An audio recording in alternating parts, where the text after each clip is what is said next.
I have descended from the cosmos into the Marvel universe. The X-Men of the 1990s are ever present, yet society remains blissfully undisturbed. Without the assistance of an external brain, how shall I conceal my identity and navigate life in this realm? Chapter 1 Prologue. Both you and I are mere mortals, born into this world, endlessly toiling, not a moment of respite. Since we are not deities, it is inevitable to harbor distractions. Principles are cast aside, while profits stand at the forefront. The melody, not unpleasant, resonates within a small electric vehicle. The driver indulges in self-entertainment, gazing at the streets illuminated by dim lamplights outside.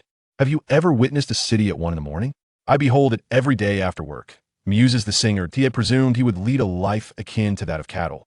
But as he traversed a particular intersection, an unbearably bright beam of fog light suddenly emerged from his left. Accompanying it was a thunderous bass, akin to the bellowing of cattle, almost shattering his eardrums. The blinding light and cacophony left the driver momentarily bewildered, unable to comprehend the unfolding events. He merely maintained his driving posture, turning his head to the left. Ah, it is the transcendent artifact of Cross-Sursa colossal truck. Upon realizing the nature of the oncoming object, the tremendous impact felt akin to a pin striking the primer of a shell as the battery beneath the small electric vehicle erupted. In flames, the truck did not halt, for they were situated in a remote area. There were no competent cameras nearby, and the road was devoid of other vehicles, rendering the search for a dashcam futile. By the time the fire brigade arrived, images of the accident had already circulated wildly across the internet. The flames had long since extinguished, leaving a charred skeleton of a car solitary upon the road. In the driver's seat, a faint mark, distinct from the surroundings, served as the last testament of a soul who once inhabited this world. The only one who mourned was the unfortunate supervisor of this individual. The sudden absence from work over the following days, with no tasks completed or handed over, incited a furious outburst from the group leader. Ultimately, a termination notice was dispatched to a vacant house burdened with a 30-year mortgage. A few months later, it was unceremoniously discarded by a bank representative sent to seize the property. No one cared for the owner, who had vanished. In the midst of transition, when the hapless soul reopened his eyes, he found himself not in the familiar confines of a driver's seat, nor was he greeted by the sight of a truck or blinding lights. Instead, even the window was transformed. He felt as though he were ensconced in a massage chair, enveloped snugly on all sides. Before him lay an oval, slightly convex, transparent shield, the sole portal through which he could observe the external world. Turning his head was a challenge, yet his eyes remained mobile. A glance to either side revealed that he appeared to be ensconced in a sealed chamber. He then directed his gaze toward the viewing window, encountering a vast expanse of darkness, adorned with scattered stars. At night. A fleeting glimpse reveals a planet adorned with a ring of meteoric debris, passing by the window in an unimaginably vast scale. Such scenes are unlikely to manifest in the nocturnal tapestry of stars, reserved for planetariums or cinematic portrayals. Gazing intently through the viewing window, I observe the colossal celestial bodies that intermittently streak by, accompanied by distant, blinding lights. This brings to mind a recent memory for those ensnared in this predicament. Reminiscent of the fog lights on a large truck, that I take stock of my limbs. Although ensconced within a plush cocoon, my mobility has not been wholly curtailed, merely hindered. Struggling to free my right hand, I raise it before my eyes, only to realize that this arm does not belong to me. More precisely, it is not typical of my age group. Chubby and short, the skin glistens with a sheen that leaves no doubt as to its resilience. Such an extreme state of health, bordering on perfection, could hardly belong to someone accustomed to chronic sleep deprivation, let alone the proportions that do not correspond. To adulthood, have I been reincarnated, transported, or have I borrowed a vessel anew? Yet, my mind is devoid of any extraneous memories. I cannot even ascertain my current condition. Judging by the sights beyond the window, it is neither a bizarre quantum realm nor a fantastical metaphysical domain. It is most likely some expanse of cosmic space. However, determining my precise location remains elusive. After all, if this truly is outer space, the universe is vast enough that my whereabouts in some obscure corner would hardly be surprising. Once again, I watch a massive, celestial body glide past the viewing portal, its banded hues of brown and white, coupled with a large crimson spot reminiscent of an eye, evoke memories of images of Jupiter. Could it be that I am highly probable to be within the solar system? The planet with rings I previously glimpsed might indeed be Saturn. Following this sequence, it is plausible that my trajectory leads directly towards Earth, or perhaps the Sun. Alas, I see no semblance of a rudder or control device indeed. I have yet to spot a control panel. Thus, I'm unable to discern whether this vessel can navigate at will or if I am merely ensnared by the sun's gravitational pull. If it is the former, I might be on my way home. If the latter, I might just find myself returning to my hometown to sell salted duck eggs.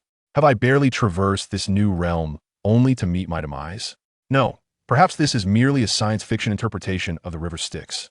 In any case, as a diligent worker, I relinquish thoughts of self-rescue. After all, the coffin lid has yet to be sealed, and worrying about such matters seems superfluous. Moreover, I have already assessed my surroundings. There are no discernible control mechanisms and little room for movement, that I seem to be ensconced within an escape pod of sorts, a vessel meant for cosmic travel.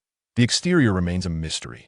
However, when it comes to the internal environment, it lacks any semblance of technological sophistication. Could this be akin to the practices depicted in certain science fiction films, where the deceased are placed in coffins and cast into the vastness of outer space? In comparison to the maritime burials of the age of exploration, one might call this a cosmic burial in the era of space travel. I guess it because the original occupant of this body has perished that I have usurped their place. Or perhaps I am actually a scion, confined within a solitary space capsule, dispatched to a primitive planet with the task of conquering it. Regrettably, I am unable to ascertain whether I possess a tail, as my body is ensconced tightly within the seat, preventing me from reaching out to touch and confirm. Reflecting on Akira Toriyama's character design in Dragon Ball, I cannot help but critique it. While it belittles Earth's martial prowess by suggesting that even an infant could conquer it, this serves to highlight the disparity between scions and Earthlings. Yet, would an infant, utterly oblivious to the situation, even comprehend their mission of conquest? Perhaps a mere pacifier would suffice. Although in the Dragon Ball manga, the protagonist is not subdued by a pacifier, it is a sentiment not far removed. Such a story premise, rife with inconsistencies, can only be a product of its time. Had it emerged a decade later, or in the new millennium, the notion of an infant conquering the world would surely be obsolete. It is akin to a demon lord dispatching their daughter to confront a band of heroes. Such an act is tantamount to raising a banner for her own demise. Amidst my relentless musings, the occupant of the escape poder small spacecraft gazed through the viewing window, witnessing a half of a cerulean planet, which appeared to grow larger by the moment. The term half is used because the other side remains shrouded in darkness, positioned in the shadow of the sun. However, from the darkened half, one can discern the glow of extensive artificial lights, mitigating the darkness. It seems we have indeed entered a technological AGT, least I need not fear encountering primitive beings who feast on raw flesh or medieval folk who might bind me to a stake upon landing. Having circled the planet, we passed numerous high-orbit satellites. In the midst of ceaseless commentary, the occupant forgot to ponder their origins, focusing instead on the small spacecraft as it plunged into the atmosphere. The intense friction ignited flames, casting a crimson hue upon the view outside, yet the interior environment remained remarkably comfortable. Even the turbulence often depicted in films seemed non-existent, and I experienced no discernible changes in gravitational force. From this perspective alone, it is evident that the technology of this vessel surpasses that of the Earth I once inhabited. Otherwise, without a spacesuit, I would surely be subjected to untold hardships. Nonetheless, such thoughts were quickly cast aside. The vessel's method of descent was anything but refined. It was not a sophisticated vertical landing, but rather a brutal plowing through the terrain.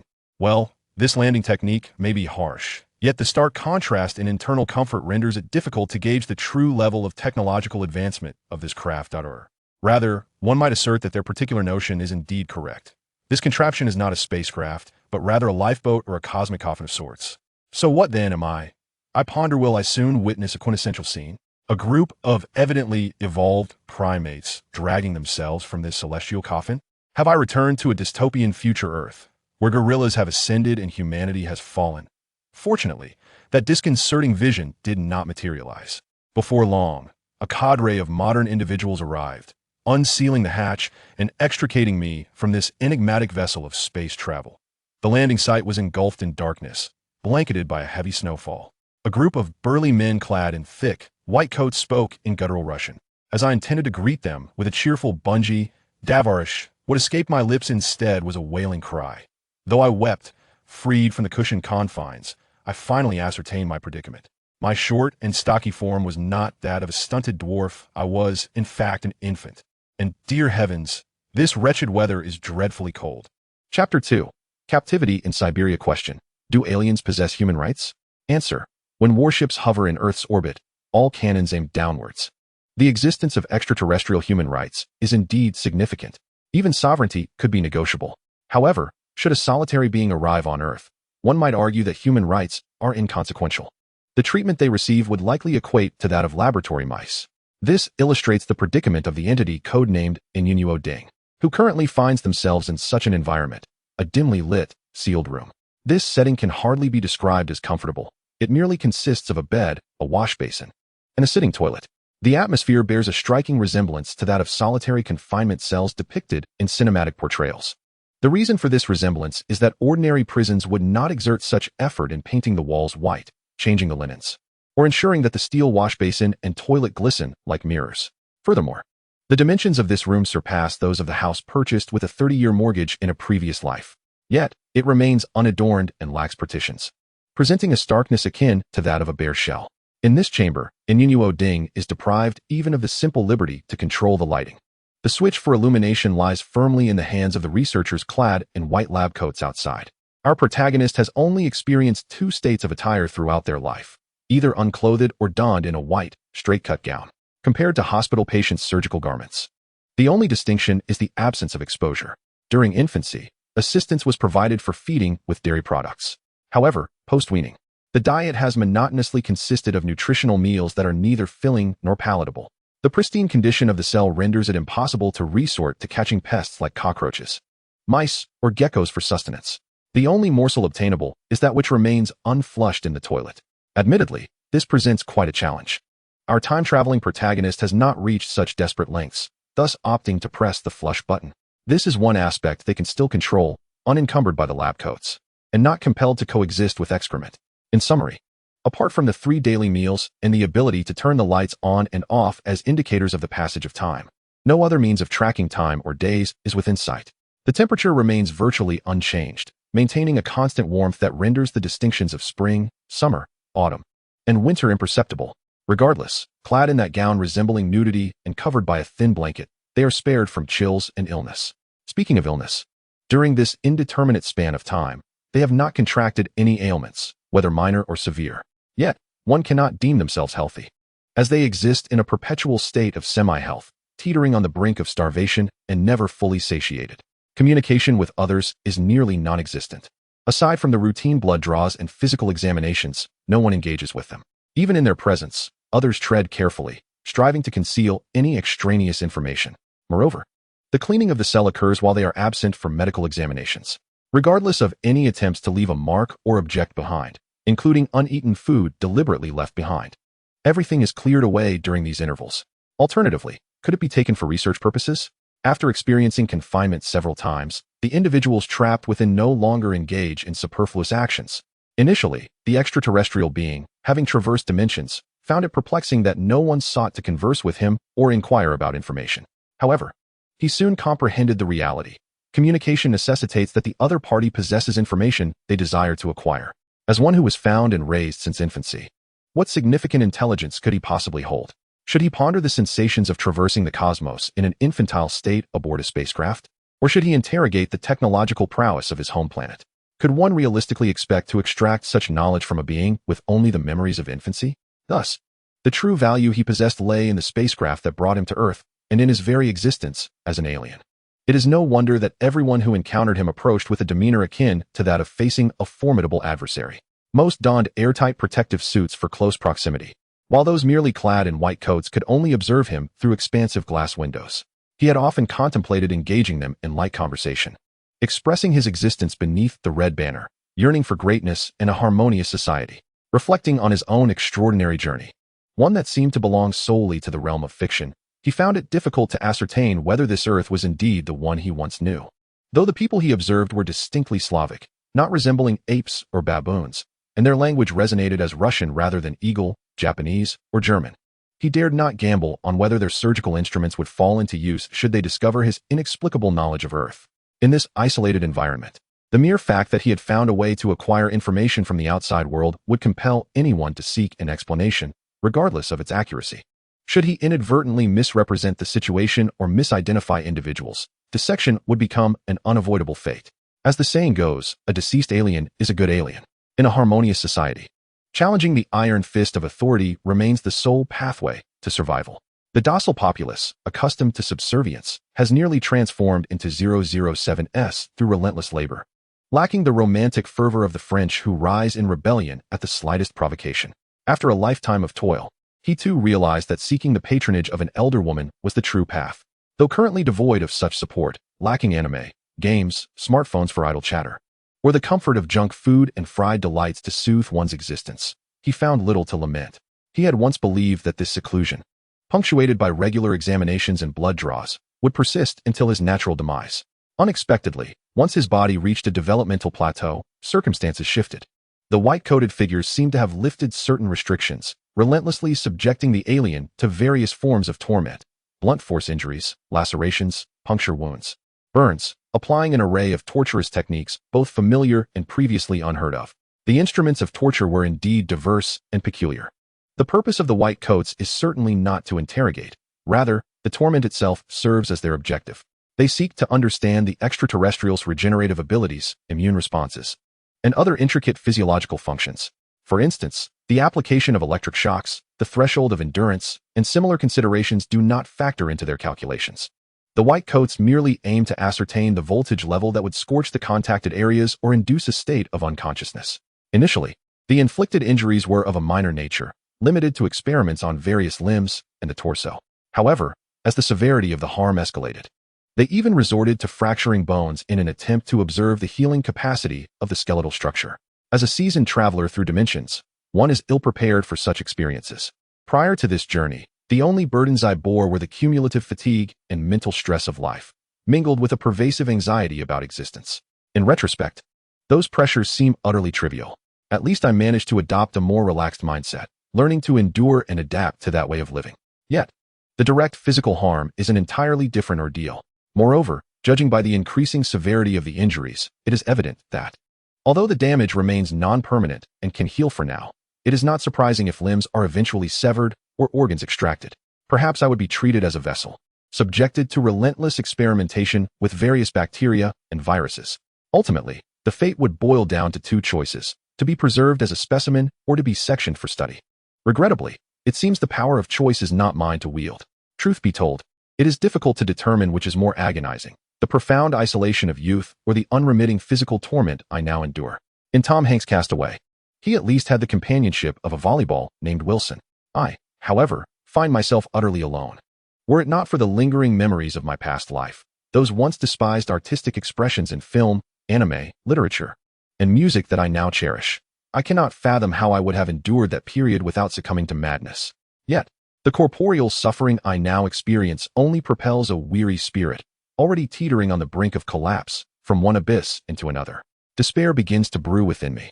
After a decade of diligent study, culminating in a career as an experienced laborer, I still find myself ensnared in sin. Is it the will of the underworld that I repay my dues in such a harrowing manner? The duration of my existence in this world, designated as Inno Odin, remains an enigma to me. I only know that, on a certain day, the lights ceased to turn off, and no sustenance was delivered. I felt abandoned, as though cast aside. Despite the water flowing abundantly from the tap, the absence of other food sources rendered me vulnerable to the gnawing hunger that assailed my long-suffering, malnourished body. My arm is still immobilized in a splint. Coupled with the incessant illumination, though not as blinding as the high-wattage interrogation lights, the mental fatigue stemming from the inability to rest has pushed me to the very limits of endurance. In moments like these, one finds oneself inexplicably nostalgic for the recent days of torment that felt as though they could lead to ecstasy or death. Should anyone overhear, he would yearn to shout in his native tongue, "Come what may, I welcome it. Just grant me a final meal." In this wretched place, even the most desperate attempts to forage for roots, gnaw on tree bark, or consume the earth itself seem futile. It is only at this juncture that he recalls the possibility of feeding upon his own flesh.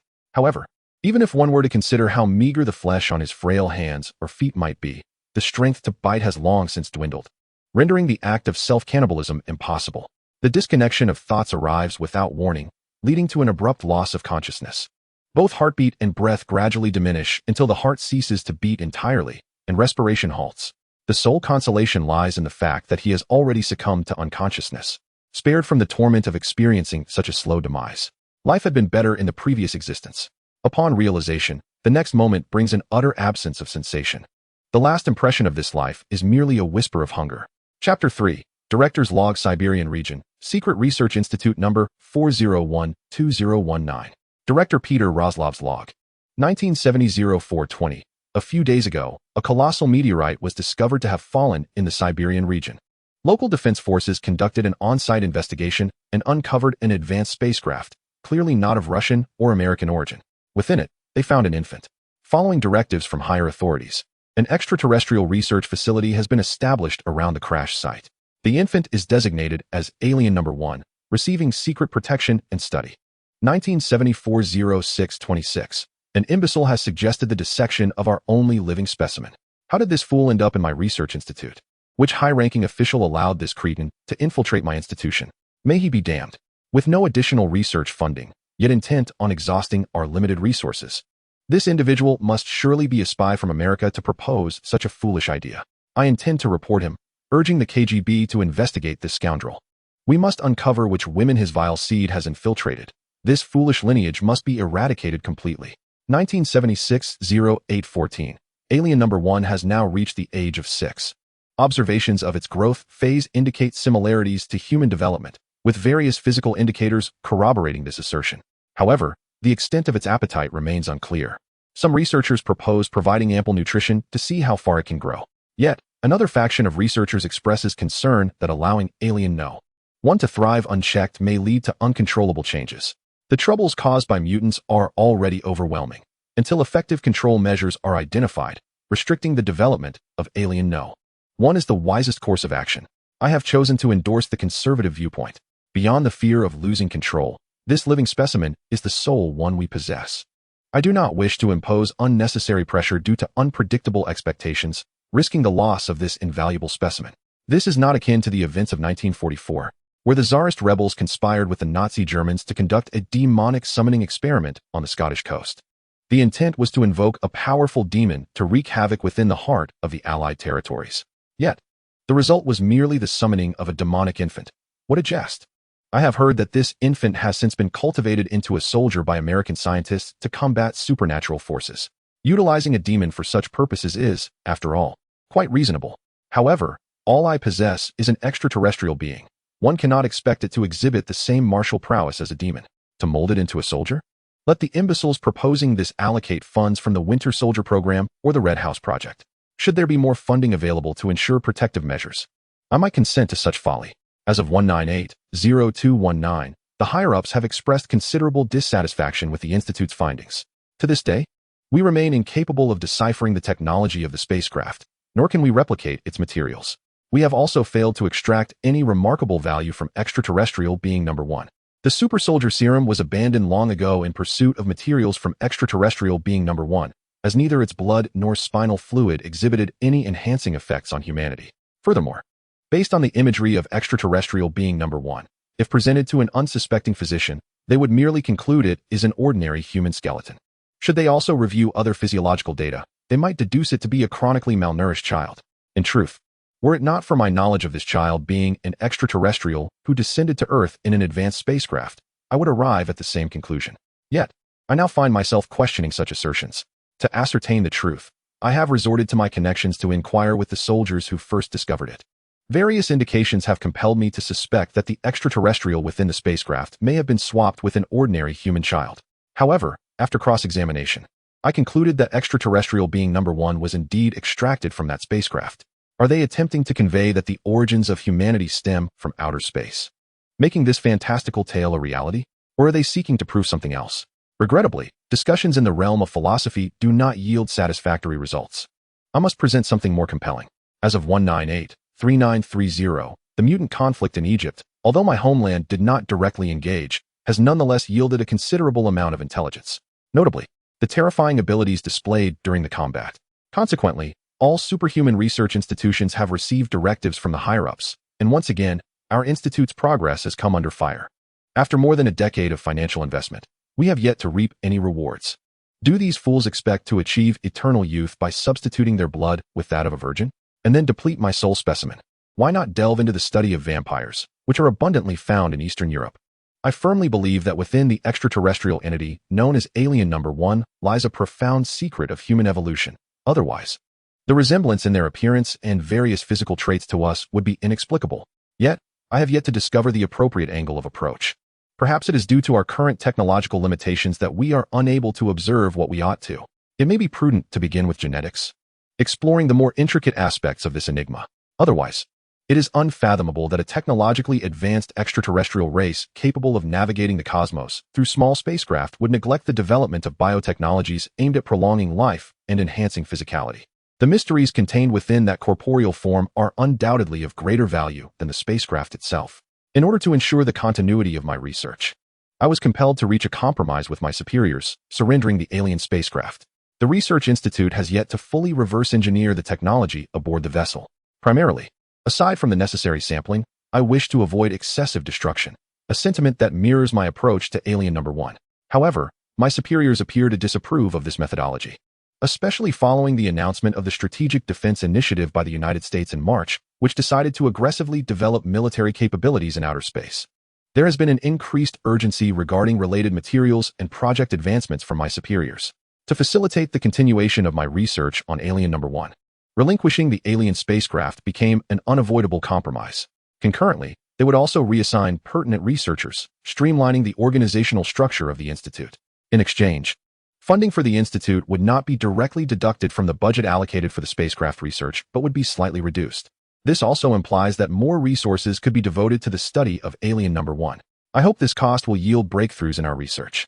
The recent shift in leadership's directives may sound promising, yet I remain skeptical.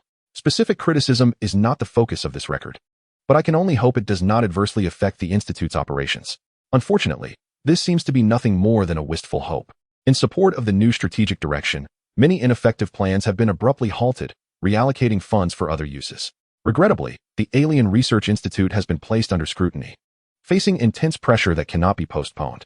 Fortunately, Alien Number 1 has reached its adolescent stage, and its physical development should have progressed to a certain extent. Thus, I find myself compelled to agree to undertake experiments previously deemed too risky, employing extreme methods to test the functionalities of that body. I hope this shift will bring about some advancement. Damn the policies. They not only impact our homeland, but also have repercussions for our allies. Is no one noticing the loosening of the reins on the ferocious wolf in Germany? Our institute is beginning to face issues with funding and material supplies. What was once provided in rations now must be purchased with rubles, and prices are escalating. I fear that if this continues, the scenario of paying 500,000 marks for a loaf of black bread may soon unfold in my beloved homeland. To this end, I found myself compelled to reach out to some former acquaintances, through whom I sought to independently procure funding and supplies. The alien one has begun to exhibit signs of hope. His remarkable healing abilities, albeit not on par with those of self-regenerating mutants, enable him to recover from similar injuries in a significantly shorter time frame than an ordinary human, often without leaving scars. Regrettably, the genetic profile of Alien one remains beyond our comprehension. Upon witnessing this entity, I finally became convinced that what I possess is indeed an extraterrestrial being, rather than a human imposter masquerading as an alien. At least with the current genetic technologies, none of the validated methods have been able to replicate within Alien Number 1. The only plausible explanation is that his genetic structure diverges fundamentally from that of earthly life forms. Yet, such a discovery has failed to persuade my superiors to continue investing resources. They merely express a desire for more tangible outcomes, such as the creation of additional super soldier serum akin to the Winter Soldier, or the realization of the elusive technology behind the Foxfire project. I am left to devise ways to barter the resources at hand for what might sustain the research. It is perilous. The origins of this funding are rather dubious. However, I can no longer afford to dwell on such matters. The enigma of Alien Number 1 is akin to a goddess lifting the hem of her gown before me, with only a key, an inspiration, an opportunity, or some chaotic element missing. 198-9119. Damn it, that wall has collapsed. The existence of East Germany teeters on the brink of collapse. The clamor of dissent no longer reverberates solely among a select few visionary elites. Even ordinary citizens have begun to question their circumstances, finding them neither as idyllic as the leaders professed nor as prosperous as the Western world. I cannot assert whether the course is correct, but it is evident that some missteps have occurred. I hope that a person of intellect will swiftly rectify this situation. I sense that I am but a hair's breadth from success, and at this crucial juncture, I must not be disturbed. 199081. Damn it. A former colleague from the Chika informed me that I am under the watchful eye of the KGB. I am loyal to my homeland, faithful to the ideology, striving for a brighter future. By what right do they impede my efforts? Are they not concocting some grand scheme? Why must I be the one to be eliminated? I shall not depart. I intend to remain until the end. This is the culmination of my labors, and I shall not relinquish it easily. The journal entry from August 1st serves as my final record. Chapter 4. The Explorer in Summer. Siberia can experience temperatures surpassing 30 degrees Celsius, albeit primarily in the southern regions. Within the Arctic Circle, however, the climate remains frigid enough that winter attire is requisite for outdoor activities. Yet, those accustomed to such weather can venture out donned in long sleeves and trousers. A few young individuals returning to their hometown stroll through a recently abandoned Siberian research base. The expanse of the research facility is not extensive. The group traverses it in a little over an hour. Teapots, teacups, gas stoves, desk lamps, and searchlights. One could assert that those who evacuated carried away only the essentials, leaving behind all other household items. While these domestic possessions may seem trivial to the great manufacturing nation of the Red Empire, they are indeed valuable commodities in their resource-scarce village nestled within the Siberian Arctic Circle. Additionally, there are filing cabinets, wardrobes, and cupboards, predominantly crafted from wood, with a few made of iron. The sturdier wooden cabinets could replace their aging furniture, while the rickety ones might be split for firewood to endure the winter. The iron pieces could be repurposed as well. They even discovered several firearms and a jeep that refused to start. Most astonishingly, they stumbled upon a granary. Although it was not brimming with provisions, flour and canned goods filled nearly half of the warehouse. Particularly noteworthy were the intact electrical and heating systems. Even disregarding the abandoned supplies, the research facility itself held immense value. Regrettably, no documents could be found, as if everything had been whisked away. Were it not for the disarray throughout the base and the signs of rummaging, one might question whether the personnel had merely stepped out temporarily, intending to return later. Various clues sparked the curiosity of the young individuals, prompting them to contemplate the facility's significance beyond the forsaken supplies.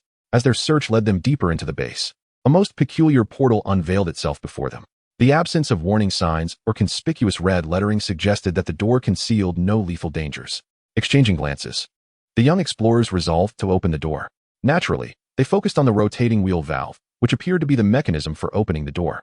As anticipated, the valve controlled several bolts that secured the door. Given the base's relatively recent abandonment, the valve remained free from rust, turning effortlessly. Once all the bolts were retracted, the heavy iron door creaked open with a piercing sound. What greeted their eyes was a bright, expansive room dominated by a pristine white hue, devoid of any shadowy corners.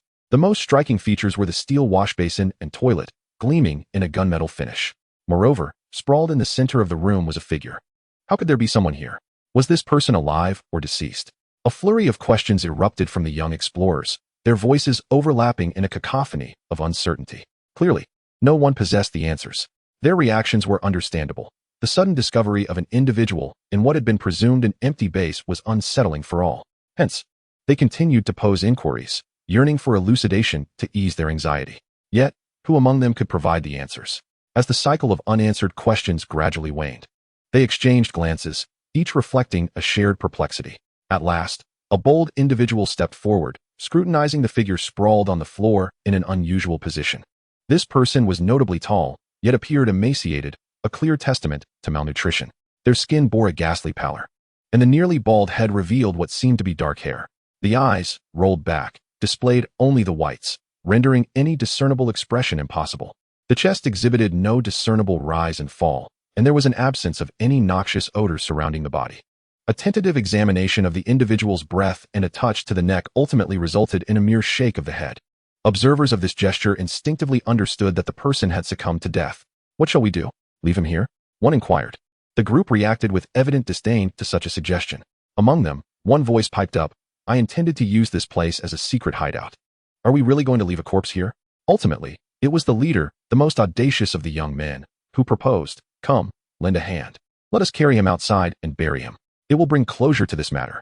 In the realm of the Russians and the Western world, the notion of interring the dead is not deeply ingrained. However, when it comes to disposing of a corpse, the most cost-effective and sanitary method remains to dig a grave and bury it. Cremation necessitates the gathering of fuel, while burial requires a sturdy coffin or the establishment of a designated burial site. All these alternatives are far more cumbersome than simply digging a hole. Disposing of the body haphazardly, especially given modern hygiene standards, conjures images of putrefaction and pestilence. Thus, burying the corpse proves to be the most pragmatic solution. In this fantastical world, rife with tales of mutants, Vampires, werewolves, and zombies, the dead are paradoxically the least terrifying, provided they do not rise again. Once the decision was made to bury the body, the young men offered no resistance. Two took hold of the arms, two grasped the legs, and two supported the waist, as they prepared to carry the individual outside for interment. As for the tools for digging, they had some readily available, although not everyone had a spade. Burying a body posed no significant challenge. The only concern was the depth of the grave. A shallow burial would risk discovery by scavengers, while a deeper one would require more effort. Yet, this corpse proved heavier than anticipated, and even 6 strong men found themselves panting and exhausted by the time they emerged from the underground research facility, oblivious to the subtle changes occurring to the body now exposed to the sunlight. In the summer of Siberia, sunlight is a precious commodity, offering warmth. Consequently, the group's path did not deliberately avoid the rays. Instead, they aimed to move in as direct a line as possible towards the small grove outside the research base. The ground of the research facility was camouflaged as an ordinary settlement, ensuring that satellites or any aerial reconnaissance methods would remain oblivious to the local anomalies. During the base's operational days, even the vehicles entering and exiting were not military trucks or any luxury automobiles that would seem out of place. Thus, in accordance with this layout, it was inevitable that a small church and cemetery would be present in the village, where the young men intended to inter the deceased. As government officials return, they are unlikely to meticulously assess whether this grave, shrouded in mystery, possesses an additional pit, whether it serves as a mere disguise or holds genuine utility. Unbeknownst to them, beneath the searing rays of the yellow sun, the seemingly lifeless body in their grasp begins to stir with newfound vitality. Chapter 5. A sudden awakening in the grasp of mortality, a fragment of human experience, incomprehensible to many, commences its function, transforming the unique wavelengths of the yellow sunlight into a form of energy that courses through this nearly extinguished vessel. One must not assume that such a profound metamorphosis is inherently beneficial. This stimulation is akin to pouring cold water into a pot of hot oil, provoking an explosive reaction. The energies thus transformed do not merely elevate the physical strength. They initiate an extensive enhancement of sensory perceptions and bodily functions, beginning at the cellular level.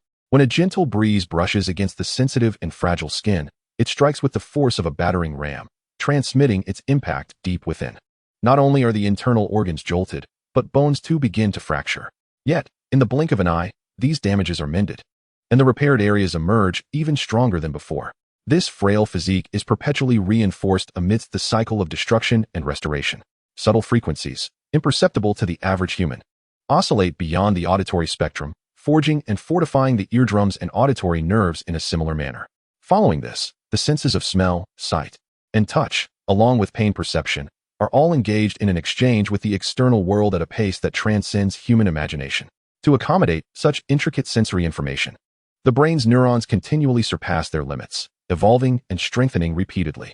The creation of a steel-like physique is not merely a given. It is necessitated by the enhancement of these supersensory abilities, which, in turn, compel an elevation to bear the influx of stimuli. Without such a robust form, one could not withstand the pressures imposed by these heightened senses. It is akin to a vehicle constructed of bamboo, attempting to harness the power of an 800-horsepower Formula racing engine and tires.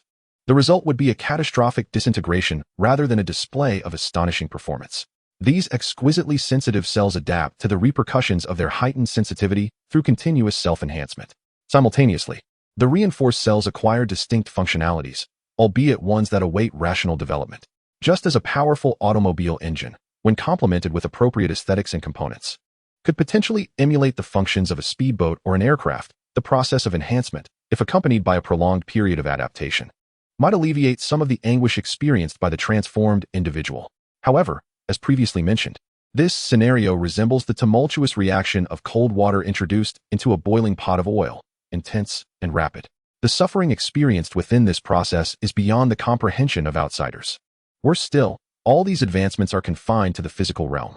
While the brain cells undergo corresponding enhancements, the modes of thought remain stagnant, failing to evolve alongside the body.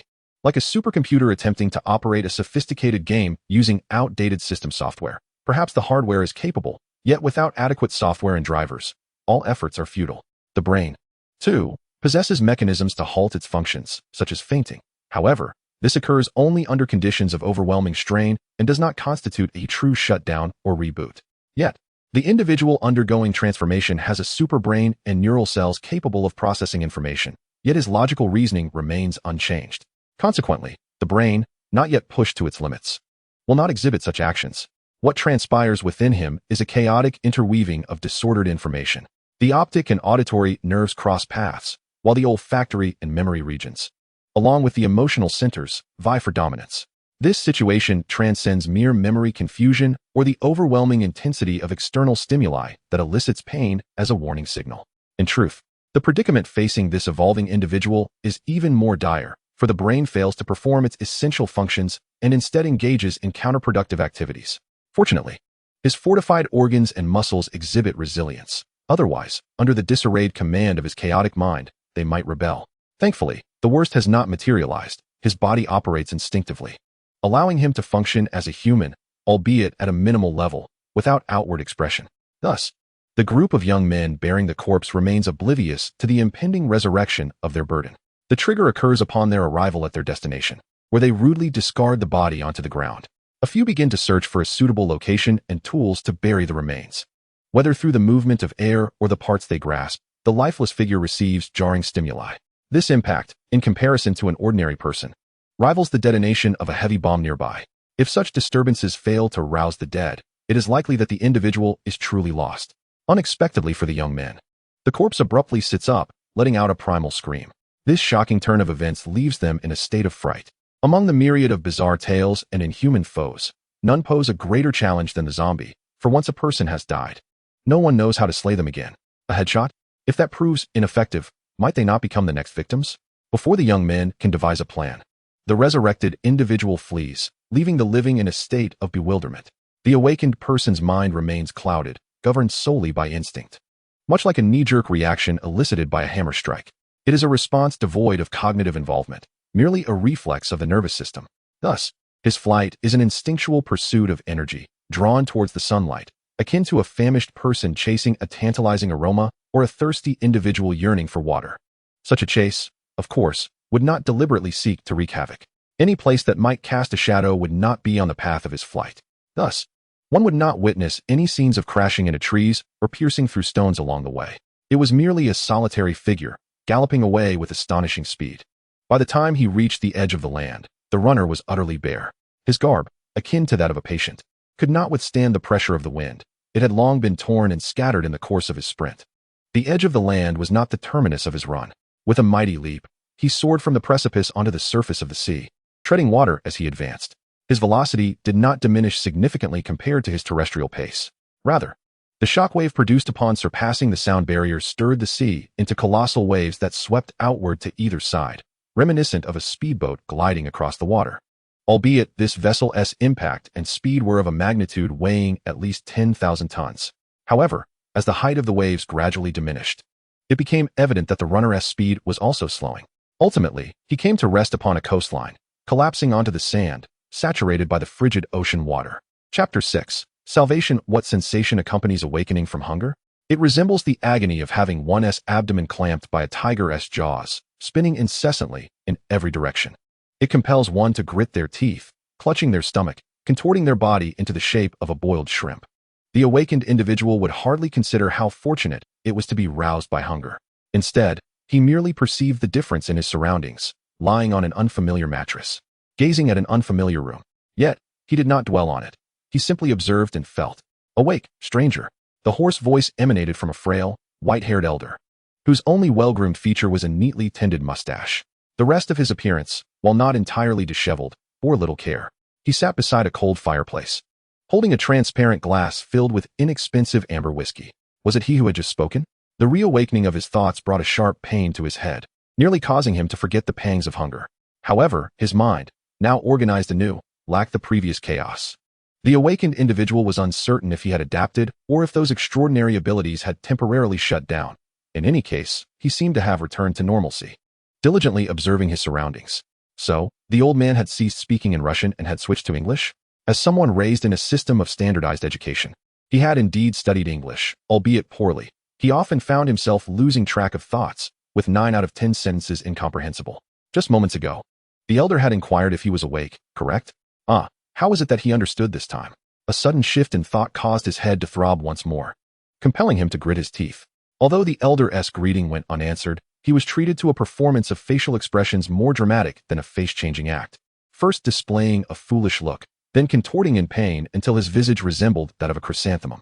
The elder glanced around in utter bewilderment, his expression a blend of confusion and astonishment, ultimately morphing into one of sheer agony. Doubts began to creep into his mind. Might he have unwittingly taken in a deranged individual? In this day and age, aside from the unmistakable aberrations that were clearly not human, one must tread carefully around the mentally unstable. With this thought lingering, his hand instinctively sought the shotgun concealed in the shadowy recess of his chair, ever prepared to deliver a decisive blow to any lunatic that might leap upon him. Meanwhile, the man who had finally regained consciousness was acutely aware of his gnawing hunger, feeling as though his stomach were clinging to his spine. He spotted a round loaf of bread and a plate of cold French fries at his bedside, and, without a moment's hesitation, began to shove handfuls into his mouth. For an ordinary person's digestive system, after enduring a prolonged period of starvation, it would be prudent to consume only liquid sustenance. Otherwise, the risk of nausea from indigestion would loom large. However, his ironclad stomach was capable of digesting even the most substantial of materials, rendering mere bread and fries trivial by comparison. The meager portions on the plate were consumed in mere moments, though the act of eating was far from enjoyable. From the moment the food entered his mouth, his entire digestive system, guided by heightened sensory perception, commenced another upgrade. Failure to do so would result in cellular collapse under the overwhelming stimulus. Concurrently, the process of cellular enhancement, along with the gustatory sensations induced by the food, flooded his brain with a torrent of information.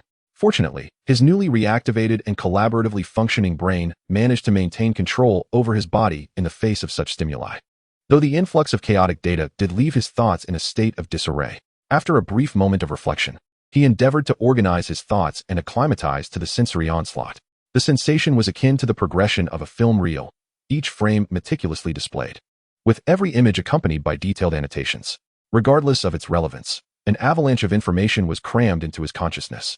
This vast array of data, while seemingly superfluous, contained numerous gaps in understanding. For instance, upon consuming the fries, he recognized that the predominant component was starch. Yet, there remained a multitude of flavors and constituents that remained elusive to him. It was not that this world lacked analytical capabilities, but rather that he himself was oblivious to them. Neither his current self nor his previous existence held any pertinent memories. It was as though he were piecing together a jigsaw puzzle that should reveal a complete picture, yet was missing numerous pieces, resulting in extensive voids. Such a situation naturally bred confusion, even a touch of discontent.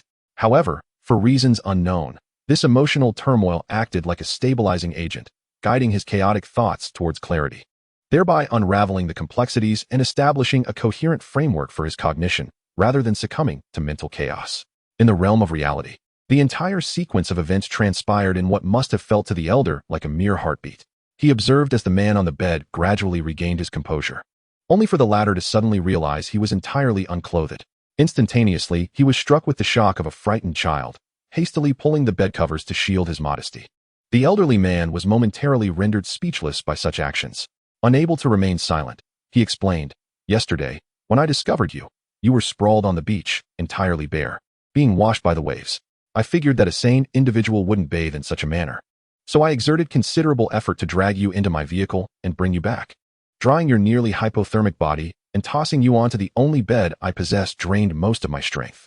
One cannot expect a dying old man to assist you in dressing." As he spoke, the old man tossed a set of clothes onto the bed. "Seeing as you have no other belongings, you might as well make do with this outfit." It was ironic that in his previous life, he had indulged in watching free streaming series, yet now he sought a subtitled version of the content. Strangely enough, he found himself understanding the old man's earlier words. Without further ado, he reached for the shirt to put it on. However, his body still lacked the strength to control his movements, and as he attempted to pull the garment over his head, he tore it to shreds. Observing the remnants hanging from his body, he realized that even the most basic function of modesty was compromised. The two exchanged awkward glances, and the old man, without much thought, grabbed another piece of clothing from a pile of uncertain cleanliness and tossed it over. Judging by the scent, the garment had been washed, though not properly folded. This time, the individual dressing was more mindful of his strength, cautiously putting on the clothing. He then pulled the pants beneath the bed covers and slipped them on. Although lacking undergarments, he paid it no mind. The clothes belonged to the elderly man and were, in fact, a size smaller, but due to the gauntness of the newly awakened individual, they fit well enough, with only the cuffs and pant legs revealing a slight excess. Having donned the clothes, he noticed a glass of water beside an empty plate. This time, he remembered the lesson learned and carefully lifted the fragile glass, quickly downing the oddly flavored, rich white liquid. "Kid, I'm John Brown. Who are you?" The old man inquired. "Who am I?" During his confinement, he had observed his reflection in the overly bright sinks, realizing that his appearance had transformed from the familiar black-haired, black-eyed Asian to someone else entirely. His hair remained black, yet his irises were strikingly blue. His skin was no longer the typical Asian fair hue, but rather a pale, lifeless white common among Caucasians. In essence, he was no longer the person he had been before his journey. Thus, did it hold any significance to retain his former Chinese name? In this life, he was referred to by a group of Russians as Udin. Though the exact meaning eluded him, it was clear that it was not a serious moniker, causing him to instinctively reject its continued use. Since he had become a foreigner, he decided to adopt a foreign name. Stumbling through his memories of the language of eagles, he responded hesitantly, "My name is Henry." He chose a name common in the market, wishing to avoid drawing attention. Why this choice? Who could say? Perhaps it was a matter of good fortune or mere intuition. "As long as I am content, is there any need for further explanation?" "Henry, what of it?" The elder seems to inquire about a surname. Does that imply the need for a fabricated name? How tiresome. I shall not dwell on it." He shook his head and replied, "It's nothing, just Henry." Old John had no intention of probing deeper and simply remarked, "Suit yourself." Then, he abruptly asked in a foreign tongue, "Is there somewhere to go?" Henry responded with an expression of genuine bewilderment. Truly, could he not comprehend? Reverting to English, Old John inquired once more, "Is there somewhere to go?" Aware that the young man's command of English was lacking, he deliberately slowed his speech. This time, Henry understood. Yet his expression transformed into one of confusion as he shook his head. "I surmise it is thus." Old John rose, casually picking up a shotgun, gripping it by the middle rather than the handle and trigger. He continued, "If you have nowhere to go, you may stay. However, that bed is mine. I can offer you the sofa in the bar instead. Should you wish to remain, you must work for me. I will provide you with 3 meals a day. But if you desire to drink, you must pay for it. When you are ready, step outside. My bar awaits. If you choose to leave, consider the food and clothing a gift from me, but do not expect anything further." With that, Old John shouldered the gun and departed. Where else could he go? His appearance had changed. Even if he returned home, he could not reclaim that identity or his former life. He had not yet contemplated whether that past self truly existed or could be replaced. Indeed, he wondered if this place was even the world he once inhabited. With spaceships now a reality, and having endured a second growth phase marked by solitude and torment, Henry preferred to believe that he had never lived in that safe and peaceful world. Before encountering the artifact of the time traveler, he had merely heard whispers of Area 51, watched news of the Middle Eastern conflicts, and observed the peculiarities of $0 purchases in the United States. How unlike this world, which had presented itself in such bizarre and horrifying ways. Moreover, an unknown span of time had elapsed. He had grown from infancy to his current state. Surely not in merely a few years. As this thought surfaced, a number emerged in his mind, 7213. This represented the days since he had appeared in outer space, preparing to descend to Earth, until he had succumbed to hunger and fainted. Though those over 7,000 days were monotonous, they remained vividly etched in his memory. He recalled the days he had been subjected to experiments, the medical examinations he underwent, and the appearances of those responsible for it all remarkably clear in his mind. The words they uttered, though their meanings eluded him, resonated as if freshly spoken in his ear. The torturous experiences and the injuries he sustained during his growth felt as immediate as if they had just occurred.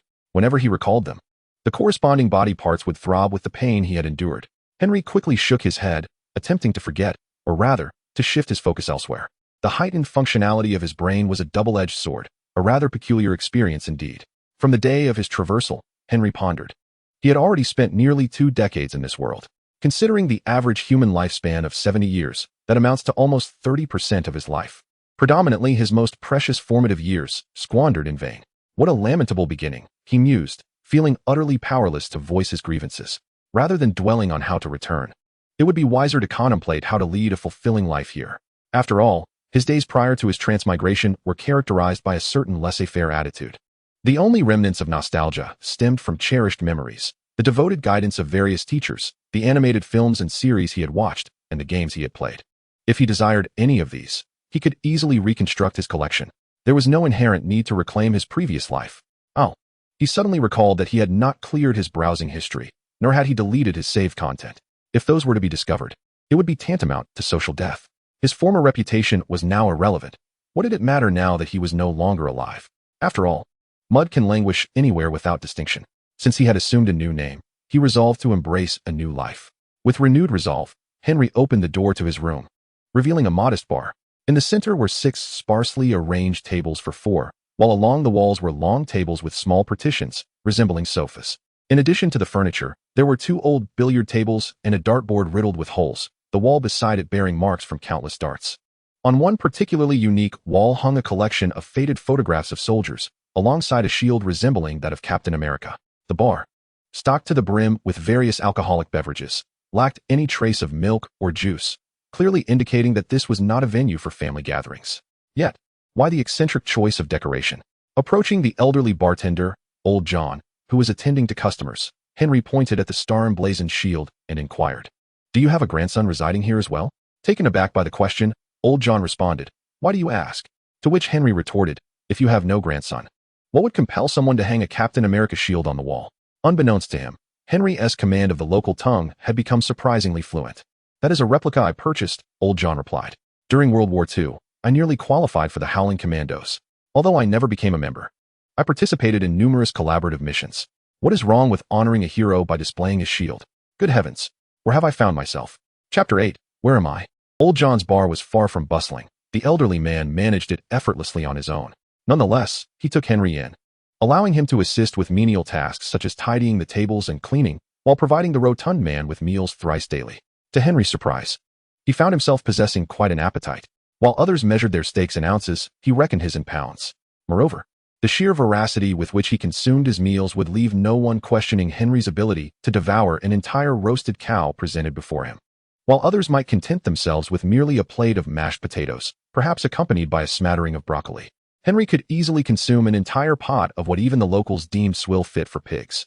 Perhaps it stemmed from the years of never being adequately fed, a state of hunger that instilled in him a profound fear. Now that he had the opportunity, he could hardly restrain himself, relishing the chance to indulge. Old John, however, never uttered a word of reproach. Once the meal was finished, he simply returned to his tasks. Eventually, it was Henry who began to feel a twinge of embarrassment, acutely aware of his origins. Despite a habitual inclination towards sloth, he possessed a fundamental understanding of social niceties. In gratitude for this kindness, Henry was determined to assist as best he could, even though the dilapidated tavern offered little work to occupy his time. Thanks to the memories from his previous life, he swiftly acclimated to the unfamiliar tongue, mastering the local dialect at an astonishing pace. Whether reading, writing, or conversing, it felt as natural as speaking his mother tongue, requiring no mental translation into his original language. The distinctions between himself and the local Americans were mostly limited to accent and the occasional use of idioms, which he rapidly adapted to through interactions with Old John and the townsfolk. Henry made no deliberate effort to conceal his identity. After all, he needed to assist at Old John's tavern. Even in a slow business environment, he would inevitably encounter patrons, most of whom were regulars. In such a setting, a newcomer necessitated some introduction to blend into the local milieu. As for the enhanced strength and sensory perception that accompanied his departure from the research institute, Henry regarded them as trivial matters. His previous habits from a different life inclined him towards a significant desire to diminish his presence. Naturally, he wished to avoid drawing the attention of his employer or superiors, preferring that they not focus on him as long as he received his paycheck each month. Thus, moving with a lightness of foot had become almost instinctual for him. Even with his augmented strength, as long as he maintained a cautious approach to daily life, he had little fear of inadvertently causing a disruption that might attract unwanted attention. Similarly, his greatly heightened sensory abilities posed no issues. The techniques of feigning ignorance, how to see without seeing and hear without hearing, were deeply ingrained within him. He need not worry about overwhelming his mind with an influx of external information. The true mastery of this art lay in filtering out not only the superfluous, but also the essential. As for his sense of smell, it was even less problematic. As the proverb goes, enter a room of orchids, and after a while, one becomes oblivious to their fragrance. Enter a shop of abalone, and soon enough, one becomes desensitized to the stench.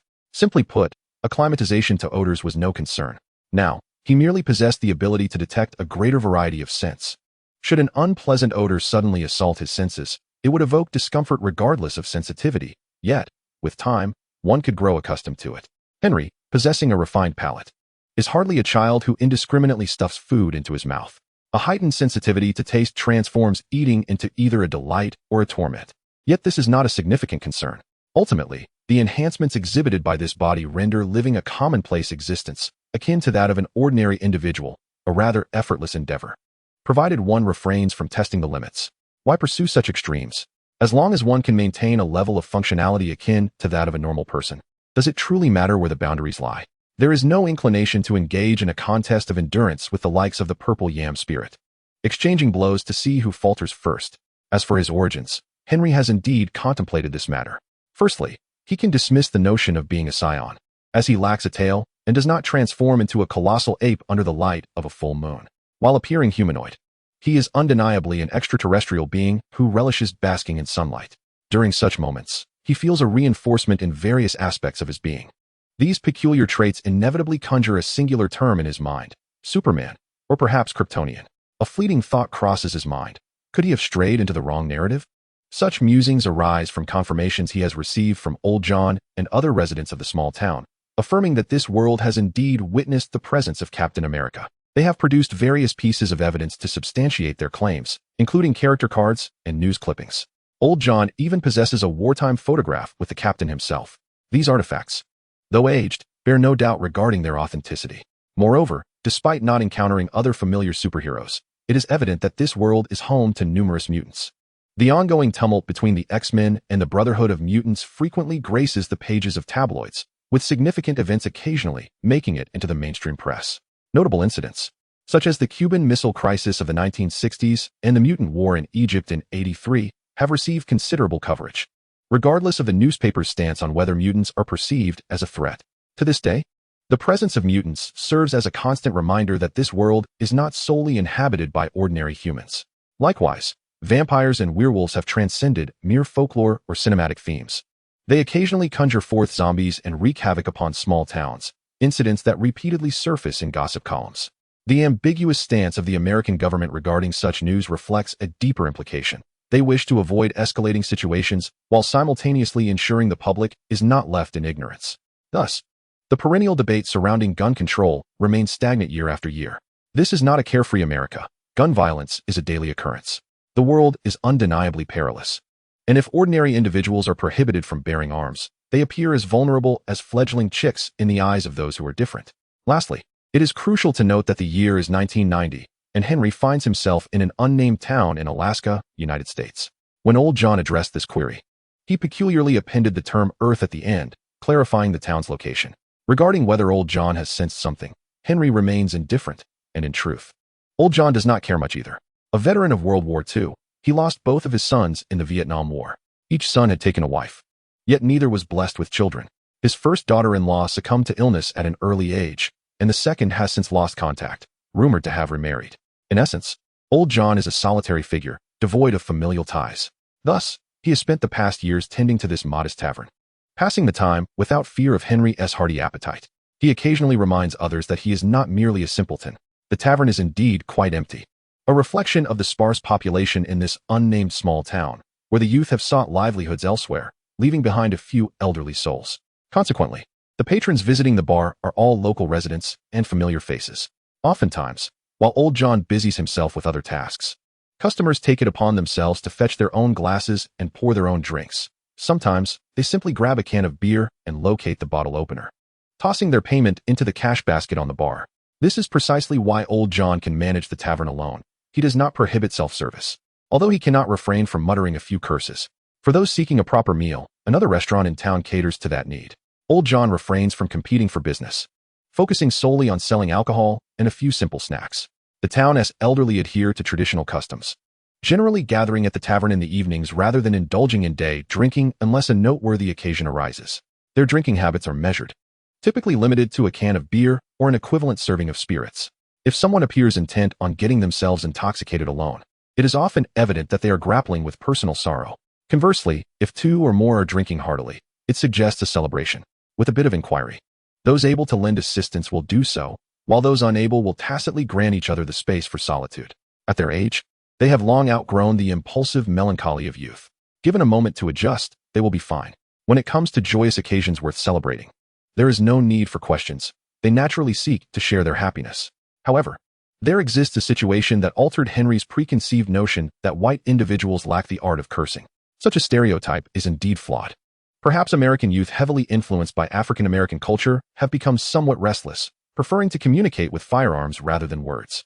Yet, the vernacular of rural white culture is equally rich in the art of insult. In a nation where stand-up comedy thrives, to claim they lack the ability to ridicule would be self-deceptive. Henry has heard more than once remarks such as, "You finally resemble a person again instead of hiding away. I have come to regard the bar as my home, you despicable scoundrel. Indeed, I am astonished that you dare to stand before me and utter such words. I had assumed you were long buried 6 feet under. Oh, how I wish that were the case, though it is not your fate. Upon entering my domain, you ought to speak like a civilized being rather than mumbling like a fool. Never mind, bring me a bottle of beer. $10. What? $10? Good heavens. Old John, who do you think you are, half Jewish or something? You incessantly raise that infernal price. A can of beer has skyrocketed to $10, and it has been 10 years since the last increase. You stubborn Scottish cur, if you're suffering from amnesia, you should seek medical attention. Yes, leave your change. Perhaps it will serve you well for future medical expenses. I shall accept your money and donate it to the church, requesting the priest to secure you a plot in the cemetery." Such exchanges of barbs are a common spectacle in the tavern, occurring 2 or 3 dozen times a day. This has nearly become the customary greeting between Old John and the others. In 1990s America, although political correctness began to awaken, it had not yet reached a point of repressing the traditions of white Americans. Thus, the racial jokes and quips exchanged among these individuals were relentless, with no one spared. Admittedly, certain remarks may elude the understanding of those from different cultural backgrounds, and this is undeniable. However, in a few decades, such things will be deemed unacceptable in public discourse. Nonetheless, this does not hinder Henry from learning how to assimilate into this old-fashioned society, living as an American white man rather than a street thug. Regardless, one's appearance is confined within certain boundaries. Is there any benefit in adopting the mannerisms of African Americans? As for aspiring to conduct oneself as a genteel individual from a nation of propriety while living in a subservient manner, adopting a posture of obsequiousness in this world will only invite disdain. The older white men in the town do not perceive this young fellow as refined or humble. They merely see a weakling. The older white women in the town are even worse, viewing this burly young man as an exterior male with an interior feminine disposition, akin to a delicate girl. Being regarded as a weakling is tolerable, as it aligns with his facade of ignorance and carelessness. However, being seen as effeminate is intolerable, especially in the eyes of those who admire such traits. Is this not a form of suffering? Although the term fujoshi may not have emerged in this era, it does not imply the absence of such individuals. Yet again, I must emphasize, the bar is truly quite idle. Thus, most of the time, Henry occupies himself by watching an old tube television perched on the bar. Old John has not subscribed to any premium channels, so apart from the free news channels, the television broadcasts a continuous loop of classic films and vintage soap operas. Although it is a color television, it plays black and white films, yet Henry remains captivated. His interest in these old movies is not for the purpose of learning English. It is simply a means to pass the time. Imprisoned by the old Russians in a dark research facility for nearly 2 decades, Henry experienced not only a lack of entertainment, but also a profound absence of human interaction. For someone who had grown accustomed to solitude in a previous life, the absence of conversation mattered little. However, the complete deprivation of amusement was truly suffocating. After finally emerging into the light, taken in by Old John, Henry harbored no extravagant dreams of a life filled with revelry. Even if he wished for such a life, the humble town offered no such luxuries. Thus, the outdated television set, with its meager channels, became his sole means of salvation as an invisible recluse. If only he could indulge in copious amounts of junk food, it would be a blissful existence. Alas, Old John had already shown great kindness by providing ample sustenance. These provisions felt like a compensation for all the deficits of the past, being absorbed by his body without yielding any waste. Who has ever seen a person who only consumes without excreting? This was Henry's predicament. Every morsel that entered his mouth was metabolized with perfect efficiency, leaving no trace of feces or urine. Simultaneously, his once slender physique began to transform, growing increasingly robust and imposing, as if he were a balloon being inflated, changing almost daily. A discerning observer would surely notice the difference. As for Old John's perspective, Henry could sense it to some extent. Life, as he saw it, was transient. One cannot take anything with them upon death. Therefore, if someone could benefit from his generosity, he felt no reluctance. After all, in the desolate expanse of Alaska, saving money to become a millionaire was a futile endeavor. He could never lose everything. Thus, he was willing to extend a helping hand to a young man in need, indifferent to the moral implications of his actions. The future belonged to the youth, not to someone like him, who had one foot in the grave. In Chapter 10, A Passion for Film, Old John inquired from behind the bar, polishing a glass, if Henry enjoyed watching classic movies. Though their acquaintance was brief, John had come to know Henry well enough. Perhaps the young man harbored secrets or was extraordinary in some way, but that mattered little. John embodied a typical Western mindset, eager to pave the way for future generations, while leaving the path forward to their own discretion. A crucial prerequisite was that the young person appeared agreeable, receptive to advice, and grounded in reality, qualities that defined the industriousness and integrity of their generation. In John's eyes, Henry epitomized such traits. Thus, their interactions, and those within the entire town, became uncomplicated, devoid of ulterior motives. Consequently, when John observed something or wished to inquire, he did so without hesitation.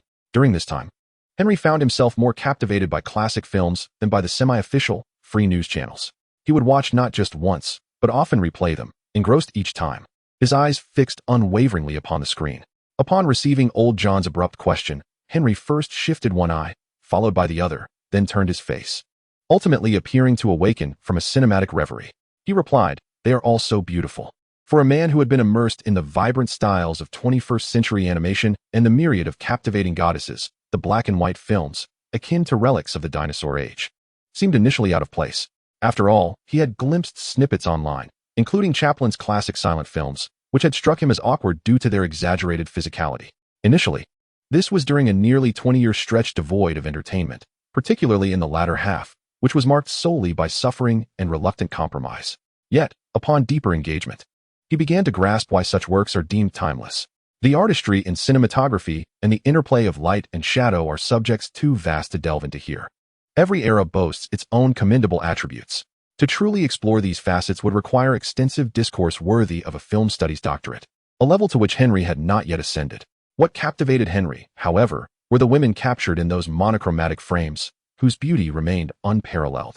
After nearly 2 decades of entertainment deprivation, he found himself irrevocably enchanted by black and white cinema. Of course, within the context of his surroundings, there were few alternatives to engage his fascination.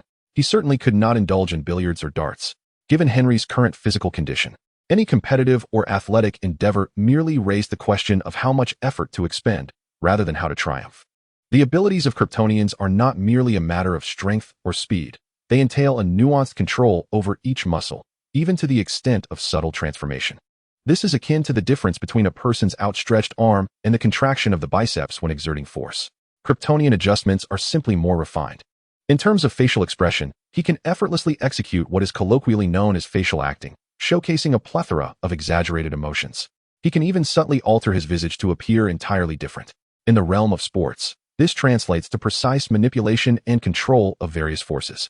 Coupled with his reaction speed and cognitive abilities, one could assert that all athletic world records appear as fragile as paper before him. Take darts, for instance. The fundamental skill of directing one's throw with accuracy is trivial for him.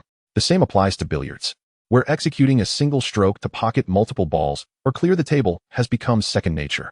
After a few attempts, Henry lost interest in such activities, finding them unfulfilling and wishing to keep his talents concealed. Old John, however, could understand Henry's sentiments, agreeing, "The women of the Golden Age truly cannot be compared to today as starlets. Not every woman flaunting her allure can reach the heights of Monroe." As for Monroe, while Henry did not directly criticize, his tone conveyed a sense of incredulity. He gestured toward the woman on the television screen and declared, "Now, that is the dream of a true man." The television is currently replaying Roman Holiday, featuring the enchanting Audrey Hepburn. The scene unfolds with a fleeing princess riding a small motorcycle through the streets of Rome, accompanied by a reporter with dubious intentions. Described in flattering terms, her elegance is intertwined with a naïve smile, captivating all who behold her every expression.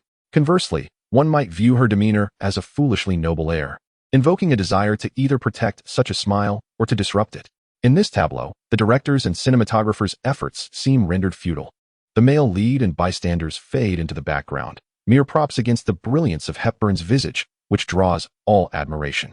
Unfortunately, Henry's opinion fails to resonate with the majority in the bar, where a group of elderly men punctuates the air with the sound of soda cans being opened. Oh, the youth of today, fixated solely on appearances, they scoff. Do they not realize that a figure as slender as a reed offers little comfort in an embrace? Marilyn Monroe is the true gem. Yet, dissenting voices arise. You misunderstand. Greta Garbo is the very embodiment of Venus, deserving of reverence at first sight. What is a haughty visage compared to the allure of Hedy Lamarr? Gazing upon her ignites a torrent of uncontainable thoughts. Listening to the various declarations of personal goddesses, Henry muses aloud, do we truly possess such differing tastes? Rather than mere hobbies, it is the beauties of Hollywood's golden age that truly astound. Today's films seem to showcase a hodgepodge of faces, as though anyone with 2 eyes and a nose could grace the screen. Indeed, with such an abundance of choices, none seem quite right. I believe you are merely contrarian. Whenever someone expresses an opinion, you feel compelled to contradict it. After all, we can only admire them on film. Can we not? Of course, you may say whatever you wish, as long as you return home early to sleep, where dreams can manifest. What do you think? Someone interjects. Given the pace of Hollywood's decline, could we one day see a dark-skinned leading lady, perhaps with a square jaw, thick brows, and an unsettling gaze that could rival your wife's, gracing the screen? Would we still be compelled to purchase tickets? Henry's mind races as he retorts, old man, don't speak such truths lightly. If you endure just a little longer, that future may indeed come to pass, not only in the film industry, but in television, gaming, and all visually oriented media. What a thrilling thought. Cradling his head, Henry groans, ah, please, no more of such visions. I dread the prospect of such a future. Laughter erupts among the group, including old William. Suddenly, someone asks, Henry, with your keen interest in cinema, why not venture to Hollywood? The laughter subsides, and a hush falls over the bar. The lack of youth in the small town owes much to the elders encouraging them to seek opportunities beyond its confines. For it is widely understood that remaining here offers neither direction nor promise for the future. This is a sanctuary for the elderly, or perhaps a resting place for the deceased, ill-suited for the ambitions of the young. They remain unaware of Henry's origins or the reasons for his arrival. He could linger here, and no one would object to his presence. However, ultimately, he must depart. This inquiry, though seemingly casual, serves as a subtle probe. For this individual does not appear to be a heartbroken soul, nor a fugitive pursued by nefarious figures. Hence, he should not remain among them in this moribund town. Since departure is inevitable, a group of elderly men would certainly have much to say about his destination. This is akin to the way a matriarch in one's hometown delights in matchmaking.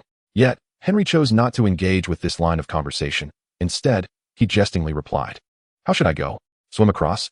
Old John, stationed behind the bar, interjected, if you lack travel funds, I have a sum to spare.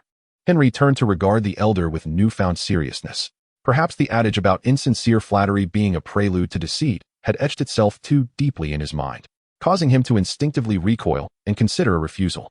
However, the gaze of this man, who had endured the ravages of war and lost both children to the battlefield, spoke volumes of genuine intent.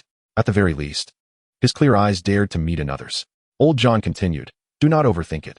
This is merely compensation for your work here. It was simply not provided earlier. Come now. This is hardly a 5-star establishment.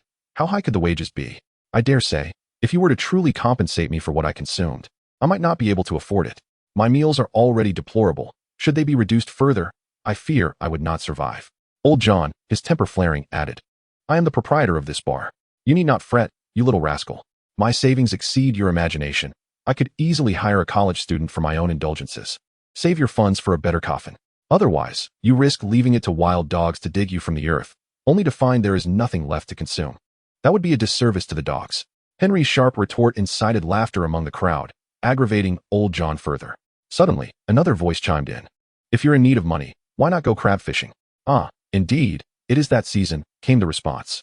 Yes, the ban is nearly lifted. I hear many captains are starting to seek crew members. I've heard someone is trying to sell their crab boat. Has it been on the market for a year without success? Is that even possible? That fellow merely seeks a captain while he plays the role of the owner, expecting others to take the risks, who would willingly part with a vessel that is akin to a gold mine.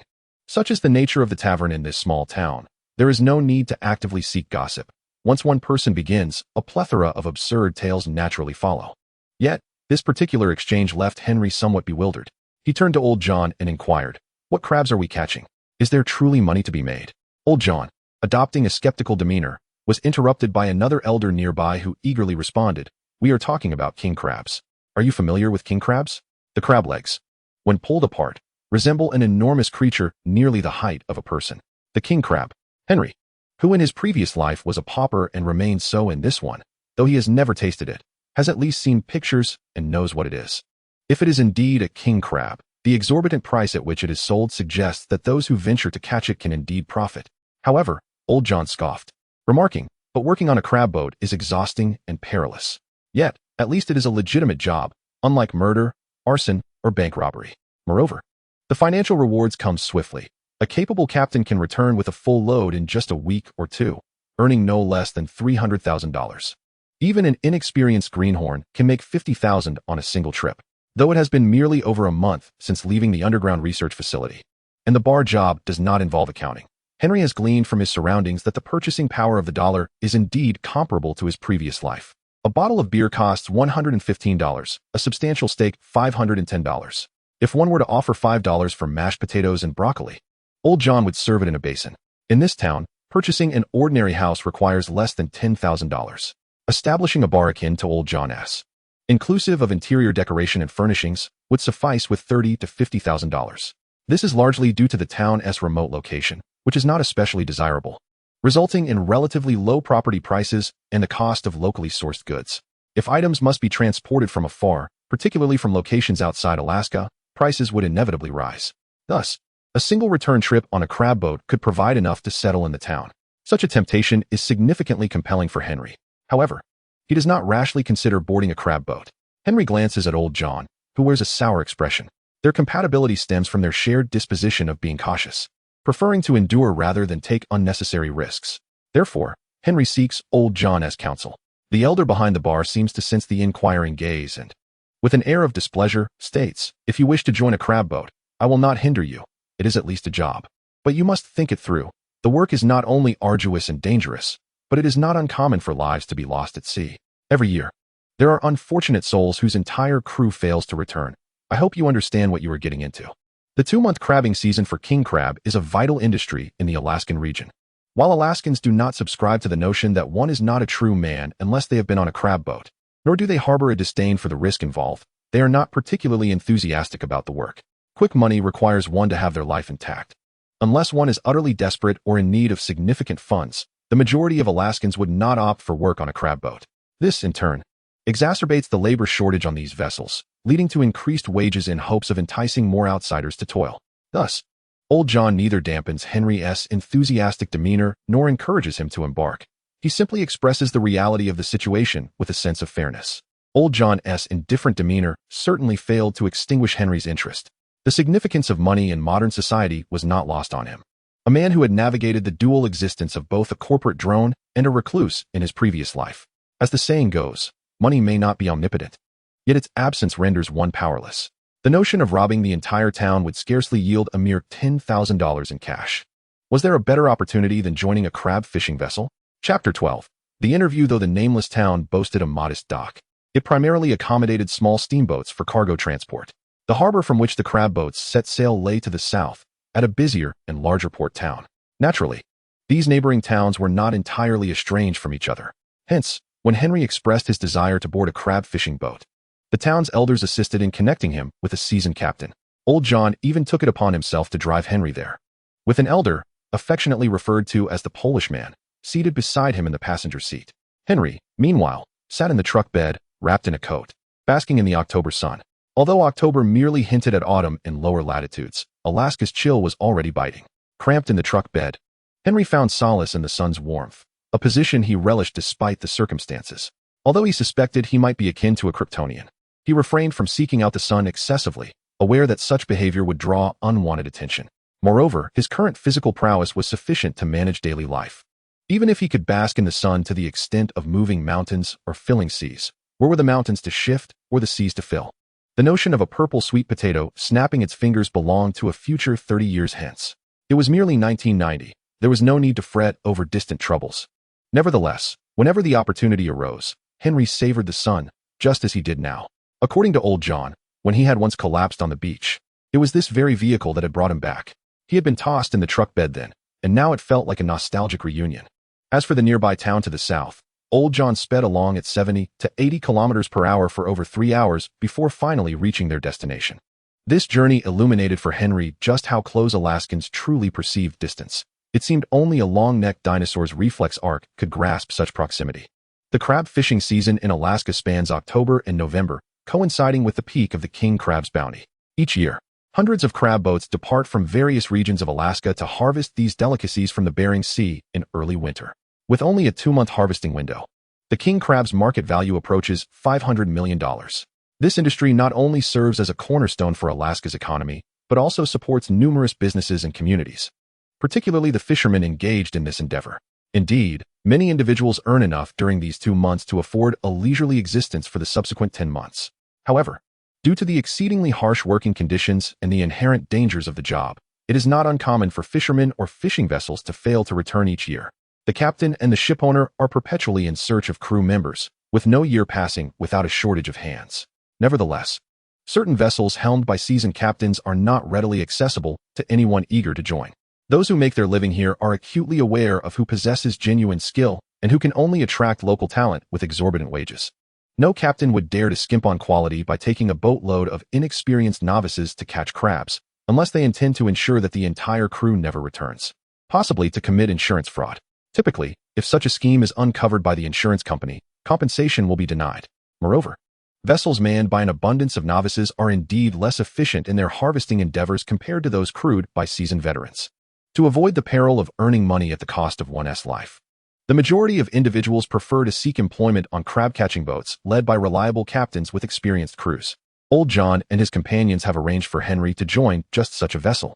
The Annie II, owned by the captain, George Jefferson III, is a testament to tradition. Those unaware might mistakenly believe that 2 former U.S. presidents have merged into one. Old George is a traditional crabber, having taken over the family fishing enterprise from his father and grandfather, and has been battling at the forefront of this trade since childhood. Thus, he is not only skilled but also adept at mentoring. Should any family have a child aspiring to enter this line of work, they would do well to seek out Old George for a stint at sea. If the venerable captain gives his nod of approval, then a novice will swiftly transform into a seasoned hand, welcomed aboard any vessel. For those merely wishing to earn quick money with just a couple of trips, Old George's boat is the safest bet. Returning in one piece is virtually assured. However, do not be mistaken into thinking just anyone can board Old George's vessel. Unlike other boats facing recruitment difficulties where any able-bodied individual can join, Old George's craft is in high demand, granting him the privilege to be selective. Therefore, Old John and his companions brought Henry to meet with Old George for an interview before the crab-catching season commenced. Should this not pan out, they would seek other experienced captains' vessels. As the crab-catching season approaches, many boats at the dock are bustling with activity, undergoing repairs, and stocking up on necessary supplies for the voyage. Old George remains on his ship, personally inspecting every piece of equipment with his crew. The Polish fellow who accompanied Old John and Henry was once a member of the Annie II, having spent some time as a crabber. Upon sighting the vessel, he skillfully boarded the deck and sought out Old George, who was busy making repairs in the cabin. "Hey, old man, I told you I would bring a young lad. You haven't forgotten, have you?" Old George, emerging from the cabin and wiping the grease from his hands, embraced his visitor warmly, displaying a sense of camaraderie. The bare-chested old captain boasts a robust physique. While he may not possess the sculpted muscles of a bodybuilder, he is far from having a sagging belly or excessive flab. The Mediterranean man's bald head and the stubble on his face were both white, clearly indicating that the old captain had seen his share of years. He was no mere youth. Upon noticing the approaching Old John, he stepped forward to extend a handshake and greeted him. "Hey, old chap. There's no bar on my ship. You'd best return and wait for me to come drink at your place if you wish to earn my money. Otherwise, it's out of the question. The Polish fellow didn't inform me that you, poor soul, were blind to the living person beside me. Or is it that besides crabs, your eyes can discern nothing else? In that case, I shall pay a visit to your wife tonight. Ha ha, old man. Your tongue remains as sharp as ever. There's a reason your bar is on the verge of collapse. It was in that decrepit state 30 years ago, and it shall remain so 30 years hence." Old John retorted. Old George raised both hands in a mock surrender, only then noticing the sole young man present. "Hey, young lad, what is your name?" "Henry, sir." "Henry what?" "Just Henry. I haven't yet decided on a surname." "Huh." Old George chuckled, not pursuing the matter further. He circled around Henry and then patted him heavily on the shoulder. Unsurprisingly, Henry stood utterly still, feeling as if he had been struck by a stone. "Not bad, young lad," Old George praised, then turned to the 2 elders and said, "I agree to let him aboard." He added to Henry, however, "Working on a crab-catching vessel is quite arduous. You'd better brace yourself mentally. Once the ship sets sail, there will be no room for regret." Old John interjected, "I must also warn you, this lad has quite the appetite. Don't let it come to a point where you have to cook crabs for him on board." "Huh. As long as you don't suffer from seasickness and vomit after eating, I assure you, you'll be able to sustain yourself for 24 hours. Chapter 13. The life of young Green on the crab-catching ship. No one referred to Henry as Henry. Everyone followed Old George's lead, and called him Young Green, a term signifying a novice crew member. In the vernacular of Henry's memory, it would be akin to rookie. The adage in the military goes, seasoned birds have their orders, middle-tier birds must wait, and rookies must endure. Regardless of the setting, rookies hold no power. Akin to an unwritten rule. On the Annie 21, indeed, Henry was the only one without prior experience in crab fishing. The others, even with the least experience, had accompanied Old George on several voyages, this being their second year with him. Rookies are expected to know their place, and Henry possessed this understanding. Moreover, he truly was a blank slate, knowing nothing at all. Naturally, he could not rely on sheer strength to compel everyone into submission. If one seeks comfort, one should return home. However, under Old George's leadership, there was no intentional bullying of the newcomer. For from the very first day at sea until reaching the crab-catching grounds in the Bering Sea, it was the only tranquil day. What followed was a harrowing whirlwind of activity. The crab fishing vessel operates nearly 21 hours a day, which does not imply a full 3 hours of uninterrupted sleep. Rather, this scant 3-hour interval is fragmented throughout the day, ultimately yielding barely over an hour of actual rest. The work is organized into shifts lasting 2 to 3 hours, with breaks of merely 5 to 10 minutes in between. These brief respites are primarily designated for sustenance and personal needs. Consequently, the crab fishermen consume 5 to 6 meals daily. The midday and evening breaks are comparatively longer, lasting 20 to 30 minutes, providing the rare opportunity to enjoy a hot meal. During the other brief breaks, the fare consists solely of simple provisions. The nature of the work is both intricate and perilous. Crew members must suspend bait bags filled with minced meat at the center of iron crab traps weighing up to 350 kilograms, subsequently lowering these traps to a depth of approximately 150 meters to attract crabs. However, it is a misconception to think that once the traps are cast into the sea, the crew can rest. A single vessel employs multiple crab traps, and the operation is continuous. As soon as one trap is deployed, the crew must retrieve the earliest set traps, regardless of whether they have captured any king crabs. Each trap must be reorganized with fresh bait bags. A critical aspect of this process is managing the issue of ice. Unlike seawater that can simply flow back into the ocean, solid blocks of ice can accumulate on the traps, necessitating timely intervention. If left unchecked, the excess ice could compromise the vessel's stability and lead to capsizing. Thus, even when all traps are submerged, the crew must engage in breaking up the ice, leaving no time for respite. The deployment and retrieval of the crab traps rely on the boat's crane.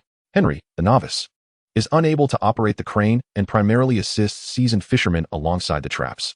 Additionally, one should not underestimate the king crab, although its mobility diminishes once surfaced. Its hard shell, sharp spines, and pincers pose real threats. Even without direct injury, merely handling a king crab can lead to harm, making gloves an essential part of the crew's gear. Nevertheless, Henry does not risk injury from the king crabs out of bravado, opting for sensible precautions instead. Beyond the relentless working hours and the unfriendly nature of the target species, the most formidable challenge aboard the crab fishing vessel is the harsh sea conditions. The Bering Sea in October and November is unmistakably winter's domain, with Arctic storms bringing frigid winds and sea spray that force the crew to labor in near-freezing temperatures. Occasionally amidst light snow, winds often exceed 26 kilometers per hour, generating towering waves up to 10 meters high. Given the small size of the crab fishing vessel, stability is a constant struggle. The threat of colossal waves crashing onto the deck can easily sweep careless crew members into the sea. Fortunately, unlike a military vessel, should someone fall overboard, rescue efforts will ensue. However, under such treacherous sea conditions, the challenges of rescue are evident. One could assert that the primary and most formidable hurdle to boarding a crab-catching vessel is to avoid seasickness. Indeed, to minimize it as much as possible. Should one succumb to nausea, it would be prudent to focus solely on expelling the contents of one's stomach rather than engaging in any tasks. Thus, the combination of the harsh maritime environment, the grueling hours of labor, and the formidable king crabs contributes to the perennial labor shortages faced by Alaskan crab boats. Henry had initially contemplated whether it might be beneficial to exert less effort each day and allow for more rest. However, after experiencing the working conditions firsthand, the answer became self-evident. The task of breaking ice must be incessantly attended to, compounded by the adverse sea conditions. To achieve a restful slumber aboard such a vessel would require a level of stamina akin to that needed to nap on a roller coaster. Therefore, it is universally acknowledged among the crew that their priority is to fill the hold swiftly and return to port as soon as possible. Only when one is well-fed and content do they dare to voice complaints about insufficient sleep. At such times, the presence of an experienced captain becomes paramount. Beyond navigating the vessel safely through turbulent waters to prevent capsizing, the captain must accurately assess where king crabs can be found. As the migratory patterns of these crabs are unpredictable and do not register on fishing radars or sonars, the success of the catch heavily relies on the captain's expertise, intuition, and a touch of fortune. Should luck falter, the duration spent at sea may extend, consequently heightening the inherent risks. A proficient captain can typically ensure a full load and a return to harbor in approximately 5 days. The claim made by the Polish crew member that a trip lasts about 2 weeks is indicative of a lackluster captain's performance. Most cannot endure such an extended period. After about a week, even if the hold is not yet full, many opt to return to port for rest. After all, such high-intensity labor is a gamble with one's life, sustained solely by adrenaline. Should one overexert themselves, a fatal collapse aboard could jeopardize the entire crew and vessel, an outcome best avoided. Within this brief span, Henry's performance was deemed exceptionally satisfactory by the seasoned crew. In such a high-pressure work environment, the greatest fear is encountering incompetent teammates, leaving little time for workplace bullying. Despite his novice status, as there are numerous aspects of the operation he remains unaware of and frequently inquires about, Henry learns rapidly. Once he is asked a question or attempted a task, he rarely makes the same mistake a second time. The use of rarely is due to the occasional miscommunication that arises when collaborating with others. Nonetheless, no one complains, for a simple call prompts Henry to rectify his actions swiftly. Who would be dissatisfied with such a conscientious crew member, as the least compensated among them? It is difficult to find grounds for jealousy towards someone with such a commendable learning pace and efficiency. This remarkable aptitude has afforded him the opportunity to engage in tasks beyond the basics. One could assert that, aside from the helm, he has become familiar with nearly all the tools aboard the crab-catching vessel, and thus far, no objections have been raised. At this moment, it has been less than 5 days. The new book seeks readers, collections, and recommendations. Thank you. Chapter 14. An unexpected twist. The tumultuous sea was the principal cause of the mishap aboard the crab-catching vessel. Despite everyone being on high alert, even the smallest wave could instigate unforeseen accidents. Even with seasoned Captain George at the helm, adept at navigating through both fierce and gentle swells, misfortune can strike unexpectedly, catching one off guard. In such moments, it is imperative for all to watch each other's backs and provide support to their companions on board. The maritime customs of the Western world have never embraced a self-centered philosophy. Instead, in the vast expanse of the ocean, it is solely each other that one can rely upon. If we do not extend a helping hand to one another, who else will come to our aid? Thus, camaraderie and mutual assistance are of utmost importance. In this environment, Henry worked diligently, though he made every effort to conceal his extraordinary powers and abilities. Yet, he could not help but be influenced by the atmosphere of teamwork, lending a hand whenever others were in need. Amidst the flurry of activity, few noticed whether Henry's strength and speed surpassed that of an ordinary man. As long as he did not draw excessive attention, there were ways to gloss over it. The closest Henry came to revealing his extraordinary abilities occurred when a wave struck from the side, causing the N2 to sway gently. At that moment, the crew was engaged in hoisting a crab trap, which was filled to the brim with a bountiful catch. Spirits were high, for the captain had successfully located a thriving crab population, and with several traps yielding abundant returns, satisfaction reigned among the crew. A prompt return to port meant an earlier payday. As the trap was hoisted above the ship's railing, a young crew member, having only recently shed the nickname Little Green, was pulling on the line to maneuver the laden metal trap back onto the deck. This sudden lurch caused the trap's center of gravity to shift, snapping one of the support lines. Not only did it threaten to send the trap back into the sea, but it also ensnared the unfortunate young man's arm in the process. As the trap swung outward, he faced the dire possibility of being flung overboard or suffering a grievous injury. In that critical moment, Henry grasped the impending trap and braced his feet against the ship's railing, feigning considerable effort to hold it steady. The young man's desperate cries immediately drew the attention of the crew, who rushed to his aid. Although the young man escaped with his arm intact and did not plunge into the depths, he was nonetheless pulled down onto the deck by the taut line. With swift action, someone hurried to free his arm, pulling him aside for safety. Seeing that the young man was being attended to, the seasoned crew members faced a dilemma. Should they abandon the trap or attempt to salvage it? Abandonment would necessitate severing the lines, allowing the trap to plunge into the depths of the ocean. However, to save it would hinge on whether Henry could maintain his grip. As they prepared to sever the rope, simultaneously instructing Henry to let go, the pretentious Kryptonian, with gritted teeth, uttered with great difficulty, "Could you perhaps reconnect the severed rope?" "Little Green, hold on." The seasoned crew immediately sprang into action. One individual swiftly secured a backup rope to the crane, while another positioned themselves at the ship's edge, with 2 others gripping their legs, ready to reattach the broken line. The application of knots was almost instinctive to these veterans. within mere moments. They adeptly restored the severed rope to its proper length and shouted, "Henry, let go." The Kryptonian, who had no intention of seeking the spotlight, obediently released his grip. The newly attached rope tautened instantly, and the crab trap was finally secured, albeit slightly askew. Several crew members grasped the tow line, collectively hoisting the crab trap onto the deck before carefully lowering it with the crane. Once the trap was securely placed on the ground, everyone exhaled a sigh of relief. Henry continued to feign exhaustion, leaning against the ship's railing, panting as if his arms were weary. As for his hands, they were gloved, rendering any injury undetectable to others. Meanwhile, the young man whose arm had been ensnared sat at the edge of the cabin, still shaken, though his arm remained functional. The sensation of muscle strain served as a reminder that the incident had indeed transpired. Several seasoned hands approached to comfort the two, while others inspected the recently hoisted crab trap. Even old George, who was steering the vessel, emerged to witness the unfolding events. He had observed everything that transpired, but the crew on deck had already resolved the situation before he could take charge. George assessed the condition of both individuals. After confirming that the frightened young man was not severely injured, he approached Henry. The seasoned crew had already checked on Henry, so George refrained from further inquiries. Instead, he simply patted Henry on the shoulder, stating, "Well done. If it weren't for you, that lad would have lost his arm, even if he survived." No one questioned how Henry managed to hold on to a corner of the crab trap. After all, just one of the 4 ropes had snapped, temporarily disrupting balance. It was not as though Henry alone bore the entire weight of the trap, including its catch. Others standing nearby could have potentially held it as Henry did in that moment of crisis. In an environment as perilous as that of a crab fishing vessel, miraculous bursts of strength, though rare, were not unheard of. Old George and the other veterans had encountered similar life-saving scenarios in the past, so they did not dwell on it. Once assured that everyone was relatively unharmed, George commanded, "Replace the broken line with a new one. Let's put in the extra effort to finish this batch of king crabs, and then we'll head back to port. As for you two lads, I'll give you 10 minutes to rest, all right?" Before the two could respond, an old crew member interjected, "Captain, are we really returning so soon?" The vessel's hold was nearly brimming with king crabs.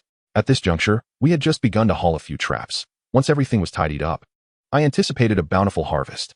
It would be prudent to return early so that everyone could rest. Your compensation will not be lacking. All right, you are the boss. Your word is final. Henry clapped his hands and remarked, "I'm fine, I don't need a break." Another individual remained silent, seemingly still recovering from the shock. Old George did not allow Henry to continue, but instead turned to the young man he had just rescued, saying, "A 10-minute rest is a 10-minute rest. While you're at it, fetch a bit of whiskey from the hold. Pour yourself a glass and give one to that lad as well. He appears quite shaken." "Understood, boss." Henry did not protest further and willingly made his way into the cabin. The seasoned crew did not engage in idle chatter about the two newcomers receiving extra rest. Instead, they continued with their crab-catching tasks. If we wished to return to port swiftly, it required the collective effort of all. There was simply no time for petty rivalries. Chapter 15. The Harvest. The young man, trembling as he accepted the steel cup filled with whiskey, was a mutant, distinct in appearance from ordinary folk. His face bore gill-like structures akin to those of a shark, enabling him to breathe underwater. His unique abilities proved invaluable in tracking the elusive king crabs. However, this mutant power was not without its drawbacks. Like any ordinary person, he faced the risk of hypothermia in the frigid Bering Sea, while he fared well underwater. Failing to dry off promptly upon surfacing could lead to dire consequences. Moreover, navigating the treacherous sea to reboard the vessel consumed considerable time. These challenges limited his effective contribution to the team. Consequently, during the actual voyage, the crew relied primarily on Captain George's extensive experience to locate the crab schools, only deploying him when the search extended over a prolonged period. Throughout the 5-day expedition, the young mutant had ventured into the sea no more than twice.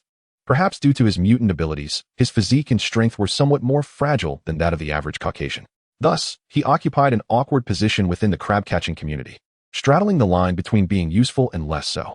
As for any discrimination against mutants aboard the vessel, old George had remarked that given the current labor shortages, anyone willing to work would be welcomed, regardless of their mutation.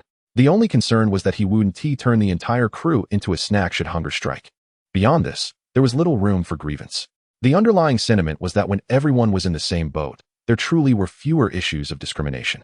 Unless someone willingly sabotaged their own efforts and, as a result, found themselves tossed overboard by the raging waves, they could only blame their misfortune. After a harrowing brush with death, the young mutant clutched the whiskey cup for over 20 minutes before he regained his composure and rejoined the crab-catching efforts. The others did not chastise him for taking extra time to recover. After all, having just escaped from peril, who could assert that they would bounce back in short order? After indulging in a glass of whiskey, Henry immersed himself once more into the task at hand. Following 5 days of intense labor, the crew had developed a remarkable synergy. Often communicating with mere glances, intuitively understanding where to coordinate their efforts. The efficiency of this crab-catching expedition was largely attributed to the remarkable contributions of the unassuming little green, whose subtlety, though initially overlooked, proved to be perfectly aligned with the team's needs, saving them considerable time and enhancing their productivity. Thus, on the morning of the 6th day, the Annie No. 2 returned to port successfully. The final batch of king crabs remained uncaptured, as the hold was at capacity, leaving no choice but to return. There were designated berths for unloading. Following the commencement of the king crab season, various fishing companies stationed personnel at the docks around the clock, awaiting their opportunity to purchase.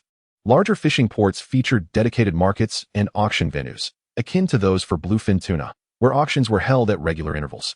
However, in smaller locales like theirs, bidding typically occurred directly at the dock. The crew's responsibilities did not cease upon arrival. They were tasked with extracting the king crabs from the hold for packing and weighing. At this juncture, Old George would engage in banter with a few familiar fishing companies to negotiate prices. By merely observing the first few baskets of king crabs, they could estimate both quality and price. The remaining fishing company that had successfully bid would stay at the dock, awaiting the final weighing results. Once the results were announced, the fishing company would swiftly issue a check to the shipowner or captain. After all operations concluded, the crab-catching vessel would be navigated to a resting berth, marking the moment for the crew to settle their wages. Most crew members received a fixed salary agreed upon prior to boarding, while a select few seasoned veterans could earn additional commission based on their catch. Should the captain and shipowner be different individuals, the captain would also receive a guaranteed payment or a share of the profits, intended to incentivize these experienced hands. For the success of a vessel often hinged upon their performance. As the most inexperienced newcomer, Henry was naturally the last to receive his check. Observing the contented smiles of his predecessors, it was evident that Old George was no miserly employer. The young mutant, too, playfully flicked his check with his finger, exuberantly proclaiming his desire to treat everyone to a drink at the bar.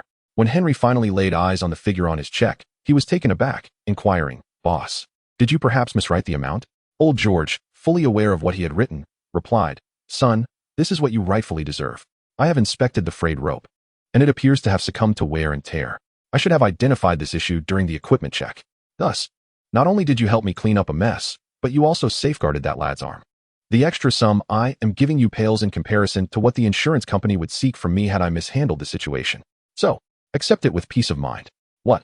I have a chance to claim insurance?" the young mutant exclaimed with excitement. Suddenly, an experienced individual beside him delivered a sharp rebuke, inquiring, "Do you seek the insurance payout or your arm?" Aware of the necessary trade-off, the young mutant cradled his injured arm and stammered, "My hand is fine. It's perfectly fine." Henry, feeling justified, shook the check in his hand and said, "Thank you, boss." Although no one disclosed the amount they received, Henry utilized his extraordinary ability to discern the figures on each person's check. Strangely, his own amount was at the lower end, identical to that of the young mutant. Nevertheless, as a novice, such a sum was considered ample, and there was little cause for complaint. With money in their pockets, the group of men naturally engaged in discussions about where to indulge themselves. A few, who had families back in town, planned to return home and sleep for 3 days straight. Old George intended to let loose before departing, lest he regret not having done so if he were unable to return. However, now that they had safely returned to port and received their payments, he merely wished to go home, choosing not to join the younger men. Yet, noticing that Henry had not left, as if waiting for him, Old George recalled the young man's situation and approached him. "You don't have a car, do you? Come with me. I'll arrange for someone to take you back to Old John's bar. If you wish to cash your check, I can also take you to the bank." "Boss, I just want to know if there's another chance to get back on the boat. I want to earn some money." Despite the fact that crab fishing was deemed a perilous and arduous job by Old John and others, Henry viewed it quite differently. Take, for instance, the most exhausting continuous shifts. As long as he could bask in the sunlight, Henry felt an inexhaustible energy within him. The fatigue was hardly a concern.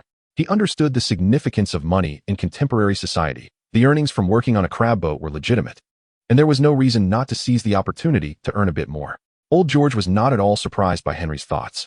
While many newcomers to the crab boats might see it as just a temporary venture, some could adapt to the work and eventually become full-time crabbers. Even if one did not consider it a lifelong career, it was entirely reasonable to earn a few extra trips while young. Consequently, Old George shared his future plans, saying, "Upon my return, my wife will arrange for another crew. The Annie 2 will rest in port for a day, replenishing supplies and undergoing repairs before setting sail again. I cannot ascertain how many days it will take for them to return. If you are still interested in joining my boat, conservatively speaking, come back to the port in about a week. Your pay will be the same as this time, and I will no longer regard you as a novice. If you feel well rested and wish to board sooner, you can have the pole contact me. I will help you find a reliable vessel. But for now, your task is to rest well. At least wait 3 days before considering these matters. All right, kid?" Henry certainly would not express that he had no qualms and could continue to board his ship, even if he dared to speak. No captain would risk taking a newcomer like him out to sea. Naturally, he nodded in agreement. However, Old George cautioned, rest should be taken seriously. My ship does not welcome those who indulge in vices. A person with cravings is nothing but a nuisance aboard. Aside from a brief respite in the frigid Bering Sea to cool your head, I cannot offer further assistance. Do you understand my meaning? Raising his hands in a gesture of surrender, Henry replied, "Understood, boss. I shall adhere to your wishes." As a Kryptonian who felt no effects from whiskey, Henry doubted whether those powders could have any impact on his physique. Nevertheless, he lacked the interest to experiment. Observing the young man's earnest demeanor, Old George knew the lad had absorbed his words. He reassuringly patted Henry on the shoulder, saying, "Be sure to deposit that check into the bank promptly. I have witnessed too many individuals collapse in bars, soaking their checks until they disintegrate or falling prey to theft. You must hope the thief is not swift. For even I would be unable to assist then." "The bank?" Henry inquired, patting the pocket where he kept his check. "Is there a place to cash it?" "You don't even have a bank account, do you?" sighed Old George. While he did not pry into Henry's background, his extensive experiences allowed him to surmise the situation. "Let me find someone to assist you. That old fellow is quite adept at handling such matters, and you may consult him if you encounter any issues. Afterwards, I shall send you back to Old John's bar. Even when seeking advice, the person I introduce will not offer anything overly outrageous. My legs feel as if they are floating, and I cannot accompany you through all these errands. Is that acceptable?" "You would be of tremendous help, boss." Henry readily agreed. Having someone to guide him was infinitely preferable to wandering aimlessly. After another reassuring pat on Henry's shoulder, Old George said, "If there are no objections, follow me to the docks management office. I will make a call there, and you can wait." "All right, I will follow your lead." The dock management office was merely a small room, yet it had tables and chairs for patrons to rest. Old George used a public phone to dial a number, explaining the situation to the person on the other end before hanging up. Before departing, he purchased a cup of coffee for Henry, saying, "That old chap should arrive in about 10 minutes. His name is Tom. I've informed him of your appearance and circumstances. From there, you two will handle it. Is that all right?" Taking the coffee, Henry nodded. "Thank you, boss. The sooner this is resolved, the sooner I can rest. A voyage demands at least 3 days of recuperation. As I grow older, the recovery takes even longer. I can no longer afford the luxury of frequenting bars like you young folks." After delivering this sardonic remark, Old George truly departed.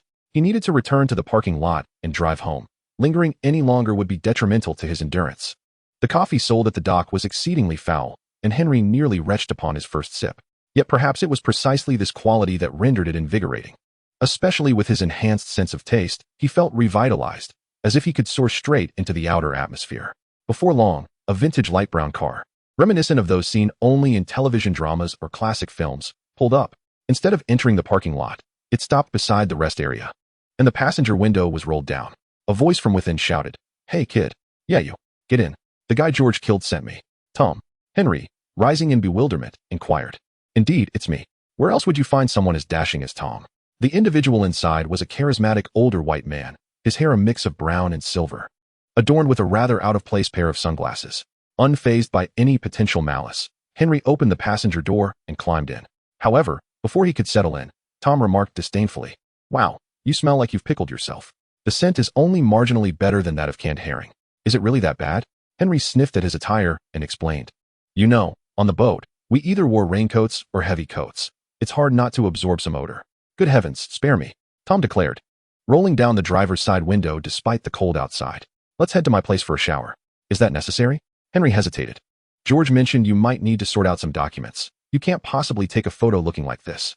Gazing at his reflection in the rearview mirror, Henry saw a disheveled mane nearly obscuring his eyes, coupled with a face adorned with stubble. If he were to use this as an ID photo, it would unmistakably convey that he was in some kind of trouble. Relenting, Henry replied, "All right, I suppose I should tidy up, but I don't have any clean clothes. If you don't mind wearing something used, I have some clean clothes you can change into, if you wish to buy new ones." We can stop by a store first. That's unnecessary. I just need something to wear. Then let's be off. With a quick press of the accelerator, Tom expertly maneuvered the car onto the road. As they drove, Tom continued, "First, we'll get you cleaned up and take your photo. Then I'll take you to the bank to collect your funds. Do you have any questions? Can you handle documents here? Anything at all?" Tom replied, "My primary occupation is as an employment intermediary, assisting individuals from out of town in obtaining work permits and introducing them to the captains of crab fishing boats, from which I earn a modest commission. The entire process is legal. Your situation is somewhat unique. If you wish to avoid scrutiny, you will need to rectify your work permits and any taxes owed afterward. Everything I facilitate is legitimate. Do not mistake me for someone who issues counterfeit documents. I will manage what George entrusted me with, but I will need to charge a fee for my services. Is that reasonable? Is that even possible?" Henry asked, astonished. Although he was unaware of the full context, one thing was certain. He lacked a legal identity. The prospect of obtaining any form of documentation, even fraudulent, was completely foreign to him. Therefore, Tom's assertion that he could provide such was indeed astonishing. Old Tom chuckled with satisfaction, saying, "This is Alaska. As long as you aren't a federal fugitive, everything will be manageable." After a brief pause, he conspiratorially added, "In fact, even if you were, there are ways to handle it. You're not, are you?" Henry quickly shook his head, responding, "Of course not." "That's good." Tom returned to his relaxed demeanor. He then turned a corner and stopped in front of an office adorned with large windows. The windows bore the name of Old Tom's Human Resources and Consulting Company, where a middle-aged woman was engrossed in paperwork. Tom led Henry inside, but the woman did not lift her gaze, ignoring them entirely, exuding the unmistakable demeanor of a seasoned clerk. Scattered on the desk were several peculiar coins, which, at old George's gesture, the woman leisurely swept into a drawer. As Henry walked past her, he was met with a disdainful sniff. The woman remarked, "Wow, where did you pick up this person from a stinky gutter? Just off George's boat, I presume." "Oh, well." She clearly recognized old George and understood the implications of just off the boat, though he might be a bit odorous. He had money, so one must endure the unpleasantness. One shouldn't assume that white people are inherently noble, as not everyone is above bending for a bit of coin. Fortunately, the woman didn't dramatically alter her demeanor to feign warmth. Otherwise, Henry might have felt utterly embarrassed. He feared the pent-up frustrations might erupt. However, this judgmental attitude was something Henry had encountered before in his past life, so he was not entirely taken aback. He felt no anger. The woman's demeanor was merely impolite. Nothing more than a verbal jab, rather than a direct confrontation. Besides, he was indeed a mess. Could he really expect not to be spoken about? It is worth noting that this body did not actually sweat. It merely emitted a normal body temperature.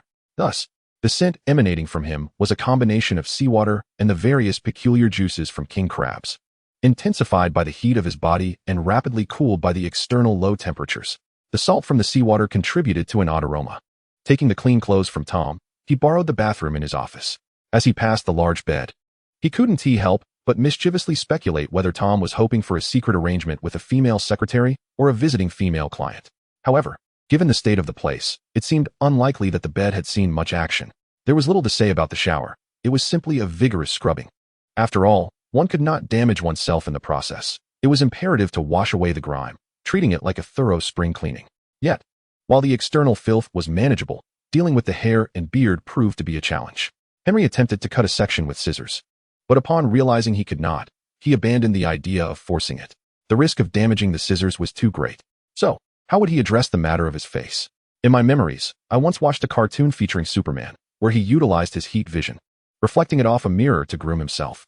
So, is it possible for my eyes to emit light? Henry had never attempted this before. To avoid damaging someone else's bathroom, he first raised his palm in front of him, intending to use himself as a target. However, how could he unleash his heat vision? There were no online tutorials available. Straining in a manner akin to a difficult bowel movement, he widened his eyes. Unsurprisingly, nothing at all occurred. Even silently chanting, "I want to shoot heat vision," proved futile. Thus, Henry could only rely on distant memories. Many works depict the origins of Superman, yet the most detailed among them is a long-running television series, Smallville. In it, the Kryptonian boy Clark Kent gradually awakens his superpowers, and the first time he releases his heat vision is due to a surge of adolescent passion. Upon seeing a strikingly beautiful teacher with long legs, the ordinary boy merely experiences a daydream and a nosebleed. Our future Superman, however, nearly incinerates his family's barn with a mere gaze. What does this suggest? Is he on a quest to rediscover his delayed adolescence? Or is he reminiscing about a long-lost youth from over 30 years ago, in a desperate attempt to give himself a haircut and shave? Henry had no choice but to resort to hope. With his eyes closed, the images of various teachers seemed to whirl before him. Thanks to his super intellect, he recalled those scenes vividly, even remembering their titles. Unsurprisingly, the first reaction came from his lower body. A wave of warmth surged from his coccyx, traveling up his spine, neck, and the back of his head. This transformation unexpectedly reminded him of the new Hollywood Godzilla, preparing to unleash its nuclear breath. Could it be that he was not a Kryptonian at all, but rather a humanoid Godzilla? Abruptly, an overwhelming surge of impulse surged into his eyes before the moment of clarity. Henry uncontrollably opened his eyes, only to witness a crimson haze before him, followed by a burning sensation in his right hand. This feeling arrived swiftly and departed just as quickly, akin to the climax of a man. In the restored world of normal colors, his hand, held up as a target, remained unscathed. Only 2 charred spots marred his palm. Henry had secretly tested the boiling water he used for coffee, and when he touched it, he felt nothing amiss. The temperature was high, yet he felt no pain, let alone any injuries. This pain, however, was the first sensation he had experienced since leaving the underground laboratory. It felt akin to breaking through a membrane, lifting certain restrictions from himself. As long as he desired, he could emit heat vision at will, adjusting its intensity and duration. It was as if he had installed a switch and valve for heat vision in his mind, though the finer details of control would require some practice. Well, having mastered this Kryptonian instinct of adolescent impulse, the next question loomed even more perplexing. How can one utilize a mirror to reflect their own thermal rays, achieving an intensity sufficient to incinerate the very hair they produce? This notion evokes the fantastical image of casually wielding a mirror to deflect Godzilla's nuclear blast. Remarkably, this extraordinary feat has been accomplished by Superman. Thus, if anyone were to assert that all of Superman's abilities are grounded in science, thereby rendering him vulnerable to magic, let them provide an explanation for the utilization of an ordinary mirror to reflect thermal rays and shave the stubble from his impervious form. Should a plausible physical explanation be uncovered, that individual would undoubtedly merit a Nobel Prize. In Chapter 18, entitled Bioplasmic Field, to avoid damaging others' belongings, Henry resorted to conducting experiments with his own hands. After considerable effort, he finally discerned a semblance of understanding. Ultimately, it pertains to the application of that extraordinary bioplasmic field, the rationale of which remains elusive. If we postulate that the rays of a yellow sun alter one's physiology, it is evident that solar energy is not entirely harnessed for self-transformation. A significant portion is retained. This retention does not resemble the internal energy storage found in martial arts novels, where inner strength is said to reside in the dantian. For Henry, whose sensory perceptions of his own organs and bodily condition are exceptionally acute, he could distinctly sense that each time he basked in the sun, in addition to the reinforcement of his cellular structure, an additional energy was absorbed into his being. This energy is omnipresent but confined beneath the skin, encompassing the hair that he secretes. This constitutes a fragment of the secret behind his unyielding steel physique. It is not solely reliant on mutated cells to withstand all harm. By judiciously harnessing this energy, one can nearly manifest their desires. The reason for the term nearly lies in Henry's straightforward experiments, where he found that nothing was beyond his reach. This included manipulating thermal rays to avoid damaging the mirror while reflecting them back onto himself, burning only the hair exposed beyond his skin. However, such actions resulted in a depletion of the stored energy within him. In the context of shaving, the diminished amount was approximately 1/10,000,000th of his current energy reserves. This capacity led Henry to almost label this power as magical, an ability that allows him to realize his innermost wishes. The designation bioplasmic field in Superman's lore likely serves to emphasize that he hails from Krypton, a civilization far more advanced than Earth, and thus does not succumb to the inexplicable phenomena of magic. Additionally, having been raised in a science-oriented environment and subsequently discovering his origins on a technologically sophisticated planet, Superman found no necessity to develop abilities related to magic. To validate this notion, Henry endeavored to perform a fundamental trick, igniting a flame. With a mere rubbing of his thumbs, a flame appeared at his fingertips, akin to a lighter. This revelation momentarily caused Henry to question his identity as a Kryptonian. Yet he quickly comprehended why Superman refrained from cultivating such talents. From a scientific perspective, the transformation of energy inevitably confronts the issue of entropy, which can be succinctly termed as waste. Utilizing thermal rays to incinerate the stubble on my chin, jawline, and neck expends merely a fraction of my stored energy. Yet, the simple act of igniting a flame with my fingers instantaneously drains a significant portion of my energy reserve. Moreover, as the duration of the flame's maintenance extends, energy continues to dissipate inexorably. In simpler terms, Engaging in this seemingly magical display represents an exceedingly inefficient conversion of energy. Employing super speed to create fire through friction, however, yields zero loss. It is unfathomable to consider that if one were to emulate the dark sorcerer from the neighboring realm during World War II, incinerating an entire city like Paris would necessitate binding several colossal super beings as magical energy batteries to achieve such an endeavor. Of course, this conclusion is predicated on my solar cell having only recently begun to bask in the sun, and my energy reserves are far from approaching their peak. Whether they have even surpassed the critical threshold remains uncertain.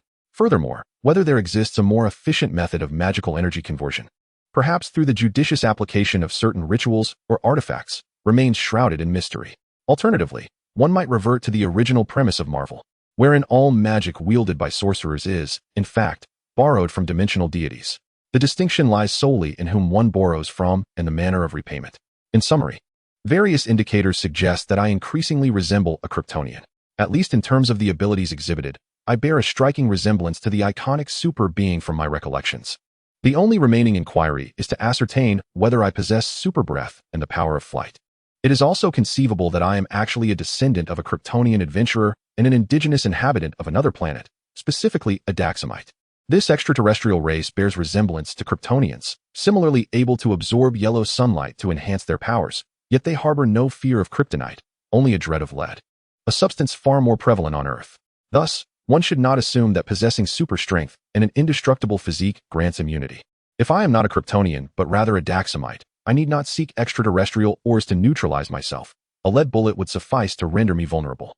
Lead bullets are indeed classified among conventional ammunition. The question remains, what manner of being am I? Henry currently possesses no definitive answer. Recently, in the course of my daily life, I have been oblivious to any encounters with lead-containing objects, thereby rendering it impossible to ascertain from which planet this version of myself originates. Despite having clarified certain matters in the confines of my bathroom, aided by the rapid processing capabilities of my enhanced intellect, I find that time is of the essence. My clumsiness may have caused quite a commotion.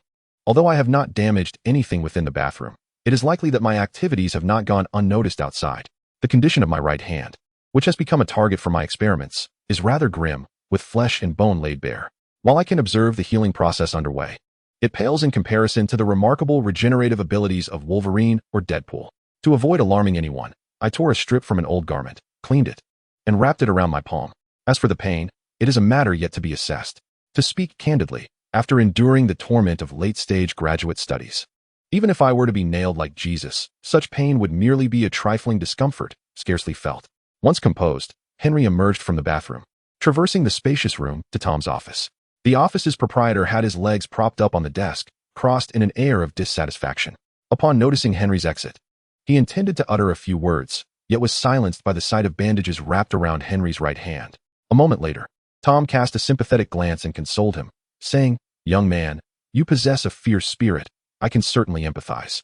Should you desire, I could escort you to the local strip club. With some charm and a bit of cash, you might find an ideal companion for a delightful evening. There is no need to subject your hand to such suffering. It seems you've scraped it raw, given its condition. Would you like me to take you to the pharmacy for some ointment, or perhaps some lubricant? What the devil? What does this fellow comprehend?"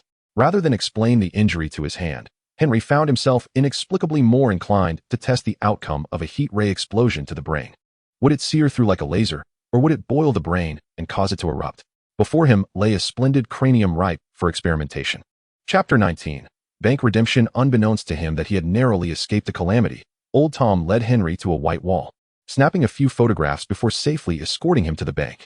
The First National Bank of Alaska is the most common bank in the state, and one of the top-performing banks in the nation, consistently earning a 5-star rating. Established in 1922 by the Venerable Winfield Irwin, it was founded on solid ground during the railway construction boom of the 1920s in Alaska. Such an institution naturally offers a wide array of services, and the bank manager is quite adept at accommodating every type of client. At least when Tom ushered someone inside, the bank manager promptly greeted them from his office. "Hello, Mr. Tom, you look as dapper as ever today." He extended his hand in salutation.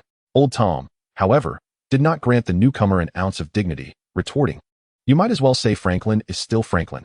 That one T change in another 100 years, will it?" "Haha, indeed. Franklin's legacy is as enduring as this institution's history. So it shall remain." The bank manager jested before inquiring, "And who might this guest be?" "This is Henry. a crew member of Old George. He is here to cash a check. Welcome. You have arrived at a bank with the finest reputation and most convenient services in the nation. May I inquire whether you wish to deposit into an account at another bank or open a new account with us? Tom answered on Henry's behalf. Cash. He wishes to withdraw cash directly. For cash redemption, a fee of 6 per thousand is applicable. The standard fee for cashing checks is 4 per thousand. If you were to open an account with us, I could reduce the check cashing fee to 2 per thousand. Are you not considering opening an account? He still has some incomplete documentation. If you could be accommodating, other options might be considered. Tom subtly articulated the situation and then turned to Henry, inquiring, what do you intend to do? Some individuals may be particular about the slight variances in fees. Hence, Tom refrained from making decisions for Henry. Of course, his intent in revealing the intricacies was to ensure the bank manager was aware of the potential regulatory challenges, preparing him mentally for what lay ahead. No, I would prefer to withdraw cash, Henry replied without hesitation. Understanding Tom's insinuation, the bank manager did not press Henry further on his decision. After all, engaging in non-compliant operations carried certain risks. Although such actions could potentially yield a commission discreetly, given that the client had made a decision, it was simpler for everyone to adhere to the regulations, sparing them from additional concerns. With an unwavering smile, the bank manager presented a beautifully crafted wooden tray before Henry, saying, please retrieve the check you wish to cash, and I will promptly process your transaction. The swiftness of the action took Henry by surprise. He had anticipated that withdrawing a substantial amount of cash would either be met with resistance or result in a delay. Noticing Henry's slight astonishment, Tom, without needing to inquire, understood the thoughts of the newcomers and explained, during crab season, it is common for some individuals to withdraw cash and not return. Therefore, the bank prepares extra cash during this period. There is no reason to be astonished. This also clarified why, despite the modest size of the bank in this small town, Henry observed a considerable number of armed security personnel. Adhering to the principle of pursuing legitimate income without courting trouble, robbing a bank was, of course, not an option. Henry placed the check signed by Old George onto the tray. The bank manager retrieved the tray, scrutinizing the figure on the check, and confirmed. You wish to cash this check for $80,000, correct? Indeed. Very well, please hold on. Rising with the tray, the bank manager proceeded to process the transaction. At that moment, a leggy lady in black stockings entered the office and politely inquired, would either of you like coffee or tea? Is there not a third option? Henry lamented inwardly, but replied, coffee, thank you. Tom requested nothing and dismissed the bank lady, instead making his way to the manager's liquor cabinet to pour himself a glass of whiskey. He then asked, young man, are you of legal age? What is the legal drinking age? Henry inquired, uncertain whether the regulations in this world aligned with his recollections. 21. That is truly unfortunate. I will stick to coffee. It's a pity there is no milk. You are missing half the joy of life, Tom remarked as he returned to the sofa, comfortably settling down with his whiskey glass. He then asked, now, tell me, how did you come to be aboard George's vessel? I had no idea you were subject to a background check. Who are you? An undercover agent? We must wait a moment. Shall we engage in conversation? Or would you prefer to admire this rather tasteless office?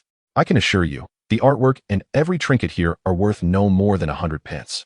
Not intending to delve deeply into the cheapness and lack of taste of this office, Henry responded to Tom's inquiry. I was introduced to the ship by a Polish fellow, whom I met at Old John's Tavern, the little town to the north. Do you know it? The old stubborn one left by World War II, correct? I know him, a family of patriots, and now he is the last of them. Henry did not feel compelled to rebut such mildly disrespectful banter. Old Tom inquired further. Surely there is more, lad. George, that old chap, seldom pays attention to a greenhorn. What else have you done? Well, there was a minor incident aboard the ship, which I assisted in resolving. Beyond that, I like to think I am a quick learner and a bit industrious. As for the rest, you shall have to ask George. I cannot fathom what he truly thinks. Oh, a minor incident, is it? Tom mused, though he did not press further. Their casual conversation was interrupted by the entrance of the bank manager, who carried a larger tray piled high with stacks of cash, placing it before Henry.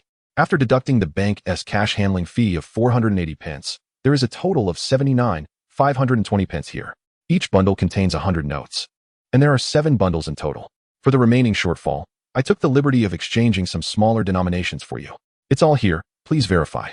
At that moment, the bank clerk who had previously brought coffee reappeared, this time wheeling an accounting machine, efficiently tallying the cash in front of Henry and using a calculator to confirm the accuracy of the amount. Once the bank clerk finished counting, Henry followed suit.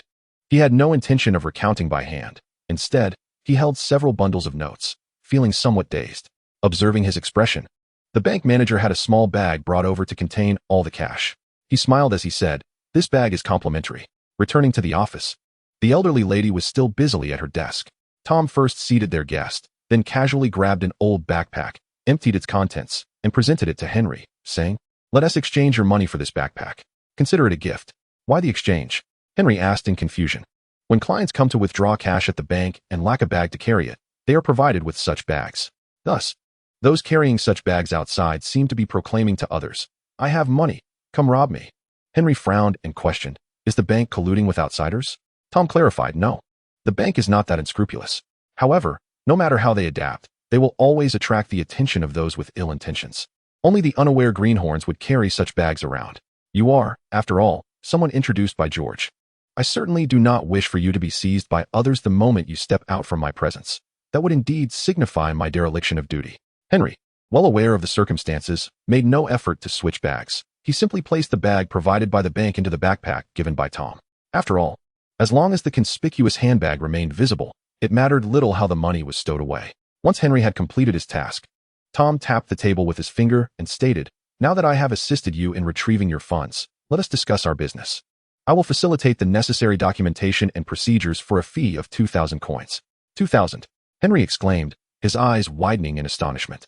"That is even more affordable than I anticipated. This is for authentic documents, not forgeries, is it?" Tom chuckled and replied, "Trust me.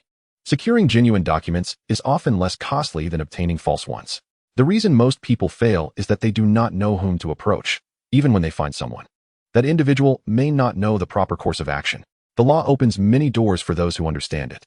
As long as one adheres to the right path, there is no need to squander a fortune unnecessarily. However, most individuals who possess this knowledge tend to remain silent, for they have no obligation to assist others unconditionally. Do they? Some assert that the methods for making money are inscribed within criminal law. This assertion is both accurate and misleading. It is accurate because illicit activities can indeed be lucrative. However, the costs are incurred elsewhere, such as facing arrest and its consequences.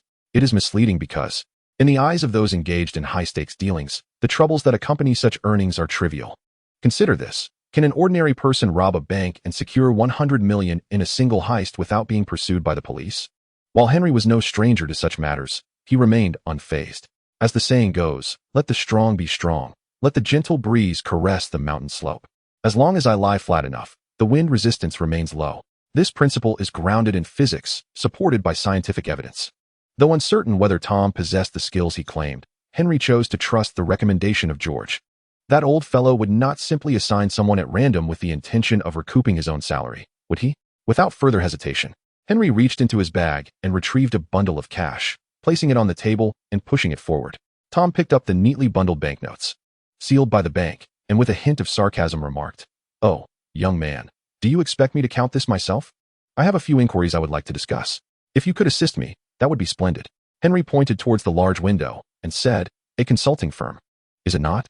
He then placed the bundle of cash back onto the center of the table. Tom, maintaining a composed demeanor, regarded the young man before him. "Speak. I may not be able to fulfill all requests. Is there a car rental service available here? I wish to rent a vehicle." "A rental vehicle? There are none in town. You would need to go near Hooper Bay Airport to find a private rental company. Why not consider purchasing a car outright? Rentals are typically for tourists and can be quite costly." Henry candidly replied, "I plan to try my luck in Hollywood after the crab season concludes." "Oh, a dream of stardom, is it?" "Not necessarily. Perhaps just to broaden my horizons. I shall not linger here for too long. Purchasing a vehicle only to sell it later seems rather cumbersome. Relying on someone else for care is similarly troublesome." Tom spoke earnestly. "If you are inclined to heed my counsel, I would suggest you acquire a car. I am uncertain how many times you plan to embark on a crab-catching vessel, but believe me, without a bank account, you would not want to carry that bundle through airport security," gesturing towards the old backpack beside Henry. "Thus, the most advantageous choice for you would be to take the ferry. Another benefit of the ferry is that for an additional fee, you can drive your car aboard, accompanying you to your destination. This way, you save time searching for local transportation and minimize unnecessary complications." Henry frowned and inquired, "Will there be difficulties with airport security on domestic flights?" Tom shrugged in resignation. "You can never truly know how those in positions of authority will wield their power. All I know is that the astute understand how to proactively avoid trouble. Comparatively, the ferry is much simpler. Purchase a ticket, drive onto the boat. Upon arrival, drive off. It's that straightforward. Even if you were transporting an entire cargo of explosives, as long as you do not detonate them on site, no one would bother you." Leaning forward with his elbows resting on the table, Tom continued, "Of course, a minor drawback of the ferry is that it takes longer. If you find this unappealing, I have no objections. I merely offer a suggestion." "Very well, then assist me in acquiring a vehicle or direct me to where I might find a second-hand car dealership." "What are your requirements for the car?" "For wheels, and it must run on fuel." Chuckling softly, Tom detached a key from his keychain and tossed it to Henry. "The second-hand dealership in town sells nothing but junk. You might as well keep this gem." Henry grimaced at the key in his hand and glanced at old Tom. The cantankerous man replied, "Hey, that's a Cadillac, a classic model from '65. Who wouldn't adore this treasure? Moreover, there's an advantage to driving this car. A vehicle aged 25 years. Its condition cannot be deemed that of a meticulously cared-for vintage automobile.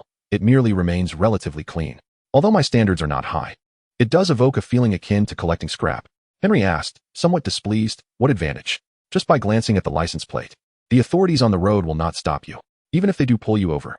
Simply inform them that old Tom is still processing the documentation and no one will trouble you.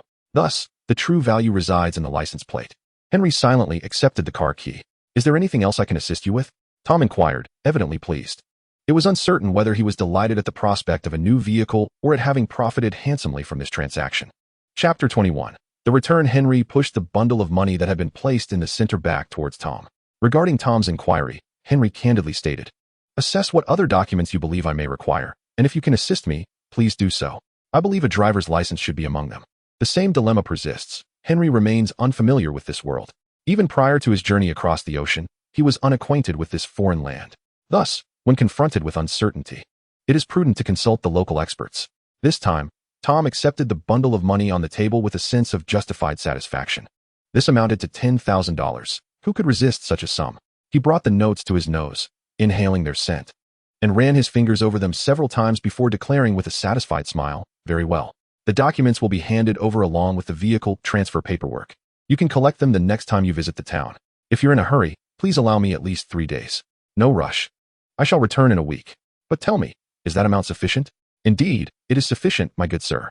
Tom pondered for a moment before stating with a serious demeanor, "However, I now have a question for you, my good sir." "What is it?" Henry inquired, puzzled. "Your surname." Tom replied, "It cannot merely be Henry on your identification. It would raise suspicions without even needing to investigate." This was indeed a valid point. The question of his surname now loomed large. Which surname should he adopt? Kent, Wayne, L, Captain, or the one bestowed upon him by the Russians, Inuo Owen? Perhaps it would be simpler to just use Owen. After careful contemplation, Henry settled on his choice, Henry Brown. This was the surname of old John, the first person to extend kindness to him upon his arrival in this world. Borrowing his surname should not pose any issue, as he had no intentions of becoming his godson. It was not a name of noble lineage with titles to inherit. "Is that acceptable?" Henry asked. "Of course, my good sir. Even if you wish to be called Charlie Brown and adopt a dog, I would have no objections," Tom jested. "Then it is settled. I shall see you in a week." Henry lifted his backpack, preparing to depart. Tom initially intended to watch him leave from his seat, merely waving his hand.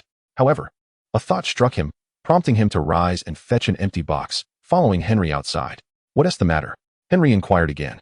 "I just need to tidy up the garbage in the car, along with some personal belongings. It would be better for you not to have to look at them." Tom replied, "Very well." Henry understood the truth that free gifts are often just garbage. He only required the vehicle, without the peculiar items that might be included. Tom indeed managed to remove a considerable amount of rubbish, including what appeared to be an unused condom, a soda can hidden beneath the seat cushions, bottle caps, coins, and more. Most notably, he discovered a short revolver in the glove compartment, its surface gleaming with polish, indicating it had been well maintained. As Tom retrieved the revolver, he remarked, "In Alaska, a concealed carry permit is not necessary. When purchasing a firearm, simply register the proof of purchase. This facilitates police tracking. Hence, should you lack a permit, it is not due to my unwillingness to assist you, but rather the absence of such regulations in Alaska." Henry had no intention of using a firearm, so he accepted it without concern. As for Tom's additional comment, he brushed it off. "Not a problem. I have no need for it. Just a friendly piece of advice. If you plan to traverse the Alaskan roads, it would be wise to arm yourself with at least a shotgun, lest you find yourself grappling with a bear." As Henry prepared to open the door and enter the vehicle, he turned back to inquire, "Bear, is it plentiful?" Misfortune often strikes unexpectedly, and who can predict when it may occur?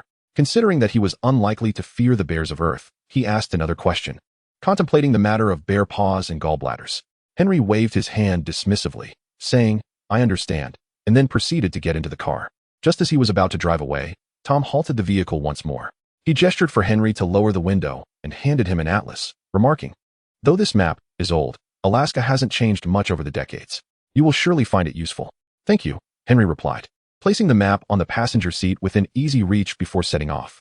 Although he had learned to drive a manual transmission long ago, financial constraints had prevented him from owning a car. Despite the passage of time, his skills had not entirely faded. And with the assistance of heightened senses and a sharp intellect, driving was hardly a challenge. The well-tuned vintage car smoothly embarked on its journey. As for the spatial awareness required for driving, that was hardly a concern. Given the conditions of American roads, even in Alaska, it would be difficult to collide with another vehicle. Before returning to Old John's bar, he decided to visit the local store to purchase some items. This grocery store, owned by an elderly couple, offered a variety of products ranging from clothing to lawnmowers, and from soda to balaclavas. Although the selection of any single category was limited, the diversity was commendable. The couple were regular patrons of Old John's bar, as were most residents of the town. Today, only the woman was attending to the store. Upon seeing Henry enter, she greeted him warmly. "Ah, young man, you're back.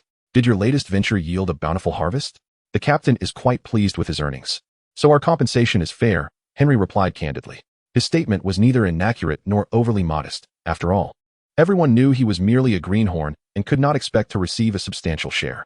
Yet, returning safely was a triumph in itself. The woman behind the counter said, "Feel free to browse. I'll give you an 80% discount as a gift. Old John has been mentioning you lately. Be sure to return quickly so he can see you." Acknowledging her kindness, Henry casually selected several outfits and undergarments, as well as some snacks. He then ventured to the frozen section to procure some food, feeling a twinge of guilt for frequently consuming Old John's provisions. He had intended to bring back a gift, but Old John was not fond of trinkets with merely sentimental value. When it came to the bar, there was nothing lacking or in need of replacement. One should not assume that a solitary older man would live in disarray or struggle to get by. A strong capability for handiwork implied that his life was devoid of broken items that could barely be utilized or superfluous possessions. Henry, having also experienced solitary living, understood well that such individuals would view ill-suited gifts from outsiders as mere clutter, encumbering their space. As for what constitutes an appropriately gifted present, one might find it difficult to arrive at a definitive answer even when consulting the individual in question. Thus, it is perhaps best to refrain from overthinking such trivialities. A man is unlikely to be moved to tears by mere gestures of ceremonial significance. Instead, what might elicit empathy could be the sight of long legs on the street, a straight stick picked up at random, or a meme conjured by some foolish individual. Considering Old John's background, perhaps bringing him a Japanese soldier or a Nazi would be more favorably received, Henry mused. New book seeks readership, collections, and recommendations. Thank you. Chapter 22. In the kitchen, John, I'm back. Welcome back. There were no tearful embraces, nor expressions of profound emotion. To put it mildly, the two had only known each other for a month or two, and their bond had yet to reach such depths. More profoundly speaking, the greetings exchanged between two grown men were refreshingly unembellished, devoid of any pretense. Thus, while standing behind the bar, Old John did not even lift his eyelids as he casually inquired, "Just got off the boat?" "I returned to port this morning, handled a few matters, and then came back." Old John, aware of the conditions aboard the crab boat, could easily surmise Henry's situation. He remarked, "If you need to rest, go to your room. Don't lounge around the bar like a vagabond. I do not accommodate such individuals." Simultaneously, he offered Henry a glass of whiskey, completely disregarding the legal drinking age. Understood. Henry downed the whiskey in one gulp and hurried to the room behind the bar. Although he could have continued working, he chose to conform to the norm and obediently seek rest. After several consecutive days of intense, relentless labor, something he had never experienced even before his arrival, it was, even for a Kryptonian, a rather taxing endeavor. It is worth noting that winter in the Bering Sea still boasts sunlight. Henry was in a state of simultaneously recharging and working. For his constitution, not only was there minimal depletion, but he also received more energy than he would while working at the bar. However, energy replenishment ultimately does not equate to the nutrients required by the body. While one can sustain oneself during moments of heightened excitement, once one relaxes, it is akin to a power outage, rendering one completely unresponsive. How long he slept, Henry could not tell, but he eventually awoke, compelled by an urgent need to relieve himself. Since his body had recovered to a certain extent, his normal bodily functions resumed, contrasting with his previous condition of only intake without output. When Henry finally roused, he paid little heed to the inadequately heated room, feeling the chill in the air. Dressed in nothing but a tank top and shorts, he rushed to the restroom. Upon emerging, he realized the bar had closed for the evening, and Old John, with a look of reproach, rose from the sofa against the wall, gazing at him, the man awakened by his pressing need. "John, why are you sleeping here?" As the question escaped his lips, Henry realized he was being somewhat disingenuous. As anticipated, old John's acerbic tongue made its timely appearance. He remarked, "When you first arrived, I could drag you around with a mere finger. I damn well suspect that what I've been feeding you these days is nothing but swine fodder. Even lying in my bed, it would be quite the effort to kick you off.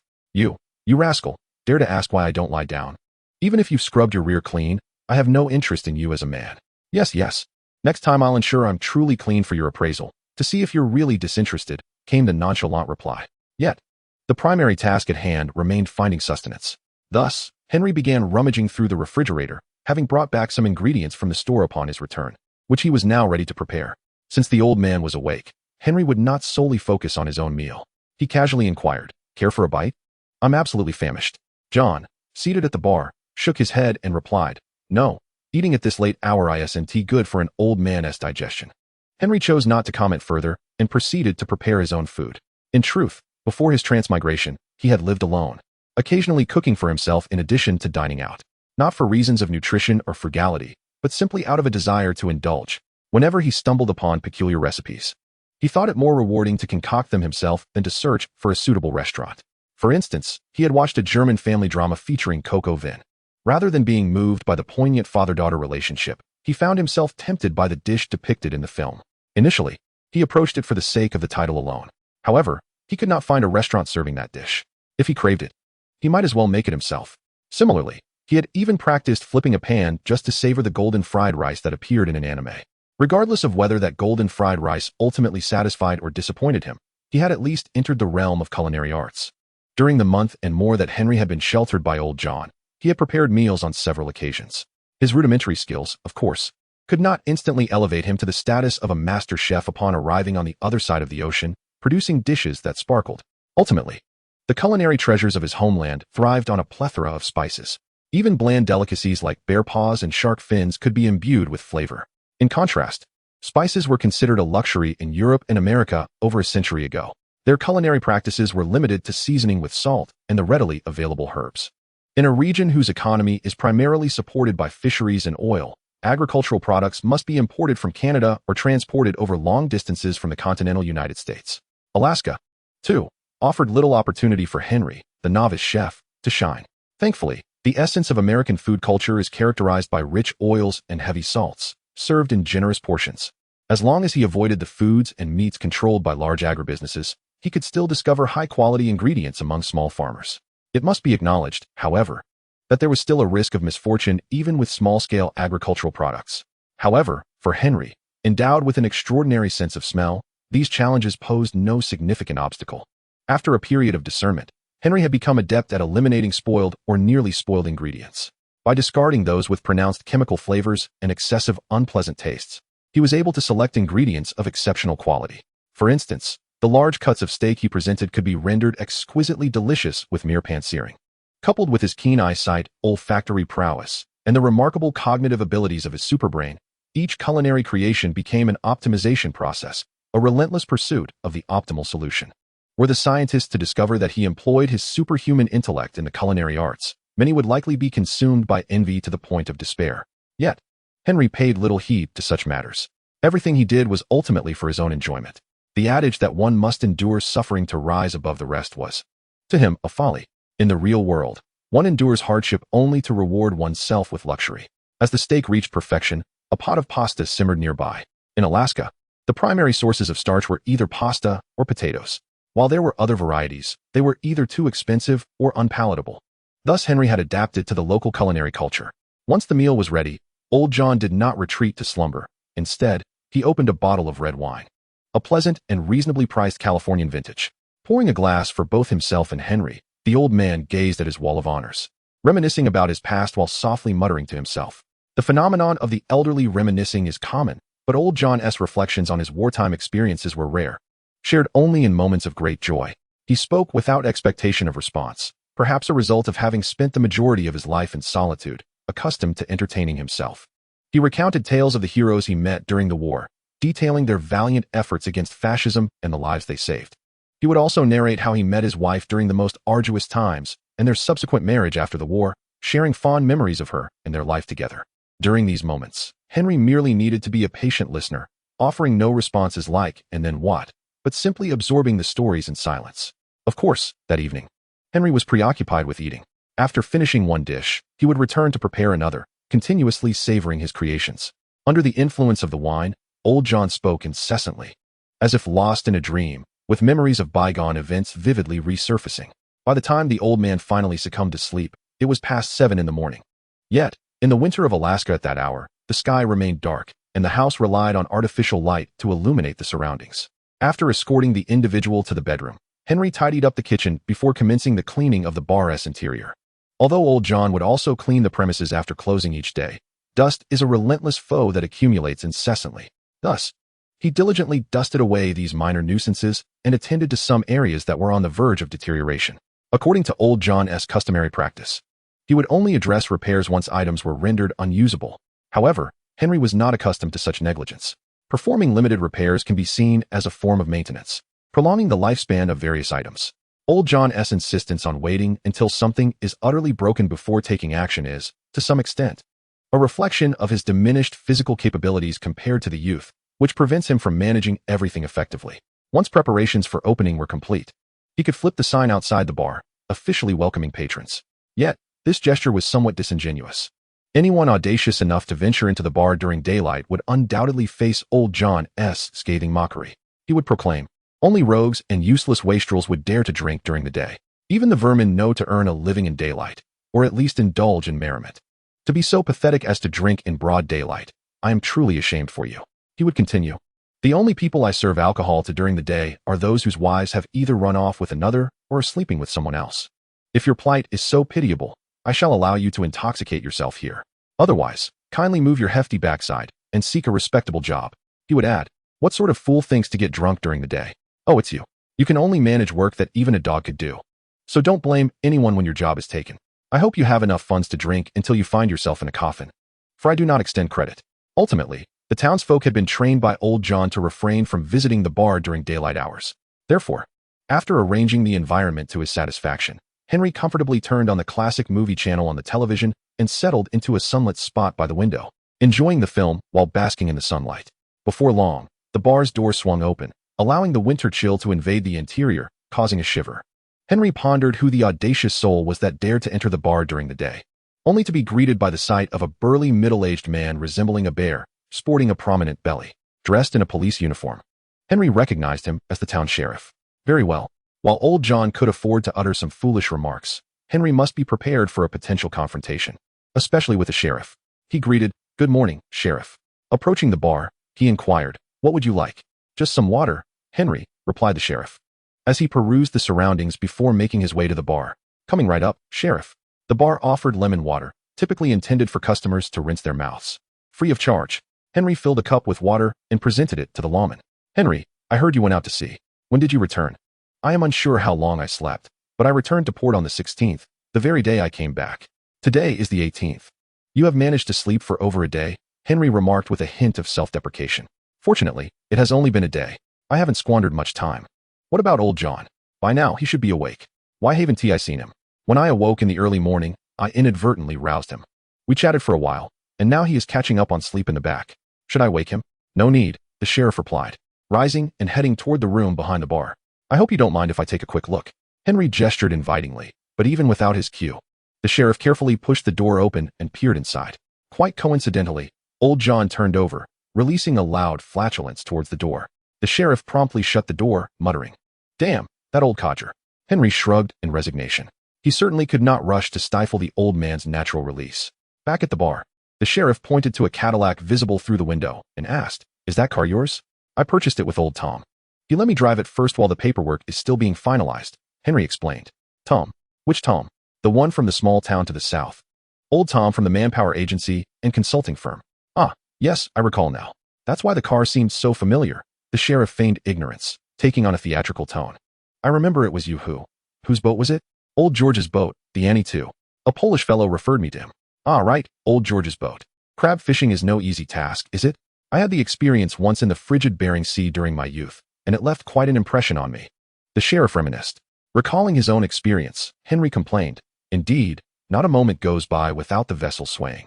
Before heading out to sea, I contemplated arranging for more rest time to ensure I was alert while working. Only later did I realize that proper sleep on a boat is nearly impossible. Everyone is focused on finishing quickly and returning to port. To speak of danger or hardship feels like an understatement, he added. Exactly. I share that sentiment, the sheriff laughed, then inquired. I've heard whispers that you aspire to go to Hollywood? You know, in my youth, I too dreamed of lounging on the red carpets. With all the starlets at my beck and call. Henry's eyes sparkled with curiosity. Oh, did you find success? That wretched place is so competitive, even for menial tasks. Never mind the red carpet. I struggled to find a place to sleep. Well, Henry concluded, I've decided to make the most of this crab season by going out to sea more often. It seems like a wise choice. I don't expect to make it big in Hollywood. I'll just consider it a sightseeing trip. Huh. Then you must put in the effort, the sheriff said, sipping water and preparing to depart. It's patrol time. If anything comes up in town, you know how to reach me. All right, Sheriff, Henry replied, rising to see him off. The new book seeks readers, collectors, and recommendations. Thank you. Chapter 24. 7 days later, the 7 days agreed upon with Old George had come to an end, and Henry was preparing to embark on his journey alone. This time, he did not require anyone's assistance or introductions. Old John was still lingering near the bar, as if the tasks before him were never-ending. Observing Henry's impending departure, he inquired, Is Old George definitely setting sail? Shouldn't you make a call first to avoid an unnecessary trip? It doesn't matter. I need to find Tom to retrieve my documents anyway. Even if they aren't going out to sea, it's still prudent to gather some information. In truth, Henry had little to prepare. Once aboard the crab fishing vessel, it was unlikely anyone would wish to bathe or change into clean clothes. Within moments of stepping onto the deck, one would find themselves as drenched as if they had just emerged from the sea. The raincoats or heavy coats they wore primarily served to shield against the wind, preventing a rapid loss of body heat. The notion of staying dry was nothing short of a fanciful dream. Thus, there was no need for a change of clothing. The necessary tools would already be available on board. Therefore, Henry's notion of preparation was simply to arrive. Nothing else was required. Nonetheless, Henry retrieved a money pouch from the old backpack that Tom had given him. After taking out a few bills, he placed the entire pouch on the bar. John, this is my payment from last time. Please find a secure place for it. If you need any, feel free to take some.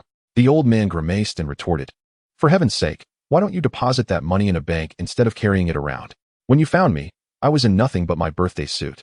Do you really think someone like me would have a bank account or the necessary documents to open one? I was only going to retrieve those today. For crying out loud, why not just deposit it in that damned account today? I already withdrew cash, and they deducted a fee. I refused to hand my money over to those bloodsuckers only to have it deducted again later. Do I look that foolish to you? Well, I certainly don't think you're particularly clever, given that you can't even tell the difference between scotch and bourbon. How was I to know what that taste was when I first encountered it? You're giving me a hard time, old man. In any case, I have no desire to touch your money. It reeks of fish. Even if it does, it's the scent of king crab. I'm not asking you to hold it, am I? Taking it on board would be a hassle. Leaving it in the car would practically be a gift to thieves. You know how chaotic that town to the south can be. As a small harbor town that saw vessels set sail during the crab fishing season, it may not rival the larger fishing ports in scale, but it invariably attracted those eager to make a profit. The methods employed by these individuals were not limited to joining crab fishing crews. Some engaged in crew business, while others resorted to deceit. Of course, there were also many petty thieves and occasional robbers.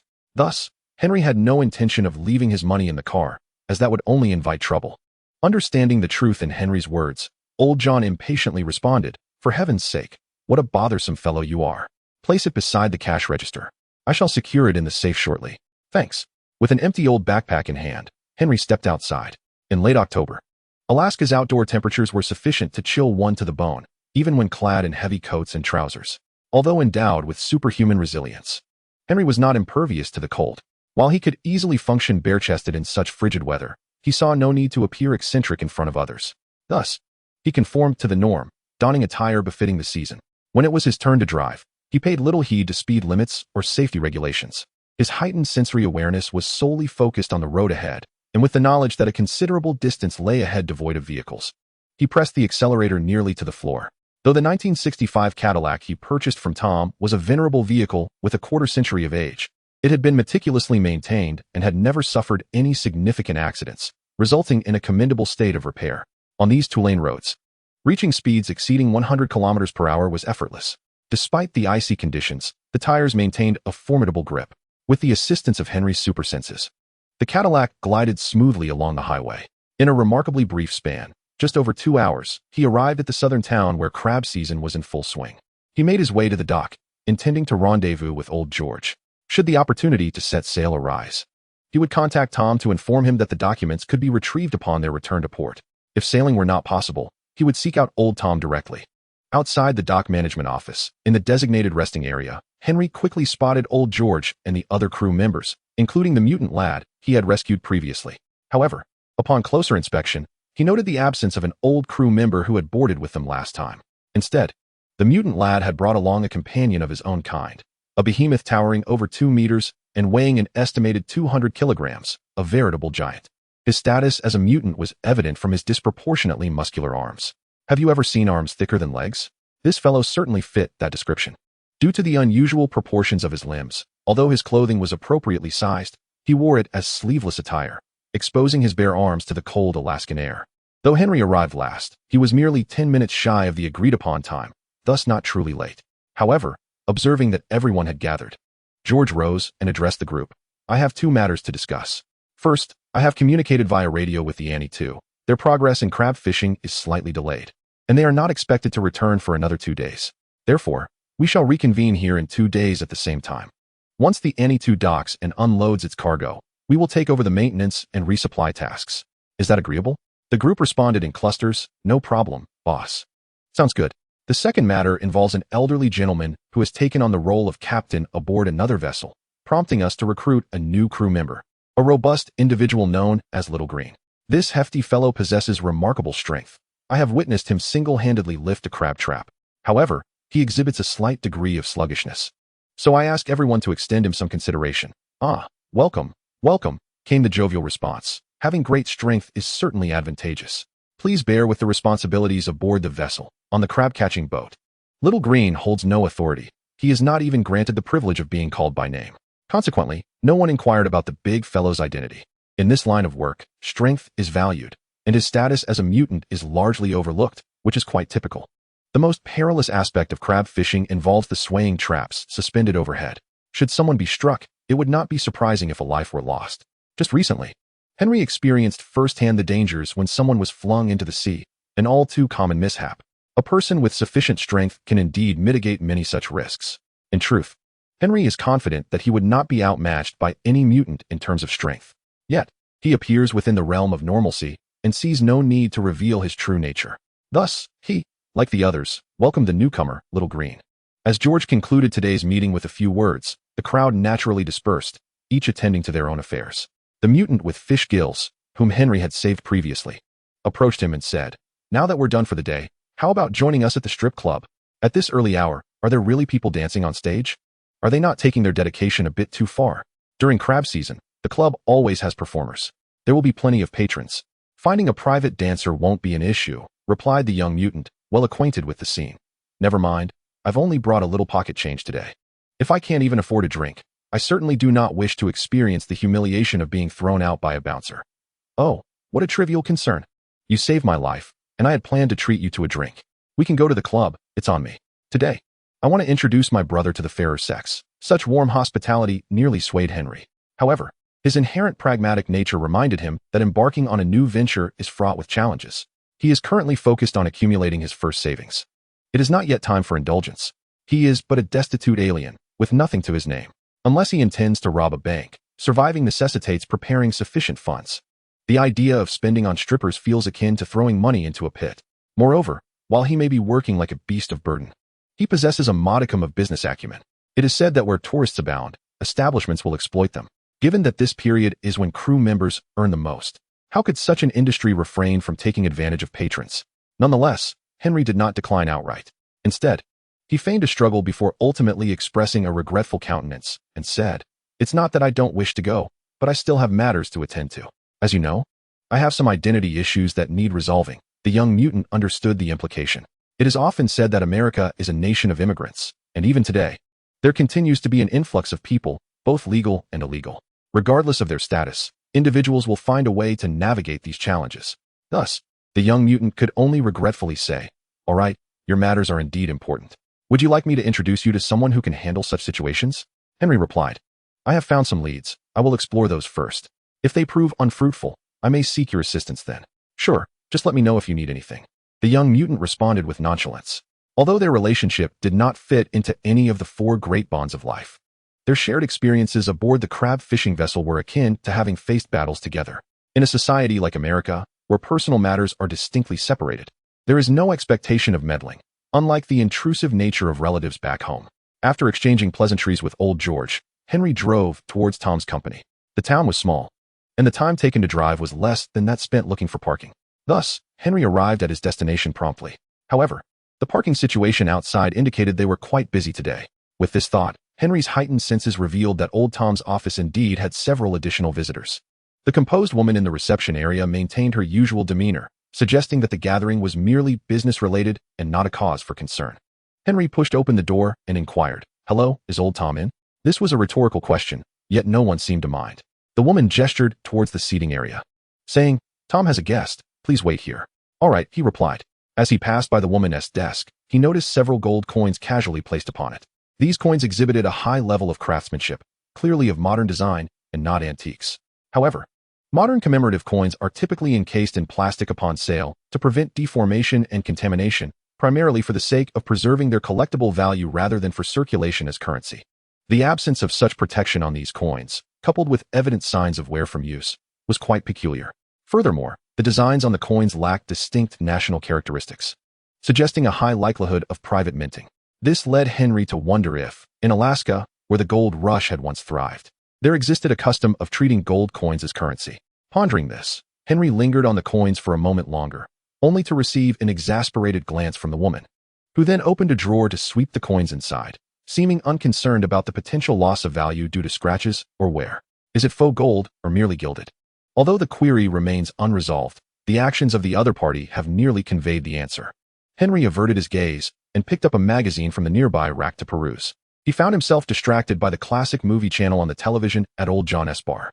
While his establishment did offer subscriptions to local newspapers, the content was rather insipid, thus Henry had little inclination to read them.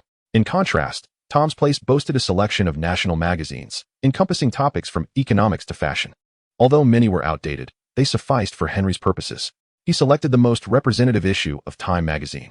The cover featured a dapper gentleman in a sharply tailored suit, sporting a distinguished handlebar mustache, his hair completely white. Henry's attraction to the elder gentleman on the cover bore no relation to sexual preference. Rather, it was the bold headline that read "The most successful scientist and the most intelligent businessman" that captivated him. Upon flipping to the inner pages, he discovered that the cover figure was Howard Stark, the chairman of Stark Industries. This multifaceted enterprise, which engaged in sectors such as civilian life, military, and aerospace, was founded by this prodigious mechanical genius who had demonstrated his talents from a young age. With the assistance of his business partner, Obadiah Stane, Stark had transformed the company into a formidable entity of great significance.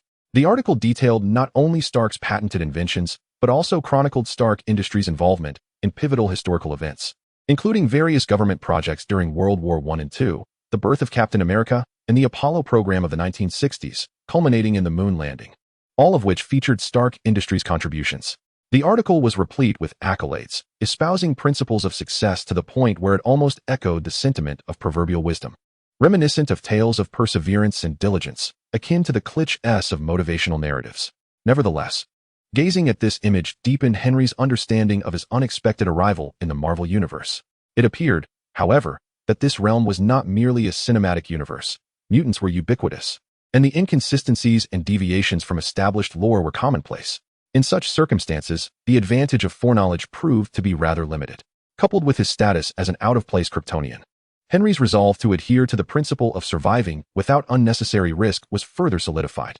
The notion of becoming an all-powerful hero was best left to others. Why engage in conflicts with deities or cosmic courts, or even venture into neighboring realms?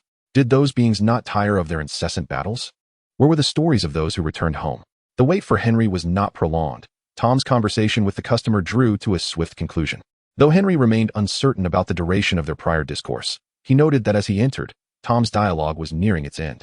This allowed Henry's heightened auditory perception to catch snippets of their exchange, including one individual urging Tom to locate the target promptly.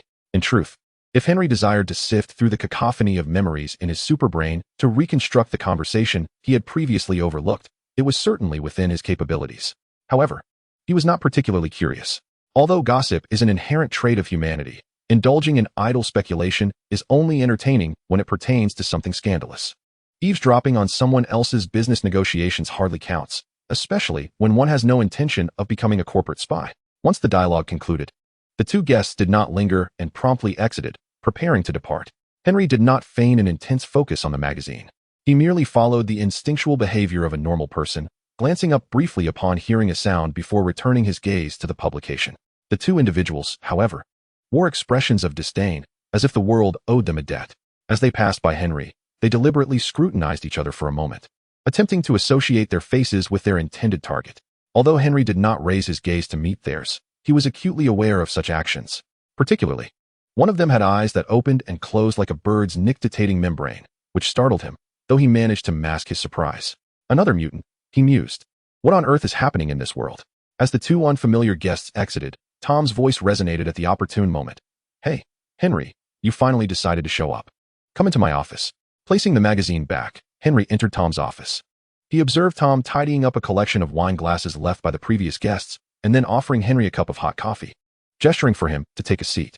Unbothered by any residual warmth from the prior occupants, Henry sat down with ease. Such casualness in a small establishment stemmed from the reality that few would pay heed to such minute details. Henry's awareness of this was a remnant from his past life before his crossing over. The notion of personal space often carried a hint of obsession for cleanliness. Yet he restrained himself from trampling upon others' domains, hence his attention to these trivial matters. Once settled, Tom retrieved a substantial bundle of brown paper bags from his drawer and pushed it across the table towards Henry. The documents are all inside. Take a look. If you have any questions, feel free to ask. Henry emptied the contents of the bag. Essentially, aside from the passport, which, aside from its cover color, conformed to global standards and resembled what he had seen before his transition, everything else was somewhat recognizable, yet perplexing in purpose. Observing Henry's bewildered expression, Tom graciously pointed out the documents while explaining their significance. He categorized the items, indicating, you seem to recognize the passport. This here is your social security card along with related documents. You are classified as a United States citizen, and this is your birth certificate. Possessing this means you have a myriad of taxes to pay. For details, consult an accountant. He will inform you of the amounts owed.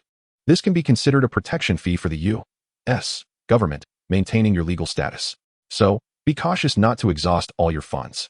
Failing to pay taxes could be more serious than committing a crime, and it can be far more troublesome.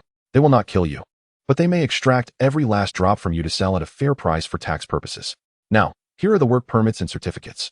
Considering that you may have cashed the check directly before, I took the liberty of contacting old George to provide a salary certificate. In the future, it would be prudent to make a copy of the check before cashing it for tax purposes. Here are your driver's license and the vehicle transfer documents. I've also provided the license plate, so there's no need for a change. All of these are legitimate documents, so there should be no issue if they are scrutinized. If you intend to engage in any nefarious activities, do not tarnish your identity. Some of these matters can be quite troublesome. Henry hesitated and asked, is it really that simple? This is Alaska, after all. Aside from here, places like Hawaii or Saipan, which are overseas territories, make it somewhat easier to procure these items. However, Hawaii, being a tourist hotspot, attracts many watchful eyes. It is precisely this desolate place that no one wishes to verify anything, Tom explained. The government has certain incentives to maintain these enclaves that do not connect with the mainland, which makes the process less stringent than in the mainland. However, when I say there is no fear of inspection, it is because these documents are legitimate. But if they were to scrutinize for flaws, they could easily find numerous discrepancies. So, avoid placing yourself in such a predicament. Do you understand? I understand. As Henry gathered the documents and materials, he confirmed their purpose. Once he had everything in order, Tom shifted to a casual conversation, asking, are you planning to take this bundle aboard George's boat? If it's to feed king crab, I cannot assist you in reissuing anything. Even if you wish to start anew, the records are already on file, which could complicate matters, you know. Henry set down the brown paper bag and took a sip of coffee, saying, I met with George this morning. He mentioned that the Annie 2 won't return to port for another 2 days. There's no work today, with him looking after things. I have no desire to seek out another vessel. Tom agreed. Indeed, being with the right person is far more valuable than mere earnings. However, the younger generation does not seem to share this belief. Ultimately, it is all about making money. If that so-called right person merely seeks to entice people with notions of loyalty and promising futures, would you still be inclined to labor for nothing? That is impossible. As you said, in the end, it is all about making that damned money. Tom then shifted the topic, asking, If you have no plans today, would you be interested in taking on a task? Earn some extra cash. What sort of task? I need you to go confirm something at a location. Just a quick look will suffice. It's not far, and you can make a round trip today. Does it relate to the two individuals who left before me? Perhaps, perhaps not, Tom replied ambiguously. Then I shall pass. I have a feeling that getting involved with them could lead to complications. Tom did not press further, raising his hands and saying, "All right, it is your choice." Henry casually remarked, "I didn't expect you to moonlight as an informant. In this desolate backwater. With no skills to join a crab boat, one must find ways to make a little extra to survive. If it weren't for my seasickness, I would have been a captain by now, even if not a professional crabber," Tom replied. "Why not buy a boat and let someone you trust take charge?" Henry suggested.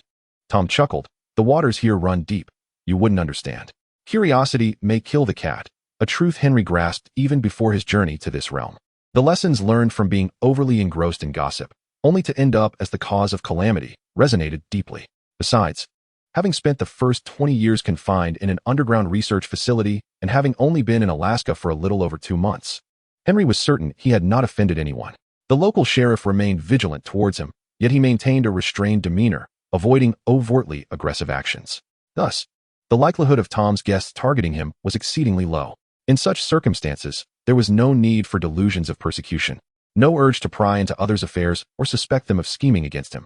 Such behavior would be akin to a character in a 90s horror thriller, a black sidekick who insists on contradicting the protagonists and then ventures off alone.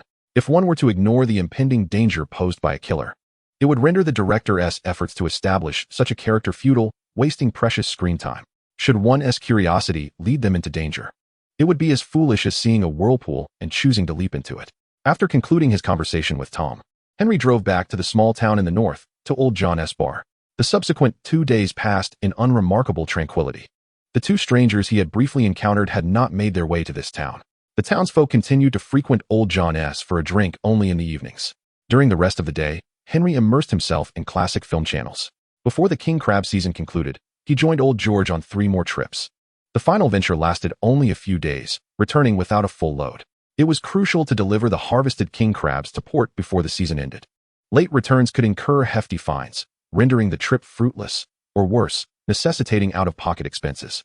In severe cases, revocation of licenses was a possibility. Thus, for this last journey, the crew did not receive fixed salaries, but rather a share of the catch after costs were deducted. Fortunately, the price of king crabs was high enough that everyone still made a profit, albeit less than on a typical voyage. However, as the work hours were shorter, there were no complaints. The end of November did not signify the conclusion of the crab-catching season. It merely indicated the prohibition on further king crab harvesting. Subsequently, there remained the opportunity to fish for armed deep-sea crabs in different waters. However, the majority of crab-catching vessels do not engage in continuous fishing, as certain areas of the Bering Sea become icebound in December, rendering it challenging for smaller boats to navigate. Captains intending to harvest the armored deep-sea crabs typically wait until January of the following year to embark. This mirrors the situation with king crabs, allowing nearly 2 months for operations. Nevertheless, there are vessels like Old George's, which exclusively target king crabs. After all, if one diligently earns, barring any unforeseen circumstances, it suffices to sustain a family for an entire year. Following the last voyage, despite a shorter work period, the spirited Old George took everyone to the club for some merriment, marking the conclusion of the crab-catching season with a celebratory feast. This gathering not only celebrated the bountiful harvest, but also the safe return of all crew members without any serious incidents. Unfortunately, other vessels were not as fortunate. In a tipsy state, Old George couldn't help but drape an arm around Henry's neck, lamenting, "You're right not to stay. The crab-catching business is becoming increasingly difficult." He continued, "Those old-timers not only restrict the fishing season, but I've heard they're also going to impose personal catch quotas, claiming concerns over overfishing and ecological damage.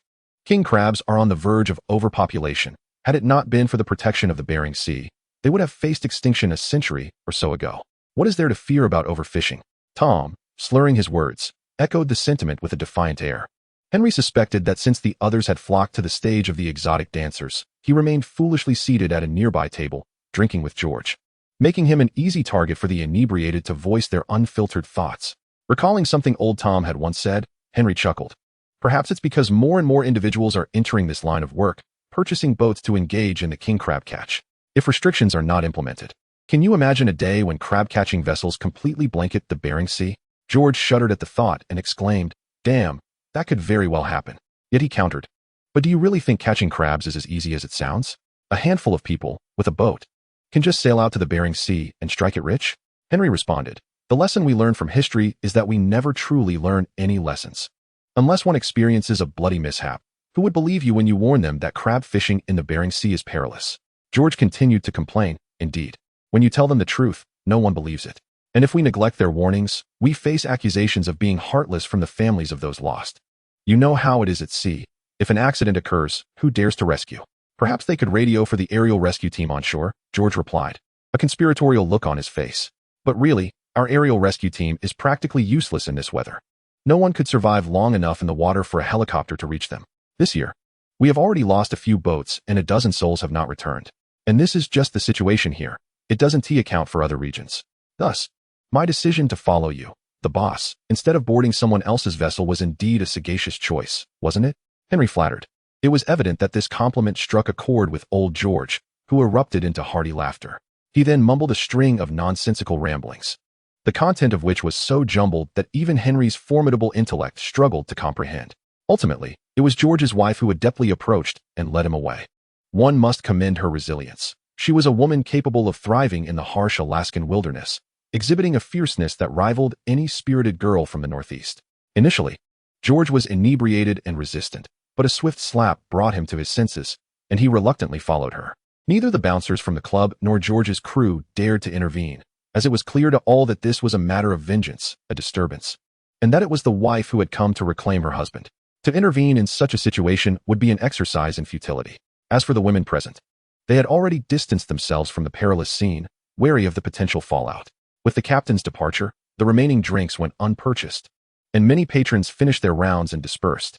Of course, some lingered, hoping for a TTE with the strippers, anticipating an encounter of a more physical nature after hours. Henry, however, departed as well. The inability to become intoxicated rendered the act of drinking rather tedious. It seemed that the ladies present possessed an unusually keen eyesight, which, in this context, was perhaps not a blessing. Chapter 28. Departure. Ultimately, the time to leave had come. Henry stood at the railing of the ferry, gazing at the tumultuous waves of the Bering Sea crashing against the sturdy vessel. Although the sensation was far from one of solid ground, the ship's swaying was indeed far superior to that of the diminutive crab boats he had previously inhabited.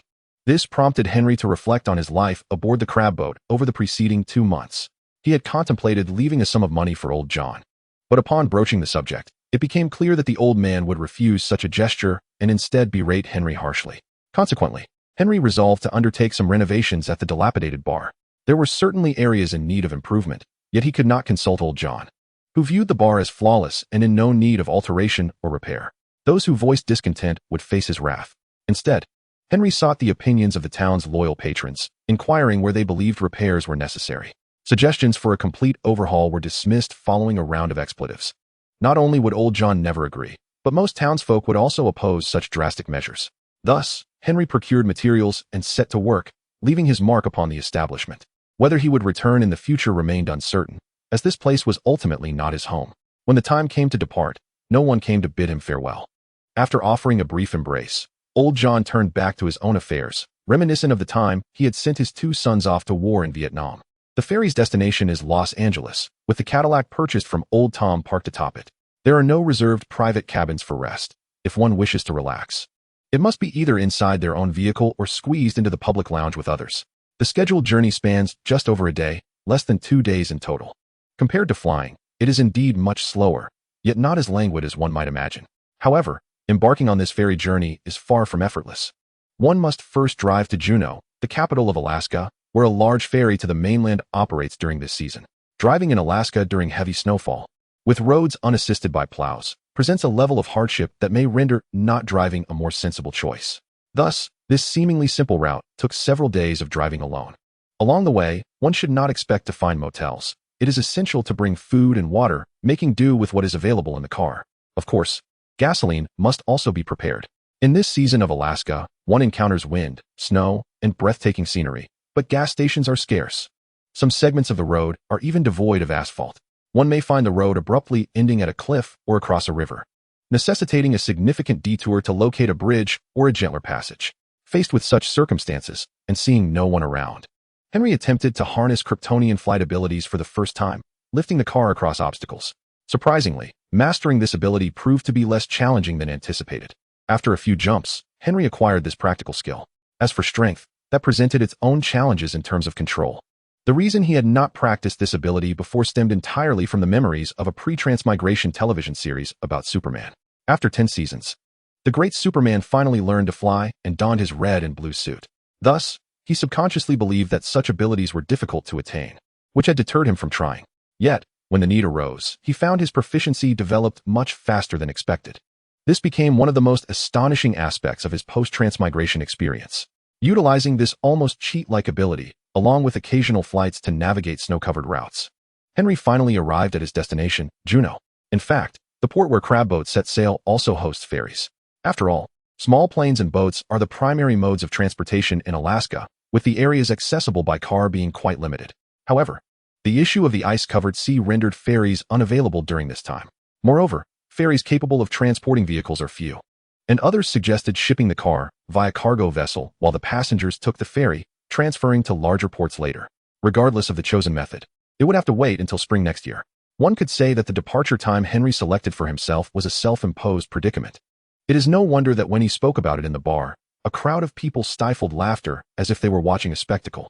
Given the difficulties of driving and the logistics of transporting a vehicle to Los Angeles, Henry found himself contemplating flying back to town to deliver a punch to old Tom, the self-assured white man. At first glance, the reasoning presented by this individual seems quite plausible. However, upon deeper reflection, it becomes evident that he is merely seeking to replace his vehicle while offloading his old one onto an unsuspecting buyer, all for personal profit. If he were unencumbered by the burdens of car ownership, he could easily fly from a nearby small airport to a major one, reaching Los Angeles far more swiftly. Ultimately, this experience has imparted a valuable lesson. Those unscrupulous elders, whom I had hoped would look after their junior, have instead led me into a trap. Even old Tom, despite being introduced by George, has proven to be less than trustworthy. This aging white male harbors his own ulterior motives. Thus, a friend's friend is not necessarily a trustworthy acquaintance. This lesson, known to me long before my journey began, has resurfaced after over 2 decades, reminding me of the treachery that can lurk within human nature. Although this situation may not seem life-threatening, without the capabilities of a Kryptonian, I would either be in dire straits or returning to face ridicule from others. In fact, unbeknownst to Henry, the townsfolk had placed bets on how long it would take for him to return, patiently waiting for spring. When more than 7 days passed without a sign of his return, many speculated that he had perished in the wilderness. Only old John maintained his faith that Henry was steadfastly progressing toward his destination, which is why he had not come back. Regardless of whether that young man had succumbed to the elements or successfully reached his goal, the elderly residents lacked the means to search far beyond their immediate vicinity. They could only hope to look around locally and inquire at the nearby town from which crab fishing boats set sail, and then leave the matter unresolved. Their physical capabilities were insufficient for searching in such frigid conditions. Venturing out in sub-zero temperatures would only increase the likelihood of additional casualties. Thus, they could only pray that the young man braving the Alaskan wilderness in the heavy snow was indeed overcoming all odds and moving forward courageously. No one could imagine the audacity of employing heat vision to navigate and lift a vehicle into the air. Positioned in the sparsely populated regions of Alaska, with a blanket of snow concealing his tracks, Henry embraced the opportunity to hone his Kryptonian abilities in what he perceived as a desolate wilderness. After all, he had found little opportunity to practice in the small town. With determination, Henry forged ahead through the relentless snow, ultimately reaching his destination. Upon arriving at the port, the staff initially mistook him for a local resident, unaware that he hailed from a small fishing town in central Alaska. The ferry featured a small convenience store, where those feeling peckish and unprepared could purchase bread and cookies. Hot coffee and alcoholic beverages were particularly popular. In the evening, most passengers would roll up their coats and occupy a row of chairs in the public lounge to rest. However, those who had driven onto the ferry preferred to retreat to their vehicles, avoiding the unpleasant odor of others' socks in the communal space. Sipping on the piping hot coffee purchased from a convenience store, it is not that Henry has become addicted to coffee or seeks warmth from hot beverages. Rather, in comparison to alcoholic drinks, coffee offers a richer palette of flavors, fostering the development of his extraordinary taste and olfactory senses. While red wine stands as a close contender to coffee in terms of flavor superiority, the quality of the wine aboard the ferry is abysmally poor, akin to consuming inferior grape juice. Admittedly, the quality of the coffee is not particularly high either, yet it surpasses the substandard red wine. As for tea, It remains uncertain whether the leaves available in Alaska are of inferior quality or if other factors are at play. Nonetheless, tea lacks the complexity of coffee's flavor. To preserve the cherished notion of tea in his mind, Henry resolutely refrains from partaking in these inferior brews that are even worse than the low-grade red wine. Thus, while savoring the rich and layered taste of his coffee, stimulating his palate sufficiently, Henry contemplates his next course of action. While residing in Alaska for a lifetime is a possibility, as a once impoverished individual who had never traveled abroad prior to his journey, it would be a disservice to his experience in the United States not to explore the land further, even if the beginning of this journey was involuntary. Having lingered in Russian territory for nearly 2 decades, albeit with the assistance of his superintellect, which made learning a breeze, the issue of formal education looms large. Regardless, aspiring to emulate the developmental trajectory of a certain superhero, balancing a career as a journalist while engaging in heroic deeds is undoubtedly beyond his reach. It is worth noting that while information in Alaska may be scarce, Henry has only managed to uncover details regarding Captain America and mutants. However, merely glancing at the map reveals the absence of Metropolis, Central City, and certainly Gotham. This is indeed a cause for celebration. Without the presence of the genuine Superman, the Flash, or the Batman, the security of this world has significantly improved. Nevertheless, the aspiration to ascend into the elite white-collar class seems futile. Lacking credentials and a robust background, opportunities for upward mobility in American society are virtually non-existent. Even the desire to engage in a humble blue-collar job, assuming the economic trajectory of this world somewhat mirrors that of his previous existence, suggests a path toward globalization and the role of a world factory. This trajectory implies that the United States will witness substantial offshoring of industries, particularly those labor-intensive sectors that will bear the brunt of this change, leaving only finance, high-tech industries, and the design departments of large corporations. This reality indicates that even if Henry wishes to work in a factory, he must confront the immediate risk of unemployment. Immigrants like Henry, especially those from extraterrestrial origins, face a daunting job market, and even securing American citizenship does not guarantee plentiful opportunities. The menial service jobs available to the lower strata of society typically offer scant remuneration alongside a plethora of trivial challenges. It is likely that within 3 days, Henry would be tempted to deliver a well-deserved punch to an insufferable customer, having never even played the role of an obsequious sycophant in his previous life, remaining perpetually single. He would certainly send anyone daring to proclaim that the customer is always right to meet their maker. Positions such as clerks, as well as those akin to teachers and doctors, who frequently interact with the public, have never been options for Henry, whether in his current existence or in his previous life. Surprisingly, the most reliable choice seems to be serving as a laboratory guinea pig. Before any scientist considers jeopardizing their own life, they are assured ample sustenance, ensuring they won't easily go hungry. Joining an official law enforcement agency is hardly a prudent option either. Gaining the trust of such organizations is a formidable challenge for anyone, let alone an extraterrestrial. Ultimately, one might end up deceived and relegated to the role of a laboratory test subject. Is bank robbery the only recourse? It's no wonder that gang issues in America are so severe. Countless individuals harboring the American dream arrive on this land, only to find that the legitimate professions available to them are few. Consequently, many are drawn into illicit industries related to vice and corruption. Do not be misled into thinking that gambling is legal in Las Vegas or on Indian reservations. Those who walk away with substantial winnings are rarely ordinary people. Casinos are not charitable institutions. Should someone consistently win, they will first investigate for foul play. If they find no evidence, the individual will simply be escorted out and marked as unwelcome, ensuring they do not return. While one might manage to earn a little pocket money at a casino, attempting to treat it as an ATM will swiftly lead to a vivid lesson in social realities. As for Henry's savings, after 4 voyages on a crab fishing boat, his earnings amounted to 80,000 units on the first trip, 100,000 on the subsequent 2, and 50,000 on the last. After withdrawing everything and deducting bank fees and expenses for a vehicle and identity documents, he now possesses nearly 300,000 units in cash. However, do not assume this fortune is entirely his. Taxes have yet to be accounted for.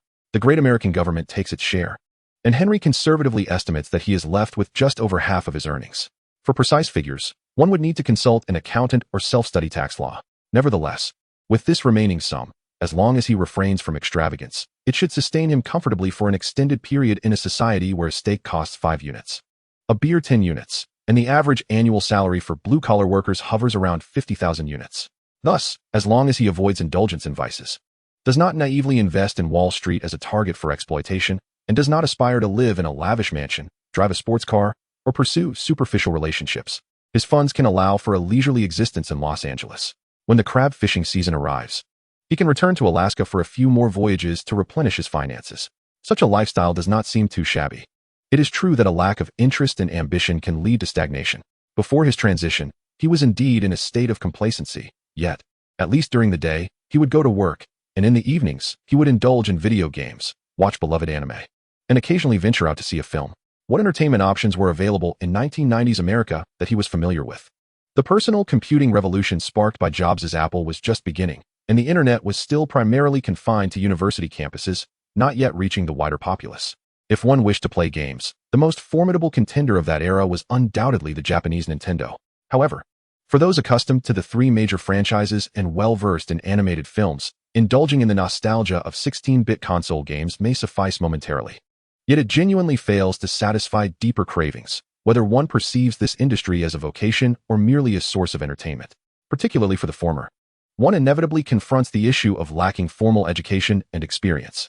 Thus, I have chosen to establish my initial foothold in the heart of American cinema, Hollywood, perhaps subconsciously perceiving that the film and television industry represents a potential breakthrough.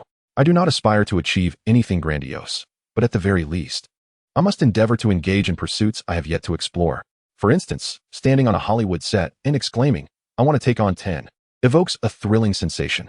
In Chapter 30, titled "It's Just a Face," if I were to opt for a career in the film industry, I would need to deliberate whether to be in front of the camera or behind the scenes.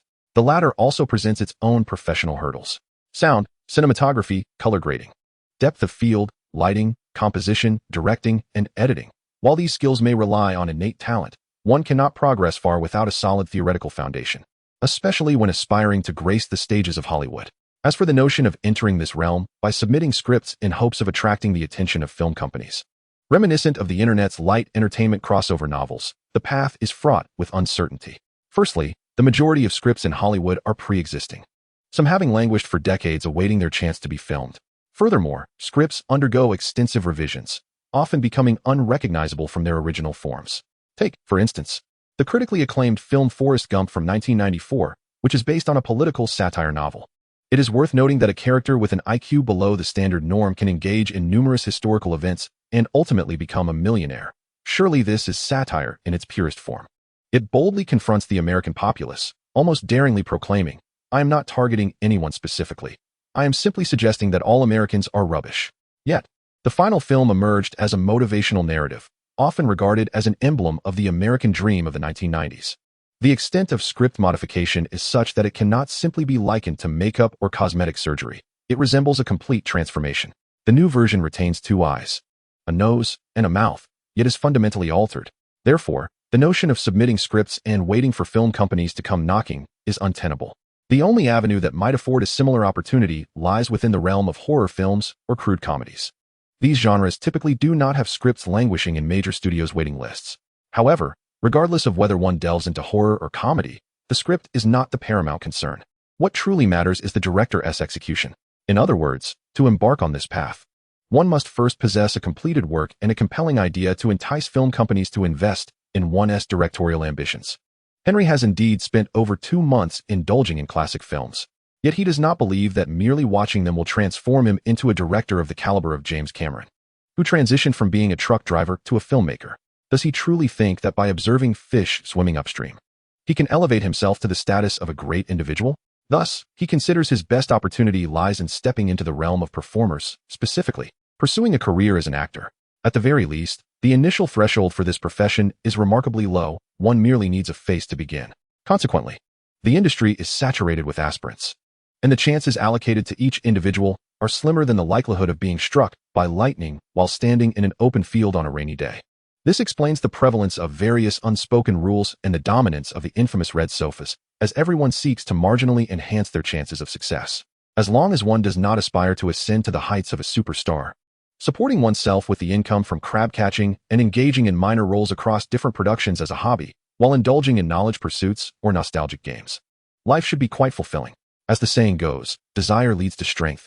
And without the ambition to attain the status of an Oscar-winning actor or to accumulate wealth rivaling that of the affluent, one can simply wish to live a comfortable life, which shouldn't be too difficult, right? In the land of happiness and opportunity, the greatest challenge one faces daily is merely the presence of individuals brandishing firearms, whether they be individuals of color or psychedelic hippies. With his Kryptonian constitution and innate invulnerability, he believes he stands firmly in a position of safety. As for the question of mutants, whether there exists a cosmic family planning committee intent on collecting infinite gems, or whether there are divine embryos hidden deep within the earth, these matters seem trivial. As long as he maintains a distance from the cosmic center of New York, his safety in life is significantly enhanced. Even if the purple sweet potato essence were to gather 7 Dragon Balls and 6 infinite gems. Regardless of whether he harbors a benevolent desire to have the universe's population for the sake of resource distribution, or simply wishes to send many to their demise to appease one of the 5 primordial gods of creation, the probability of turning to ash after a snap of the fingers remains at 50%. Living, of course, is unproblematic. What significant matter could arise from death? Once deceased, what is there to fear? While the event of a snap is feared by many, upon reflection, it is not as daunting as it seems. More distressing than an unexpected death is the prolonged suffering from illness, hanging in a state of dying without truly passing. However, when compared to his later experiences in the Russian Research Institute, even that seems trivial. Back then, the white-coated individuals compelled him to endure extreme limits. Not a single part of his body escaped their experimental reach. To claim he was left entirely unscathed would not be an exaggeration. If given more opportunities, their methods of torment would likely escalate to dismemberment today and amputation tomorrow, eventually leading to the creation of specimens once they grew weary of their games. Therefore, Henry genuinely does not perceive the snap as a significant event in his life.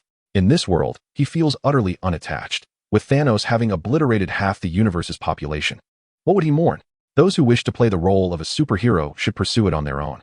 As for me, I simply desire to lead a tranquil life filled with joy, following the whims of my heart. I have no inclination to dwell on the sorrows of the world, the tragedies of explosions, the loss of lives, or the petty grievances of theft and plumbing mishaps. None of these burdens fall upon me. I refuse to succumb to darkness or contemplate the annihilation of the world. That alone is a significant achievement. At least, the impending upheaval of the Russian Empire next year promises change. Henry has no intention of meddling in that affair. What advantage could I possibly gain in such a grand spectacle? Theft, I scoff. As a Kryptonian, if I truly desired to steal, I could do so at any time and from any target, without regard for auspicious dates. If I were truly committed, I could don a mask and pay a visit to the Federal Reserve's vault tomorrow. Upon my exit, I could melt gold with heat vision, leaving no trace of its origin. Flipping goods for profit? That's merely a modest endeavor, hardly enough to secure a lifetime of comfort. Acquiring assets from the collapsing Russian Empire for profit? Such a venture requires substantial capital. With my meager resources, I might as well resort to outright theft. As for seeking vengeance against those white coats from the past, that notion is even more absurd. Setting aside the vastness of the world and the improbability of identifying my target solely by appearance, the coming years will bring nothing but suffering for the majority of the Russian populace. Am I to endure great hardship only to offer them liberation? Even if they were to seize an opportunity amidst the chaos, avenging myself at that juncture would hardly seem tardy. The two most agonizing aspects of life are, simply put, dying with unfinished business and living while funds run dry. When those in white coats, once my adversaries, finally emerge from the turmoil, would it not be far more entertaining to confront them then, rather than seeking them out now? Death may not be a punishment. Living could very well be hell. In this new chapter, First Impressions of Los Angeles, Old Tom, who nearly fell victim to a Kryptonian's punch, made an astute observation. The ferry arriving from Alaska allowed passengers to depart from the port of Los Angeles with virtually no inspections. Once the vehicles rolled onto the ferry, they were free to go. Boarding required only a ticket. No one cared about the contents of luggage or compartments for hazardous items. Before the calamitous events of 9/11 in the 21st century, the United States held an inexplicable confidence in its domestic security, always meddling in foreign lands without fear of reprisal at home. In summary, as I drove through the roads of Los Angeles, an overwhelming sense of unreality enveloped me. Passing the beach, I was greeted not by the idyllic imagery of sun, sand, and bikinis, but by a somewhat desolate coastal landscape. The brisk sea breeze sweeping into the car. Even as a Kryptonian, impervious to temperature, I found it rather foolish to drive with the windows down in winter. It is akin to driving a convertible on a rainy day, yet being so foolish as to don a raincoat or wield an umbrella inside the vehicle. Unable to close the top. Occasionally, one might spot a few intrepid souls, passionate about surfing, clad in full swimsuits, bravely challenging the winter waves. To be fair, their surfing skills are quite commendable. Perhaps those lacking proficiency would not subject themselves to such wintry torment. By chance, Henry observed a film crew shooting on the beach. The individuals encircled by cameras, strikingly handsome and beautiful, don swim trunks and bikinis typically reserved for summer, feigning enjoyment of the sun and sand. In stark contrast, the crew members appeared increasingly bundled up. Perhaps the actors were inwardly cursing their predicament. Witnessing this scene, Henry began to truly grasp the reality of his arrival in Los Angeles. So what should he do next? Although he had pondered many grand ideas on the boat, it was now time to query himself about the specifics. As he passed a newsstand, Henry halted, disembarked, and approached the stall. He rummaged through his pocket, producing a $5 bill which he placed on the counter, casually taking a copy of the Los Angeles Times. He then requested the proprietor, "May I have a map as well? Are you looking for a tourist map? Or?" inquired the middle-aged man at the newsstand. "A more detailed map, please. I intend to reside in Los Angeles for a while," Henry replied. The man retrieved a folded map and presented it to Henry, also providing him with some coins and change, casually asking, "Where are you from?" "Alaska," Henry stated candidly. "Oh, that explains it. Seeing you in that attire. I was beginning to wonder if it was going to snow in Los Angeles," the man remarked.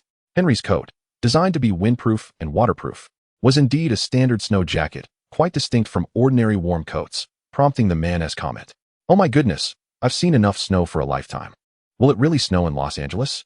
Henry countered. "It can, on particularly cold days, but it's been ages since we've seen any. If you want to ski, you'll need to head east to Big Bear Lake.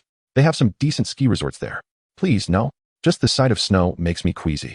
Why would I want to ski? Wouldn't it be better just to roll down the slope?" After a moment of complaint, Henry inquired, "Are all these decorations in preparation for Christmas?" "Indeed, Christmas, followed by New Year's. It's the same every year." Lacking in creativity, the middle-aged man jested. Henry retorted playfully, "If one year were different, that would be dreadful." "Quite so. Haha." Realizing Henry appreciated his humor, the man chuckled heartily. Grasping his change and map, Henry called out, "Thanks, I'm off now." "Merry Christmas," the man wished him. "Merry Christmas," Henry replied. Returning to his vehicle, Henry resumed his journey. Though it was well past noon, having disembarked without the chance to have lunch, he now sought a restaurant along the way. Restaurants in America are categorized into various tiers, and Henry did not aspire to dine at the most prestigious establishments. Such venues often impose strict dress codes, and even the wealthiest patrons would find themselves turned away if clad in tank tops, flip-flops, and baggy shorts. Given Henry's current attire, the likelihood of being denied entry was quite high. Moreover, these high-end places tend to be expensive, catering primarily to business gatherings or capitalizing on unsuspecting tourists. Henry opted for a family-style restaurant that did not emanate any peculiar odors. After parking his car, he grabbed a newspaper, a map, and his backpack before entering the restaurant. Within this backpack lay his entire fortune, comprising over 20 bundles of $100 bills, which filled the small bag to the brim. Considering the safety concerns in America, he never entertained the thought of leaving his backpack in the car, as that would be akin to inviting a break-in. Naturally, when it came time to pay, he had stashed some loose change and bills in various pockets. This way, when the moment arose to settle the bill, he would have to rummage through his pockets. A gesture that might appear particularly impoverished, effectively masking any suspicion regarding his wealth. Reflecting on his previous experiences before his journey, he had mastered the art of pretense, whether feigning ignorance or playing dead. The principle of not flaunting wealth had become second nature. During the afternoon, the restaurant was relatively empty. Henry selected a sunlit table, placing his belongings on the inner side and removing his coat. The waitress, a robust woman, soon approached with a coffee pot and inquired, "Would you like some hot coffee?" "Yes, please," he replied, flipping his empty coffee cup over onto the small saucer on the table. As she poured the coffee, she asked, "Is there anything else you need?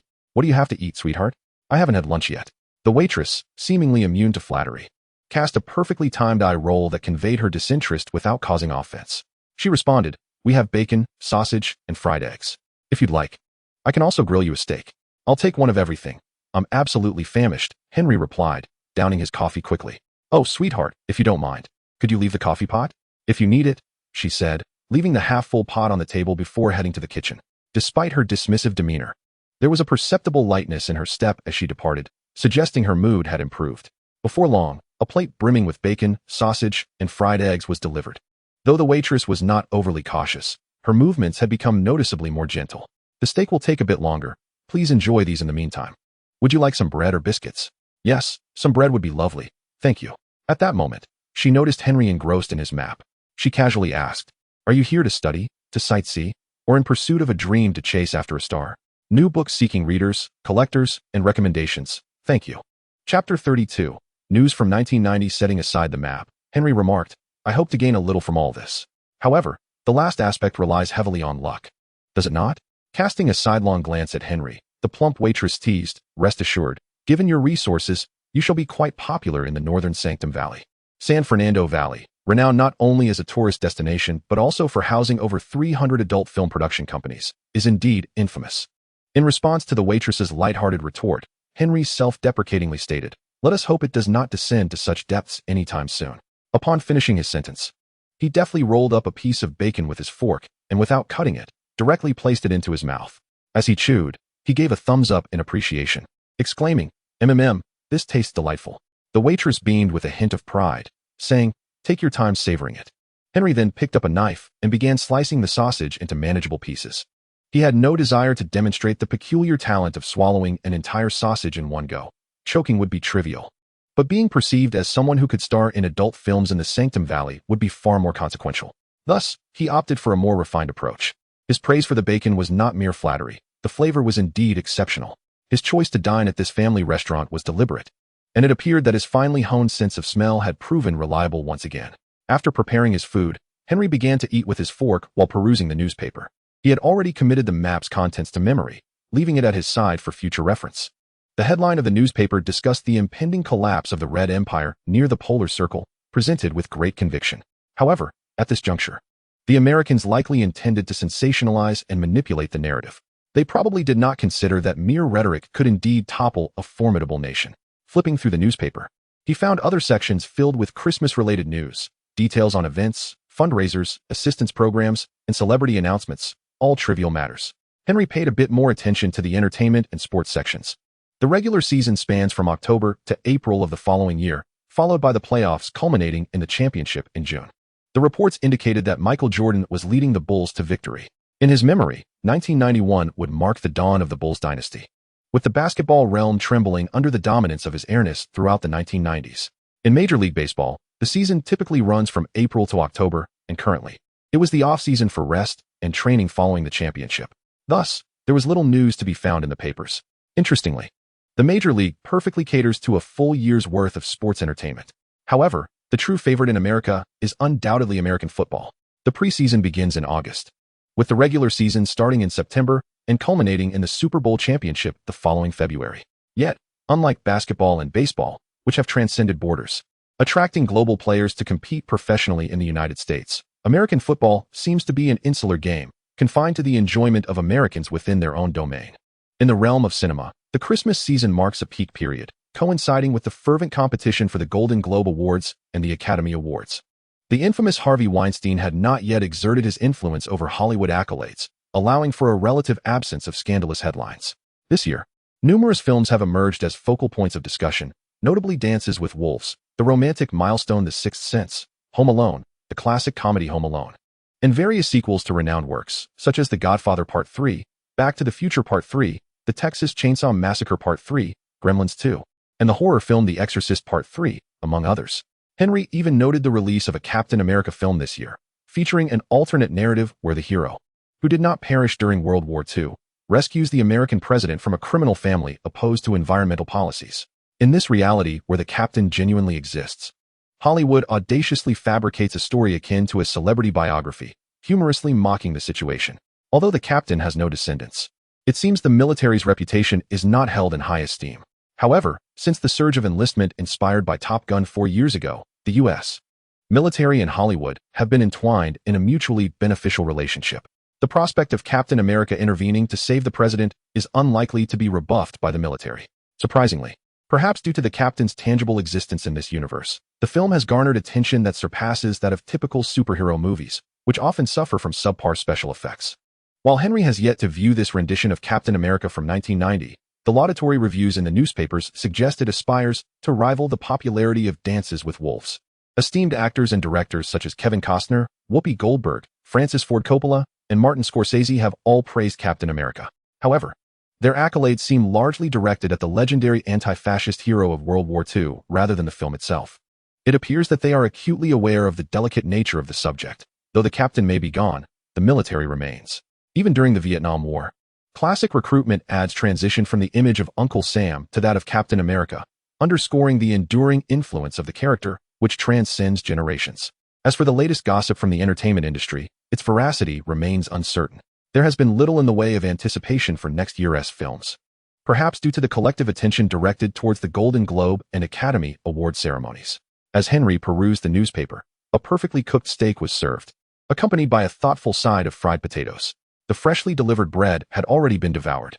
He haphazardly sliced the steak, casting aside any semblance of dining etiquette as he simultaneously read the paper and ate, unconcerned with formalities in this casual family restaurant.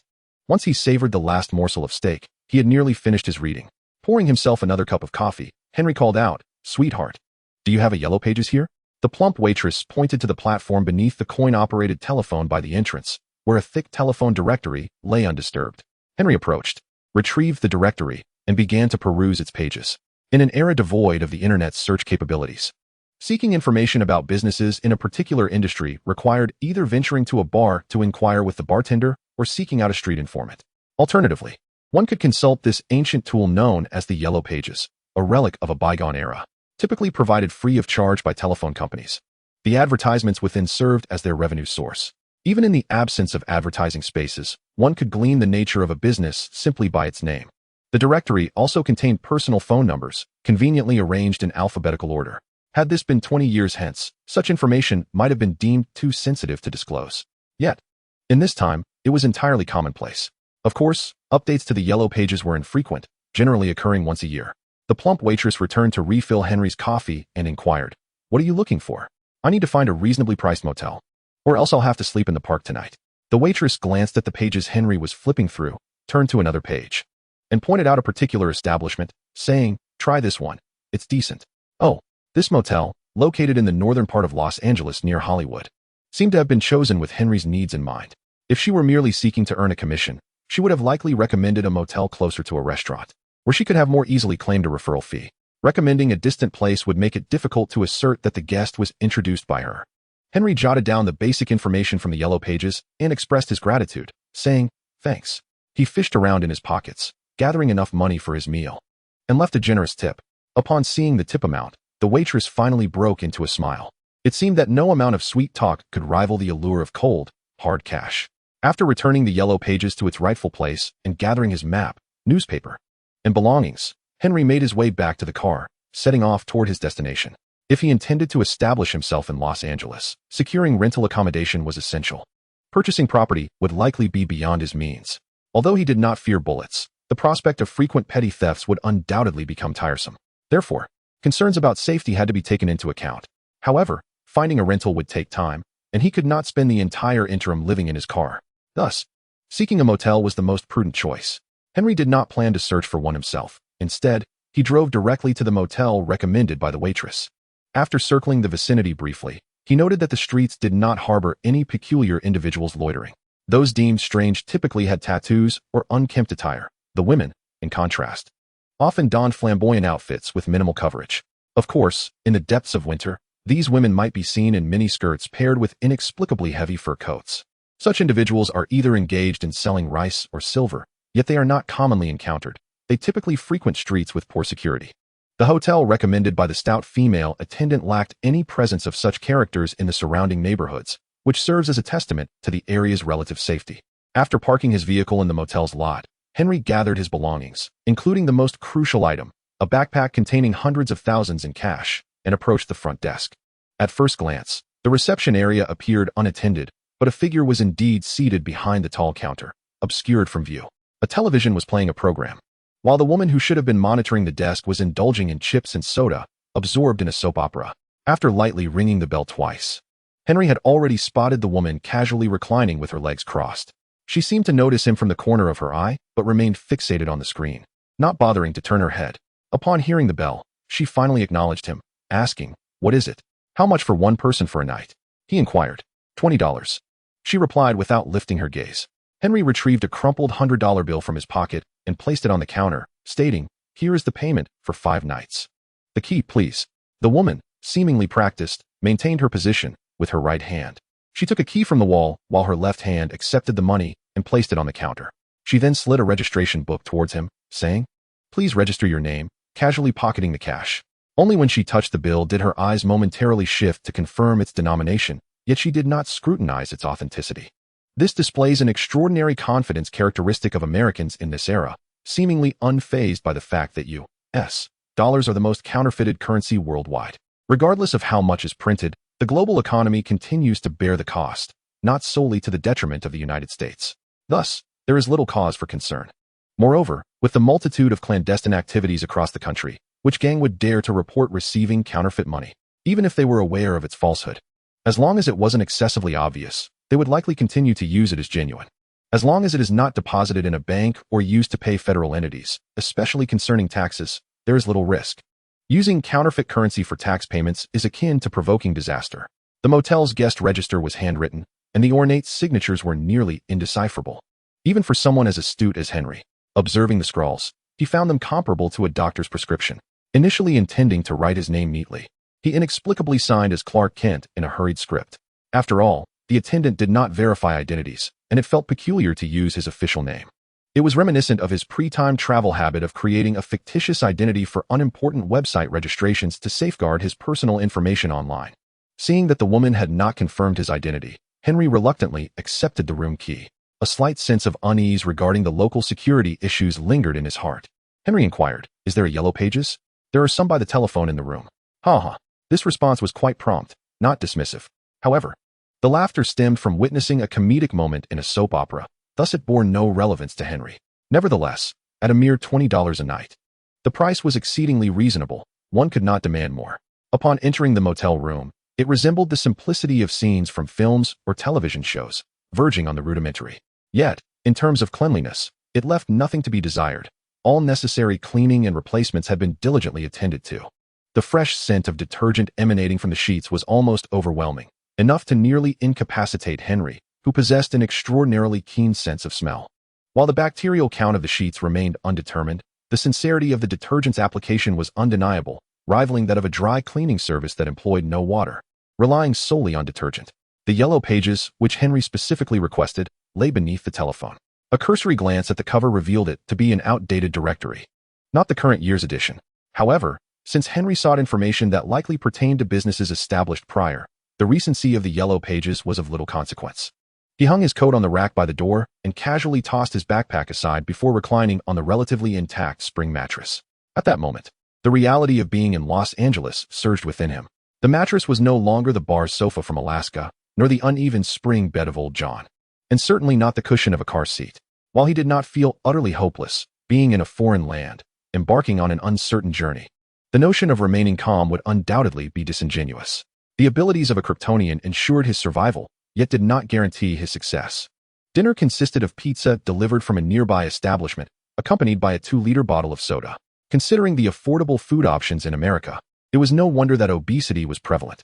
One could assert that the phenomenon of the otaku existed globally, not confined solely to those with an affinity for anime. However, America saw a disproportionate number of individuals weighing several hundred pounds, unable to leave their beds unaided, struggling even to walk. This, in turn, invigorated the fitness industry, including gyms and boxing clubs. Particularly among the affluent, there was a daily commitment to exercise, maintaining their physique. As for those obsessively striving for bulging muscles and resorting to steroids, they belonged to a different realm altogether. Recalling a film where Thor became excessively overweight, Henry briefly worried about the Kryptonian physique and whether he could avoid becoming similarly corpulent. Yet, in the face of hunger and the presence of food, abstaining was simply not an option. During my time at the Research Institute, the sensation of hunger was so intense that I contemplated scraping the wall for dust to consume. This vivid memory lingers in my mind. Those who have truly experienced hunger harbor a profound fear of that feeling. It is no surprise that, within the Buddhist cycle of reincarnation, the realm of hungry ghosts occupies a distinct path alongside the hellish and animal realms, forming the 3 evil paths. However, after taking a bite of pizza, Henry felt a tinge of regret. His culinary expectations were quite modest. While he enjoyed delectable dishes, he mostly subscribed to the philosophy of being able to eat anything. Thus, for Henry, food could be categorized into 3 types: delicious, edible, and inedible. Now, he could even introduce a 4th category, one that encompassed the notion of being saddened by eating yet relieved financially by abstaining. As someone who abhors waste, he could never discard something edible or allow it to spoil before throwing it away. Such actions would squander money and betray the efforts of those who provide sustenance. Even with a substantial sum of money at his disposal, he could not afford to be reckless, especially as he currently had no other income, merely living off his savings. Yet, some foods simply do not suffice. Although they pose no health risks, consuming them feels like a disservice to oneself, particularly for a Kryptonian with heightened taste sensitivity. Avoiding the flavor of something distasteful can only be achieved by forcefully swallowing it, perhaps even bypassing the taste buds entirely. This realization elucidates why carbonated beverages are sold in 2-liter bottles. They are truly meant for rinsing and cleansing the palate. This experience solidified Henry's determination to rent an apartment with a kitchen. If he grew weary of external dining options, he could always prepare his own meals. If only the pizza shop had a rating system, he would not hesitate to leave it a scathing 1-star review. To erase the unpleasant taste lingering in his mouth, Henry picked up the yellow pages, searching for plans for the following day, attempting to distract himself. Regrettably, the yellow pages lacked customer reviews, leaving him unsure of which establishment to choose. He decided against comparing similar eateries and opted for proximity instead. Henry reassured himself that, even in unfamiliar territory, one must possess the courage to embrace trial and error. As long as he remained prudent and withdrew before any situation could lead to significant loss, he would not find himself ensnared. The least of his fears was encountering someone resorting to violence. As a Kryptonian, he was ready to confront any challenge. A new day dawned, and upon waking early, Henry stepped outside to bask in the morning sun. Winter's sunlight always felt warm, compelling one to chase after its rays. A stark contrast to the avoidance felt during summer. Unfortunately, as an established industrial nation, the air quality in Los Angeles, a bustling metropolis, left much to be desired. Even the simple act of taking a deep breath required caution to avoid choking. Organizing oneself, Henry set off in the morning, first visiting the nearby stand of the Black Elder to purchase a hot dog sandwich, generously slathered with mustard, merely to satiate his hunger. He opted to forego the complimentary soda, deeming it akin to a bacterial culture medium. After hastily consuming the hot dog sandwich, Henry sought out a bank, intending to deposit the entirety of his earnings from the crab fishing venture. After all, carrying a substantial amount of cash was ostentatious and unnecessary. Placing it in a motel or the house he planned to rent felt equally precarious. Should he fall victim to theft, it would be a catastrophic loss. Thus, a bank deposit seemed the wisest course of action. The reason he had not opened an account in Alaska was due to the limited presence of banks on the mainland United States, which rendered transactions inconvenient. As for cashing checks from Alaskan banks on the mainland, the fees varied significantly, dictated by the whims of individual banks, without any standardized charges or rates. Now that he had arrived in Los Angeles and intended to navigate the Hollywood scene, it was clear that receiving compensation solely in cash or relying on checks with exorbitant fees was untenable. Hence, establishing a bank account was imperative. He dismissed the idea of small banks. The American financial system, plagued by the machinations of certain influential entities, had become a mixed bag, devoid of any uniform standards. Unless one had insider connections, small banks were akin to impenetrable fortresses, luring customers with attractive interest rates only to ensnare them once their funds were deposited. The larger banks, while seemingly more reliable, were not without their own risks. His past experiences, even prior to his extraordinary journey, had made him aware of the bankruptcies of notable institutions like Barclays, Lehman Brothers, and Silicon Valley Bank, which, although not directly affecting him, were well publicized. Consequently, avoiding such financial pitfalls was crucial. Those with resources might navigate these treacherous waters, but for someone of his modest means, he would merely be fodder for exploitation. He had no desire to unleash Kryptonian powers in a misguided attempt to rectify injustices within a bank. Furthermore, some banks primarily engaged in financial investments, treating deposit and transfer services as secondary. These establishments often imposed barriers to entry. Only with a personal introduction or significant wealth could one gain access, leaving individuals like Henry, of lower status, excluded. In summary, the intricacies of American banking were fraught with peril, with the potential to ensnare the unwary. Even seeking legal recourse would likely prove futile against such colossal institutions, as they operated under laws they themselves crafted. The notion that American society is built on financial conglomerates is not mere hyperbole. The more he pondered, the more daunting the prospect of opening a bank account became.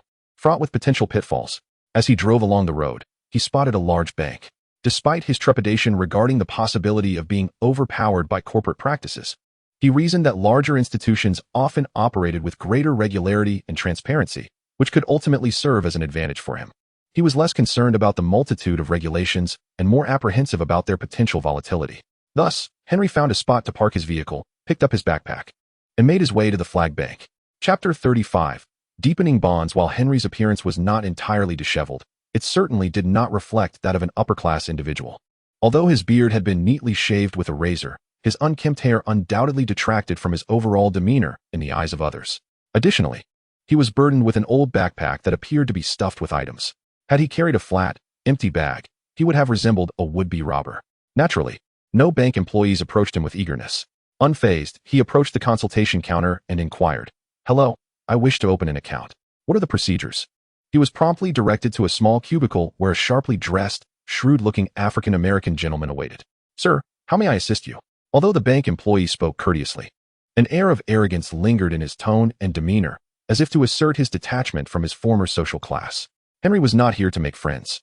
He placed his old backpack on the table, unzipped it, and revealed bundles of cash within. "I wish to open an account and deposit money. Please assist. We do not accept funds of unknown origin here," the bank employee retorted disdainfully. Henry was not surprised. Banks are notoriously sensitive to such matters, especially in the United States. If illicit gains could easily be deposited into the banking system, there would be no need for money laundering. Otherwise, one might deposit their funds only to have them frozen by court order later. Undeterred, Henry produced several documents, stating, "This is my earnings from working on a crab fishing boat in Alaska. Here are my work certificate, pay stubs, and copies of checks, along with a proof of funds from an Alaskan bank. This is my social security card." The employee examined the documents, verifying the official seals and tallying the figures. He also noted that the cash was not haphazardly bundled, but bore seals from other banks. If it wasn't obtained through robbery, it must have been directly withdrawn from a bank. "Sir, how much would you like to deposit?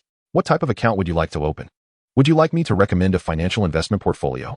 The disdain in his voice had lessened considerably. If he could facilitate a financial transaction, he would earn a bonus. The contrast of his dark complexion against the bright white of his teeth was striking. "There is $290,000 in cash. I would like to open a checking account with $20,000 and the remainder in a savings account. Please provide me with a checkbook. And I would like to apply for a credit card. Nothing else is required." Henry articulated his intentions clearly, having received this advice from old Tom. Although Tom's suggestions were sometimes dubious, his counsel on other matters had proven reliable. "May we make copies of these documents?" the bank employee inquired politely, despite not having secured a financial transaction. "Feel free." The bank clerk, clutching a stack of documents, made his way to the photocopier while requesting his colleague to bring over a counterfeit detection bill counter, preparing to tally the cash in Henry's bag. Although the bills bore the seal of the Alaska Bank, the nature of currency dictates that even money withdrawn from one's own vault is met with skepticism once it has circulated outside. Fortunately, the counting of $290,000 in cash proceeded without any unexpected complications, sparing Henry from any public embarrassment. After all, an encounter with someone from Krypton could lead to a rather disastrous outcome, an eventuality no one wished to witness. Opening a bank account incurs no fees, only the necessity of an initial deposit, and Henry had more than sufficient funds for that. However, both a checkbook and a credit card application would require additional fees, expenses that Henry would need to cover separately. With several $1,000s in cash on hand, he rummaged about and managed to gather the required amount. This display, however, elicited a series of eye rolls from the attending clerk. What a performance, they seemed to think. Once all the banking procedures were completed and Henry received his withdrawal card, he stepped outside into the bright midday sun, suddenly aware of his hunger. The processing of the credit card required the bank to conduct a credit check, a task not accomplished in haste. Lacking a permanent address at that moment, the bank clerk instructed him to return in 2 weeks for an update. Despite possessing a substantial sum of over $200,000, the bank showed no leniency. In truth, this was the very essence of leniency, without securing a residence. Even the application for a credit card seemed insurmountable, as there would be no place to send the bill. However, with the successful establishment of his bank account, Henry felt a deeper connection to this world, a sudden and jarring sense of his reality as a traveler in time and space. The nearly 2 decades of solitude he had endured, marked by a blank slate, would have resulted in a complete dissociation from the essence of being human had it not been for the torment of recent years. Even though he was drawn back into this world by humanity's darker impulses, Henry had no intention of succumbing to bitterness or seeking revenge against it. As the saying goes, he came to this life as a mere wretch, and he remained one, even as a Kryptonian rather than a celestial being. Holding grudges without immediate resolution served no purpose. During his recuperation in Alaska, it was the echoes of his past memories that sustained him. Watching classic films that existed in both worlds, he hoped to unearth fragments of his former self, remnants from another realm. The sense of unreality surrounding his transition into this new world lingered persistently. Even when battling the towering waves of the Bering Sea, that feeling remained unshaken.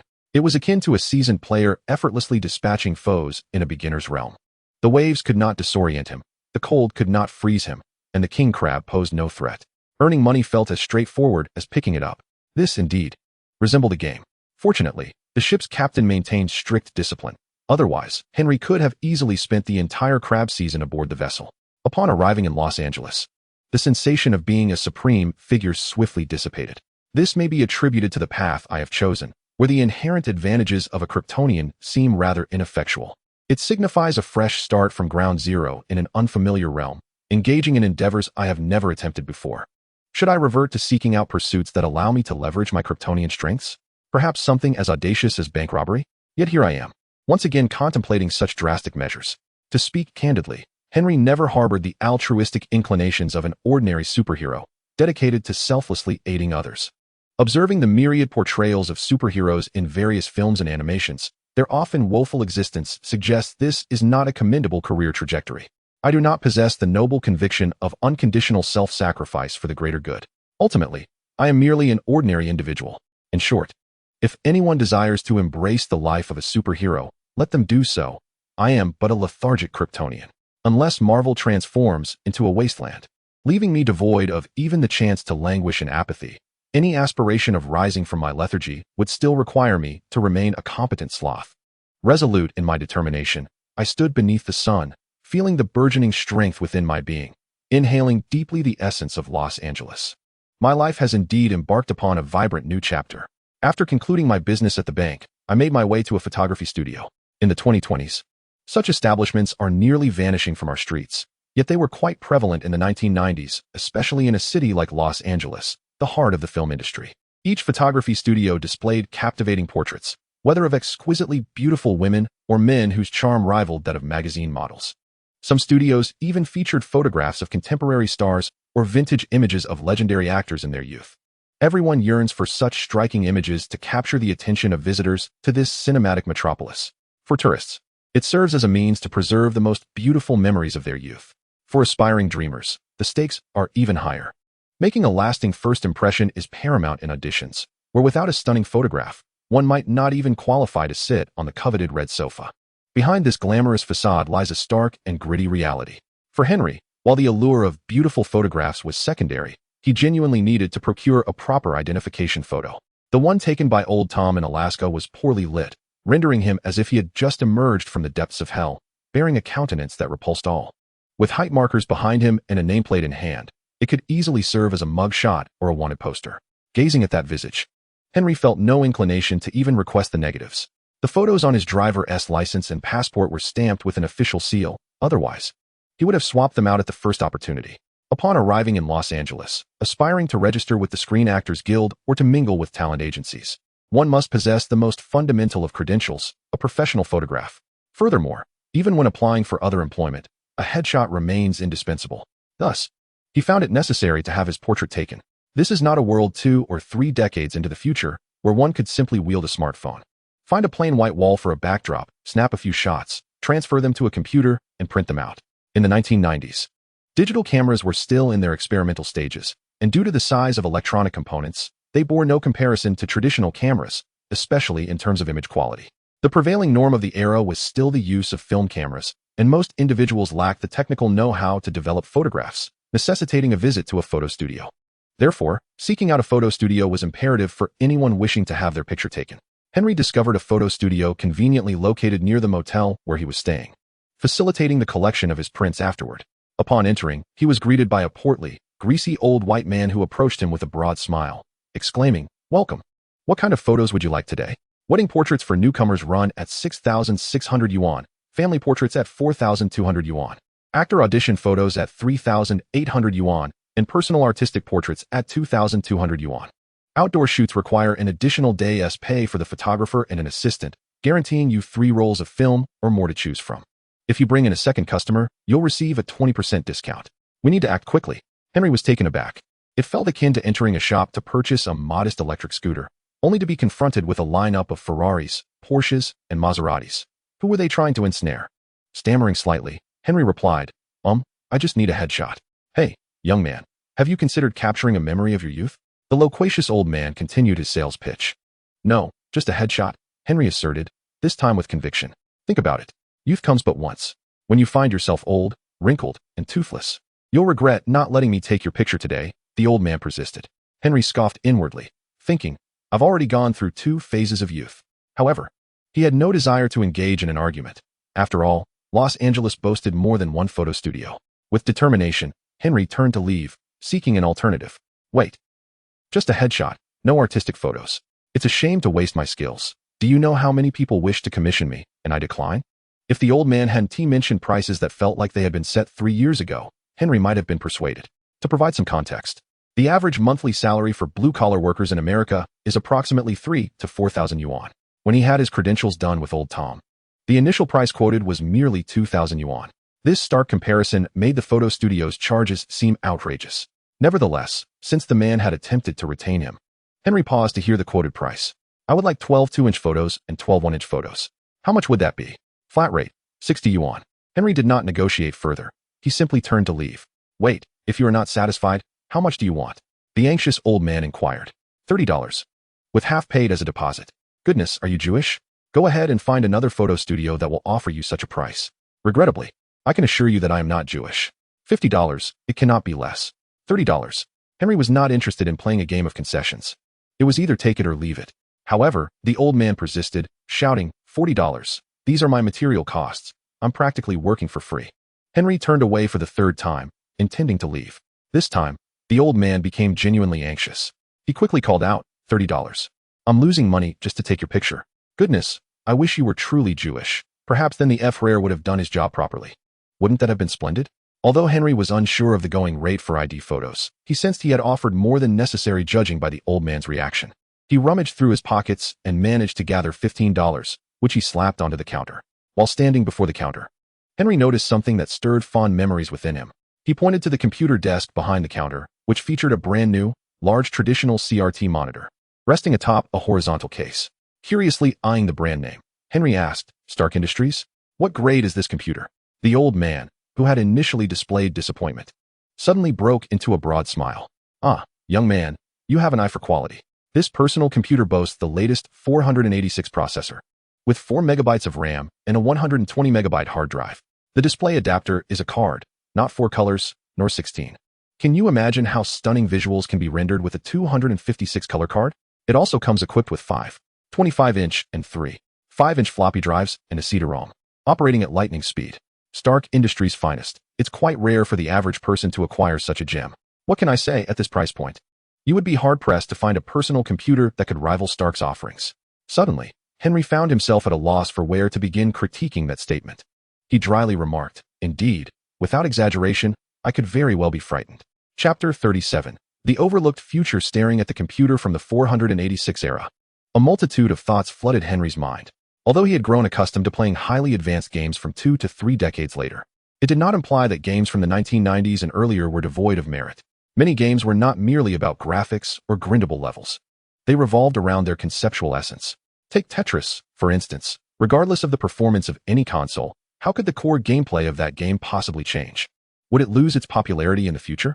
However, computers are not just gaming machines. Their utility extends far beyond mere entertainment. The primary function of computers lies in computation, followed closely by their network capabilities based on signal transmission principles. These areas present significant potential for development. In my previous life, I was merely a gaming enthusiast, a reclusive admirer of romantic films. In this life, endowed with the extraordinary intellect of a Kryptonian, engaging in hacking activities seems quite manageable. Although Superman often relies on the external genius of Batman to vanquish his foes, his own intelligence should not be underestimated. Within the hierarchy of IQ classifications established by the superintelligence brainiac, he ranks at the pinnacle level of 12, while the collective intelligence of all 20th century Earthlings sums up to a mere 6.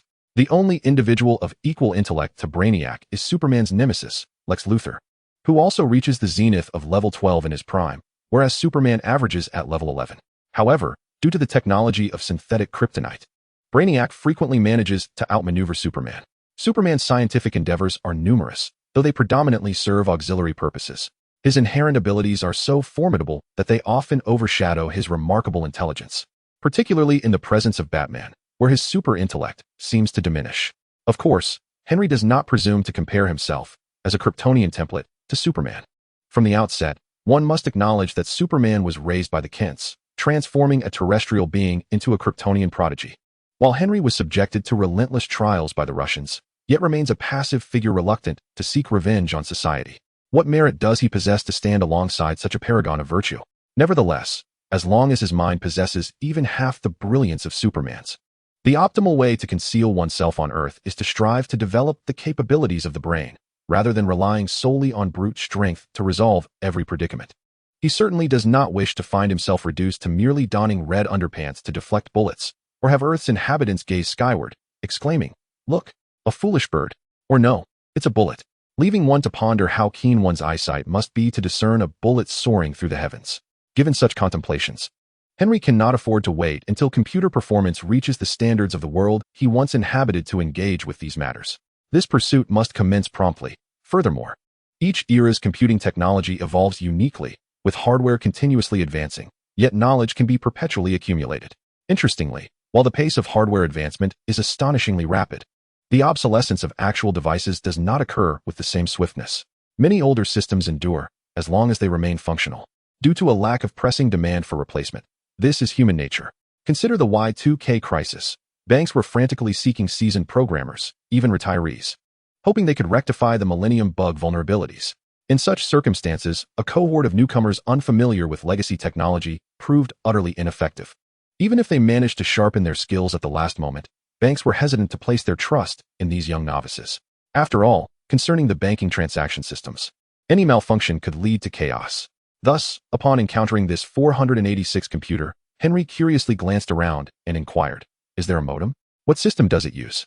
The enthusiastic older gentleman replied, "I don't possess a modem. That little gadget can only connect to a few university bulletin boards now. I find this behemoth far more entertaining than those inferior gaming consoles, as I play Genesis 6 here. As for the system, I didn't utilize the 401 due to its subpar instruction efficiency and resource management. Instead, I employed external enhancements, organizing file types by color for a more aesthetically pleasing appearance." "Do you know?" Henry asked. "What is that?" "Oh, not yet," he replied.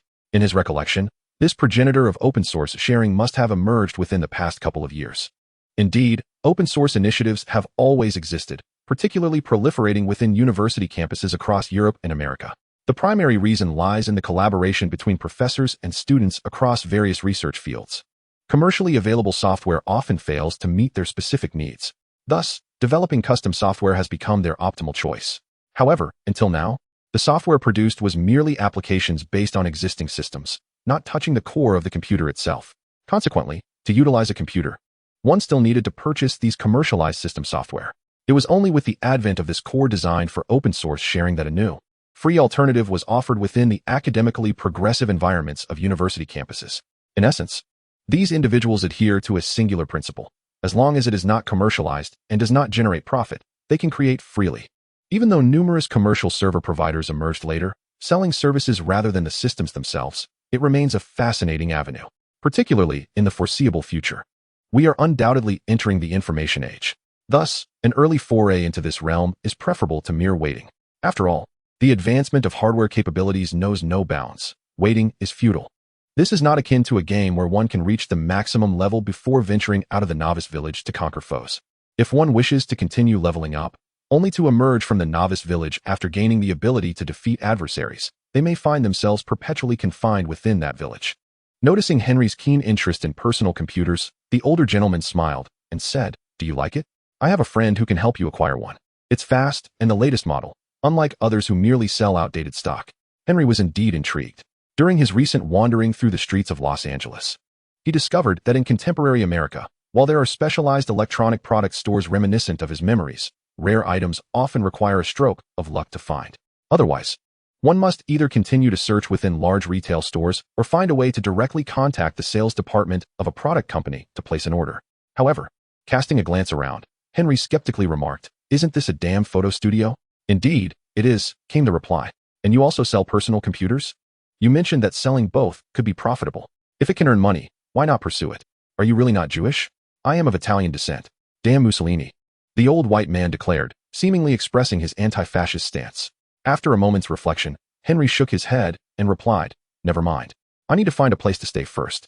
Unless you can procure a personal computer for use in a vehicle. Hey, I can help you find a place," came the response. Damn, the Kryptonian was left speechless. As an immigrant nation, one must not assume that Americans judge solely by skin color, even among white individuals. There exists a hierarchy.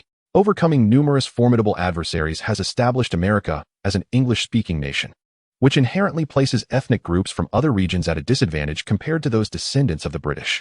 To avoid being marginalized, these groups naturally band together, forming distinct ethnic communities. Just listening to them converse in their native tongues reveals how strong the bonds within these groups truly are. In any case, the old white man at the photography studio, after ushering Henry into the photo room and snapping away, promptly introduced him to an enthusiastic Italian.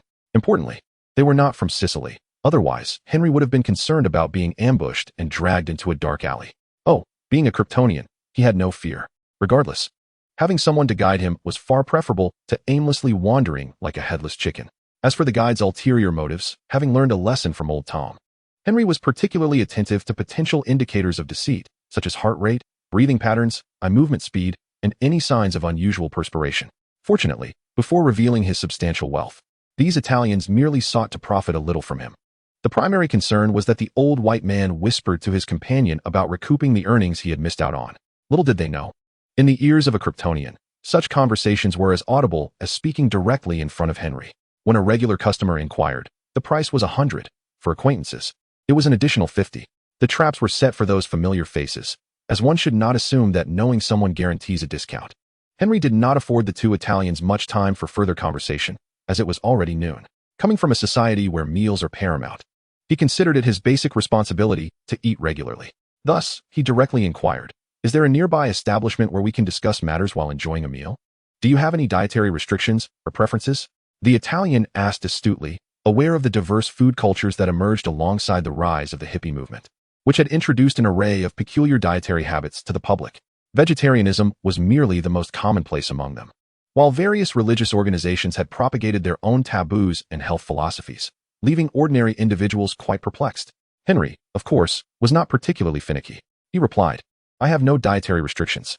As long as it isn't human flesh or excrement, I can eat anything. However, if we were to choose a restaurant that dampens my spirits, it could very well hinder our upcoming negotiations." "Hey, don't worry," the Italian man reassured him, patting Henry on the shoulder while stroking his impressive handlebar mustache. "We are not like the English. Can you believe their finest local cuisine is French? Since the Roman era, Caesar has conquered from the east to the west for the sake of food, with the subsequent flourishing of the Papal States and the Renaissance. Italian cuisine has long been regarded as the best in the world, bar none. I'll take you to a restaurant run by our fellow countrymen, where the delicacies will undoubtedly leave you utterly enchanted, much like embracing the most beautiful woman and savoring her kisses, sweet as honey." Was Caesar truly motivated by culinary pursuits? Was he underestimating Henry's intellect? The Kryptonian found himself in self-doubt. A characteristic of Italians is their animated gesturing while speaking. Their conversations resemble theatrical performances, captivating and persuasive. Regardless, Henry was easily persuaded. There was no need to drive. They simply strolled 2 blocks to a seemingly ordinary Italian restaurant. Inside, the chef and server were a cheerful couple, robust and beaming with smiles. Due to the lunchtime rush, the restaurant was bustling, yet the enticing aromas wafting through the air made Henry's appetite stir even before tasting the food. After locating a secluded table, the matron warmly approached with the menu. She began chatting animatedly in Italian with her compatriot before inquiring, "What would you like to eat?" "I'll have a plate of pesto clam pasta, a pizza, and a serving of arancini, accompanied by a bottle of wine," Henry declared. His hearty appetite elicited curious glances from the Italian and the matron. The bashful Kryptonian felt compelled to explain, "The aromas of your dishes are so delightful that I simply must try them. Let us start with these 3. Rest assured, I won't waste any. I have quite the appetite." Turning to the Italian, he added, "Let us split the bill for lunch. No need to worry about me overindulging." The matron, flattered by the compliment, beamed with joy, responding with animated gestures. Henry thought to himself that he should take the time to learn Italian, so he wouldn't have to feel as bewildered as he did now, merely smiling in response. Oh, considering this, it would be worthwhile to learn languages such as French, German, Swedish, Danish, Greek, Spanish, and Portuguese, as they all present opportunities to be heard in America. The Italian, implying that he need not pay, ordered himself a plate of pasta. Maintaining his enthusiasm, he said, "If you can manage it, the food here will undoubtedly satisfy you." Before the dishes arrived, the matron presented a freshly opened bottle of white wine. Although Henry's Kryptonian constitution rendered him immune to intoxication in European cuisine, Wine is inherently part of the dining experience. In the realm of French cuisine, there exists an exquisite notion that epitomizes the harmonious pairing of culinary delights with fine wine. Hence, Henry ordered a bottle of wine. He poured a glass of Italian white wine for himself and his Italian companion. After savoring a sip, he felt a delightful astringency dance upon his palate. However, Henry's purpose for being here was not solely centered on dining. He set his glass down and inquired of his Italian counterpart, "Surely you have the property information in your bag. May I take a look?" Henry's gaze flickered towards the briefcase that the Italian had brought. "No rush, young man. Allow me to first ask, what is your purpose for visiting Los Angeles? How long do you intend to stay? Do you have a budget in mind? Are you open to sharing accommodations? Please address these queries, and I shall assist you in selecting suitable properties." Indeed, these considerations were essential. Henry replied, "I am seeking opportunities in Hollywood. I am uncertain about the duration of my stay, but it will be no less than a year. As for the budget, I prefer something reasonably priced. A standard apartment will suffice. Please refrain from suggesting villas in Beverly Hills. Regarding shared accommodations, he could entertain the idea, as it would undoubtedly be more economical. Yet, Henry harbored certain secrets and had sufficient funds, thus there was no need to gamble on the compatibility of potential housemates, let alone the fanciful notion of a beautiful roommate. As the saying goes, a full purse brings tranquility. Henry stated, "I can comfortably cover the rent for a one-person dwelling. A larger space would be acceptable." The Italian was not merely a money-grubbing agent. He indeed possessed a selection of properties. After rummaging through his briefcase, he produced several sheets of information, laying them flat upon the table. These properties are located near Hollywood, but renting alone can be costly. Shared accommodations are more common. However, if you venture a bit further, towards the outskirts of downtown Los Angeles, there are some excellent options. For instance, this property in Santa Monica is close to the beach, offering stunning ocean views. Observing the documents clearly divided into two stacks, Henry inquired, "What distinguishes these two sets of listings?" The Italian elucidated, "One set pertains to property management. The owners entrust their properties to us. If you are interested, you would liaise directly with us. Should any issues arise in the future, we will handle them. The other set consists of properties listed directly by owners. We assist in finding suitable tenants, and once the contract is finalized, any future concerns should be addressed directly with the owner. Of course, if you wish to go through us, an additional fee will apply." Henry grasped the distinction and understood why the property management listings were positioned prominently. It was likely that the agency received ongoing commissions beyond the initial fee. In contrast, the listings for direct owner rentals would yield only a one-time commission, which explained the additional charge for their involvement thereafter. To put it plainly, the latter option was less lucrative. Nevertheless, it raised a question of whether presenting both types of listings initially was a savvy business tactic or a misstep in their strategy. However, the candid and forthright demeanor of the other party greatly elevated Henry's impression. Glancing at the materials in hand, pasta and macaroni were the first dishes to grace the table. The pizza required baking from scratch, and the rice balls were still being fried. Once the dishes were presented, the matron stood by with evident delight, showing no haste to depart. Henry rolled a piece of dough and placed it in his mouth. The fresh flavor of clams complemented by pesto was overwhelmingly aromatic. Almost immediately, it caused his eyes to widen in astonishment. Simultaneously, he mimicked an explosive gesture from his mouth. A gesture reminiscent of Italian culinary praise often depicted in European and American television shows or films. Unsurprisingly, upon his utterance and gesture, the matron's heart blossomed with joy. She chattered animatedly for a moment before happily retreating to the kitchen. Henry was compelled to seek the Italian's assistance, inquiring, "What was she just saying?" "Salvia just expressed her delight that you enjoyed the food. She encourages you to eat more, and she will prepare the other dishes you ordered," came the reply. Sharing a common linguistic heritage, the structural nuances of their languages were not vastly different, meaning one would not encounter a lengthy discourse in one language translating into mere brevity in another. Thus, a slight comparison revealed that even if the Italian's translation was not entirely precise, it likely captured the original intent. Without further ado, a whole plate of pasta was presented with remarkable swiftness, akin to a famished soul reborn. No one would doubt Henry's ability to finish the remaining dishes. Remarkably, the accompanying wine had shifted from astringency to a medley of flavors. It was evident that the chefs at this establishment did not merely select ingredients for profit, but genuinely poured their heart into the culinary creations. The pizza and fried rice balls were no exception, particularly with the fried rice balls, which, having traversed from being a staple of rice, Henry had never encountered in this form before and could hardly imagine. Yet, upon tasting, he discovered the rationale behind this Italian recipe. The primary difference lay in the variety of rice, with the filling of mozzarella cheese encased in breadcrumb-coated rice, making it ideal for frying. The outer layer was crisp, while the interior was tender, offering a delightful array of textures. The large pizza, meant for several diners, was consumed solely by Henry, leaving the other patrons of the restaurant in sheer astonishment. In summary, this meal left Henry thoroughly satisfied. The heavy wound inflicted by the previous night's takeout pizza seemed entirely healed. Naturally, he was not solely focused on dining. He also perused the housing materials. Besides handwritten descriptions, some properties featured interior photographs and views from the windows, providing a glimpse of the house's general condition without needing to visit in person. This undoubtedly piqued one's curiosity. Examining the photographs, which were executed with magazine-level finesse, Henry curiously inquired, "Did you take these photos yourself?" "Not at all.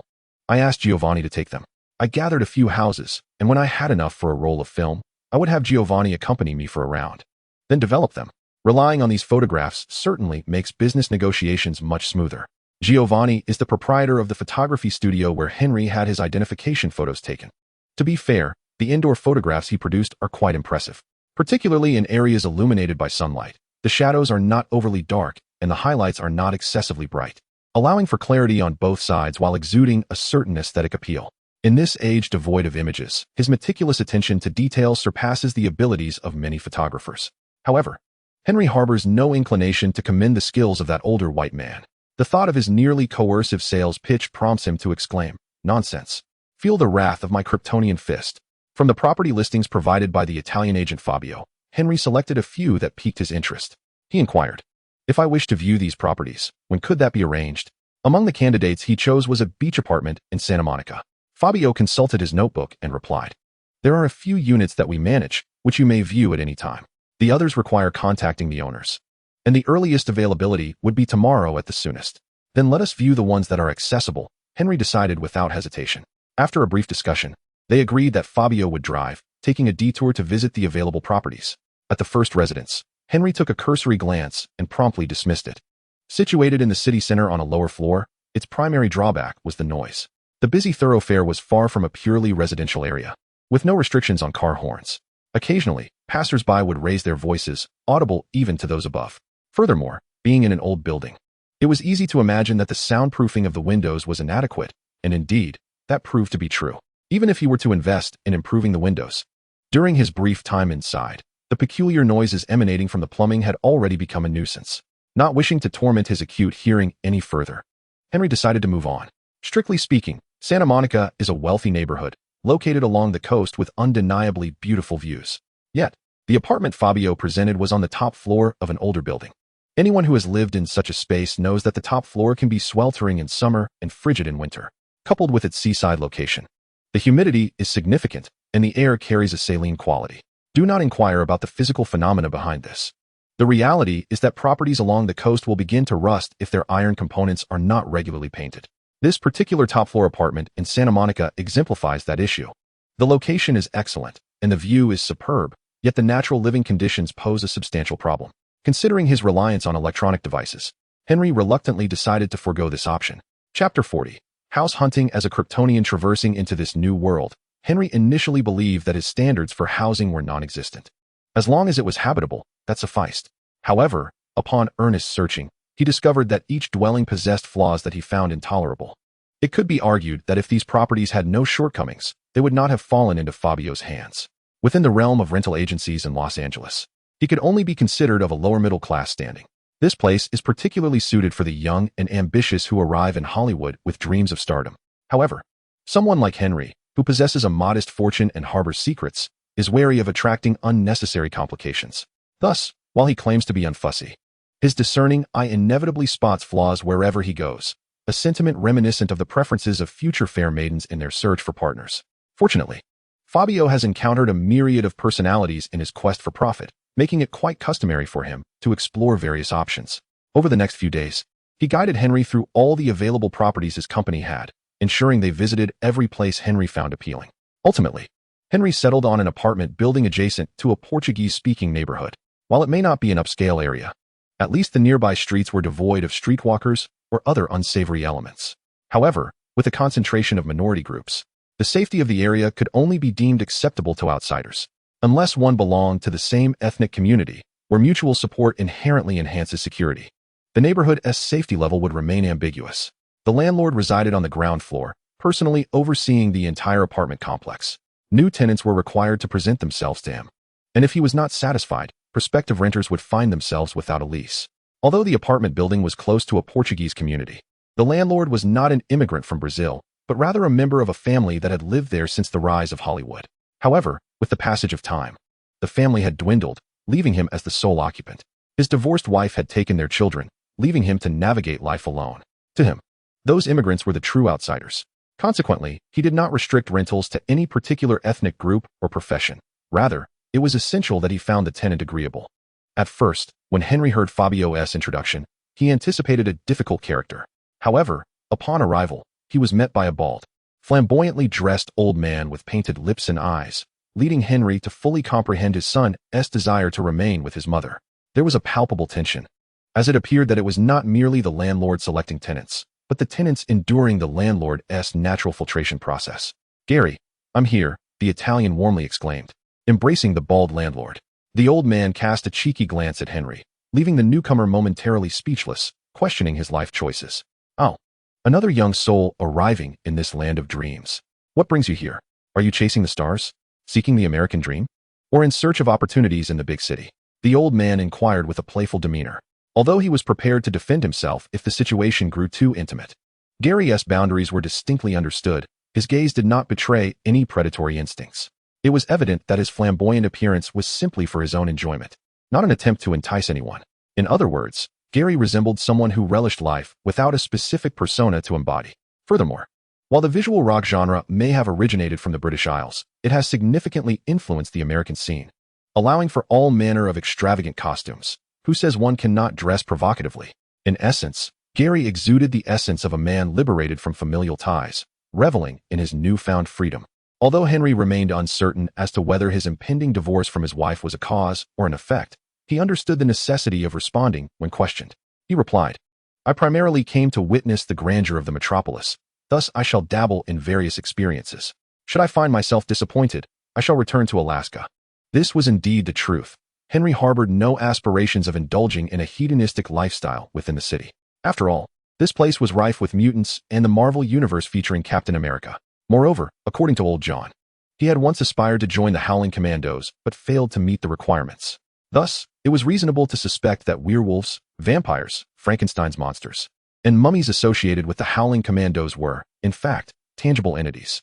Who could say what other dreadful beings lurked within this realm? Given that he possessed the Kryptonian ability to absorb yellow sunlight, the emergence of an orphan Bruce Wayne would hardly be surprising. Should that moment arise, Henry would retreat to Alaska, relying on his Kryptonian prowess to amass wealth and lead a life where he would never face starvation. Alaska, you say? Gary circled around Henry, scrutinizing him as if appraising a rare artifact. He suddenly inquired, "Did you come from the West?" The Western Red Empire was in turmoil, and those who could escape had chosen to do so, even if it meant seeking refuge in the abode of a former adversary. In truth, Henry could also claim some connection to the Red Empire, yet the intricacies of such matters were difficult to clarify. At least, he had no desire to disclose that he was, in fact, an extraterrestrial in this world. Thus, he shook his head and replied, "I am merely from Alaska." "Very well. Just Alaska, sir. If you plan to rent a place, do come and have a look." Gary ceased his inquiries and retrieved a large set of keys from his waist, unlocking the grand door to the stairwell of the first floor before stepping inside. The Italian followed closely behind, gesturing for Henry to enter, while assuring him, "Rest assured, Mr. Gary is quite amiable, though he possesses some peculiarities." Little did they know that prior to his arrival in this world, Henry had witnessed the formidable might of the Thunder God vanquishing all vices. Adhering to the principle that without correction, one becomes incapacitated, he mused that as long as he was not coerced into participating in similar activities, he would harbor no prejudice. He was not the Thunder God, but he was adept at guiding souls to their next lives. Moreover, Henry spoke the truth. Compared to the eccentricities that would abound in the future America, where politics reigned supreme, the mental afflictions of this era appeared remarkably benign. The accommodation offered by old Gary was located in a corner unit on the third floor of the apartment building, featuring windows on two sides. It was modest in size but boasted a complete array of essential amenities, including a kitchen, refrigerator, bed, wardrobe, bookcase, and desk, along with a bathroom and washing machine. All furnishings appeared tidy and well-maintained, indicative of the care taken by the resident or manager. It was in a state that allowed one to simply arrive with their belongings and settle in. Old Gary stood at the entrance, remarking, I trust Fabio has already informed you of the conditions here. I must emphasize once more the importance of not keeping pets. While gatherings with friends are permissible, raucous parties featuring loud music are decidedly unwelcome. Whether you wish to revel or not is of no concern to me. However, should you dare to indulge excessively within my apartment and create disturbances, I assure you that I will unceremoniously evict you onto the street, I clarified. That seems quite reasonable. I have no objections, came the reply. Chapter 41. Merry Christmas. Henry moved into old Gary's apartment. As the saying goes, an elder in the home is akin to a treasure. Despite old Gary being nearly 60, on the cusp of retirement, his greatest asset lies in his connections to the old Hollywood elite. They are not from a lineage of esteemed directors or actors, nor is the entire family entrenched in the intricate web of Hollywood's underbelly. However, their proximity grants them a wealth of experience. Moreover, every creature has its own path. The lofty pursuits are beyond old Gary's reach. Yet, when it comes to navigating the intricacies of Hollywood, this balding elder possesses a plethora of insights. Whether these insights are grounded in truth remains to be debated. It is akin to residing at the foot of Shaolin Mountain, casually invoking phrases like the old tree's roots intertwining and the black tiger stealing hearts, all while dispensing seemingly profound yet ambiguous wisdom. His impressive facade is designed to deceive naive young men like Henry, who possess but a fleeting understanding of the world. In any case, old Gary is quite amenable to communication. Moreover, he is open to discussing minor modifications to the apartment, making negotiations relatively straightforward.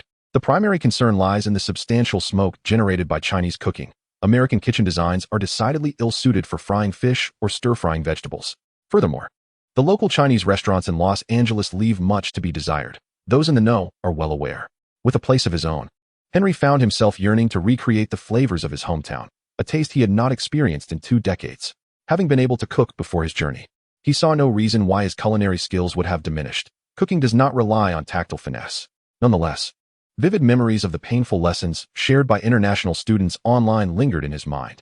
A brief glance revealed the expected pitfalls, including smoke detectors and ineffective exhaust fans.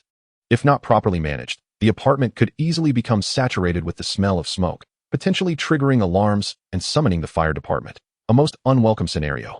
Upon obtaining consent, Henry promptly drove to a hardware store to procure the necessary materials and tools. He then closed the door and drew the curtains, employing the speed of a Kryptonian to swiftly renovate his abode.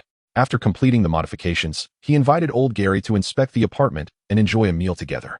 The menu included Westlake vinegar fish, a plate of authentic vinegar meat, and a dish of oyster sauce with Chinese broccoli. All ingredients were sourced from the local Chinatown, complemented by a refreshing Heineken beer, creating a delightful feast. Merry Christmas, Henry toasted at the table he had acquired. Merry Christmas, old Gary replied, expressing his surprise at being invited to celebrate the holiday together. I was beginning to wonder if you had any interest in my old backside, or if you were simply feeling restless. Let me clarify, I am not that kind of person. Damn it, this is my first Christmas in Los Angeles. Do not assume that I would hesitate to turn you into a pig's head and throw you out, even if you were the landlord. As the balding old man clutched a chopstick in one hand, seemingly attempting to use it as a fork, Henry promptly handed him a fork and spoon. Old Gary speared a piece of vinegar meat with the fork and remarked, eating Chinese food on Christmas is also a first for me. Henry, having served himself a bowl of rice and deftly using chopsticks, replied, I mentioned that I wanted to renovate the kitchen because I intended to prepare Chinese cuisine. You were the one who doubted me, insisting on verifying my results, or else I'd have to revert to the original state. It's merely a coincidence that today is a damn Christmas. You were the one who said I wouldn't seek you out, so you must spend this day alone, listening to Christmas songs and watching a bunch of fools in soap operas. Were it not for my aversion to owing favors and my dislike for procrastinating on promises, and given that I happen to have something to ask you, this meal would have to wait until I was in a better mood. Calm down, young man. Old Gary observed the agitated youth and said, I only mentioned that because I thought you would pack some in a box for me to sample. I didn't expect you to invite me in. Is that customary in Alaska? Finally realizing that his behavior was rather un-American, Henry feigned nonchalance and replied, all right, I will remember that. However, I thought lovers were meant for Christmas Eve. Today is a day for family. Doesn't your son come to see you on such a holiday? I suppose I'll have to wait until my funeral before he and his kind-hearted mother show up, happily claiming my inheritance. Well, should I congratulate you on your divorce, or express regret that your former family treated you this way? Child, please say nothing. Let me maintain a modicum of good spirits. Old Gary spoke earnestly as he savored the vinegar meat. He marveled, no wonder you want to prepare Chinese food. It truly tastes delightful. Indeed, Henry replied with pride. You just mentioned wanting to ask me something. Go ahead. Old Gary said this while alternating bites of rice, vegetables, and sips of beer. After Old Gary finished a can of beer, Henry immediately presented him with another and inquired, "I heard Fabio say that your grandfather helped Charlie Chaplin with the camera. Is that true?" "Damn right it is. More genuine than the Queen's chastity.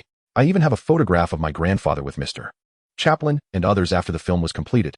I remember it was from the kid in 1921. Would you like me to fetch it for you?" Slightly tipsy, Old Gary had lost some of his bravado, and as he spoke, he returned to the typical demeanor of an ordinary old white man. He continued, "Not only did my grandfather work with Mr. Chaplin, after the Great War, my father departed from the military and spent a considerable period at one of the 8 major film studios in Hollywood. Although he worked behind the scenes, he became acquainted with numerous prominent figures. And what about you? Have you ever mingled in Hollywood?" When asked this, the old Gary replied with a hint of pride, "You cannot possibly imagine. I was part of the props team and even worked alongside Harrison Ford on carpentry tasks. Yet, that fellow was selected by the nearsighted George Lucas to play Han Solo, overshadowing me, a budding star. In a fit of indignation, I decided to quit and return to manage this apartment, renting it out to those in need. What does this amount to? I could not ascend to stardom and instead returned home to inherit a fortune, a building. It consists of 6 floors, despite the modest number of levels. Each floor houses 10 units, each nearly 80 square meters. A single person could reside here, as could a small family, leading to some units being rented individually while others were shared. The ground floor has been leased as retail space, hosting a grocery store and a self-service laundry. The remainder is the residence of Old Gary himself. Such wealth, one would think, could not possibly be amassed from the shadows of Hollywood. However, we Kryptonians are not here to pry into the details. Henry, taking a turn, inquired, "In that case, you must be quite knowledgeable about the ins and outs of Hollywood?" Old Gary was not modest in the slightest, grinning as he said, "Mediocre, to be honest. To achieve fame, you must rely on luck. However, if you merely seek to make a living, I can certainly offer some assistance." "Wow, you speak so candidly. Shouldn't one embellish their abilities in such times? As if they were omnipotent? What benefit would there be in deceiving you? I am not a talent agency looking to ensnare you into a contract or take a cut of your earnings. If I promised to make you a star and failed, how would you hold me accountable? Haha, I have no need for such a stalwart like you. I merely wish to seek your guidance on a few matters." It is often said that promises made in intoxication are unreliable, and Henry did not intend to take advantage of such a person. Moreover, Old Gary appeared quite sober. There was no way to ensnare him. Ask away, ask away. Whether out of boredom or a genuine desire to lend a hand, Old Gary was notably cheerful. Henry, adopting an attitude of inquiry while maintaining a healthy skepticism, remarked, "I noticed in the Yellow Pages that the Actors Guild has a subdivision for film actors, alongside the American Federation of Television and Radio Artists. If I aspire to become an actor, where should I begin? To become an actor? Naturally, you should seek out a reputable talent agency. If you encounter an agent willing to actively provide resources to elevate your career, that would be even better. Brother, we are in the realm of the Marvel Universe, not a tale of Hollywood's leading men. Even if one were to secure an Oscar, it would be futile against the machinations of the S.H.I.E.L.D. lurking in the shadows." Henry truly did not regard the likes of the Mad Titan or Dormammu, extraordinary adversaries, as a concern. If they were to come, it would merely be a matter of death. However, when it comes to the Hydra, those who possess political resources and can manipulate administrative measures truly give me a headache. They may not be able to destroy you, but they can certainly make your life miserable. Thus, development should be pursued discreetly, rather than making oneself conspicuous. Do you understand what it means to be a strawbird? What if one becomes an Oscar winner? If they wish to tarnish your reputation, it only takes a few headlines on the news. Fame is fostered through support, while downfall is orchestrated through slander. This is merely a game of capital. Even the great stars often find themselves under relentless criticism. Do not assume that a high profile serves as an impenetrable shield, protecting one from harm. In the eyes of capitalists, it holds no value whatsoever. At most, it may limit some direct methods of attack. Hence, Henry remarked, "Gary, I never aspired to fame or anything of the sort. I simply wished to be an extra, to experience Hollywood firsthand. Ideally, I would meet some big stars so that I could someday sit in a rocking chair, bragging to my grandchildren about who I have encountered." The balding old man gave a look that conveyed bewilderment at such a response. Nevertheless, Old Gary quickly accepted this perspective. The phenomenon of collecting flesh and skin is not unheard of in America. However, the rockstar community tends to regard such matters with indifference, even viewing them as badges of honor, which is why they are widely recognized. But how clean is Hollywood, really? Are there truly no such individuals? No. From Gary's understanding, this hidden world is only darker, dirtier, and more repugnant. Rock stars and their fleshly exploits may only grace the entertainment pages, But if the dark side of Hollywood were to be unveiled, it would provide ample material for the social columns. Why not go directly to the Valley? I may not have connections there, but since it's all in Los Angeles, I could still find some links. Why not give it a try? Of course. Henry scoffed at Gary's suggestion, exclaiming, "Fuck. Do you really think I'm after sleeping with stars? I'm here to experience life. You know, to experience life. Who doesn't know that those young starlets are all packaged illusions? On the surface, they appear glamorous, but who knows what lies beneath? They could very well be breeding grounds for various viruses."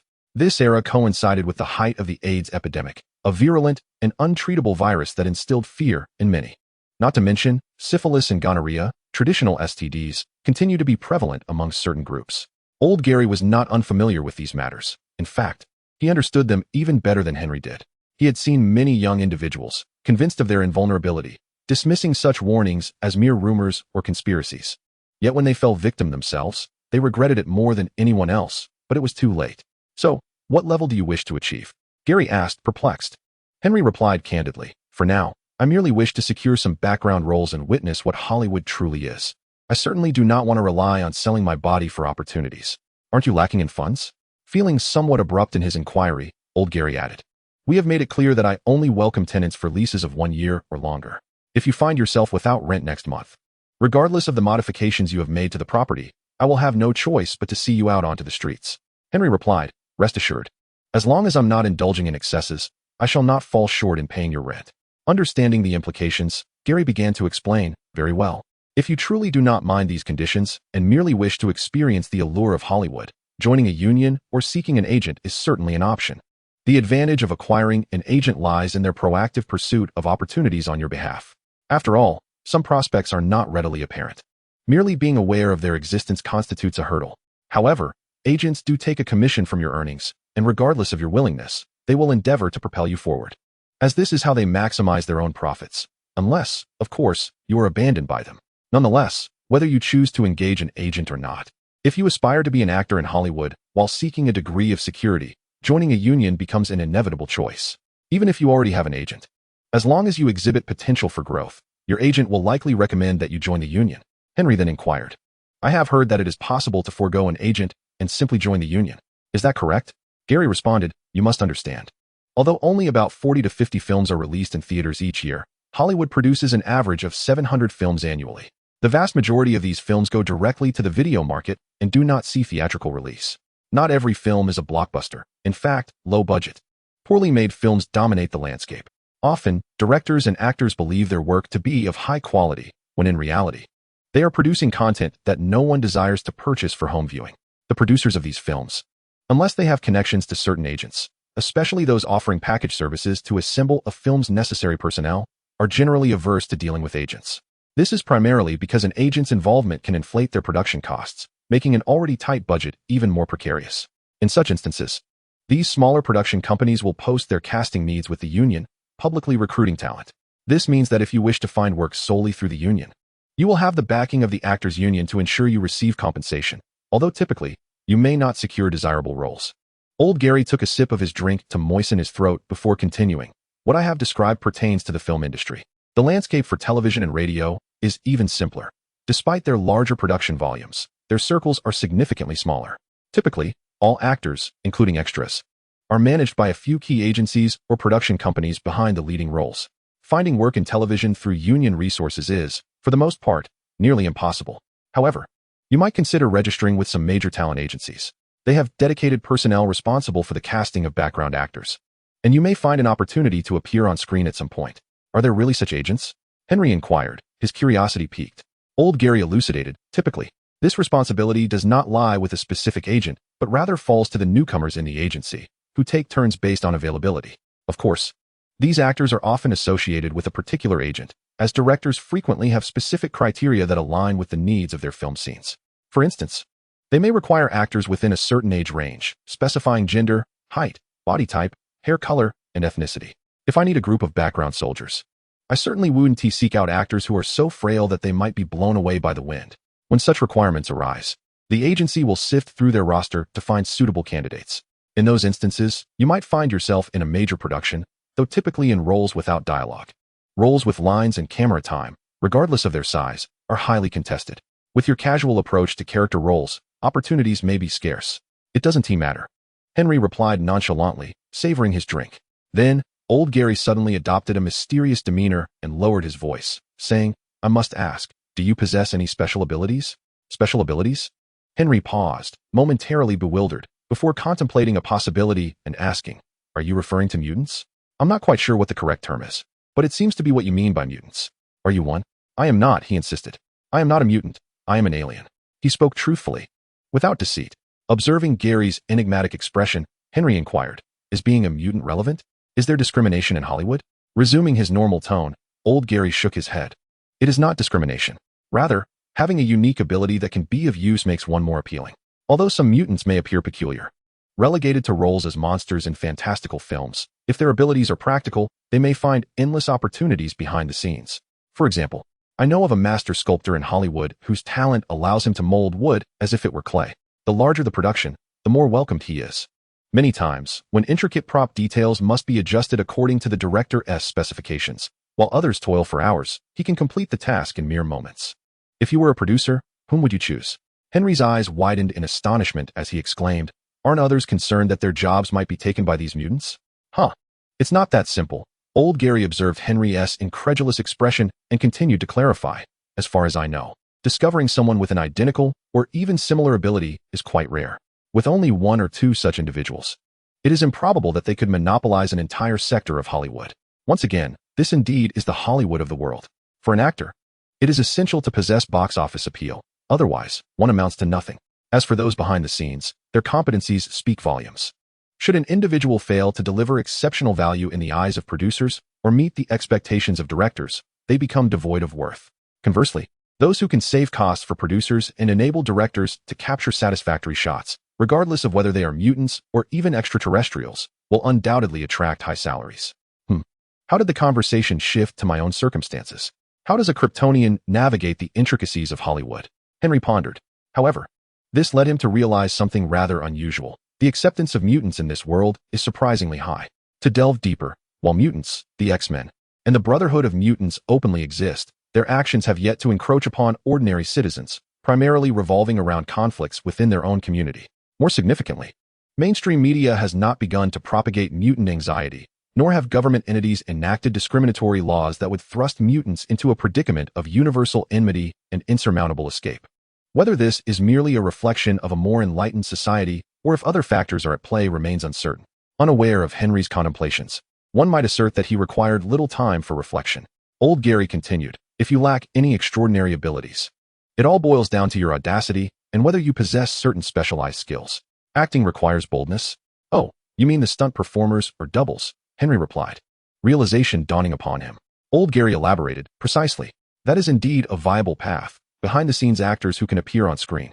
It encompasses not only car chases or explosive scenes, but also being knocked to the ground by the lead or shattering glass.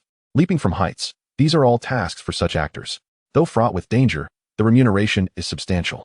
The realm of stunt performers may be smaller than that of conventional actors, yet the demand is considerable. Thus, as long as one dares to undertake these scenes, work will not be scarce. This indeed presents a potential avenue for a Kryptonian. Henry mused. After all, he cannot be harmed or killed. However, would excessively exaggerated mishaps inadvertently expose his abilities? Particularly if one hopes to capture footage of his face being distorted from a blow, that would be nearly impossible. The striking actor would likely suffer severe fractures. Unless performed through stage combat, scenes depicting him being propelled by explosions or plummeting from great heights could certainly be filmed. In other words, should he choose the path of a stunt performer, he must selectively reveal his powers.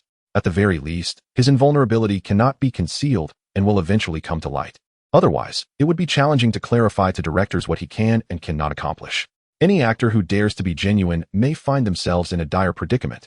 Henry inquired, are there agents or agencies specifically for stunt performers? Old Gary replied, such companies do not exist. If you wish to pursue this path, most rely on personal connections. After establishing a good reputation, directors in need will naturally seek you out, or your agent will know how to market your talents. Otherwise, you can only register with the Actors Guild and list the skills you possess, whether you can perform in action scenes. And if you are willing to act as a stunt double, then you must find ways to seize opportunities. Unbeknownst to him, after several cans of beer, Henry, an invulnerable Kryptonian, learned some truths about his future on this Christmas night, yet he felt even more bewildered. A new book has been signed, I seek readers, collectors, and recommendations. Thank you. Chapter 44. Understanding the world. Henry was oblivious to the arrival of 1991, as he was preoccupied with finding a place to settle down, leaving him no moment to spare. He had visited both actors' guilds, and the outcome was just as old Gary had said. The Film Actors Guild offered a few scattered opportunities, albeit from obscure production companies and directors, often involving low-budget films where one actor was utilized in multiple roles. Occasionally, leading roles were available, but their descriptions left much to be desired. There were even peculiar projects that required the lead to pay to participate in production. Could this be a form of Hollywood-style fraud? The Television and Radio Artists Union offered no opportunities at all, with the registration staff clearly advising him to join a talent agency. Expecting to find work through chance alone would yield no results. Embracing a serendipitous attitude, Henry crafted a self-introduction for actors and submitted his audition materials to all the productions that matched his criteria.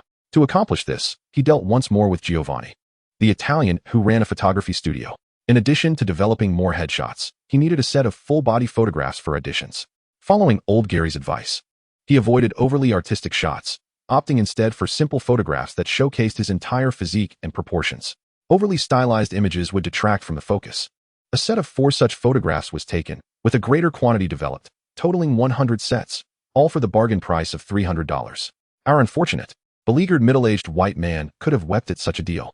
Nonetheless, Henry entrusted Giovanni with the purchase of a Stark 486 personal computer, priced at $4,500, which included a keyboard, screen, and a 288 modem. In this era, a mouse was not only non-standard but also notoriously cumbersome to use. Those who understood the implications knew well. The reason for approaching Giovanni was that, in Los Angeles, only brand-name personal computers were available in retail stores. Purchasing bulk components and assembling them was not the mainstream approach of this era, making it challenging to find computer parts. Especially for Stark Industries premium products, without connections, one could not acquire them on the West Coast, let alone buy loose Stark-branded computer components. Embracing the desire to explore Stark's products, Henry found himself compelled to seek Giovanni's assistance, mentally preparing for an indeterminate wait. The portly, somewhat greasy older man assured him that the matter would be resolved within a fortnight. After spending some time perusing the marketplace, Henry did not leave empty-handed. He treated himself to a set of a television, a VCR, and a tape recorder. Remarkably, he acquired a turntable at a surprisingly modest price, along with a considerable collection of vinyl records. Given that the prevailing trend of the era leaned towards cassettes, which were on the rise, vinyl was regarded as an industry in decline. Who could have foreseen that, nearly 2 decades hence, vinyl would experience a remarkable resurgence? The tape recorder was intended to capture any missed calls while he was away from home. Although he contemplated purchasing a mobile phone, the brick-like size of such devices in this era, which could double as weapons, deterred him. They were conspicuous and exorbitantly priced, rendering them unnecessary. The tape recorder remained a dominant means of communication. With a television and VCR at his disposal, he intended to indulge in classic films. In an age devoid of binge-watching or streaming, classic cinema was undoubtedly the optimal choice for passing the time. Aside from his routine visits to the Actors Guild to scout for new opportunities or to connect with any production teams, Henry primarily devoted his time to the Los Angeles Public Library. It is often said that one's perspective and knowledge determine their stature. Having abruptly transitioned from the red flag to this vibrant, yet perilous America, which felt like an entirely different universe, Henry profoundly sensed that the knowledge he possessed from his previous life was insufficient. Not to mention, the education system had imparted a plethora of superfluous information, which, if applied to the realm of research, would barely suffice as foundational knowledge. It was merely the 1990s, not the 1990s of the second century. Possessing a remarkable intellect endowed with extraordinary memory and computational abilities, failing to capitalize on such advantages and resorting solely to brute force would be a tragic waste. This sensation was akin to owning a top-of-the-line computer capable of seamlessly running demanding applications while also adept at single-player modeling.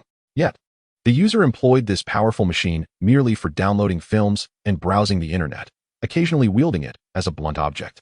Even if he did not aspire to become a scientific luminary like the Stark father-son duo or the eccentric Mr. Ho, he, a man of no influence, sought to conceal himself in the forthcoming information age, understanding that mastering these tools was essential for optimal adaptation.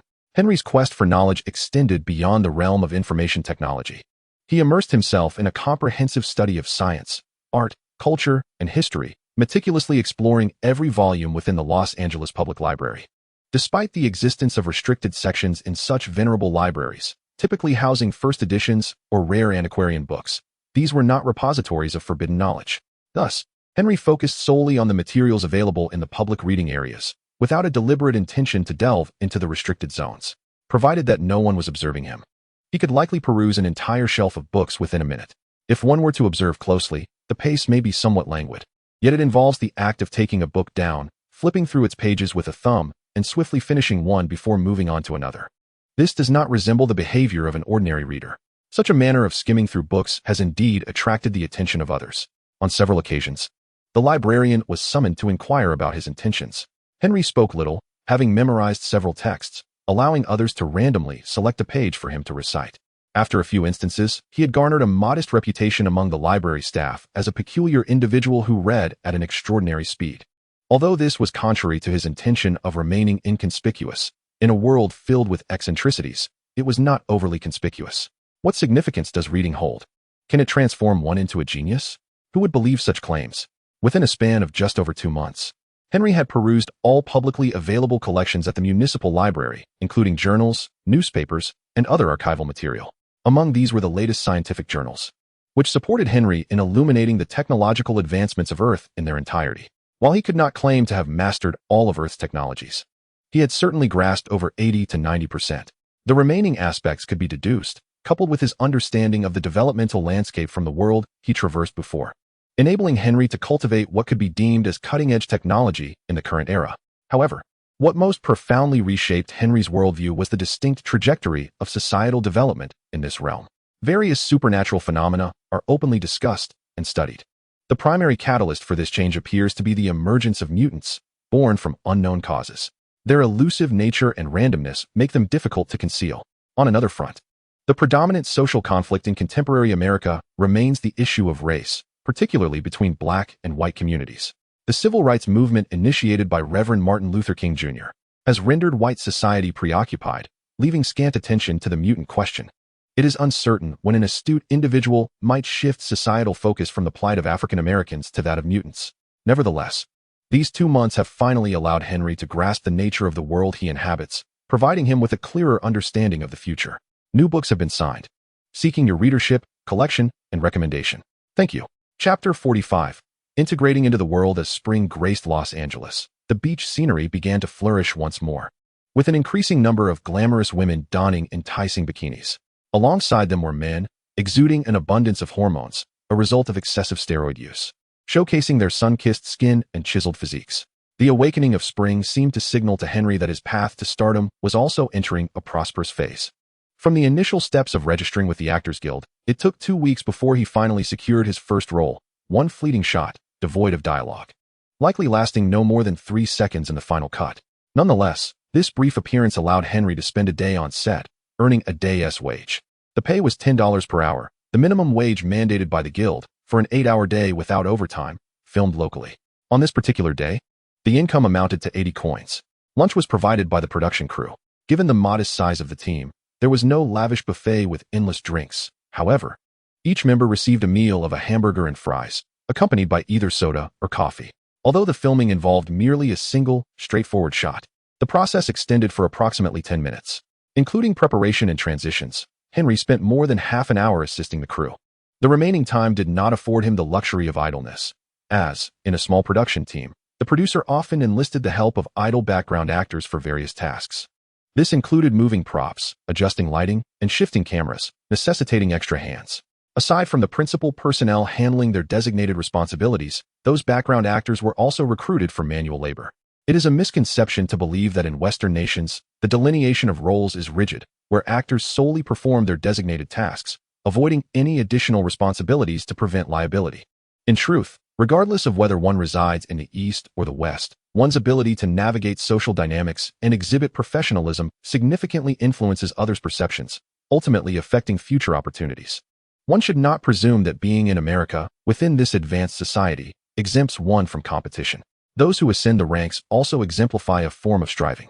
As for Henry's anticipation of witnessing his debut performance on screen, he held none, as the production team appeared to be a facade for deceiving investors, with the leading figures exhibiting a stark lack of diligence. It is only due to the actors' contracts and union support that they are assured of receiving their wages. However, the naive investors, hoping for a blockbuster release, are likely to find themselves disillusioned and despairing. Having gained experience from his first production, Henry crossed an invisible threshold, leading to an increase in opportunities. On average, he managed to secure a day of work in the production team each week, each time consuming a full day. Those who have come to Hollywood with high hopes often find themselves seeking odd jobs to sustain their livelihoods.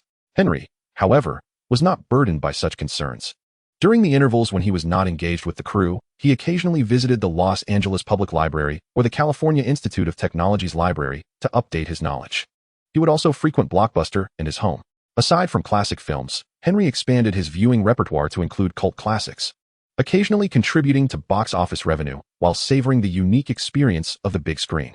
Nevertheless, the majority of his time was spent on a Stark Industries manufactured 486 computer.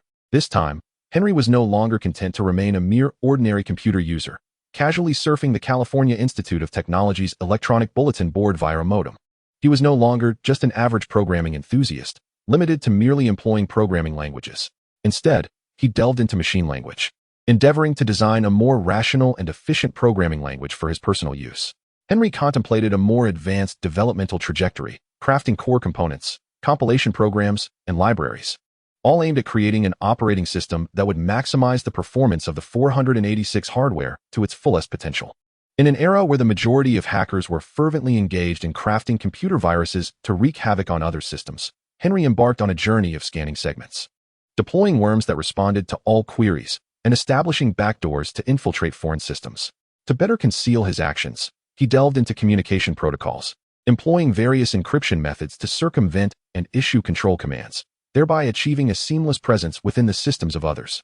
To accomplish this, he not only exploited existing system vulnerabilities as an initial step to breach defenses, but also constructed his own ecosystem, effectively isolating it from the original system to attain the goal of invisibility.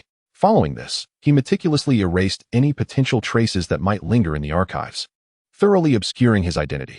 This approach, it must be noted, differed from the conventional worm's backdoor tactics. Rather, it resembled the behavior of a parasite.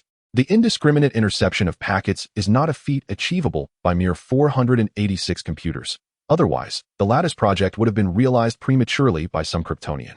It can be asserted that, while Kryptonians in reality might aim for mere survival, in the digital realm, they liberally indulged in their pursuits, engaging in acts that could be classified as criminal in any epoch. The sole justification Henry could muster for himself was that he had not inflicted any economic damage upon anyone nor altered the figures in banks. His actions were merely to satiate his insatiable thirst for knowledge, to peruse classified information, and to leave behind a subtle contingency within various governmental systems. However, those who have employed the magic electric know its fragility. Prolonged use, excessive heat, or tampering by telecom providers could diminish its transmission efficiency. Using it during thunderstorms could prove disastrous, as a sudden surge might render a device inoperative. For Henry, a heavy user, the notion of purchasing a new magic electric every week felt utterly foolish. Thus, he began to explore electrical engineering, seeking to optimize the performance of his existing hardware. As a leading industrial nation, a plethora of electronic components was readily available. Otherwise, visionaries like Steve Jobs would not have been able to launch the Apple enterprise from a modest garage alongside a few companions. Replacing or altering resistors and capacitors constituted minor undertakings, while swapping in superior chips or grains was merely a matter of course. Under the keen precision and micromanipulation capabilities of Kryptonians, such tasks became remarkably straightforward. Henry even began to contemplate the feasibility of handcrafting chips. The 86 architectures 80486, with a fabrication process ranging from 1 micron to 0.6 microns, seemed unattainable by hand. However, with the aid of certain tools, it appeared not entirely implausible. Disregarding the prerequisites for mass production and commercialization, Henry could, in a rudimentary manner, fabricate a bespoke chip whose performance might even surpass that of contemporary market offerings. At this juncture, Henry truly began to comprehend the essence of his extraordinary intellect and what it meant to be deemed super. In addition to the optimization of established knowledge structures, there lies the pursuit of uncharted territories, unfolding effortlessly, akin to the natural flow of water. When one envisions a desired outcome, the process materializes before one's very eyes. Lacking the resources for an arc reactor, Henry muses that if he had them, he could easily create a miniature version, akin to the Mark I iron canister. Yet, such aspirations pale in comparison to the burgeoning opportunities in Hollywood. Despite merely landing minor roles, Henry has never aspired to vie for supporting or even leading parts. Nevertheless, a young Caucasian unafraid of appearing ridiculous, enduring hardships, and subverting his image, gradually garners a reputation within the realm of independent productions. His new book has been signed. He seeks readership, collections, and recommendations, expressing gratitude. Chapter 46. The Actors Guild on a spring morning. The warm sunshine of Los Angeles dispels the lingering chill of early spring. Henry drives with his window down, one arm casually draped over the edge, relishing the gentle warmth of the sun. Although Los Angeles is a bustling metropolis, the traffic remains relatively smooth before the start of the workday, allowing Henry to leisurely navigate towards the Actors Guild. CAFS and fast food establishments offering breakfast do not open at such an early hour, compelling him to seek out mobile vendors for his morning meal. Despite residing in Los Angeles for slightly over 3 months, Henry has adeptly memorized many delightful locales, thanks to his keen instincts and his own initiative. One should not underestimate mobile vendors. Akin to the night market delicacies of his hometown, there occasionally exist hidden culinary gems amidst their modest stalls. These vendors, often illegal immigrants without citizenship or green cards, might possess unique culinary skills from their homelands, enticing patrons to return for more. Henry is more than willing to support their business, provided the food is delectable. As for hygiene concerns, he maintains a rather philosophical approach.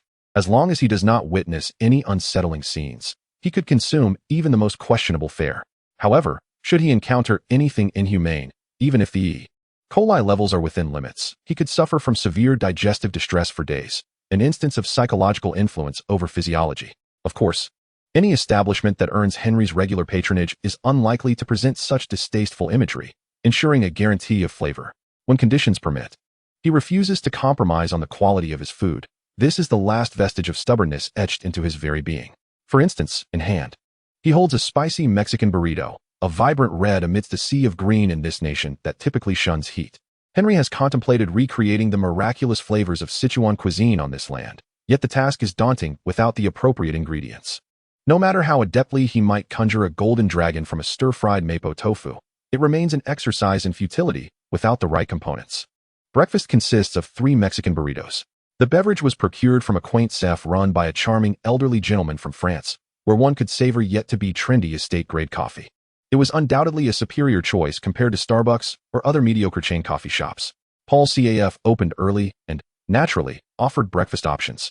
However, the quintessential French breakfast was limited to croissants and various types of bread, prompting Henry to decisively opt for a meat dish. Of course, Henry would not indulge in a meat roll at Paul's CAF, even if he were to enjoy his coffee there. Such an unseemly act was best avoided. Thus, he placed his selections in the car, driving under the sun while leisurely partaking in his breakfast. Upon arriving at the Film Actors Guild, with a little time to spare before the doors opened, Henry remained seated in his car, finishing his meal while perusing a volume of Shakespeare.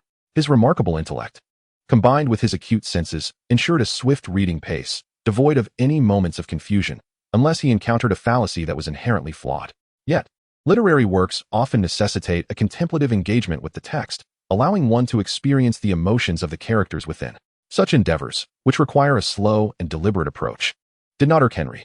When speed becomes instinctual, the ability to slow down becomes a rare treasure.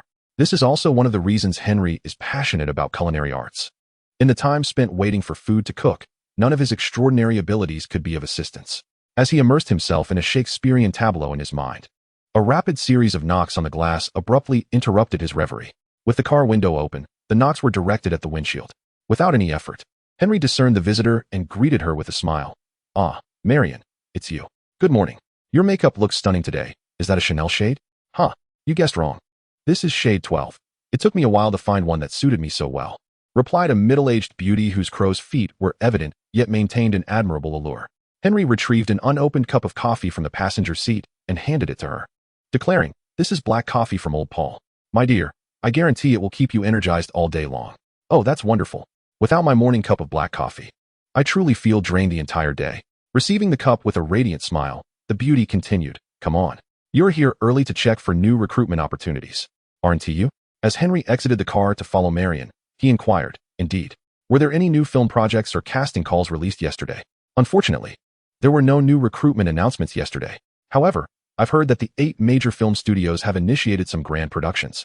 You might consider getting a dedicated agent to inquire further," Marion replied. She served as a clerk at the Film Actors Guild, assisting with registration and managing the casting information sent by production companies. For Henry, who lacked a personal agent, She represented a friendly face nurtured within the guild. For merely a cup of coffee as remuneration, Henry inquired, "Have the production team reached out to me regarding the audition materials I submitted earlier?" "Regrettably, my dear Henry. Should there have been any inclination from the production team to contact you for an audition, I would have informed you post-haste. If you haven't heard from them, it simply means there is no news," Marion replied, feigning an exaggerated expression of disappointment as she opened the guild door.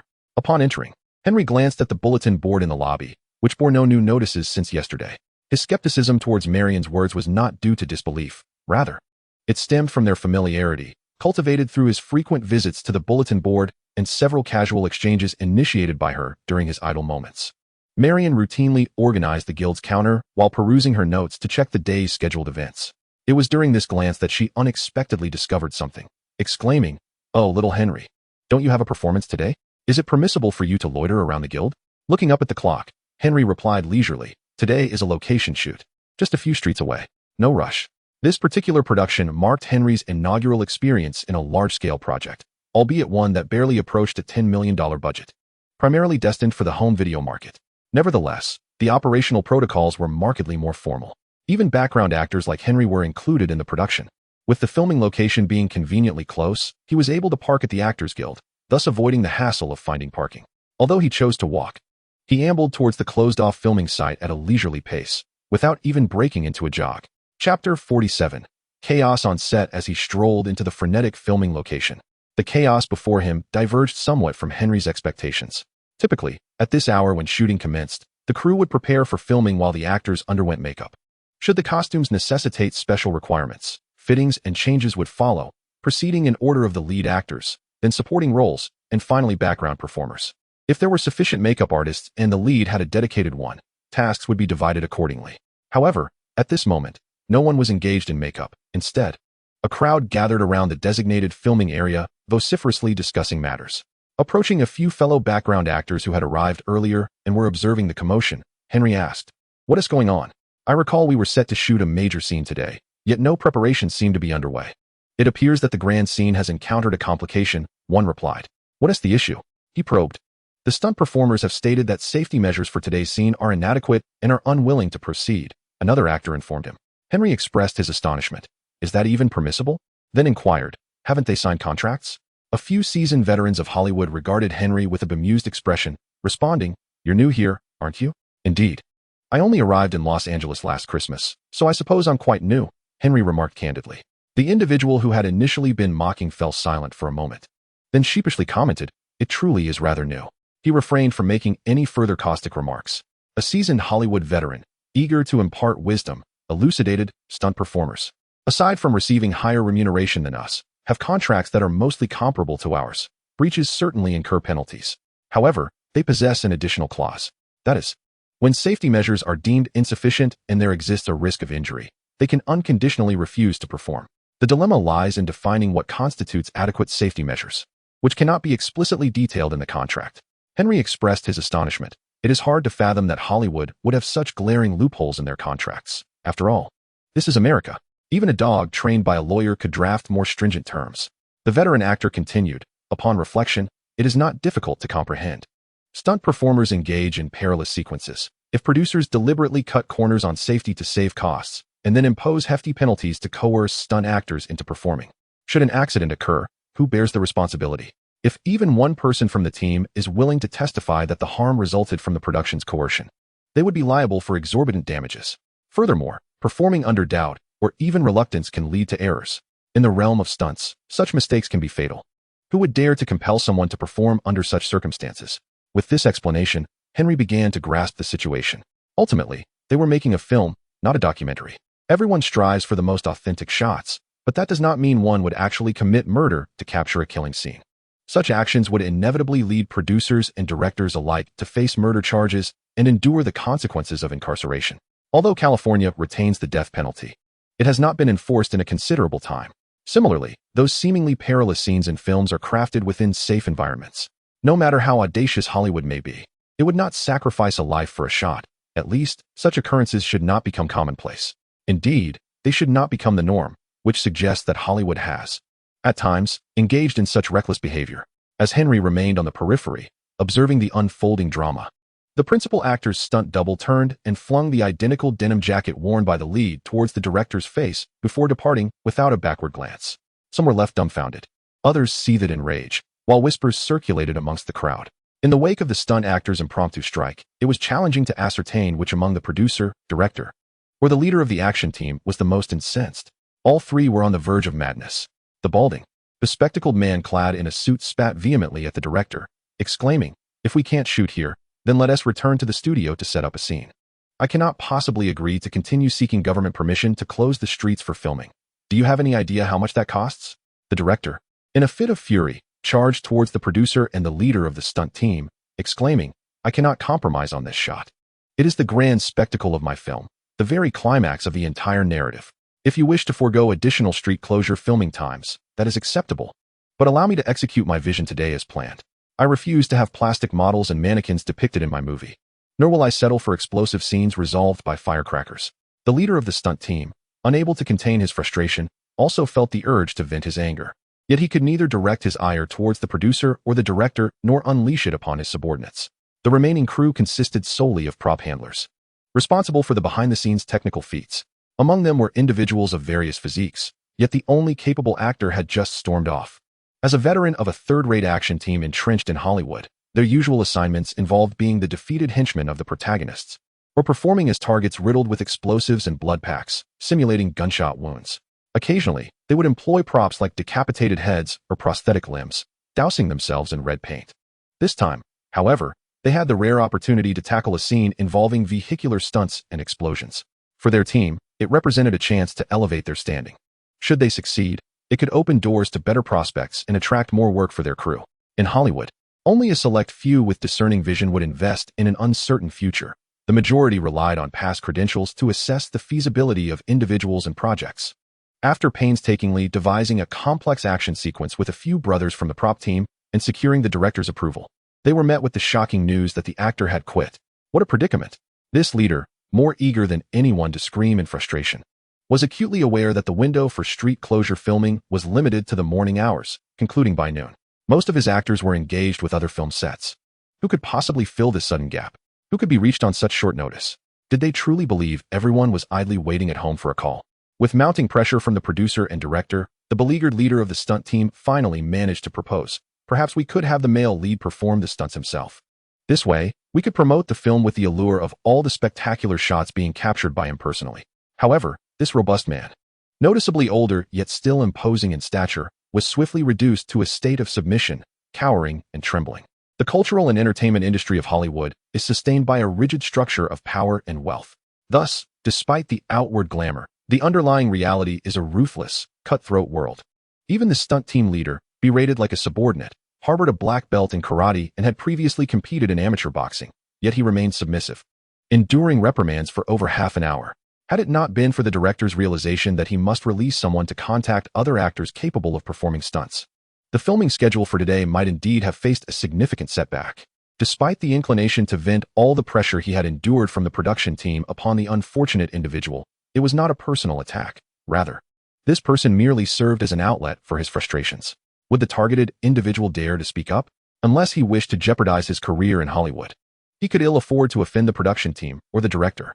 Thus, even though considerable time had been squandered, he found himself compelled to seek out a telephone booth, determined to summon a living actor to the filming location to replace the runaway lead's stunt double. Should he fail in this endeavor, his last resort would be to take matters into his own hands, regardless of the risk of injury or worse.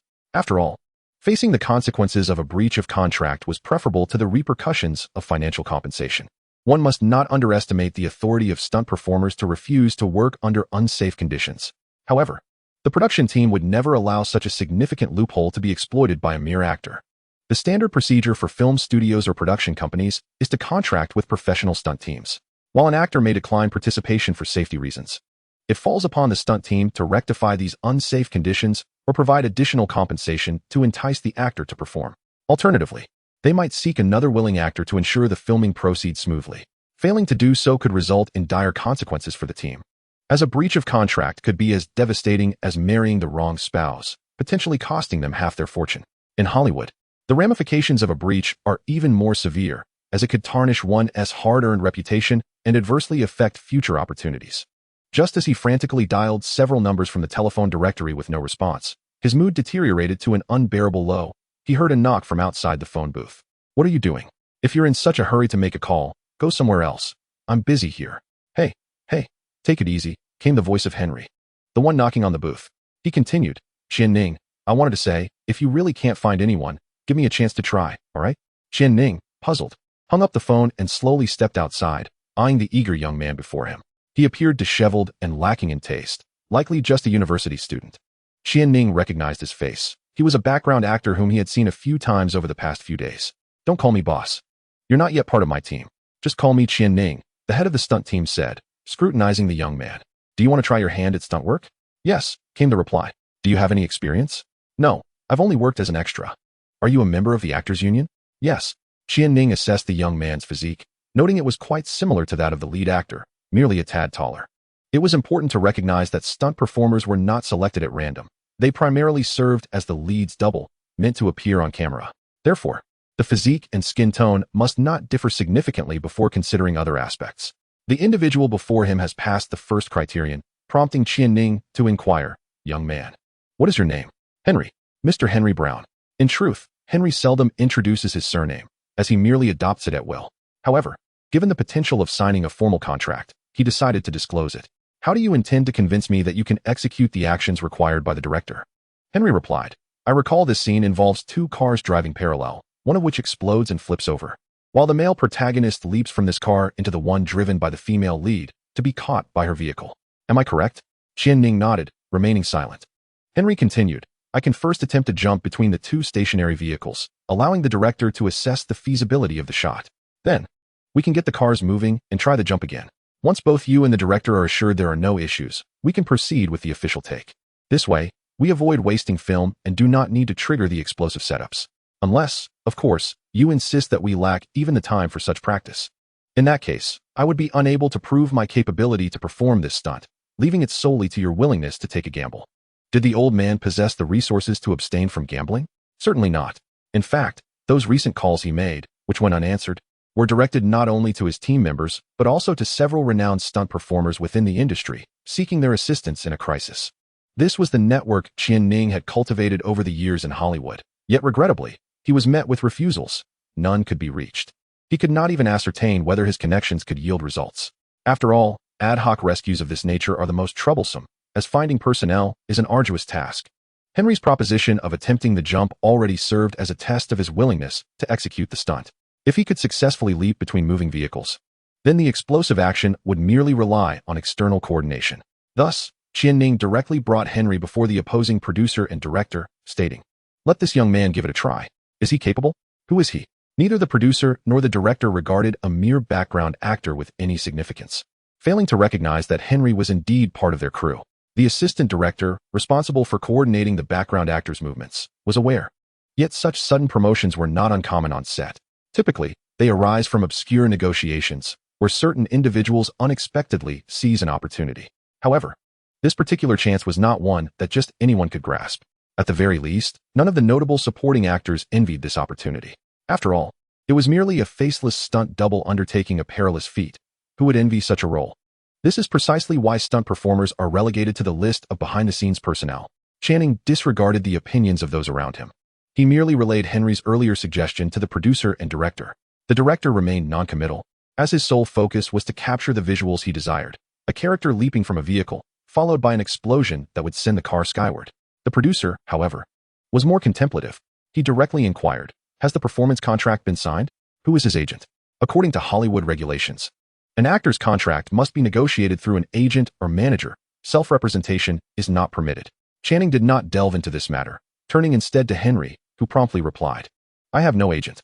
My contract is facilitated by the union's public agents once I am registered with the Actors Guild. The new book has been signed. Please continue reading, save, and recommend. Thank you." Chapter 49. A frustrating scene. Henry's situation posed no challenge to those present. As the saying goes, where there are policies, there are countermeasures. Many regulations in Hollywood can be circumvented by those determined enough to do so.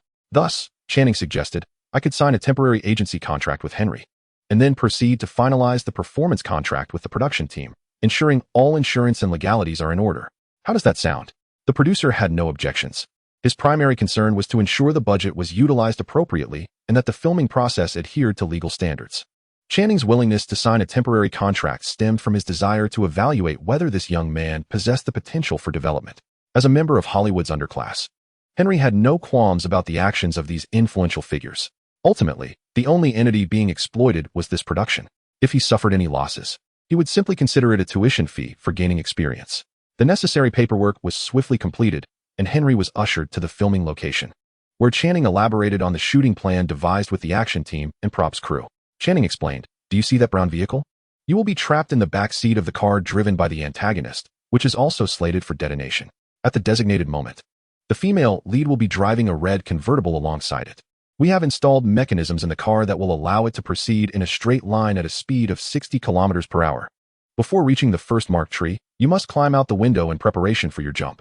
The first marked tree serves as your cue to leap into the back seat of the convertible. The second marked tree indicates the point at which the explosives will be detonated. The ground will have devices that propel the car forward from the rear as the explosion occurs. The vehicle is expected to roll through the air before landing, and due to the specially designed flame mechanisms, the explosion will be particularly dramatic. The seasoned professional who has planted the explosives is trustworthy. We have conducted test explosions with models, ensuring we can meet the director's requirements in terms of action. As for the third pickup truck equipped with a metal frame, it will not only have a camera set up for tracking shots, but will also be attached to a safety wire secured to your body. As long as any unforeseen circumstances arise, 2 crew members will tighten the steel wire to hoist you up. This serves as your safety device. Do you comprehend my instructions clearly? Well, this elucidates why the previous individual declined the role. The sole safety measure consists of a single steel wire, which, to facilitate the stunt performer jumping from one vehicle to another, remains slack initially. Only in the event of an accident will the safety personnel tighten the wire to lift the stunt performer. What kind of injuries could arise from this temporal discrepancy? Should the wire fail to be tightened in time, and the individual does not leap to the other vehicle, the consequences for Henry would be dire, either being engulfed in the explosion, crushed by a flying vehicle, or dragged along the ground by the wire. Not to mention, the initially slack wire might impede the stunt performer's movements. If ensnared or tripped in midair, it would indeed be comical. In simpler terms, listening to this flawed plan, were it not for my Kryptonian heritage, I would have only ended up with a bruised forehead to agree to this action design and safety protocol. Can you manage it? The anxious director interjected. He added, "You must understand, we have only one opportunity for a live shoot." In contrast to the director's worried demeanor, the producer appeared far less perturbed. For him, if this shot could not be executed, then it simply would not be filmed. He was not about to allocate additional funds. Not filming would mitigate some risks. Henry's stance was even more straightforward. In truth, this action plan held a chance for success, albeit with considerable danger involved. Particularly, the post-incident safety assurances felt utterly unreliable. For Henry, endowed with Kryptonian superpowers, he merely needed to ensure the success of his performance, thereby concealing his abilities beneath a veneer of normalcy. It was akin to evading bullets from a firearm. Even an ordinary person might dodge a bullet, perhaps by sheer luck or due to the shooter's poor aim. Thus, as long as Henry sidestepped the bullet's trajectory without resorting to super speed, he could masquerade as an average individual. However, should Henry opt to withstand a bullet with his body, it would clearly be beyond the realm of normal human capability. Regardless of how adept he was at feigning ignorance, revealing his powers would be inevitable.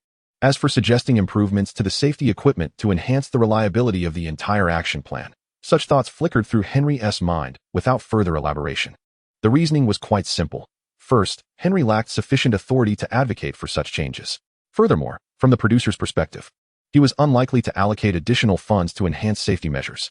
This seemingly ambitious young man exuded an attitude that dared anyone to request more money, threatening to cut the shot altogether. No one dared to provoke him. Thus, Henry pretended to inspect the vehicle primed for detonation and the rear seat of the convertible, also examining the safety devices on the third vehicle. Moments later, Henry remarked, "Shall we attempt a few practice jumps first, and if all goes well, proceed with the official take?" Qian-Ning immediately stated, "All right, let us proceed with the first test jump." During the testing of actions, he, as the leader of the stunt team, would issue commands, while the director observed the effects and offered suggestions.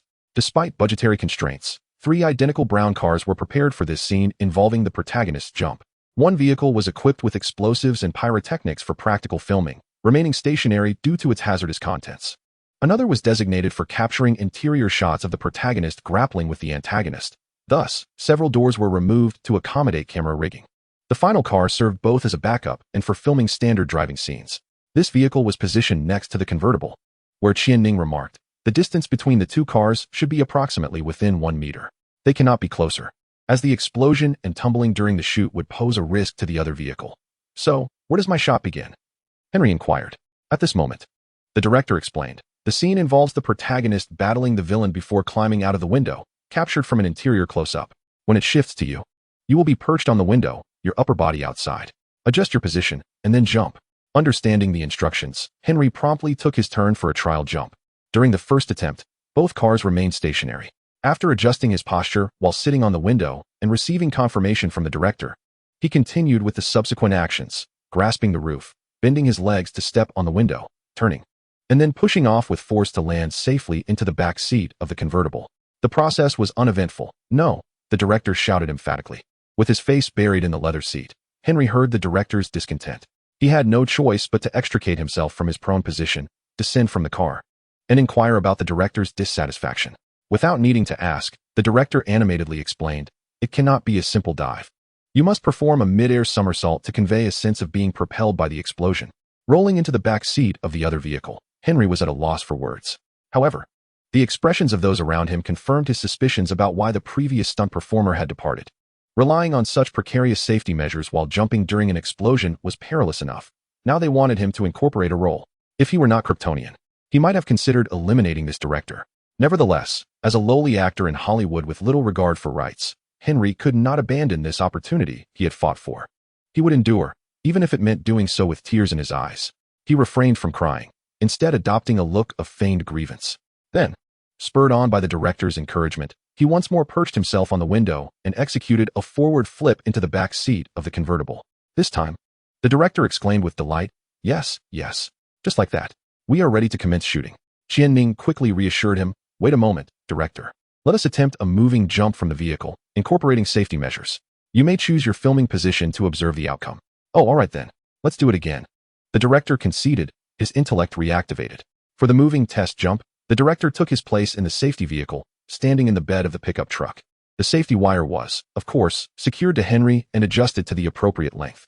Before setting off, 2 safety personnel tested the wire to confirm they could hoist Henry in an emergency, rather than allowing him to tumble onto the road.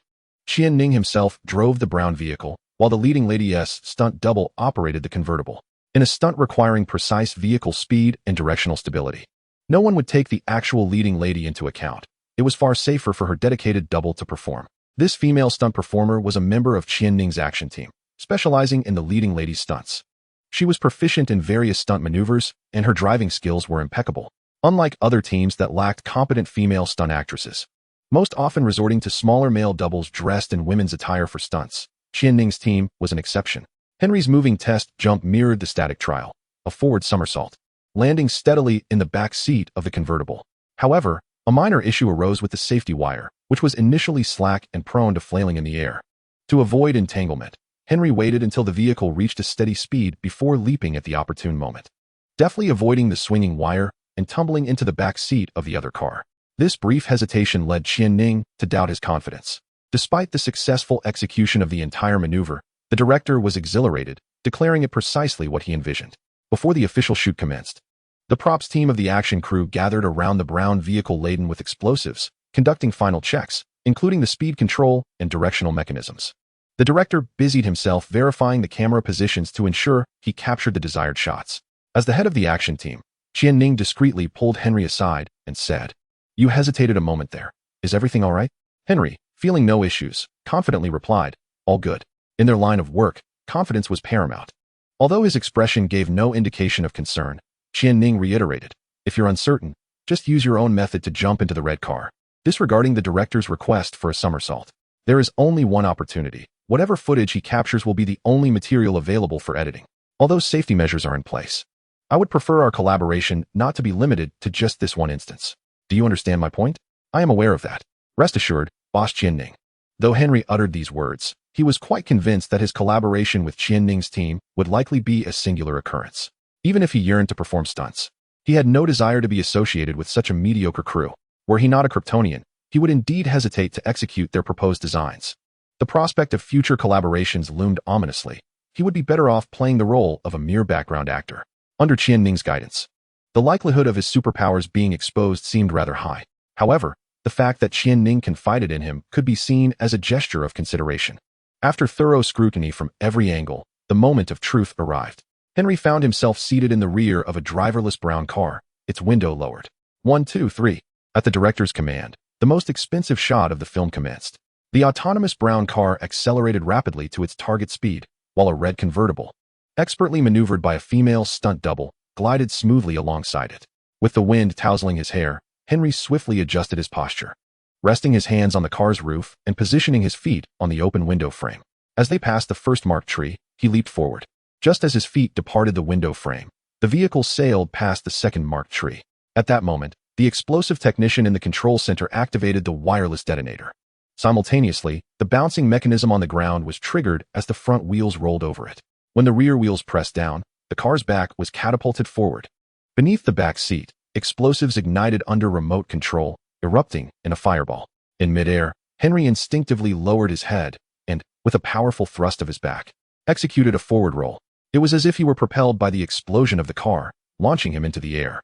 That explosion made Henry realize that the notion of a grenade sending a person flying several meters in a film was indeed an exaggerated artistic representation. Nevertheless, the massive bomb behind him had little effect on his aerial orientation. He landed securely into the back seat of the convertible, though his pant leg caught some flaming oil, necessitating a hurried effort to extinguish it. Once beyond the blast radius of the brown car, the red vehicle came to a swift halt. Individuals rushed forward with fire extinguishers, joining forces to quell the flames consuming the brown car, while another hurried to douse the fire licking at Henry's foot. Thus, the shot was completed, and the director erupted with joyous exclamations. Chapter 1. Prologue. We are mere mortals, born into this world. We toil endlessly, with scarcely a moment to spare. Since we are not celestial beings, it is inevitable that we harbor distractions. Ethics are cast aside, as profit takes center stage. Not unpleasant, at the very least. It is not a cacophony of dissonant melodies echoing within a small tram.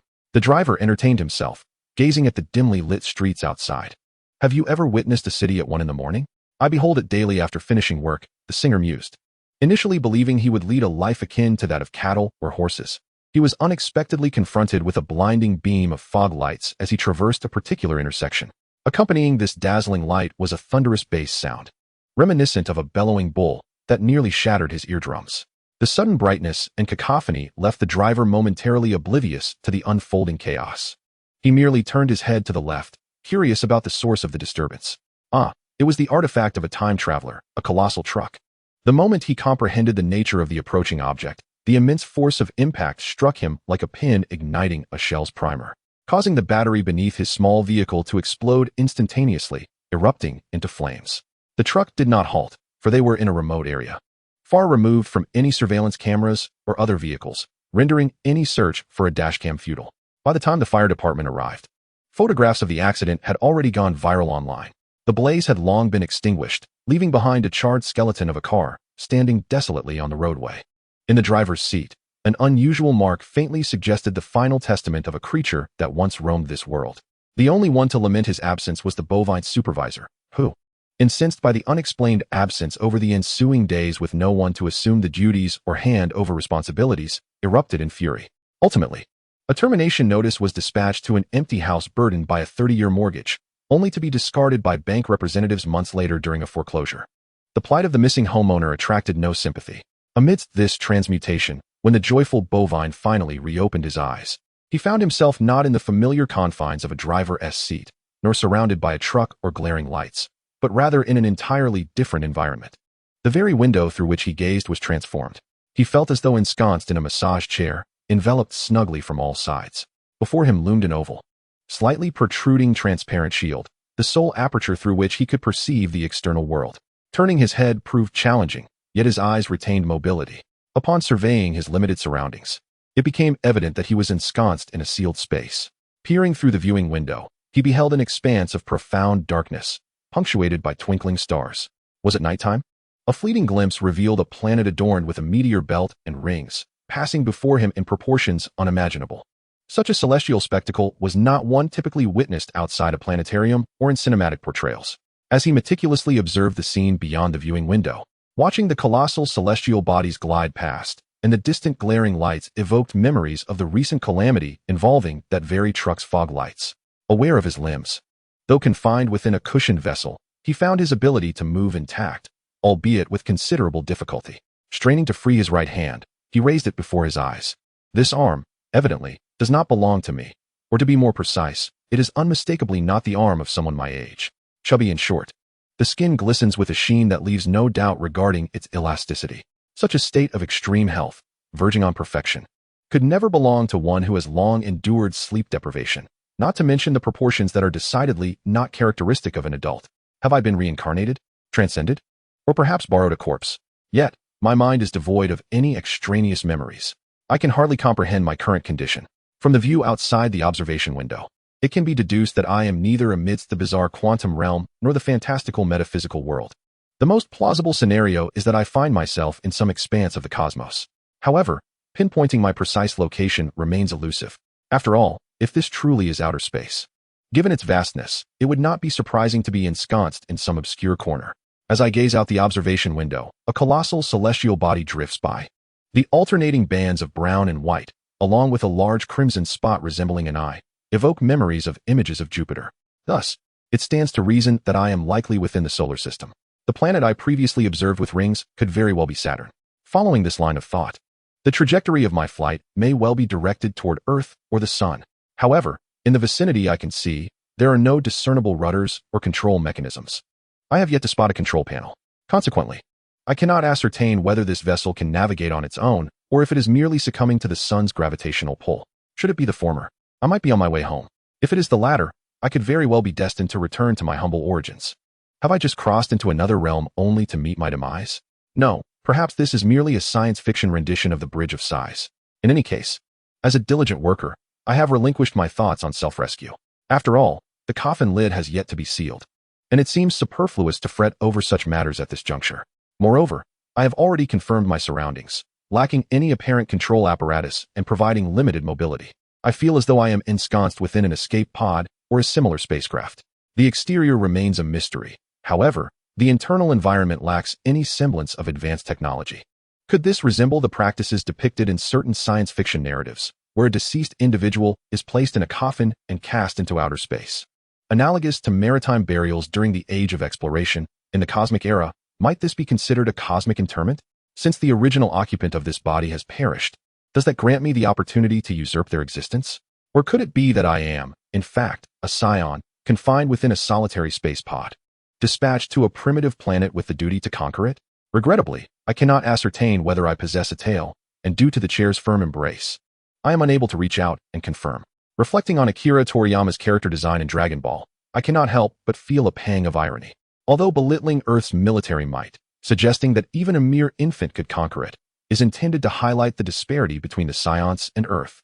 Dispatching an infant who is unaware of the situation raises the question, would he even recognize his mission of conquest? Perhaps a simple pacifier would suffice. While the Dragon Ball manga does not resolve matters with a pacifier, it comes close. Such a narrative, brimming with absurdity, is merely a product of its time. Had it been a decade later, or even in the new millennium, the notion of sending an infant to conquer the world would surely have been dismissed. This is akin to a demon lord sending his daughter to confront a band of heroes. Such a farcical maneuver seems almost like raising a banner for one's daughter to stab oneself in the back. Amidst the multitude of sarcastic remarks, the occupants of the escape pod or small spacecraft gazed through the viewing window at a half-visible azure planet, which grew larger as they approached. The reason it appeared half was due to the other side being shrouded in darkness, positioned in the sun's shadow. However, from the dark hemisphere, one could discern extensive artificial lighting, alleviating the gloom. It seemed they had indeed entered a technological era. At the very least, they need not fear encountering primitive beings or medieval folk who might tie them to a stake upon landing. As they circled the Earth, numerous high-orbit satellites flashed by. In the midst of endless banter, the occupants forgot to ponder their origins, focusing instead on their small spacecraft as it hurtled into the atmosphere. The intense friction ignited flames, casting a crimson hue across the viewing window, yet the cabin remained comfortable. Even the turbulence typically depicted in films seemed non-existent. They felt no change in gravitational force. From this alone, one could ascertain that the vessel they occupied surpassed the technological level of the Earth they once knew. Otherwise, they would have been utterly overwhelmed without the protection of a spacesuit. However, such thoughts were quickly cast aside. as the method of descent was not a sophisticated vertical landing, but rather a brutish plowing toward the ground. While this landing approach was rather crude, the internal environment displayed no discernible differences, making it difficult to assess the vessel's technological prowess. Perhaps one of their assumptions was correct. This contraption was not a spacecraft, but rather an escape pod or a cosmic coffin. This raised the question of what exactly they were. Would they soon witness a classic scene? A group of evidently evolved monkeys dragging them from this cosmic coffin? Were they returning to a future Earth reminiscent of Rise of the Planet of the Apes, where humanity had declined? Fortunately, the anticipated scenario did not materialize. After a brief wait, a group of modern individuals arrived, opening the hatch and pulling them from this enigmatic spacecraft. They landed during the night in a snow-laden locale, greeted by a cluster of burly men clad in heavy, white coats, conversing in a guttural Slavic tongue. As I intended to utter a cheerful Bing Chiao, Dawali sure, to greet the other party, what escaped my lips instead was a wailing cry, though tears streamed down my face. The absence of the soft cushioning allowed me to finally ascertain my predicament. My short stature did not denote a stunted dwarf. I was, in fact, an infant. Moreover, the weather was unbearably cold. Chapter 2. Imprisoned in Siberia. Question: do aliens possess human rights? Answer: when a battleship hovers in Earth's orbit, its cannons aimed menacingly at the ground, the rights of extraterrestrials are indeed formidable. Royal prerogatives, too, may be negotiable. However, should one find themselves as a solitary entity upon Earth, it is far-fetched to speak of rights. Their treatment would be akin to that of laboratory mice. This aptly describes the predicament of the being codenamed Ennu Nua Ding, now ensnared in a dismal environment. An unlit, sealed chamber, devoid of daylight, provides absolutely no comfort, merely a bed, a wash basin, and a seated toilet. The atmosphere bears a striking resemblance to that of solitary confinement depicted in various cinematic portrayals. The resemblance is merely superficial, however, as typical prisons lack the meticulous whitewashing, pristine bed linens, and polished metal fixtures that gleam like mirrors. Remarkably, the dimensions of this room surpass those of the home I mortgaged for 30 years in my previous life. Yet, it is starkly unadorned, resembling a bare shell of a house. In this room, Ennu Nua Ding does not even possess the authority to switch the lights on or off. That power resides with the researchers clad in white lab coats outside. Our protagonist has known only two states of attire throughout life: undressed or adorned in a white, straight-cut gown, compared to a hospital patient's surgical garb, the only difference being that I am spared the indignity of exposure. During infancy, assistance was rendered in feeding me dairy products. However, post-weaning, my sustenance has consisted solely of monotonous nutritional meals, insufficient and unpalatable. The cleanliness of my cell rendered it impossible to catch any cockroaches, rodents, or geckos to alleviate my hunger. The only thing I could retrieve was the waste left unflushed in the toilet. Well, this is an immense challenge indeed. I, a time-traveling entity, have not yet reached such depths of hunger. Thus I opted to press the flush button, an action still within my control, not usurped by the lab coats, forcing me to coexist with excrement. In summary, aside from the 3 daily meals and the ability to turn the lights on and off, no other means of tracking time or days exists within my line of sight.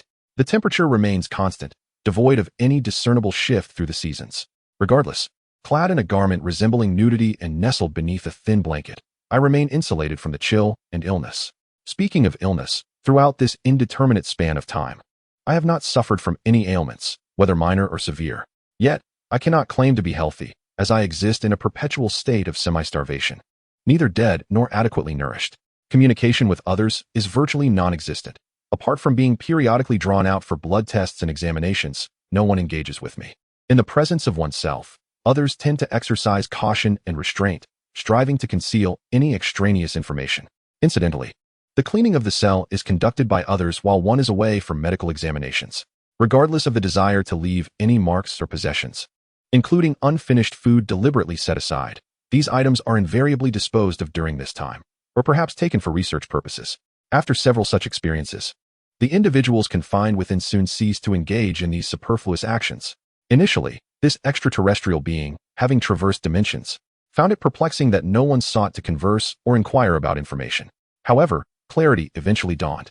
Communication presupposes that the other party possesses information one wishes to acquire. As for oneself, having been discovered as an infant, what significant intelligence could possibly reside in one's mind? Should one delve into the sensations of interstellar travel in an infantile state aboard that spacecraft? Or should one interrogate the technological advancements of their home planet? Such knowledge could hardly be expected from a being with only infantile memories. Thus, The true value lies in the spacecraft that brought one to Earth, as well as the extraterrestrial being oneself. It is no wonder that all interactions with oneself are approached with a demeanor akin to facing a formidable adversary. Most individuals don protective suits to engage in close proximity, while those merely clad in lab coats can only observe from behind expansive glass windows. There has been contemplation of engaging them in casual conversation, expressing a longing for a society of harmony under a red banner, and reflecting on the absurdity of having traversed dimensions akin to a narrative found solely in fiction. Whether this Earth is indeed the familiar one remains uncertain. Although the inhabitants still resemble the standard Slavic race, rather than any apes or baboons, and their speech resonates as Russian rather than English, Japanese, or German, one cannot gamble on whether the dissection knife might fall should they discover the origins of one's knowledge of Earth. In such an isolated environment, the ability to acquire external information would compel anyone to seek a rationale, regardless of its veracity. Should one inadvertently misstate circumstances or misidentify individuals, dissection would become an unavoidable fate. As the saying goes, the deceased extraterrestrial is the ideal extraterrestrial. In a harmonious society, the path to survival lies in not challenging the iron fist of authority. Those accustomed to submission, akin to cattle and horses, toil relentlessly, nearing the status of 007. Unlike the French, who may rise in rebellion at a moment's notice. After a lifetime of effort, one eventually realizes that seeking the patronage of an affluent benefactor is the true path to success, although one is not currently under such patronage. Nor is there access to anime, games, or smartphones for idle chatter, and the comforts of indulgent food and beverages are absent. There is little cause for grievance. I once believed that this isolated existence, characterized by routine health examinations and blood draws, would persist until the inevitable end of my life. However, once my physical development reached a plateau, the circumstances shifted dramatically. The doctors, clad in their white coats, seemed to have cast off some invisible restraint, subjecting me to a relentless barrage of experimentation. Injuries inflicted upon me included bruises, lacerations, puncture wounds, and burns, an array of tormenting techniques both familiar and foreign, some of which I had never even heard of. The instruments of torture were as varied as the methods themselves. The intent of these physicians was not to extract confessions. Rather, the act of tormenting was their sole objective. They sought to uncover the intricacies of my alien physiology, including my regenerative and immune capabilities. For instance, the effects of electric shocks were not a concern for them. They were merely interested in determining the voltage that would char my flesh or render me unconscious. Initially, the inflicted harm remained within the bounds of minor injuries, as they conducted experiments on various parts of my body, limbs, torso, and so forth. Yet, as the severity escalated, they even broke my arm and leg bones, merely to observe the healing process of my skeletal structure. As a seasoned traveler of realms beyond, I had never encountered such brutality. The trials I faced before my transference were merely an accumulation of fatigue, mental stress, and existential anxiety. In retrospect, that pressure now seems trivial. At least I could have a relaxed mindset, enduring the challenges of life. However, the direct physical harm inflicted upon me was an entirely different matter. Given the escalating severity of my injuries, it was only a matter of time before they might sever my limbs or extract my organs. They might even treat me as a vessel for various bacteria and viruses to torment. Ultimately, I could foresee two grim outcomes: being preserved as a specimen or sliced into sections for study. It is profoundly disheartening to acknowledge that the choice would not lie in my hands. Truth be told, I cannot ascertain which is more excruciating, the isolation of my formative years or the incessant physical torment I now endure. Tom Hanks' Castaway experience at least had the company of a volleyball named Wilson, while I am utterly alone. Were it not for the memories of my past life lingering in my mind, those artistic and entertaining relics, once deemed toxic to my spirit, now cherished and recalled with longing, I shudder to think how I would have endured this torment without succumbing to madness. Yet, the corporeal suffering imposed upon me merely propels a weary soul, already on the precipice of despair, from one abyss into another. A sense of hopelessness begins to brew within me, after dedicating over a decade to rigorous study, only to emerge as a mere cog in the societal machine. Must I now atone for my sins in such a harrowing manner? It remains unclear how much time has passed since my arrival in this world as the traveler known as Uden. All I know is that one fateful day, the lights ceased to turn off, and no sustenance was provided. I felt as though I had been forsaken, despite the water pipes being full. The absence of other food sources rendered the gnawing hunger, one that clung to the body long afflicted by malnutrition, overwhelming. My arms were still encased in splints, coupled with the incessant glare of lights, which, although not as blinding as the high-wattage interrogation lamps, contributed to a mental fatigue that pushed me to the brink of despair. In such moments, I found myself foolishly reminiscing about the days when I had been tormented to the brink of death. If anyone were to hear me, I would have wanted to shout in my native tongue, "Come what may, whether to kill or to maim, just grant me one meal before my end." In this wretched place, even the thought of foraging for roots, gnawing on tree bark, or consuming earth was rendered impossible. It was only at this juncture that the notion of consuming my own flesh occurred to me. Yet, even if my emaciated hands or feet possessed some morsel of meat, I lacked the strength to bite. The desire to consume myself was utterly unattainable. My thoughts became disjointed without warning, and I abruptly succumbed to unconsciousness. Both my heartbeat and breathing gradually slowed. This state persisted until my heart ceased to beat entirely, and I drew no more breath. The sole consolation was that I had already lost consciousness, spared from experiencing the agonizing slowness of death. Life had been far better in my previous existence. When awareness returned, I found myself devoid of sensation. The final impression of this life was merely a whisper of hunger. Chapter 3. Director S. Log Secret Research Facility Number 401201919.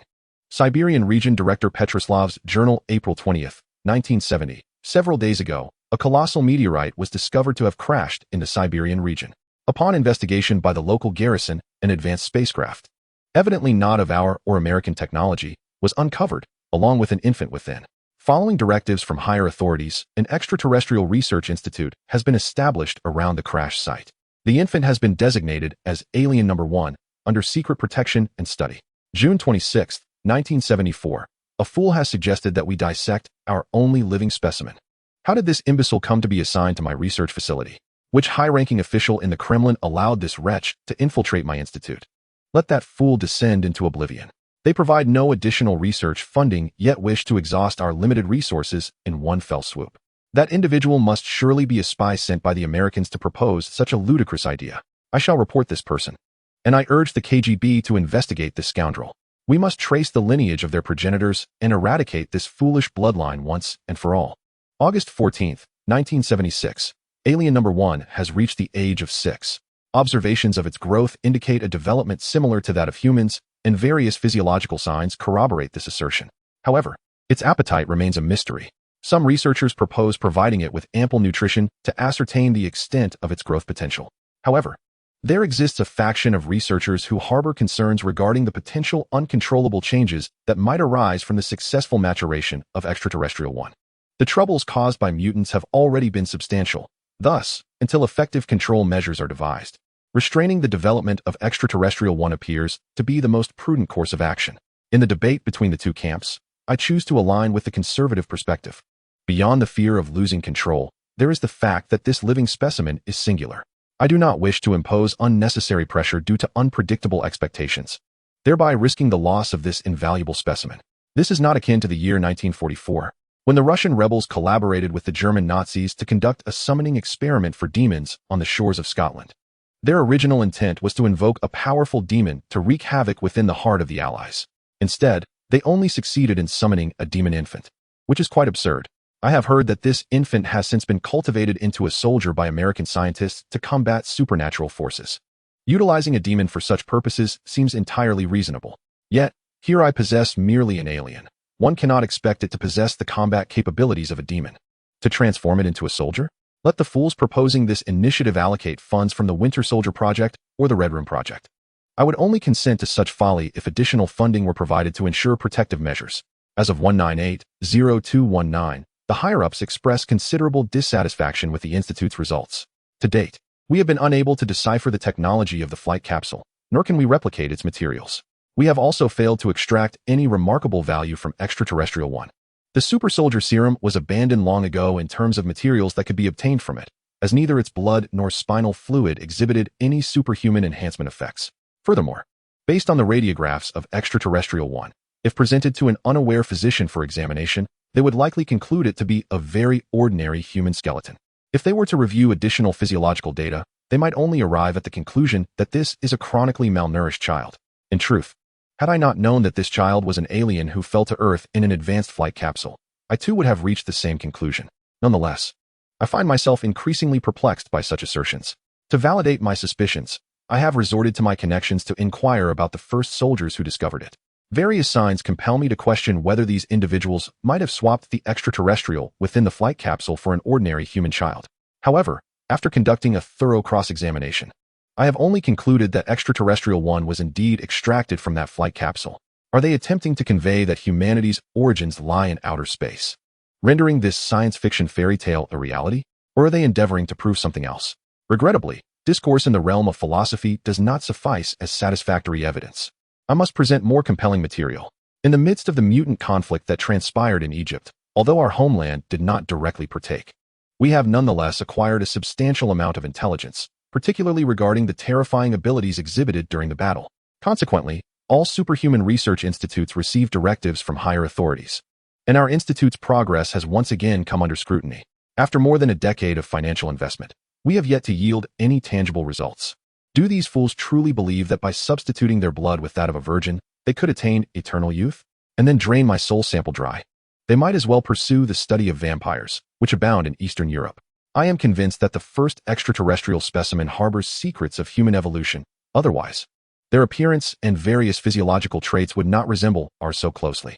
It is merely that I have yet to discover the appropriate entry point.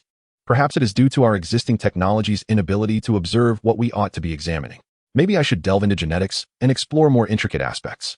Otherwise, it is beyond my comprehension that a technologically advanced extraterrestrial race capable of traversing the cosmos would neglect the development of biotechnologies aimed at prolonging life and enhancing physical capabilities. The mysteries of that corporeal form are undoubtedly more valuable than that spacecraft. In order to ensure the continuity of research, I was compelled to compromise with my superiors and relinquish the alien spacecraft. To this day, the Institute has not succeeded in conducting a complete reverse engineering of the technology aboard the craft. Primarily, aside from the necessary sampling, I wish to minimize any destruction, akin to my approach towards the first extraterrestrial specimen. However, it appears that my superiors do not endorse this methodology, especially in March, when the United States unveiled its Strategic Defense Initiative, which aimed to vigorously develop military capabilities in outer space. The urgency regarding related materials and project advancements became increasingly palpable. To continue research on the first extraterrestrial specimen, surrendering the alien spacecraft was an unavoidable concession. Concurrently, they would also withdraw relevant researchers, streamlining the organizational structure of the Institute. In exchange, the funding allocated to the Institute would not be directly deducted from the spacecraft research budget, but would rather be slightly reduced. This also signifies that more resources could be dedicated to the study of the first extraterrestrial specimen. I hope that such a price will lead to breakthroughs in our research.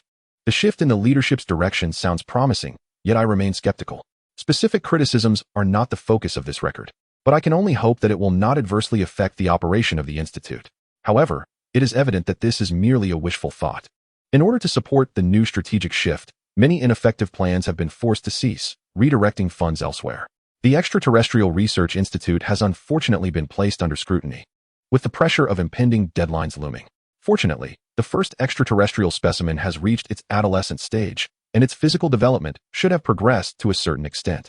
Thus, I find myself compelled to agree to some experiments that I previously hesitated to undertake, employing more extreme methods to test the functionalities of that body. I hope that such a transformation will bring me some progress. The damned policies not only affect our homeland, but also have repercussions for our allies. Is no one noticing that the reins on the vicious wolf in Germany are loosening? The funding and supply of materials at the Research Institute have also encountered difficulties. What was once provided in rations now must be procured with rubles, and prices are escalating. I fear that, if this continues, the day may come when 500,000 marks will barely purchase a loaf of black bread in my beloved homeland. Consequently, I am compelled to reach out to some former acquaintances, through whom I might secure funds and materials independently. The extraterrestrial subject, designated Alien 1, is beginning to show promise. Its remarkable healing abilities, while not on par with those of self-regenerating mutants, allow it to recover from similar injuries in a significantly shorter time than an ordinary human, often without leaving scars. Regrettably, the genetic profile of Alien 1 remains undecipherable. Upon observing this entity, I am finally convinced that what I possess is indeed an alien and not a human disguised as one. At least with the current genetic technologies, none of the validated methods can be replicated on Alien 1. The only plausible explanation is that the genetic structure of Alien 1 differs substantially from that of terrestrial life forms. Yet such a discovery has not persuaded my superiors to continue funding. They demand more pragmatic outcomes, such as the creation of enhanced super soldier serums or advanced technologies to realize the Firefox project. I must resort to utilizing available resources to barter for items that will allow the research to persist. It is perilous, as the origins of that funding are dubious. However, I can no longer afford to be concerned about that. The enigma of Alien 1 is akin to a goddess lifting a corner of her skirt before me. It is merely a matter of a crucial insight, a spark of inspiration, or perhaps some chaotic element. The wall has fallen. The existence of the German Democratic Republic teeters on the brink. The clamor of dissent is no longer confined to a handful of visionary elites. Even ordinary citizens are beginning to question their circumstances, realizing it is neither as splendid as the leaders portray nor as affluent as the Western world.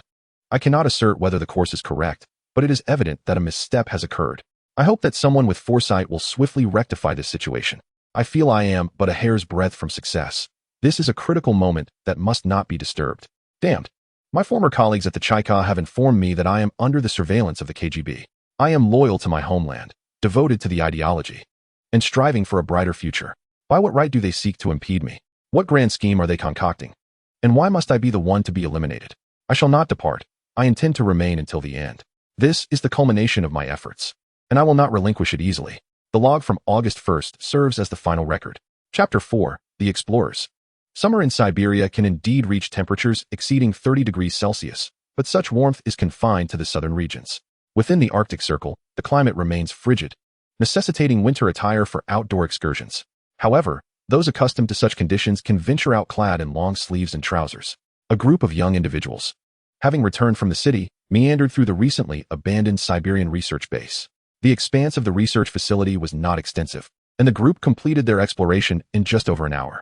Items like teapots, teacups, gas stoves, and lamps were left behind, indicating that the evacuees had only taken what was deemed essential, while the remaining household goods were abandoned. Though these supplies might seem trivial to the Red Empire, a manufacturing giant, they are deemed precious commodities in their resource-scarce village within the Arctic Circle.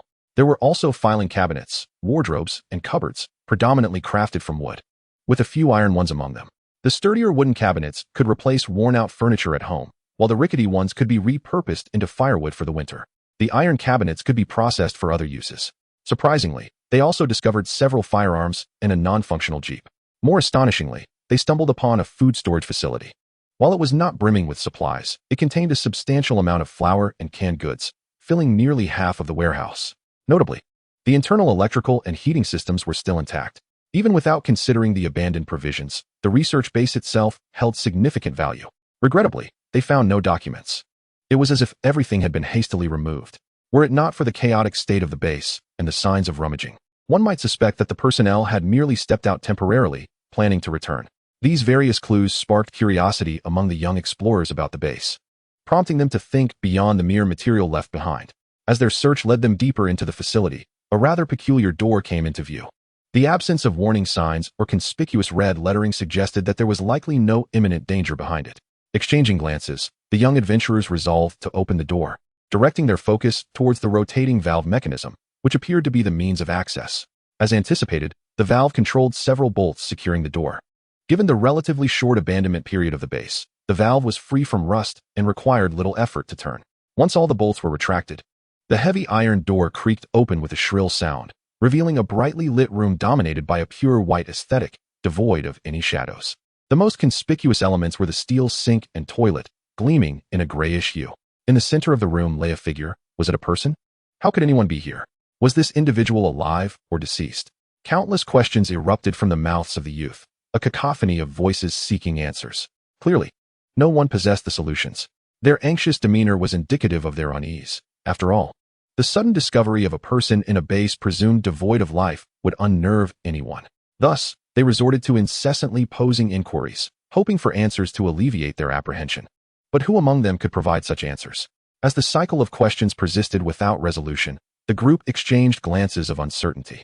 Eventually, one audacious individual stepped forward, scrutinizing the figure sprawled awkwardly on the floor. The person was tall yet emaciated, unmistakably malnourished. Their skin was a ghastly pallor, and their nearly bald head bore strands of black hair. The eyes, now rolled back, revealed only the whites, while the chest showed no discernible rise and fall. There was an absence of a putrid stench surrounding the body. After checking for breath and feeling the neck, the seeker merely shook his head.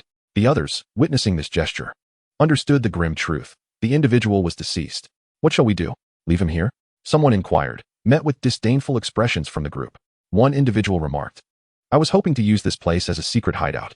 Leave a corpse inside." Ultimately, it was the boldest among them who declared, "Come, lend a hand. Let us carry him outside and bury him.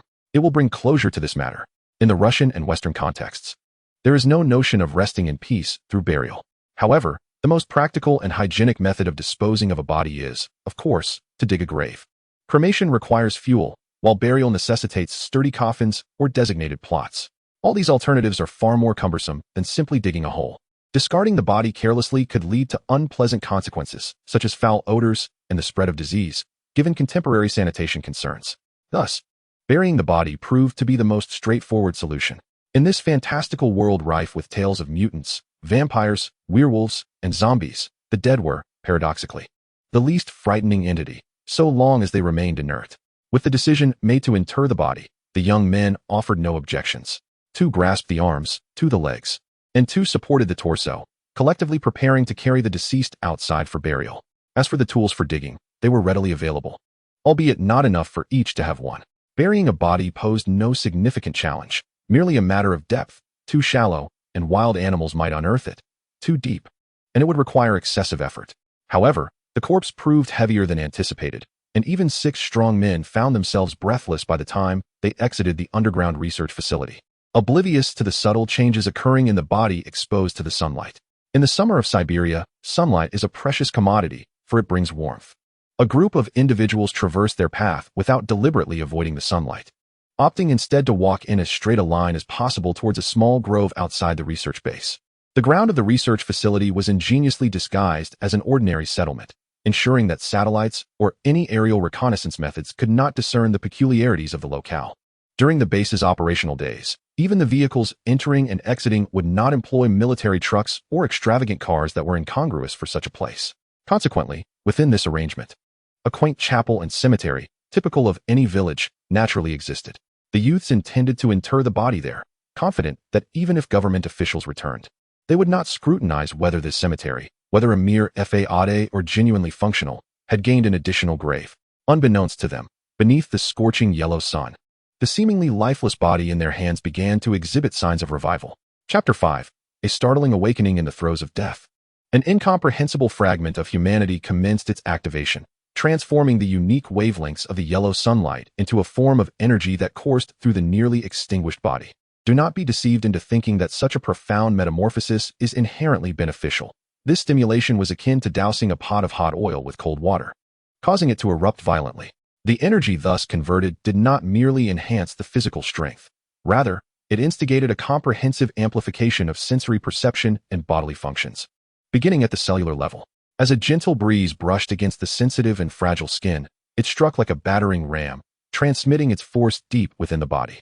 Not only were the internal organs jolted, but fractures also appeared in the bones. Yet, these injuries were swiftly mended, and the repaired areas emerged even stronger than before.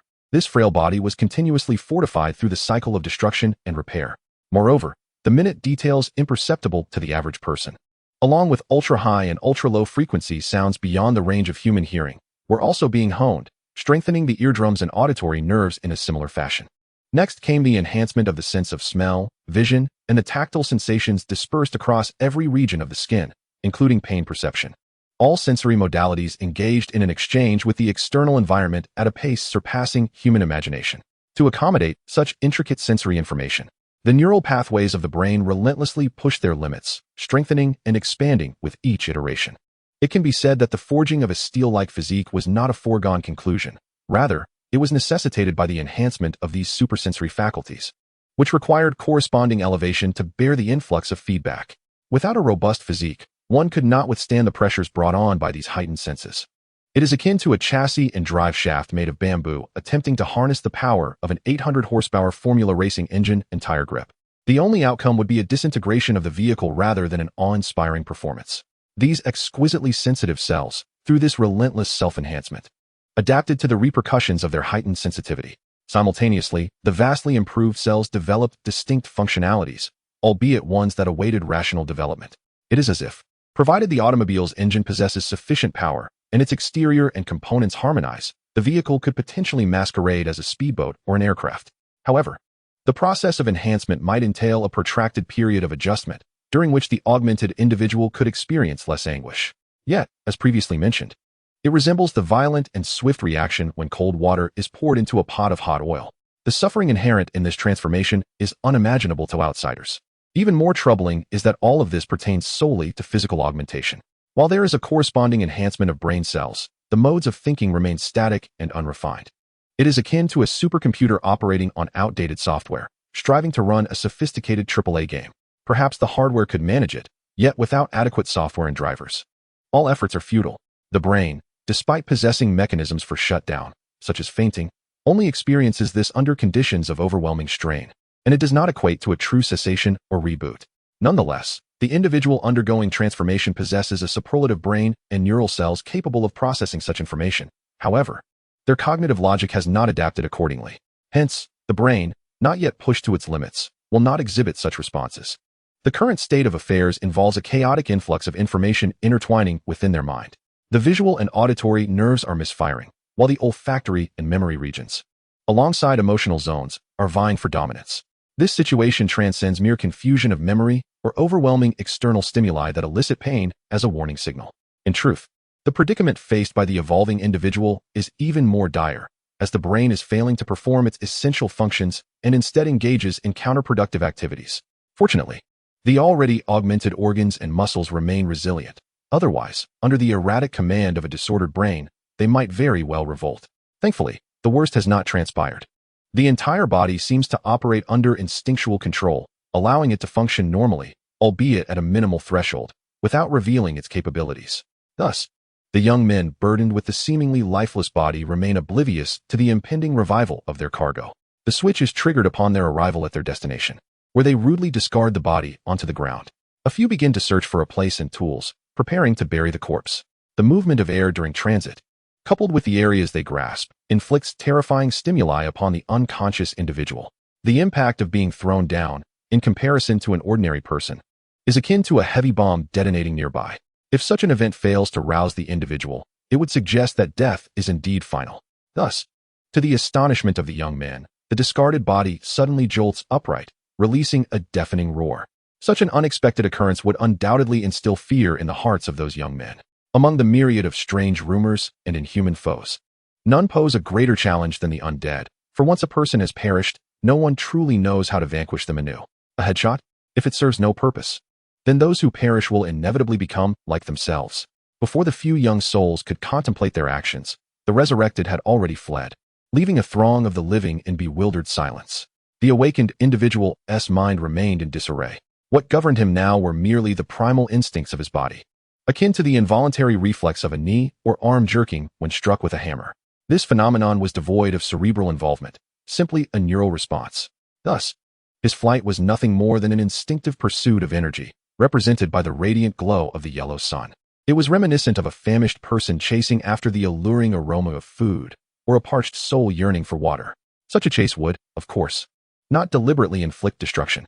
Any area that cast a shadow would not lie in the path of his sprint. Consequently, one would not witness the spectacle of colliding with trees or penetrating stones along the way. It was merely a solitary figure, astonishingly swift, leaving all in the dust. Upon reaching the edge of the land, the runner found himself utterly exposed. His tattered garments, inadequate against the force of the wind, had long since been rent asunder during his dash. The land's terminus was not the conclusion of his race. With a mighty leap, he vaulted from the cliff to the ocean's surface, treading water with equal velocity as he had on land. In fact, the shockwave generated upon breaking the sound barrier sent titanic waves crashing outward, parting the sea like a speedboat slicing through water, albeit this vessel bore the impact and velocity of at least 10,000 tons. Yet, as the waves diminished in height, it became evident that the speed of the runner was likewise waning. Eventually, he came to rest upon a shore, collapsing onto a beach drenched by the frigid sea. Chapter 6. Salvation. What sensation accompanies being awakened by hunger? It feels akin to having one's abdomen gripped by a vice, twisting and turning in relentless agony.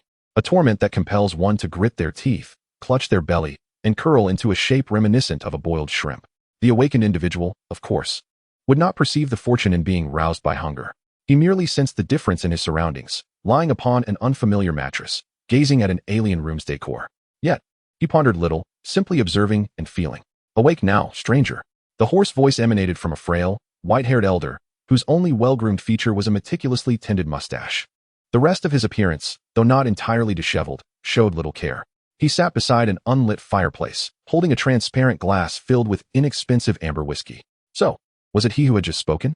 The resurgence of thought brought a sharp pang to his head, nearly eclipsing the gnawing pain in his belly. However, the reorganized compartments of his mind were no longer in chaos. The awakened individual remained uncertain whether he had adapted or if those extraordinary abilities were temporarily dormant. In any case, he appeared to have returned to a semblance of normalcy, diligently surveying his surroundings. Thus, had the old man ceased speaking in Russian and begun conversing in English? As an individual who has traversed the realm of examination-oriented education, I have indeed encountered the intricacies of the English language. Regrettably, my proficiency is rather abysmal. Even in casual conversation, I often find myself grappling with confusion, comprehending only 1 out of 10 utterances. Just moments ago, the elderly man inquired whether I had awakened. Indeed, how is it that I suddenly understood? The thought process took an unexpected turn, and a surge of pain coursed through my head, prompting me to grit my teeth. Although the old man's greeting went unanswered, I was treated to a dramatic display of facial expressions akin to a masterful act of face-changing. Initially, he bore a foolish countenance, only to be followed by a visage contorted in agony. He then gazed around in bewilderment, his face a tapestry of confusion and surprise, culminating in a grimace that suggested profound discomfort. The elder began to suspect that he might have inadvertently encountered a deranged individual. In this day and age, aside from those easily discernible as non-human, the most formidable adversary is undoubtedly the mentally unstable. With this thought, his hand instinctively reached for the shotgun concealed in the recesses of the chair, prepared to confront any erratic behavior that might arise. Finally, the awakened individual recalled his gnawing hunger, feeling as if his stomach were pressed against his back. He noticed a round loaf of bread and some cold French fries beside the bed and, without a second thought, began to shove them into his mouth. For an ordinary person, after enduring prolonged hunger, the digestive system could only tolerate liquid nourishment. Otherwise, it would lead to nausea. Yet, with his ironclad stomach, he could digest even the most robust of substances, let alone mere bread and fries. The meager portion on the plate was consumed in a matter of moments. However, the act of eating was far from enjoyable. From the moment the food entered his mouth, the entire digestive system, along with its organs and cells, underwent an upgrade under the guidance of heightened senses. If this were not done, the cells would collapse under the stimulation. Simultaneously, the process of cellular enhancement and the gustatory sensations elicited by the food flooded his brain with an influx of information. Fortunately, the brain, having re-established its functions and cooperative dynamics, managed to maintain bodily control amidst the sensory onslaught, though the chaotic stream of information did lead to a degree of mental disarray. After a brief period of mental organization, the awakened individual began to acclimate to the myriad stimuli. The sensation was akin to the consumption of food, where every process unfolded like a film reel, frame by frame. Each image was accompanied by detailed annotations, cramming both pertinent and extraneous information into his mind. This deluge of data, while seemingly redundant, contained numerous blind spots. For instance, upon tasting the French fries, he could ascertain that the predominant component was starch. However, many flavors and ingredients remained unidentified. It was not that the world lacked analytical means for these components, but rather that he was simply unaware. Neither his current self nor his previous existence held any relevant memories. It was akin to a jigsaw puzzle that should present a complete picture, yet was missing numerous pieces, resulting in vast expanses of emptiness. This situation undoubtedly evokes confusion, even a touch of discomfort. Yet, for reasons unknown, this emotion acts like a stabilizer, allowing chaotic thoughts to find a thread to unravel, thereby elucidating a set of cognitive principles rather than succumbing to a torrent of uncontrolled musings. Transitioning to reality. All that transpired, in the old man's eyes, likely amounted to the briefest of moments, during which he observed the man upon the bed regaining his tranquility. It was then that the man realized he was entirely unclothed, instantly startled like a young girl, hastily pulling the bed covers to shield his chest. The old man, witnessing this, found himself at a loss for words. Unable to remain silent, he explained, "When I discovered you yesterday, you were sprawled on the beach, completely bare, being washed by the sea. I figured that no sane person would bathe in such a manner. So I exerted considerable effort to drag you into my vehicle and bring you back. Drawing your nearly hypothermic body and tossing you onto my only bed nearly exhausted me. You cannot expect a nearly deceased old man to dress you as well." As he spoke, the old man tossed a set of clothing onto the bed. "I see you have no other belongings, so make do with this outfit." Having been an avid viewer of free resources in a previous life, he still sought versions with subtitles. However, The old man's earlier discourse seemed to resonate with him. Without a moment's hesitation, he seized the shirt and attempted to put it on. Yet, his strength was still unaccustomed, and when he tried to pull the garment over his head, it tore apart. Observing the tattered fabric hanging from him, he realized it lacked even the most basic capacity for concealment. The gaze exchanged between the man on the bed and the old man was laden with awkwardness. Without dwelling on it, the elder reached into a pile of clothes, uncertain of their cleanliness, and tossed another garment his way. Judging by the scent, it had indeed been washed, albeit not neatly folded. This time the man, now mindful of his strength, carefully donned the clothing. He then tucked the trousers beneath the bed covers, slipping them on. Although lacking undergarments, he paid no heed to it. The clothes belonged to the old man, rendering them slightly smaller for the one who wore them. However, due to the latter's emaciated state, they fit well enough, with merely the cuffs and hems revealing a hint of his skin. Upon dressing, he noticed a glass of water beside an empty plate. This time, he heeded the lesson learned, gingerly lifting the fragile cup and drinking deeply from the oddly flavored water. "Boy, I am John Brown. Who are you?" the old man inquired. "Who am I?" During his confinement, he had discerned from the excessively bright sinks that his appearance diverged significantly from the memory of a black-haired, dark-eyed Asian.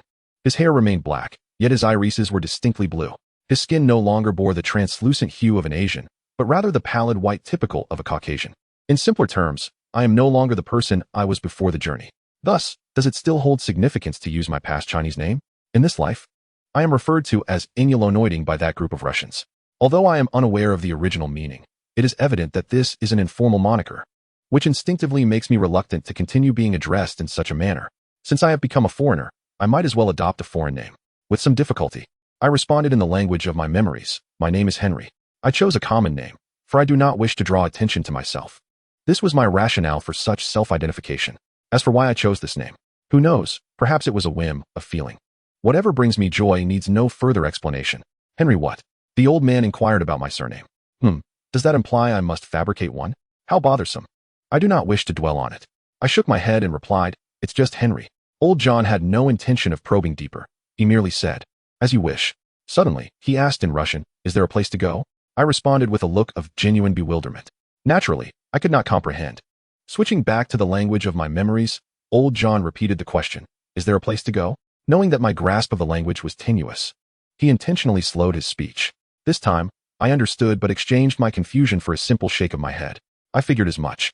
Old John stood up, casually picking up a shotgun, gripping it by the middle rather than the handle or trigger. He continued, "If you have nowhere to go, you can stay here. However, that bed is mine. I can offer you the sofa in the bar. Should you choose to remain, you will need to work for me. I will provide you with 3 meals a day, but if you wish to drink, you must pay for it. If you're ready, step outside. My bar is ahead. If you decide to leave, consider the food and clothes as gifts from me, but do not expect anything more from me." With that, old John shouldered the gun and walked out. Where else could I go? My appearance has changed, even if I returned home. I could no longer reclaim my identity or my life. I had not yet contemplated whether the former version of myself still existed or if it could be replaced. Nor could I ascertain if this place was indeed the world I once inhabited. The very notion of a spaceship emerging, coupled with the experience of a second tumultuous growth phase filled with loneliness, led me to believe that I had not lived in that safe and peaceful world. Before encountering the artifact of the travelers, I had only heard rumors of Area 51, seen news of the Middle Eastern conflicts, and experienced the peculiarities of American consumerism. How different this world is, leaving me with such a bizarre and chilling first impression. Moreover, it has been an indeterminate amount of time since I transitioned from infancy to my current form. It surely cannot have been merely a few years. As this thought arose, a number materialized in my mind, 7213. This represents the days elapsed since I first appeared in outer space, preparing to descend to Earth, until I became so famished that I fainted. Though the past 7,000 days have been monotonous, they remain vividly etched in my memory. I can distinctly recall the day I was seized for experimentation, the specific medical examinations I underwent, and the appearance of those in charge. Their words, though incomprehensible at the time, resonate in my mind as clearly as if they had just been spoken. The torment I endured during my formative years, along with the physical injuries I sustained, feels as fresh as if they had occurred yesterday. The moment I reflect upon those memories, the corresponding parts of my body awaken with the pain I once experienced. Henry quickly shook his head, attempting to forget or redirect his focus elsewhere. The consequence of having an exceptionally sharp mind is indeed a burden I have come to recognize. Thus, if I consider the time since my arrival in this world, nearly 2 decades have elapsed. Given the average human lifespan of 70 years, I have squandered almost 30% of my time. particularly during the most precious years of my development. What a tragically unfortunate beginning, I lamented internally. Rather than pondering how to return, it would be wiser to contemplate how to live well here. After all, my life before the transition was one of acceptance and adaptability. The only aspects I truly miss are the remnants of my past memories. Aside from the dedicated teachers, there are the anime, films, and games I once enjoyed. These treasures can easily be rediscovered. I need not cling to the past. I remembered. I had not cleared my browsing history, nor my saved favorites. If those were to be discovered, it would surely lead to my social demise. My reputation from my previous life? Alas, what does it matter now? Once a person has passed, such concerns fade into insignificance. Regardless of where one finds themselves, the essence of one's character remains unchanged. With a new name bestowed upon me, it is time to embrace a new life. With this newfound resolve, Henry opened the door to his room, revealing a moderately sized bar. In the center stood a sparse arrangement of 6 four-person tables, while along the walls were long tables with cozy booths. Besides the furniture, 2 worn billiard tables occupied the space, and the dartboard on 3 sides bore numerous scars from previous throws, with even the wall beside it marked by darts. On a particularly unique wall hung faded photographs of soldiers, alongside a replica of Captain America's shield. The shelves behind the bar overflowed with various alcoholic beverages, devoid of milk or juice, clearly indicating that this was not a family dining establishment. But why the inclusion of such a whimsical, animated decoration? Approaching the elderly bartender, who was attending to patrons, Henry pointed to the star-spangled shield and inquired, "Do you have a grandson residing here as well?" Old John felt a pang in his heart at the question and retorted, "Why do you say that? If there were no grandchildren, what would compel someone to hang a Captain America shield on the wall?" Unbeknownst to him, Henry's command of the language had become remarkably fluent. "That's merely a replica I purchased," he replied. "And you?" "During World War II, I was nearly selected for the Howling Commandos. Although I have not become a member of the team, I have engaged in collaborative combat on numerous occasions. To fight alongside a hero like the Captain is an honor, and I have adorned myself with his shield as a tribute to him. What is amiss in this? What on earth is happening here?" Chapter 8. Where am I? Old John's bar is anything but bustling. The old man can manage it effortlessly on his own. Nevertheless, he has taken Henry in, allowing him to assist in the bar, performing tasks such as cleaning tables and tidying up. He also provides this rotund gentleman with 3 meals a day. Henry had never considered just how much he could consume. While others might measure their steaks in ounces, he reckons in pounds. Given his appetite, one could easily believe that if an entire roasted cow were served, Henry could devour it in a single sitting without raising an eyebrow. While others might have a modest serving of mashed potatoes, perhaps with a side of broccoli, Henry, however, could polish off an entire pot of what locals disdainfully refer to as pig feed. Perhaps it is due to those years of never being fully satisfied, always fearing hunger. Now that he has the opportunity, he cannot help but indulge. Old John has never uttered a word of reproach. He simply continues with his work after each meal. Eventually, it is Henry who begins to feel a twinge of embarrassment about his voracious appetite. After all, he knows his origins. Although accustomed to a laid-back attitude, he still understands the nuances of social etiquette. In gratitude for this kindness, Henry strives to assist as much as possible, even if there aren't many tasks in the dilapidated tavern. Thanks to the memories from before his transformation, he has rapidly become proficient in the unfamiliar language, mastering reading, writing, and conversation with astonishing speed, as if it were his native tongue, without the need to mentally translate from his original language. The chief distinctions between him and the locals lie in accent and the use of certain colloquialisms, which he quickly adapts to through conversations with Old John and the townsfolk. Henry does not deliberately conceal his identity, for he must assist in Old John's bar. Despite the lack of business, he must interact with patrons, many of whom are regulars. In such an environment, a newcomer inevitably requires introductions to blend into the local milieu. As for the newfound strength and sensory abilities of this body since leaving the research facility, Henry considers them inconsequential. It remains beneficial to his inclination to remain inconspicuous. A key aspect of his laid-back demeanor is minimizing his presence. He prefers not to attract the attention of the boss or superiors, hoping only to receive his salary each month. Thus, moving quietly has become almost instinctual for Henry, even with his significantly enhanced strength. As long as he navigates daily life with caution, he is untroubled by the possibility of inadvertently drawing attention due to his added power. The heightened sensory abilities are no different. Mastering the art of selective observation and auditory discretion has become ingrained in him. There is no need to fret over the influx of information from the outside world, lest it overwhelm one's mind. Disregarding redundant information may not be a skill, but to exclude even the valuable insights is to reach the pinnacle of feigned ignorance. As for the sense of smell, it poses no challenge. Entering a room filled with orchids, one may eventually cease to notice their fragrance. Likewise, in a fish market, one may become desensitized to the odor. This wisdom, passed down from our ancestors, succinctly conveys that habituation renders scent perception unproblematic. Presently, one merely encounters a broader array of aromas. If suddenly confronted by an unpleasant scent, regardless of olfactory sensitivity, it is inevitable to feel discomfort. Yet, with habituation, it becomes merely a matter of course. As for taste, Henry is no child who indiscriminately shoves everything into his mouth. A heightened sensitivity to flavors transforms eating into either a pleasure or a torment. Yet this is hardly a grave concern. Ultimately, the enhancements manifested by this body, as long as one refrains from testing its limits and lives in accordance with ordinary habits, make existence rather effortless. Why pursue the testing of limits? As long as one can exhibit the capabilities of an average person, does it truly matter where the limits lie? There is no desire to engage in a contest of endurance with a purple sweet potato essence, exchanging blows until one succumbs. Regarding his origins, Henry has indeed speculated. First and foremost, he can dismiss the notion of being a scion, as he lacks a tail and does not transform into a giant ape under the full moon. He hails from another planet, appearing human yet reveling in the sun, during which he experiences enhancements across various facets. Such characteristics naturally evoke a singular term in his mind, Superman, or perhaps Kryptonian. Could it be that he has wandered into the wrong narrative? This query arises from the confirmation he has received from Old John and other townsfolk that this world has indeed seen the likes of Captain America.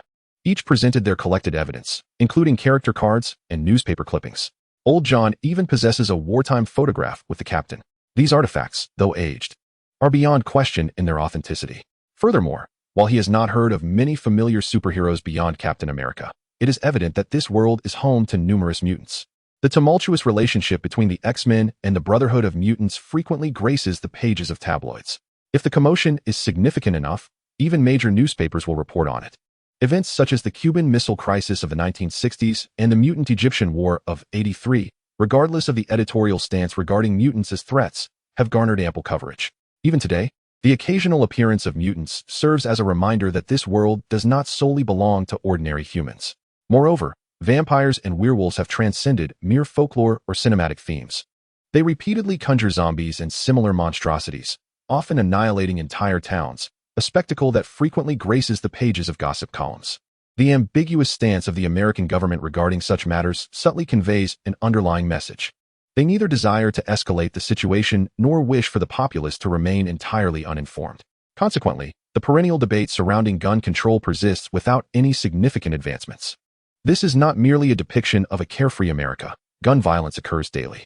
The reality is that the world is perilously dangerous, and for the average individual, being prohibited from carrying a firearm renders them akin to defenseless chicks in the eyes of those with ill intentions. Moreover, it is crucial to note that the year is 1990, and Henry resides in an obscure town in Alaska, USA. When Old John addressed this matter, he inexplicably appended the term Earth, indicating the town's location. Whether Old John sensed something amiss is of little concern to Henry, and indeed, it seems Old John himself is not particularly preoccupied. A World War II veteran, he lost both of his sons in the Vietnam War. Both had sought wives, yet neither had children.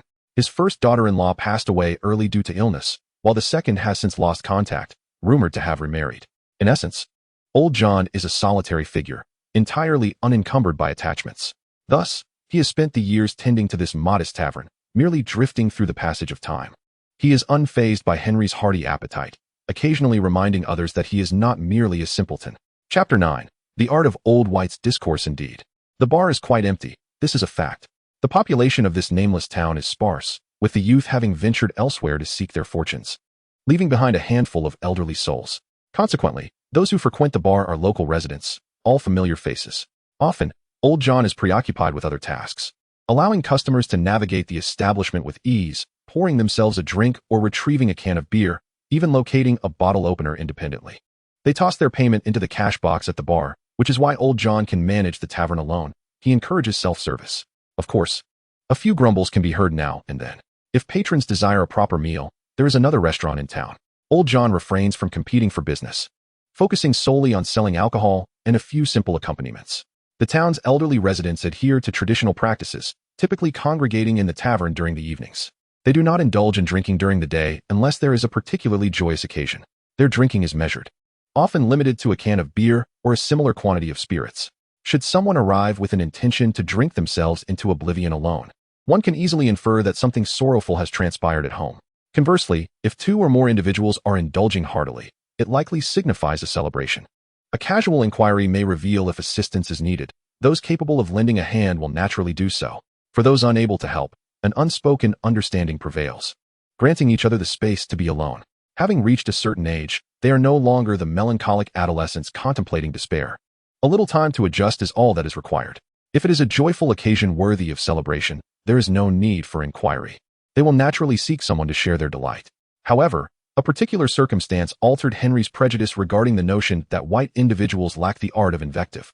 Such a stereotype is fundamentally flawed.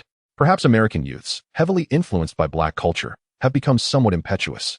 Rather than engaging in verbal sparring, they prefer to resort to firearms for discourse. Nevertheless, the vernacular of white individuals from the rural South, often referred to as rednecks, is rich in the art of insult. In a nation where stand-up comedy flourishes, to claim that they lack the ability to deride is to indulge in self-deception. Henry had heard numerous quips such as, "You finally decided to show up like a human being instead of hiding in the shadows. I was beginning to think the bar was my home, you despicable scoundrel." Indeed, he was astonished that the individual before him dared to utter such words, believing he had long been interred 6 feet under. Oh, that is what I wish would happen. But not to you, of course. Upon entering his domain, one ought to speak plainly, rather than mumble like a simpleton. Never mind, bring me a beer. $10. What? $10? Good heavens, old John, who are you? Half Jewish or something? You keep raising that damn price. A can of beer has been $10 for a decade. You stubborn Scottish cur, if you suffer from amnesia, you ought to see a doctor. Indeed, keep your change, you might need it for future medical expenses. I will gladly accept your money and donate it to the church, asking the priest to secure you a burial plot. Such mutual ribbing unfolds regularly in bars, occurring 2 or 3 dozen times a day, almost becoming the customary greeting between old John and others. In 1990s America, while various forms of political correctness began to awaken, it had not yet reached the point of suppressing white traditions. Thus, the black jokes and racial quips exchanged among them were relentless, with no one spared from the jests. Admittedly, some remarks may not be comprehensible to individuals from different cultural backgrounds. This is undeniable. Although in a few decades, such expressions may no longer be uttered in public, it does not hinder Henry from learning how to integrate into this traditional society, living as an American white man rather than a street thug. Regardless, one's appearance confines them within certain parameters. Does embodying the mannerisms of black individuals yield any advantage? As for aspiring to embody the genteel demeanor of a ceremonial nation while living in a subservient manner, adopting a sycophantic attitude will only lead to disdain in this world. The older white men in town would not perceive this lad as refined or humble. Instead, they would regard him as a weakling. The older white women in town might be even harsher, viewing this physically imposing young man as an effeminate soul with a fragile heart. Being perceived as a weakling aligns with his self-imposed standards of feigned ignorance and complacency. However, being regarded as a sissy is utterly intolerable, especially when perceived through the lens of the fujoshi. Is this not a form of suffering? Although the term fujoshi had yet to emerge in this era, it does not imply the absence of such individuals. Yet, I must reiterate for the 3rd time, the bar is indeed rather dull. Thus, most of the time, Henry finds himself passing the hours by watching an antiquated cathode ray television perched on the bar counter. Old John had not subscribed to any paid channels, so apart from the free news broadcasts, the selection was limited to a loop of classic films and vintage soap operas. Despite being a color television, it aired black and white movies, which nonetheless captivated Henry's attention. His interest in these old films was not driven by a desire to improve his English, but rather as a means of escape. Having been confined in a research facility devoid of sunlight for nearly 2 decades, he had not only been deprived of entertainment, but also of the most basic human interactions. For someone who had grown accustomed to solitude in his previous life, the absence of conversation was bearable, but a complete lack of amusement was truly stifling. Having finally re-entered the world, thanks to old John's hospitality, Henry did not aspire to lead a life filled with lavish indulgences, even if he wished for such a life. This nameless small town lacked the means to support it. Thus, the outdated television and its monotonous channels became his sole redemption as an invisible recluse. If only he could satiate himself with copious amounts of soda, life would be splendid. Alas, old John had already shown great generosity by providing ample sustenance.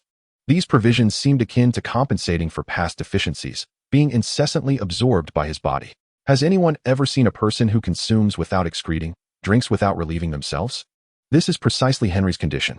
Every morsel that enters his mouth is converted with 100% efficiency, producing not a single droplet of waste, resulting in a complete absence of bodily functions. Simultaneously, his once slender physique undergoes a remarkable transformation, growing increasingly robust and imposing. It is as though he is being inflated like a balloon, with noticeable changes occurring almost daily, perceptible to the observant eye. As for old John's perspective, Henry can somewhat discern it. After all, one cannot take anything with them upon death, so if someone finds use for it, he feels no remorse.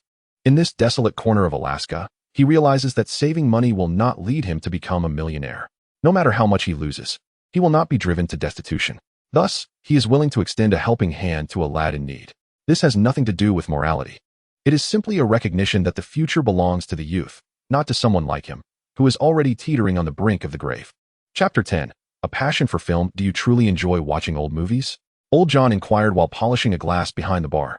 Although their time together had been brief, he had come to know Henry, this large young man, reasonably well. Perhaps he harbored some secrets, or perhaps he was not entirely ordinary, but what of it? Old John embodies the quintessential Western mindset, eager to pave the way for future generations, yet how they navigate their paths remains solely their responsibility. Certainly, a fundamental premise is that the other party is agreeable, receptive to advice, and devoid of the affliction of lofty aspirations paired with inadequate skills, embodying a life of diligence and integrity. This ethos belongs to their generation, and in their eyes, Henry epitomizes this archetype. Thus, the interactions between the two, and indeed throughout the entire town, became uncomplicated and devoid of ulterior motives. Consequently, old John felt at liberty to ask whatever he observed or pondered. During this time, Henry found himself more drawn to classic films rather than this semi-official channel of free news. He would not merely watch them once, even upon replays. He would indulge a second or third time, his gaze unwavering with rapt attention. When faced with old John's unexpected query, Henry first shifted one eye in his direction, followed by the other, eventually turning his face, as if awakening from a trance, returning to the reality beyond the film. Henry responded, "They are all so beautiful." For a man who had traversed the realm of 21st century anime styles and various archetypal female figures, the black and white films, akin to the relics of dinosaur fossils, seemed initially incongruous. After all, he had glimpsed snippets online, including Charlie Chaplin's iconic silent films, which had struck him as awkward due to their exaggerated physicality. Initially, watching these films reminded him of nearly 2 decades devoid of entertainment, particularly the latter part, filled only with suffering and compromises born out of necessity. However, upon a more attentive viewing, he grasped why these classics are revered as such. The mastery of cinematography and the interplay of light and shadow are beyond mention. Each era possesses its own commendable attributes. A thorough examination could yield a dissertation worthy of a PhD in film studies, yet Henry had not reached such expertise. What truly captivated Henry were the women, resplendent in their beauty even within the monochrome frames. Having endured nearly 20 years of entertainment deprivation, he found himself irrevocably entranced by black and white cinema. Objectively speaking, there were no other diversions that could ensnare his interest. Surely, he could not indulge in billiards or darts. Given Henry's current physical condition, his only consideration in competitive or athletic pursuits revolved around how much to exert himself, rather than the pursuit of victory. The abilities of a Kryptonian are not merely defined by strength or speed. Rather, they entail a meticulous control over each muscle, allowing for nuanced adjustments. This is analogous to the ordinary person's extension of an arm contrasted with the flexing of biceps under strain, albeit Kryptonian adjustments are far more refined. Facial expressions, for instance, can be manipulated effortlessly, enabling a spectrum of exaggerated emotions. Furthermore, subtle adjustments can alter one's visage entirely. In terms of athleticism, it translates to an adeptness in controlling force and precision, coupled with his reflexes and cognitive abilities. It can be said that all athletic world records appear as fragile as paper in Henry's presence. To speak of darts, the fundamental skill lies in the ability to aim with precision. The same can be said for billiards. Potting multiple balls in a single stroke and clearing the table is a commonplace achievement. After a few rounds, Henry ceased indulging in such games. The reasons were twofold: a lack of interest and a desire to conceal his own capabilities. Old John, however, could understand Henry's perspective and concurred, stating that the women of the Golden Age truly cannot be compared to the contemporary starlets. Not every woman who flaunts her allure can be likened to Monroe. Monroe, indeed. Though not overtly critical, Henry's tone conveyed a sense of indifference. He gestured toward the woman on the television screen, exclaiming, "Now, this is the dream of a real man." The television was replaying scenes from Audrey Hepburn's Roman Holiday, depicting the fleeing princess riding a small motorcycle through the streets of Rome, pursued by a nefarious journalist. To speak elegantly, her grace intertwined with an innocent smile captivates one with every subtle expression. Conversely, one might unkindly perceive it as a foolish nobility, evoking an instinctive urge to either protect such a smile or to shatter it. In this tableau, the director's and cinematographer's efforts seemed rendered futile. The male protagonist and the background characters appeared as mere props, with all eyes fixated on Audrey Hepburn's visage, marveling at her every expression. Regrettably, Henry's opinion did not resonate with the majority in the bar, as a group of older men erupted in the sound of soda cans being opened. Oh, the youth of today, solely focused on appearances. Do you not realize that such a slender figure, akin to a mere reed, is hardly inviting to embrace? Proclaimed one. Monroe is the epitome of excellence. Yet, there were dissenting voices. You simply do not comprehend. Greta Garbo is the Venus descended to Earth. Merely witnessing her evokes a profound reverence within me. What is a cold, aloof visage compared to the embodiment of desire that is Hedy Lamarr? Gazing upon her ignites a torrent of uncontrollable thoughts.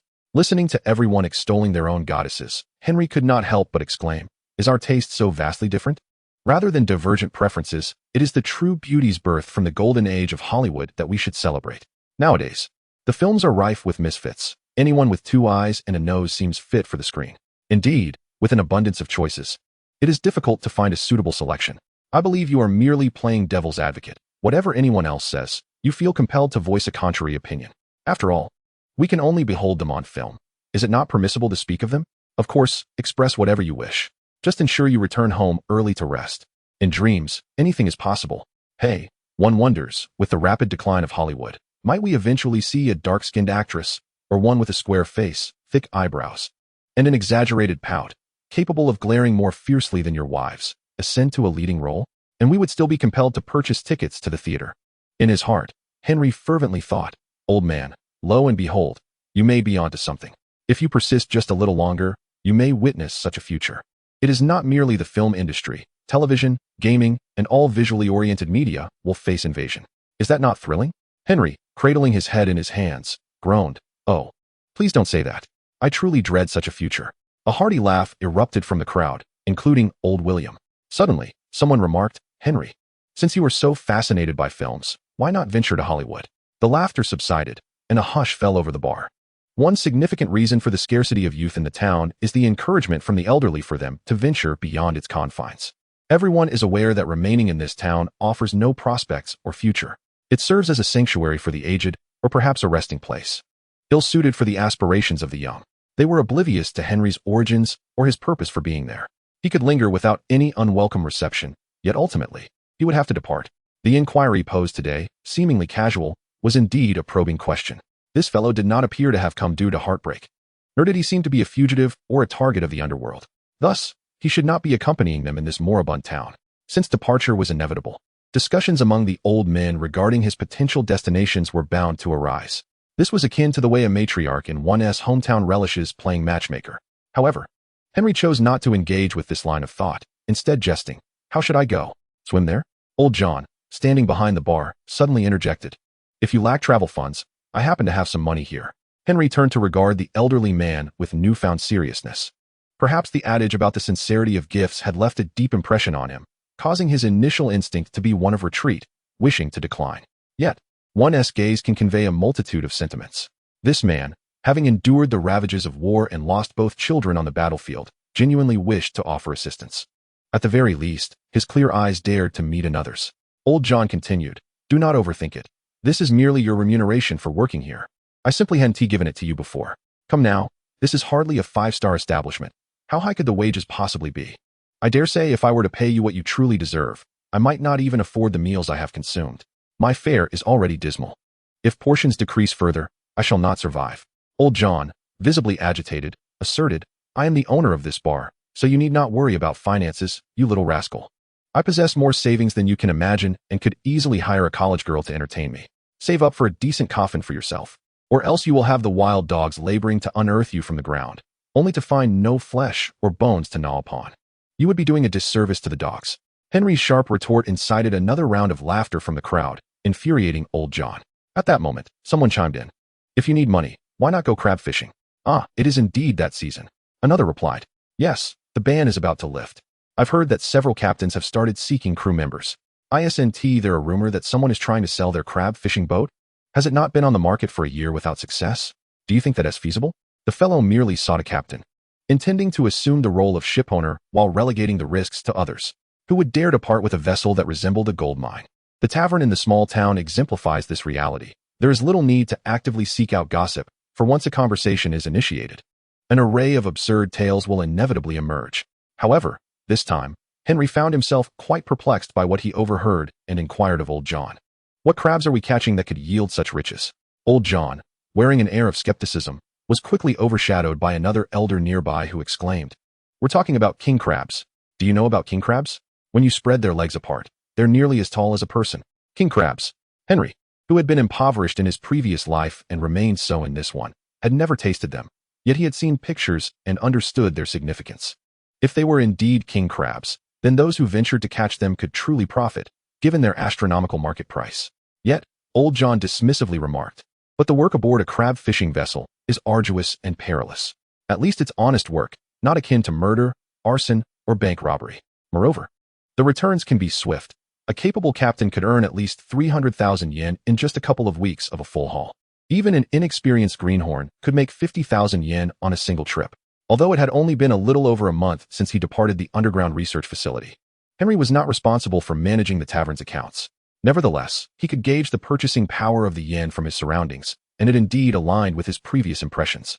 A bottle of beer cost 115 yen, a hefty steak, 510 yen.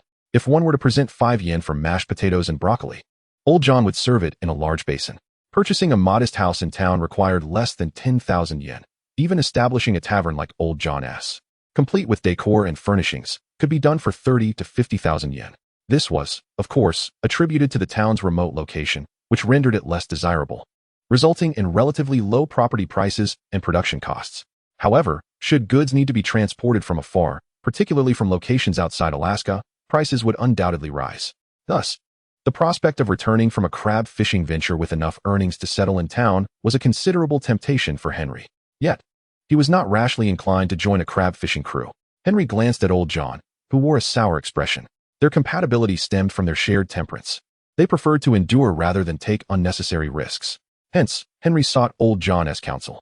The elder behind the bar seemed to perceive the inquiring gaze and, with an expression of displeasure, stated, "If you wish to embark on a crab fishing venture, I shall not deter you. At least it is a form of employment. However, you must understand that crab fishing is not merely tiring and dangerous. It is not uncommon for lives to be lost at sea.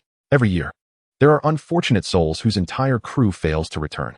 I hope you at least comprehend what you are getting into." The 2-month king crab fishing season is a vital industry in the Alaskan region.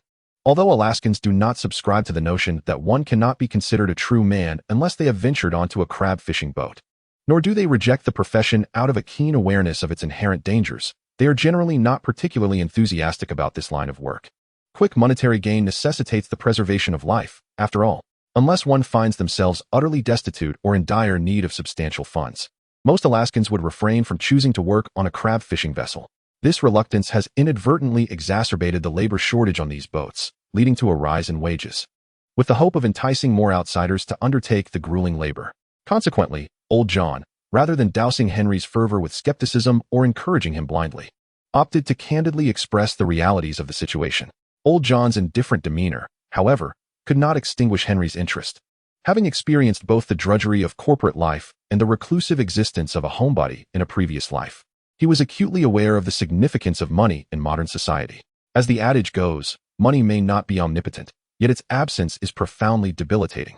The prospect of robbing an entire town would scarcely yield a mere $1,000 in cash. Thus, one must ponder, is there truly a more promising avenue than working on a crab fishing boat? Chapter 12. The interview. While the nameless town possessed its own dock, it primarily catered to small cargo vessels. The dock designated for the crab fishing boats lay to the south, in a more bustling and sizable town. Naturally, the two towns were not entirely estranged from one another. Therefore, when Henry expressed his desire to join a crab fishing crew, the town's elders assisted him in reaching out to a more seasoned captain. Old John even took it upon himself to drive Henry to the location, with a local elder known as the Polish man seated in the passenger seat, while Henry relaxed in the truck bed, cocooned in his coat, basking in the October sun. Though October in lower latitudes merely signifies autumn, Alaska's chill had already become piercing. Cramped in the truck bed, Henry found himself grateful for this rare opportunity to soak up the sun. Despite his whimsical belief that he might be a Kryptonian, he refrained from overly pursuing sunbathing, as such behavior might appear too ostentatious. Moreover, his current strength was sufficient to navigate daily life. Even if he were to sunbathe to the point of moving mountains and filling seas, where would he find mountains to shift or seas to fill? The whimsical notion of a purple sweet potato snapping its fingers belonged to a distant future, roughly 30 years hence. In the year 1990, he had no need to fret over such far-off troubles. Yet, whenever the chance arose, Henry relished the warmth of the sun, just as he did now. According to old John, it was in this very vehicle that he had returned from the beach, having been tossed in the truck bed at that time. And now he was revisiting that nostalgic experience. As for the nearby town to the south, old John drove at a brisk speed of 70 to 80 kilometers per hour. And after more than 3 hours of travel, they finally reached their destination. This journey illuminated for Henry the true meaning of near as understood by Alaskans. It was a concept akin to the reflex arc of a brontosaurus, capable of grasping the essence of proximity. The crab-catching season in Alaska occurs annually during the months of October and November, a period when the king crabs are at their most succulent. Each year, hundreds of crab fishing vessels depart from various regions of Alaska, embarking on their quest for king crabs in the frigid waters of the Bering Sea. As a culinary delicacy, the king crab, with its brief 2-month harvesting window, boasts an impressive market value nearing $500 million. This industry not only serves as a cornerstone for Alaska's economy, but also supports numerous businesses and communities, particularly the fishermen engaged in this endeavor. For many, the earnings from just these 2 months can sustain their livelihoods for the remaining 10 months of the year. However, due to the exceedingly harsh working conditions and inherent dangers of the trade, it is not uncommon for fishermen or vessels to fail to return each year. Captains and boat owners are perennially seeking crew members, and there is scarcely a year when they are not in need of hands. Nevertheless, vessels led by seasoned captains are not easily accessible to just anyone. Those who make a living in these waters are well aware of who possesses genuine skills and who merely boasts to impress outsiders, often requiring higher wages to entice local talent. No captain would dare to cut corners by hiring inexperienced novices to crew their boats, unless they were intent on orchestrating a scheme to defraud insurance. Typically, should such a scenario come to the attention of insurance companies, compensation would be denied. Furthermore, vessels with an excess of novices tend to lack the operational efficiency of those crewed by seasoned professionals. Most individuals prefer to work on crab boats led by reliable captains with experienced crews, in order to ensure both profit and safety. The boat that old John and his companions helped Henry to contact is precisely such a vessel. The Annie II, owned by Captain George Jefferson III, may evoke thoughts of 2 former U.S. presidents for those unfamiliar with its name. Old George is a traditional crab fisherman, having inherited his father's and grandfather's fishing business, and has been at the forefront of this industry since childhood. As such, he is not only proficient in his craft, but also adept at mentoring others. Any young person aspiring to enter this line of work would do well to join old George on one of his voyages. Should the old captain grant his approval, novices quickly evolve into seasoned hands, and any vessel would welcome them. For those merely seeking to make a quick buck by undertaking 1 or 2 trips, old George's boat remains a solid choice. At the very least, they can expect to return safely, intact and whole. However, it would be a mistake to assume that anyone can simply board old George's vessel. Unlike other boats facing recruitment challenges where any available hand can join, old George's boat is in high demand, granting him the privilege to be selective. Thus, old John and his companions brought Henry to seek an audience with old George for an interview prior to the commencement of the crab-catching season. If Henry does not meet the captain's standards, they will have to seek opportunities with other experienced captains. As the crab-catching season approaches, many boats at the dock are bustling with activity, undergoing repairs, and stocking up on supplies for their voyages. Old George remains aboard his vessel, personally inspecting each piece of equipment with his crew. Accompanied by old John and Henry, the Polish fellow, once a crew member of the Annie II, had spent some time as a crab fisherman. Upon sighting the vessel, he adeptly boarded the deck and sought out old George, who was engaged in repairs in the cabin. "Hey, old chap, I mentioned bringing a young man along. You haven't forgotten, have you? Let me see you, Polish fellow." As old George emerged from the cabin, wiping the grease from his hands, he embraced the newcomer warmly, displaying a sense of camaraderie. The old captain, bare-chested and robust, though not sculpted like a bodybuilder, was far from flabby or beer-bellied. His Mediterranean bald head and the stubble on his face were white, indicating that the old captain was no spring chicken. Spotting old John, he approached with a handshake and a greeting. "Hey, old-timer, there's no bar on my ship. You might as well head back and wait for me to come have a drink. That's your only chance to earn my money. Otherwise, forget it. The Polish fellow didn't inform me that you, poor sod, are blind to the living person beside me." Or do your eyes only see crabs? If that's the case, I might pay a visit to your wife tonight. Haha, old man, your tongue is still as foul as ever. There's a reason your bar is on the brink of collapse. It looked dead 30 years ago, and will look the same 30 years hence. Old John retorted. Old George raised his hands in mock surrender, finally noticing the only young person present. Little Green, what's your name? Henry, sir. Henry what? Just Henry. I haven't decided on a surname yet.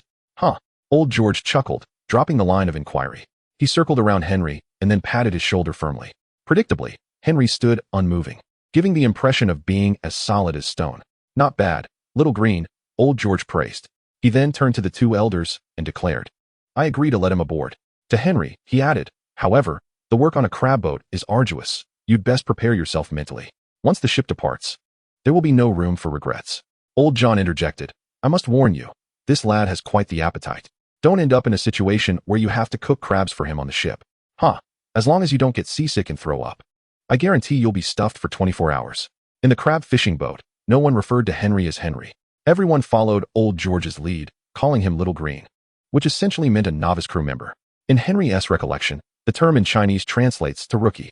There is a saying in the military, seasoned veterans have their orders.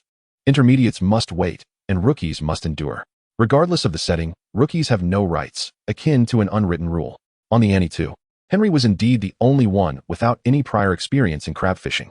Even those with the least experience have accompanied Old George on his vessel several times. This marks the second year of their journey together.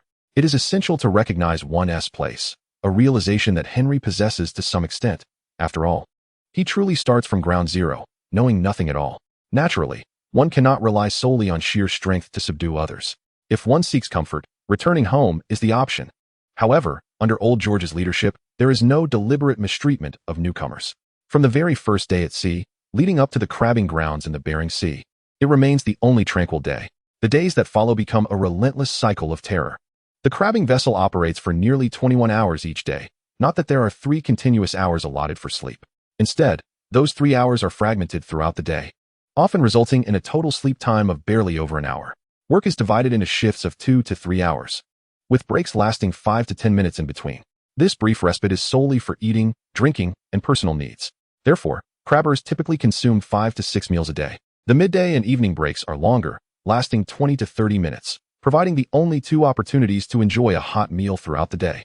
The remaining eating times consist of simple provisions. The nature of the work is both intricate and perilous. Crew members must attach bait bags filled with chopped meat to the center of crab traps weighing 350 kilograms. Then lower these iron cages about 150 meters beneath the sea surface to attract crabs. However, it is not as simple as casting the traps and resting. A single vessel will have more than 1 crab trap. The operation is continuous. Just as one trap is cast into the depths, another, previously deployed, must be retrieved. Regardless of whether it contains king crabs or not, the traps must be reorganized and fitted with new bait bags. A significant aspect of this reorganization is managing the ice.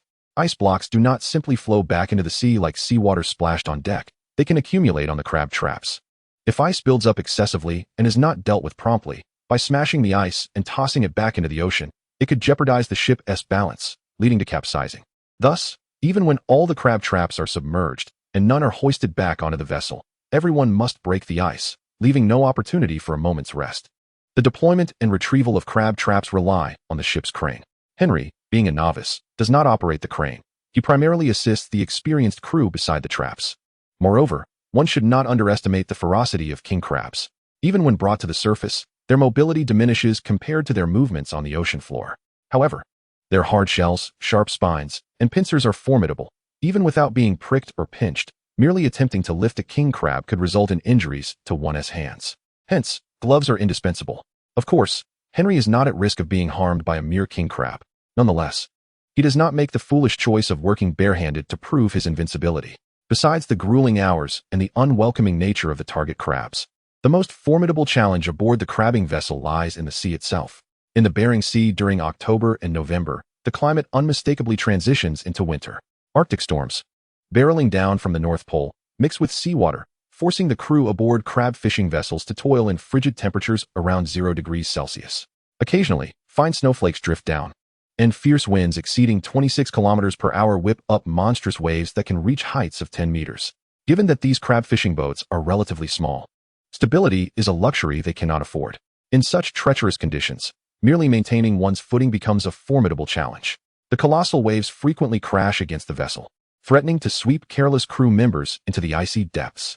Fortunately, these crab fishing boats are not military ships. Should someone fall overboard, rescue efforts will be made. Yet, the difficulty of such rescues in adverse maritime conditions is indeed formidable. One could assert that the initial and most significant hurdle to boarding a crab fishing vessel is to avoid seasickness, or at the very least, to minimize its effects. Should one succumb to nausea, it would be prudent to refrain from performing any duties. Thus, the harsh sea state, coupled with the daunting hours of labor and the formidable Alaskan king crab, explains the perennial labor shortages aboard Alaskan crab fishing vessels. Henry pondered whether it might be wise to work less fervently each day, allowing for more rest. However, after experiencing the working conditions firsthand, he needed no external confirmation. The answer was evident. The relentless task of breaking ice must be performed continuously, and the adverse sea state complicates matters further. To achieve a restful sleep on such a vessel, one would need the fortitude to nap on a roller coaster. Therefore, those aboard the crab fishing boat would unanimously concur, swiftly fill the hold, and return to port. Only after satisfying their hunger will they consider protesting the lack of sleep. In such moments, the presence of an experienced captain becomes paramount, beyond merely navigating the vessel through tumultuous waters to prevent capsizing. The captain must adeptly discern where to find the elusive king crab. The migratory patterns of the king crab are unpredictable and do not register on fishing radars or sonars. Thus, the success of the catch heavily relies on the captain's experience, intuition, and a touch of luck. Should fortune favor them, a skilled captain could potentially return to port within 5 days. The Polish fisherman had previously told Henry that a typical trip would last around 2 weeks, an outcome only achievable by a particularly unfortunate captain. Most crew members cannot endure such an extended duration. After merely a week, even if the hold isn't filled, they often opt to return to port for respite. After all, such high-intensity work demands a toll on one's very life, sustained only by adrenaline. Should one overexert themselves, the risk of sudden death on board could jeopardize the entire vessel and its crew. During those brief days, Henry's performance was met with overwhelming satisfaction from the seasoned crew. In such a high-pressure environment, the last thing one desires is an incompetent teammate. There is no time for workplace bullying. Although Henry cannot shed his identity as a novice, given the plethora of tasks he is yet to master and his propensity to inquire, he learns quickly. After asking a question once and performing a task, he rarely makes the same mistake again. The reason I say almost is that when collaborating with others on tasks, there inevitably arise moments of miscommunication. However, no one complains because a simple call to Henry prompts him to swiftly rectify the situation. Who would not be satisfied with such a reliable crew member? Henry, the least compensated among us, is beyond jealousy. One would not even know where to begin. His remarkable speed of learning and efficiency in tasks have afforded him the opportunity to engage in activities beyond the basics. It can be said that apart from the helm, Henry has handled nearly every tool aboard the crab fishing vessel. No one has raised any objections, and this has all occurred in less than 5 days. Chapter 14. Unexpected complications. The treacherous sea conditions are the primary cause of mishaps aboard the crab fishing vessel. Even with everyone fully alert and attentive, a single rogue wave can spell disaster. Even with an experienced captain like Old George at the helm, capable of navigating through tumultuous waters while keeping an eye on the smaller swells, unforeseen events can strike with alarming suddenness, catching one off guard. In such instances, all crew members must look out for each other, ready to support their comrades on board. The maritime customs of the Western world have never endorsed a mind-your-own-business mentality. Rather, amidst the vast ocean, it is only through mutual support that one can hope to survive. Therefore, cooperation and camaraderie are of paramount importance.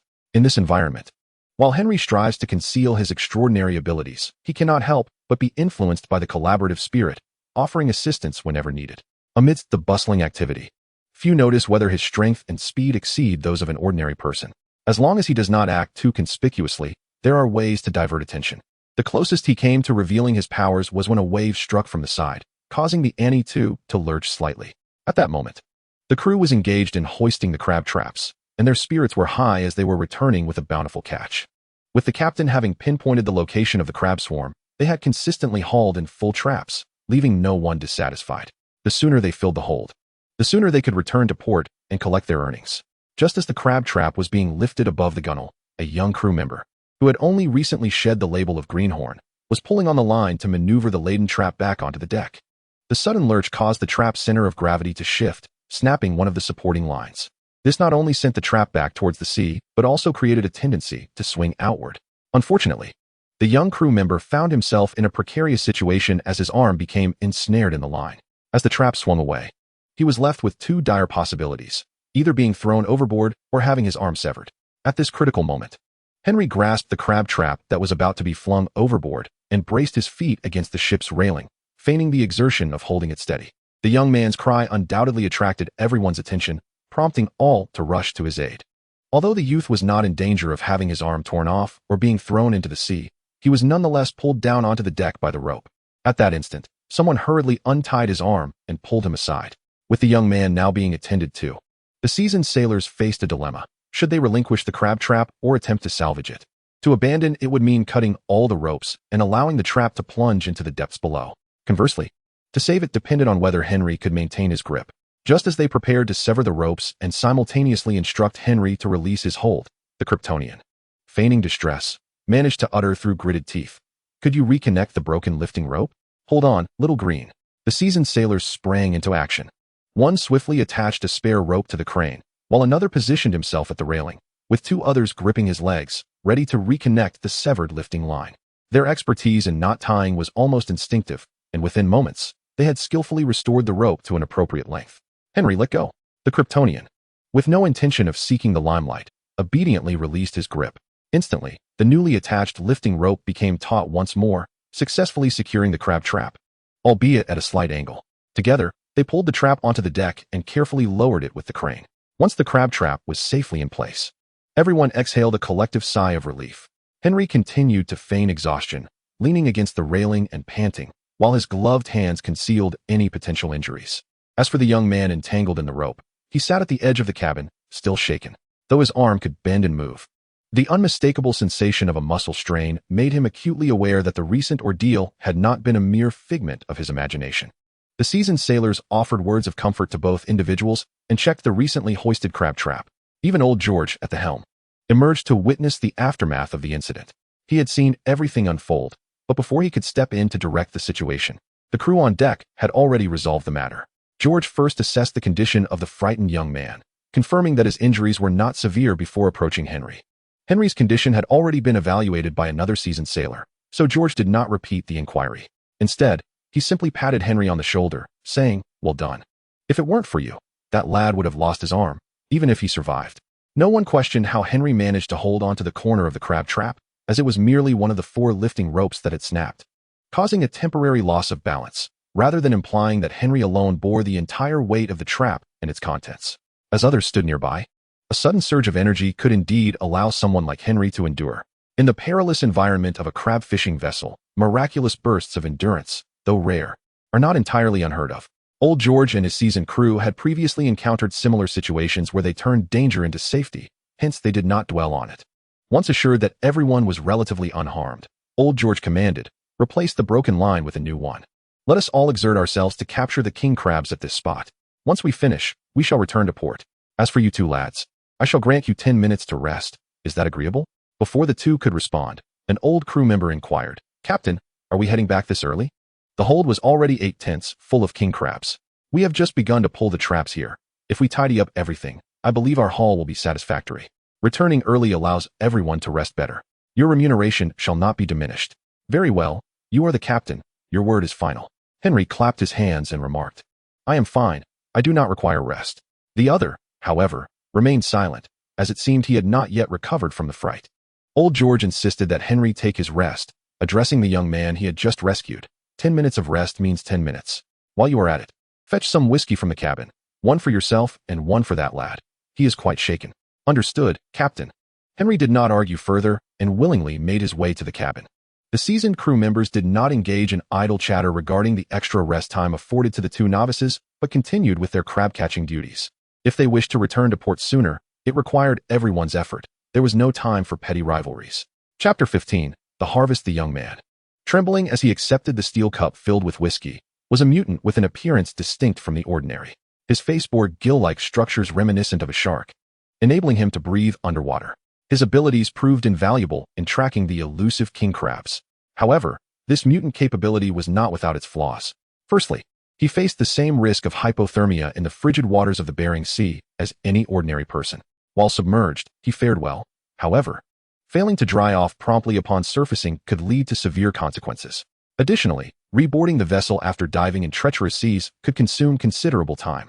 These challenges curtailed his practical contributions. Thus, during the actual voyage, the crew relied predominantly on Captain Old George's expertise to pursue the king crab schools, only deploying him if an extended period passed without locating any crabs. Over the course of 5 days, the young mutant had entered the water no more than twice.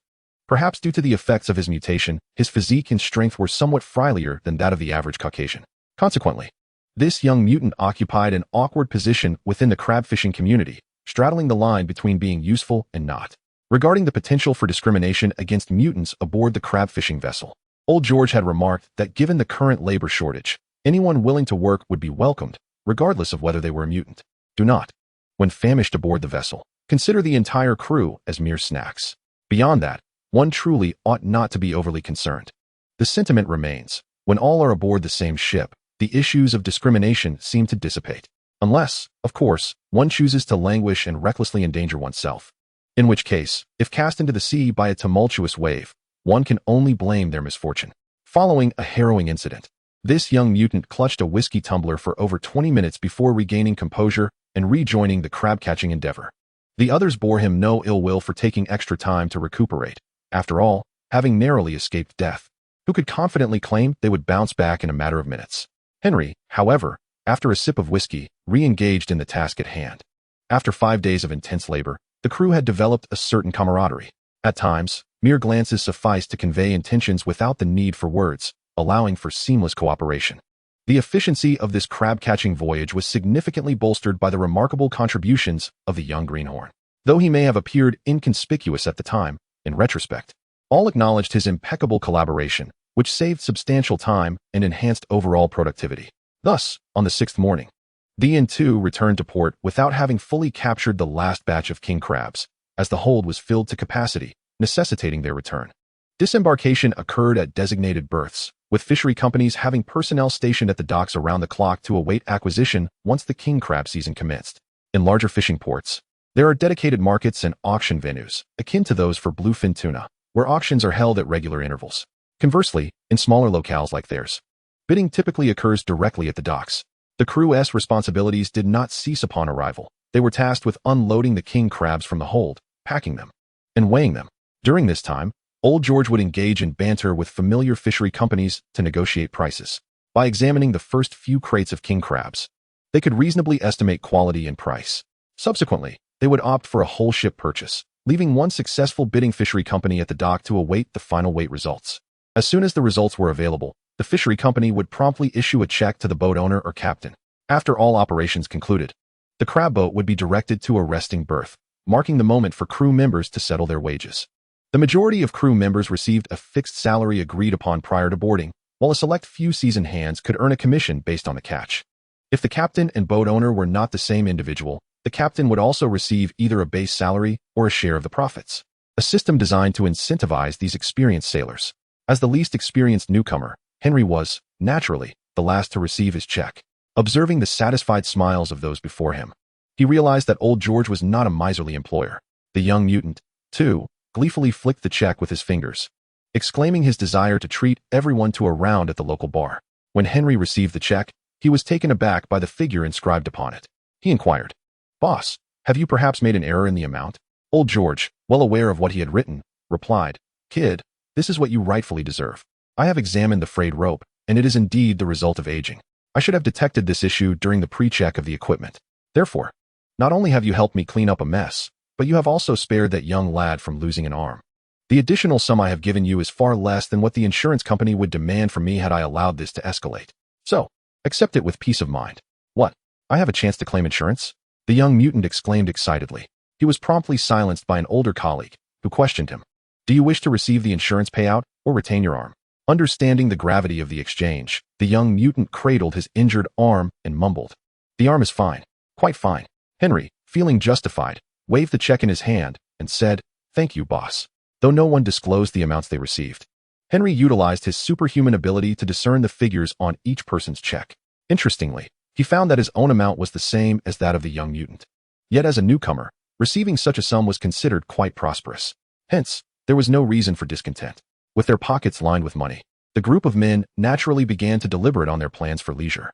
A few, who had families in town, contemplated returning home to indulge in 3 days and nights of slumber. Before setting sail, old George would engage in a bout of revelry, ensuring that if he never returned, he would have no regrets. However, now that they had safely docked and he had received his payment, he yearned only to return home and thus refrained from mingling with the younger crowd.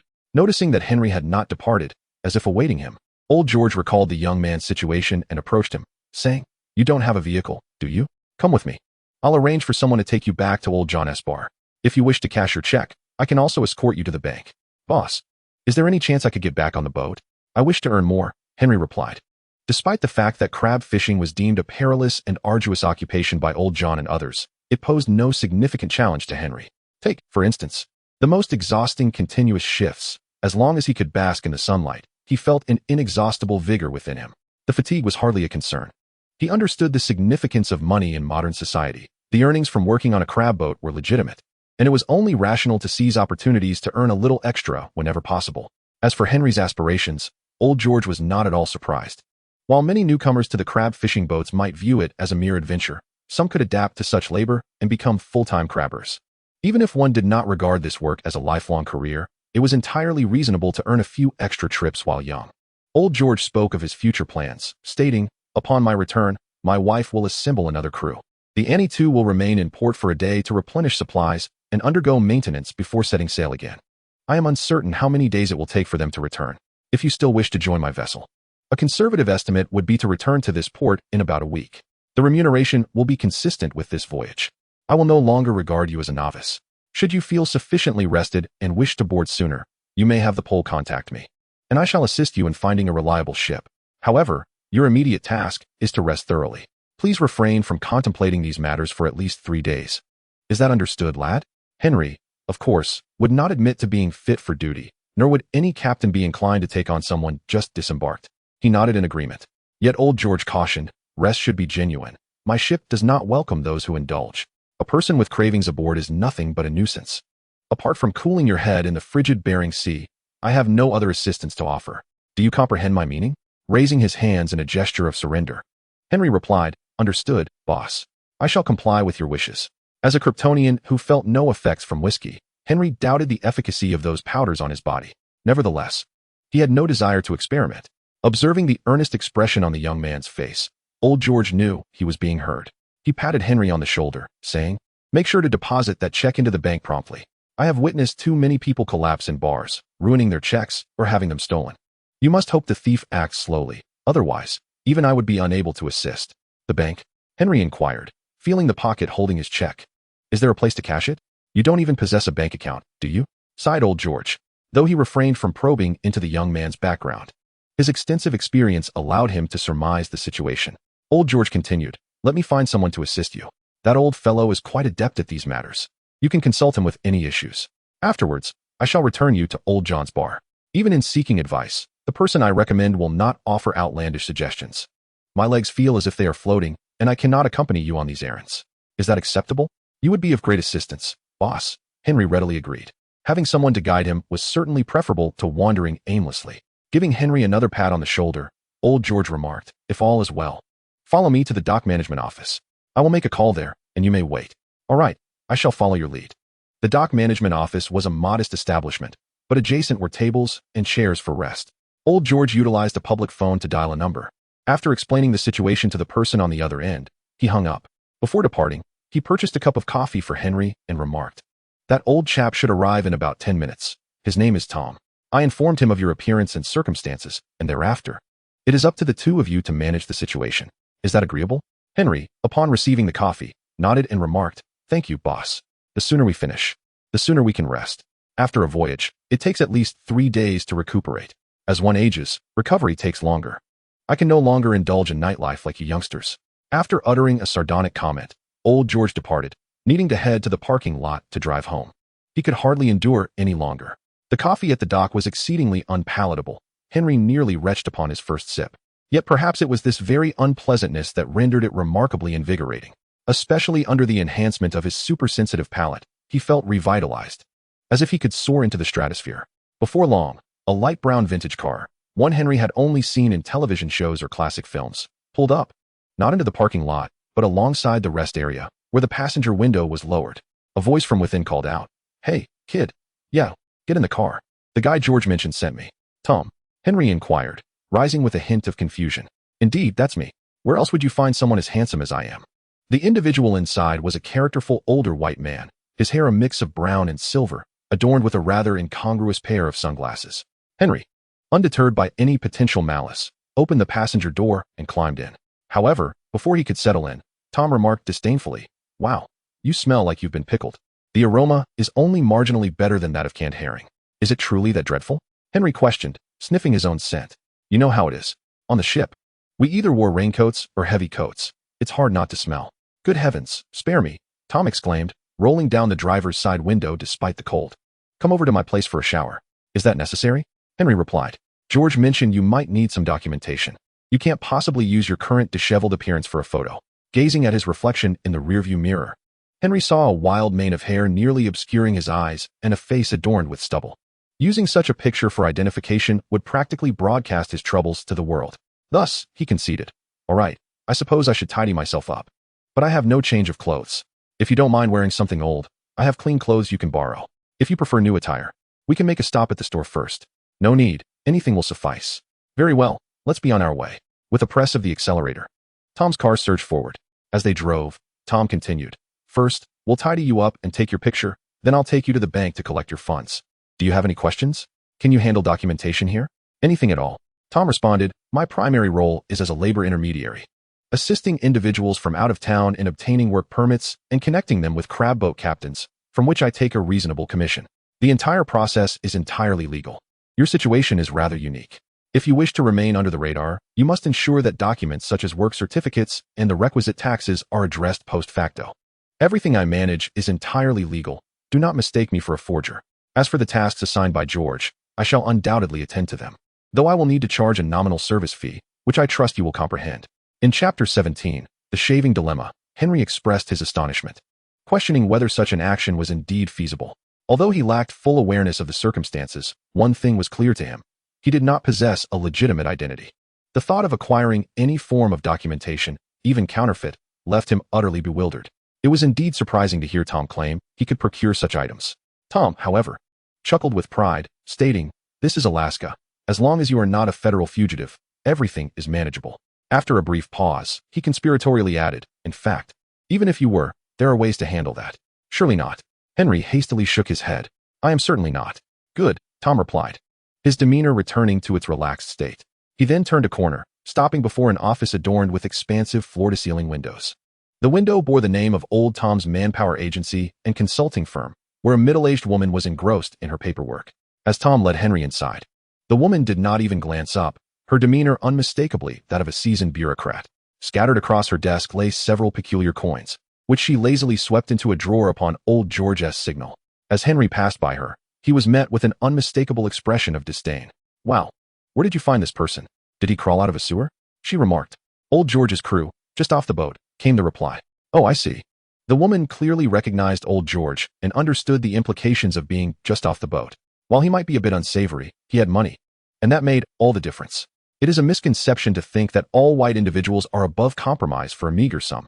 Fortunately, the woman did not put on a dramatic display of disapproval. Her polite inquiries spared Henry from further embarrassment. He feared that her long-suppressed irritation might manifest in a more vigorous manner. Nevertheless, this attitude of judging others based on their circumstances was not unfamiliar to Henry. He felt no anger. Her rudeness was merely impolite and not overtly aggressive. The truth of his disheveled state was undeniable, and he could hardly object to her comments. It is worth noting that this body does not actually perspire. It merely radiates a normal body temperature. Thus, the scent emanating from him was a peculiar blend of seawater and various strange juices from king crabs, intensified by the rapid cooling from the external environment, resulting in an unusual aroma, particularly due to the salt present in the seawater. This element alters the essence of any odor it encounters, rendering it quite bizarre. Henry took the clean clothes from Tom and borrowed the bathroom in his office. As he passed by the large bed, he couldn't help but speculate mischievously if Tom was anticipating some unspoken arrangements with the female secretary or perhaps a visit from a female client. However, judging by the state of the place, it seemed unlikely that the bed had seen much action. The act of bathing was rather uneventful, merely an endeavor to scrub vigorously. After all, nothing could harm him, and it was imperative to rid himself of all impurities, treating it as a thorough cleansing. The physical dirt was manageable, but when it came to his hair and beard, he found himself at a loss. Henry attempted to trim a portion with scissors, but upon realizing he couldn't manage it, he decided against forcing the issue, fearing he might only ruin the scissors. So how to address his face? He recalled from animated portrayals of Superman that the great hero used heat vision in conjunction with a mirror's reflection to groom himself. But could he emit light from his eyes? Henry had never attempted such a feat to avoid damaging someone else's bathroom. He raised his palm before him, intending to use himself as a target. Yet, how could he unleash heat vision? There were no tutorials available. He strained, akin to the discomfort of constipation. His eyes wide open. As expected, nothing transpired. Even silently repeating his desire to shoot heat vision yielded no results. Thus, he had no choice but to rely on distant memories. Numerous works depict Superman's origin, yet the most detailed account belonged to a long-running television series, Smallville. The Kryptonian boy, Clark Kent, first emitted heat vision due to a surge of adolescent desire upon glimpsing the stunningly beautiful teacher. While an ordinary boy might merely indulge in daydreams and a nosebleed, the future Superman nearly set his barn ablaze with the sheer intensity of his gaze. What was this implying? Was he to seek out his delayed adolescence? Or perhaps reflect on the long-lost youth he hadn't experienced for over 30 years? In his quest to groom himself, Henry decided to take a leap of faith. Closing his eyes, the images of various teachers spun before him. Thanks to his superlative memory, he recalled every detail, even the titles of the shows. Unsurprisingly, his lower body reacted first, and a wave of warmth surged from his tailbone, coursing up through his spine, neck, and the back of his head. This transformation unexpectedly reminded him of the recent Hollywood depiction of Godzilla, poised to unleash its nuclear breath. Could it be that he was not a Kryptonian after all, but rather a humanoid Godzilla? Abruptly, a final surge of primal instinct flooded his eyes. Henry uncontrollably opened them, only to find the world before him bathed in crimson, and his right hand experienced a burning sensation. This feeling was fleeting, akin to the climax experienced by a man. As the world regained its normal hues, he discovered that his right hand, which he had aimed at himself, remained intact, bearing merely 2 scorched marks in the palm. Henry, however, had secretly experimented with boiling water intended for brewing coffee, finding that when he touched it with his hand, it posed no issue at all. He merely perceived the high temperature, feeling no pain whatsoever, let alone sustaining any injury. This sensation of pain was, in fact, the first he had experienced since departing from the underground laboratory. It was as if he had shattered some barrier, liberating himself from certain constraints. As long as he desired, he could emit thermal rays at will, adjusting both their intensity and duration. It was akin to having installed a switch and valve for thermal rays within his mind. However, mastering the intricacies of control required further practice. Having tackled the instinctual urges characteristic of a Kryptonian, the next conundrum presented a greater challenge: how to reflect his thermal rays using a mirror, ensuring the intensity was sufficient to incinerate the hair he secreted. This sensation resembled the whimsical notion of utilizing a simple mirror to deflect Godzilla's nuclear breath. Yet, astonishingly, Superman had accomplished this feat. Therefore, should anyone assert that everything about Superman is rooted in science, rendering him susceptible to magic, let that individual explain how one can rebound thermal rays with an ordinary mirror. Trimming the hair from a steel body. If a plausible physical explanation could be posited, that individual would undoubtedly merit a Nobel Prize. In Chapter 18, titled Biological Force Field, to avoid damaging others' belongings, Henry resorted to conducting experiments with his own hands. After considerable effort, he finally discerned some insights. Ultimately, it revolved around the enigmatic application of the biological force field associated with Superman, the rationale of which remained elusive. If one were to claim that the light of a yellow sun alters his physiology, it is important to note that solar energy is not entirely expended in the transformation of his being. A significant portion is stored. This storage, however, does not resemble the concept of internal energy being contained within the Dantian, as depicted in martial arts novels. With heightened sensory perception granting him clarity regarding his organs and bodily condition, Henry could distinctly feel that each time he basked in sunlight, beyond the fortification of his cellular structure, an additional surge of energy was absorbed into his body. This energy was omnipresent, yet confined beneath the skin, encompassing the hair that he secreted. This phenomenon constituted a fraction of the secret to his indomitable steel form. It was not solely reliant on mutated cells to withstand all harm. By judiciously harnessing this energy, he could nearly manifest his desires. The reason for the term nearly stems from Henry's rudimentary tests, wherein there seemed to be no limitation to his capabilities. This included the ability to direct thermal rays without damaging the mirror, allowing them to reflect back onto himself, scorching only the hair exposed beyond his skin. Nevertheless, this practice would deplete the reservoir of energies stored within him. Regarding the act of shaving, the diminished quantity was approximately 1/10 billionth of his current stored energy. Such an ability, Henry felt, could almost be deemed magical, endowing him with the power to realize his innermost wishes. The reason why the setting of the great Superman refers to a biological force field is likely intended to emphasize that he hails from Krypton, a planet whose technology surpasses that of Earth by countless magnitudes. Thus, it would be inconceivable for there to exist any magic that defies scientific explanation. On one hand, this is also due to the scientific education he received in his youth, and upon discovering his origins from a technologically advanced planet, he found no necessity to develop any magical abilities. To explore this notion further, Henry attempted a simple trick of igniting a flame. With a mere flick of his fingers, a flame appeared at his fingertips effortlessly, akin to the flick of a lighter. This revelation momentarily caused Henry to doubt whether he truly was a Kryptonian. Yet he soon comprehended why Superman abstained from cultivating such abilities. From a scientific perspective, the conversion of energy inevitably encounters the issue of entropy, which can be succinctly termed as waste. Utilizing heat vision to eliminate the stubble on his chin, jaw, and neck consumed only a minuscule fraction of his energy reserves. However, the mere act of igniting a flame with his fingers instantaneously depleted a significant portion of his energy. Furthermore, as the flame persisted, energy continued to dissipate inexorably. In simpler terms, engaging in an act that appears to be magical is, in fact, an inefficient energy conversion process. Employing superspeed to create fire through friction, on the other hand, is entirely devoid of loss. One could hardly fathom the implications of emulating a certain dark sorcerer from World War II to incinerate an entire city, such as Paris. It would necessitate binding several supermen as sources of magical energy to accomplish such a feat, of course. This conclusion is predicated on the fact that his solar battery has only just begun to absorb sunlight, and his energy reserves are far from peak capacity, raising questions about whether he has even escaped the danger zone. Moreover, it remains uncertain whether there exists a more efficient method of utilizing magic, perhaps through the judicious application of certain rituals or tools. Alternatively, one might revert to the original Marvel narrative where all magic wielded by sorcerers is borrowed from dimension deities, with the distinction lying in whom one borrows from and how the debt is repaid. In summary, various indications suggest that Henry increasingly resembles a Kryptonian. At the very least, in terms of exhibited abilities, he bears a striking similarity to the Superman of his memories. It merely requires further testing to ascertain whether he possesses super breath and flight capabilities. It is also conceivable that he is not a Kryptonian at all, but rather a descendant of a Kryptonian adventurer and an indigenous inhabitant of another planet, specifically a Daxamite. This extraterrestrial race closely resembles Kryptonians, capable of absorbing yellow sunlight to enhance their abilities, yet they are untroubled by kryptonite while being susceptible to lead, a substance far more prevalent on Earth.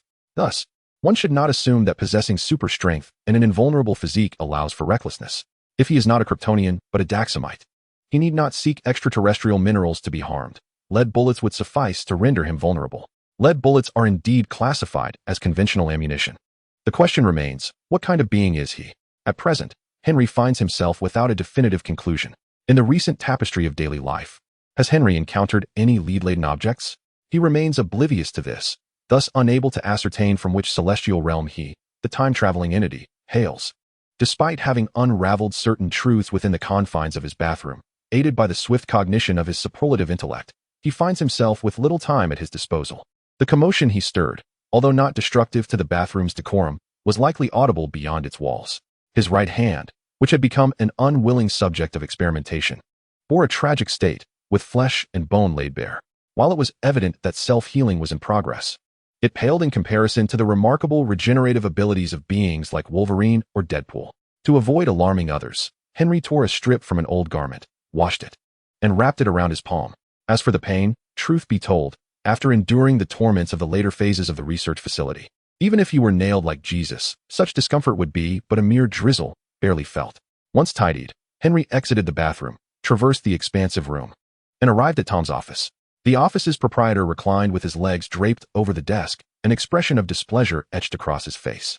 Upon seeing Henry emerge, he intended to speak, but his words were stifled by the sight of the bandaged hand. After a brief moment, Tom offered a sympathetic glance and remarked, "Young man, such fervor, I can comprehend. Should you desire, I can escort you to the local strip club. With a bit of finesse and a touch of currency, you might procure the ideal companion for an enchanting evening." There's no need to inflict such harm upon yourself. It appears you've skinned your palm. Shall I take you to the pharmacy for some ointment? Or perhaps some lubricant? What a perplexing fellow. Rather than explain the injury on his hand, Henry found himself more intrigued by the prospect of testing the effects of a heat ray on a brain. Would it sear through like a laser? Or would it cause the brain to boil and explode? Before him lay a splendid cranium ripe for experimentation. Unbeknownst to him, old Tom had narrowly escaped a predicament. After guiding Henry to a white wall, he snapped a few photographs before securely ushering him to the bank. The First National Bank of Alaska, a prominent establishment within the state, is celebrated as one of the nation's top banks, consistently earning a 5-star rating since its inception in 1922 by the Venerable Winfield Irwin. Its foundation was laid during the railway construction boom of the 1920s in Alaska. Such a bank, naturally, offers a wide array of services, and the manager is adept at catering to every type of patron. At least, as Tom ushered Henry through the door, the bank manager promptly emerged from his office, greeting them with, "Ah, Mr. Tom, you look as dapper as ever today." Old Tom, however, showed no regard for the visitor's dignity and remarked, "You might as well say Franklin is still Franklin. It won't change in another 100 years, will it? Ha ha. Franklin's legacy is as enduring as the history of our trade, so of course, it shall remain unchanged." The bank manager, indulging in self-deprecating humor, then inquired, "And who might this guest be?" "Henry, a crew member of Old George. He is here to cash a check." "Welcome, welcome to our establishment. We pride ourselves on having the finest reputation in the nation, coupled with the most convenient services. May I inquire if you wish to deposit into an account at another bank, or perhaps open a new account with us?" Tom answered on Henry's behalf, "Cash. He wishes to withdraw cash directly. For cash withdrawals, we charge a fee of 6 per thousand. The standard fee for check cashing is 4 per thousand. However, if you were to open an account with us, I could reduce the check cashing fee to 2 per thousand. Are you not considering opening an account?" He still lacks some necessary documentation. "If you could be accommodating, we might explore alternative options." Tom subtly conveyed the situation, then turned to Henry. "What do you intend to do?" Some individuals are particular about the difference in fees, so Tom had no intention of making the decision for Henry. Of course, his transparency also aimed to inform the bank manager that there might be some irregularities involved, necessitating mental preparation. "No, I prefer to withdraw cash," Henry replied without much contemplation. Understanding Tom's subtle hint, the bank manager refrained from further comment on Henry's decision. After all, engaging in irregular operations posed certain risks. Although this approach might yield a private commission, since the client had made a decision, it was simpler for everyone to adhere to the rules without additional complications. The bank manager maintained his smile and presented a finely crafted wooden tray before Henry, saying, "Please take out the check you wish to cash, and I shall promptly process your request." The swiftness of the action surprised Henry. He had anticipated that withdrawing a substantial amount of cash would involve delays or reluctance from the bank. Noticing Henry's slight surprise, Tom, without needing to ask, explained, "It's crab season, and many newcomers often withdraw cash directly and do not return. Therefore, during this period, banks tend to keep a larger supply of cash on hand. So there's nothing unusual about it." This also clarified why, despite the modest size of this small-town bank, Henry observed a considerable presence of armed security. Adhering to the principle of pursuing legitimate avenues for income and avoiding unnecessary trouble, bank robbery was certainly not under consideration. Henry placed Old George's signed check onto the tray. The bank manager retrieved the tray, scrutinized the figures on the check, and confirmed, "You wish to cash this check for $80,000, correct?" "Yes." "Very well. Please hold on for a moment." Rising with the tray, the bank manager proceeded to carry out the cashing transaction. At that moment, a long-legged lady clad in black stockings entered the office, politely asking, "Would you gentlemen like coffee or tea? Is there not a third option?" Henry lamented internally, yet externally he simply stated, "Coffee, thank you." Tom, having requested nothing, dismissed the bank clerk and meandered over to the manager's liquor cabinet, pouring himself a glass of whiskey. He then inquired, "Young man, have you reached adulthood?" What is the legal drinking age?" Henry asked, uncertain whether the regulations of this world aligned with those lodged in his memory, prompting the additional question. 21, came the reply. "What a pity. I shall stick to coffee then. Alas, there is no milk." "Ah, in that case, your life lacks half its enjoyment." After settling comfortably on the sofa with his whiskey glass in hand, Tom prompted, "Now, do tell me, how did you find your way onto George's vessel? I had no idea you conducted background checks around here. Who are you, an undercover agent?" We'll have to wait a while. Shall we not engage in conversation? Or perhaps you prefer to gaze into my eyes? Or perhaps we could appreciate this tasteless office together. I can assure you, none of the artwork or decor here exceeds $100. Choosing not to delve into the matter of the office's cheapness and lack of taste, Henry addressed Tom's inquiry. "I was introduced to the ship by a Pole, whom I met at old John's bar. You know, the little town up north? Oh, the old stubborn one left over from World War II, right? I know him, a family of patriots, and he is the last one standing. Henry chose not to rebut the slightly rude jest. Old Tom continued, but that's not all, is it, lad? George rarely pays attention to a young greenhorn. What else did you do? Well, there was a minor incident on board, and I assisted in resolving it. I also believe I learned quickly and worked diligently. As for the rest, you will have to ask George. I cannot discern his thoughts. Oh, a minor incident, is it? Tom remarked casually, refraining from probing further. Their idle chatter was interrupted by the entrance of the bank manager, who arrived bearing a sizable tray laden with stacks of cash, which he placed before Henry. After deducting the bank's cash handling fee of $480, there is a total of $79,520 here. Each bundle contains 100 bills, and there are 7 bundles in total. For the remaining amount, I took the liberty of exchanging some for smaller denominations. It's all here, please count it. At that moment, the bank clerk who had previously brought in the coffee reappeared, this time pushing a counting machine into the room. With swift efficiency, she began tallying the cash before Henry, utilizing a calculator to ensure the figures were accurate. Once the bank clerk completed her counting, Henry followed suit. He had no intention of recounting by hand. Instead, he simply held several bundles of cash, feeling somewhat dazed.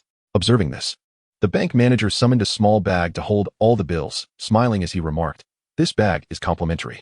Chapter 20. Consultation upon driving back to the office. The elderly lady remained diligently stationed at her desk.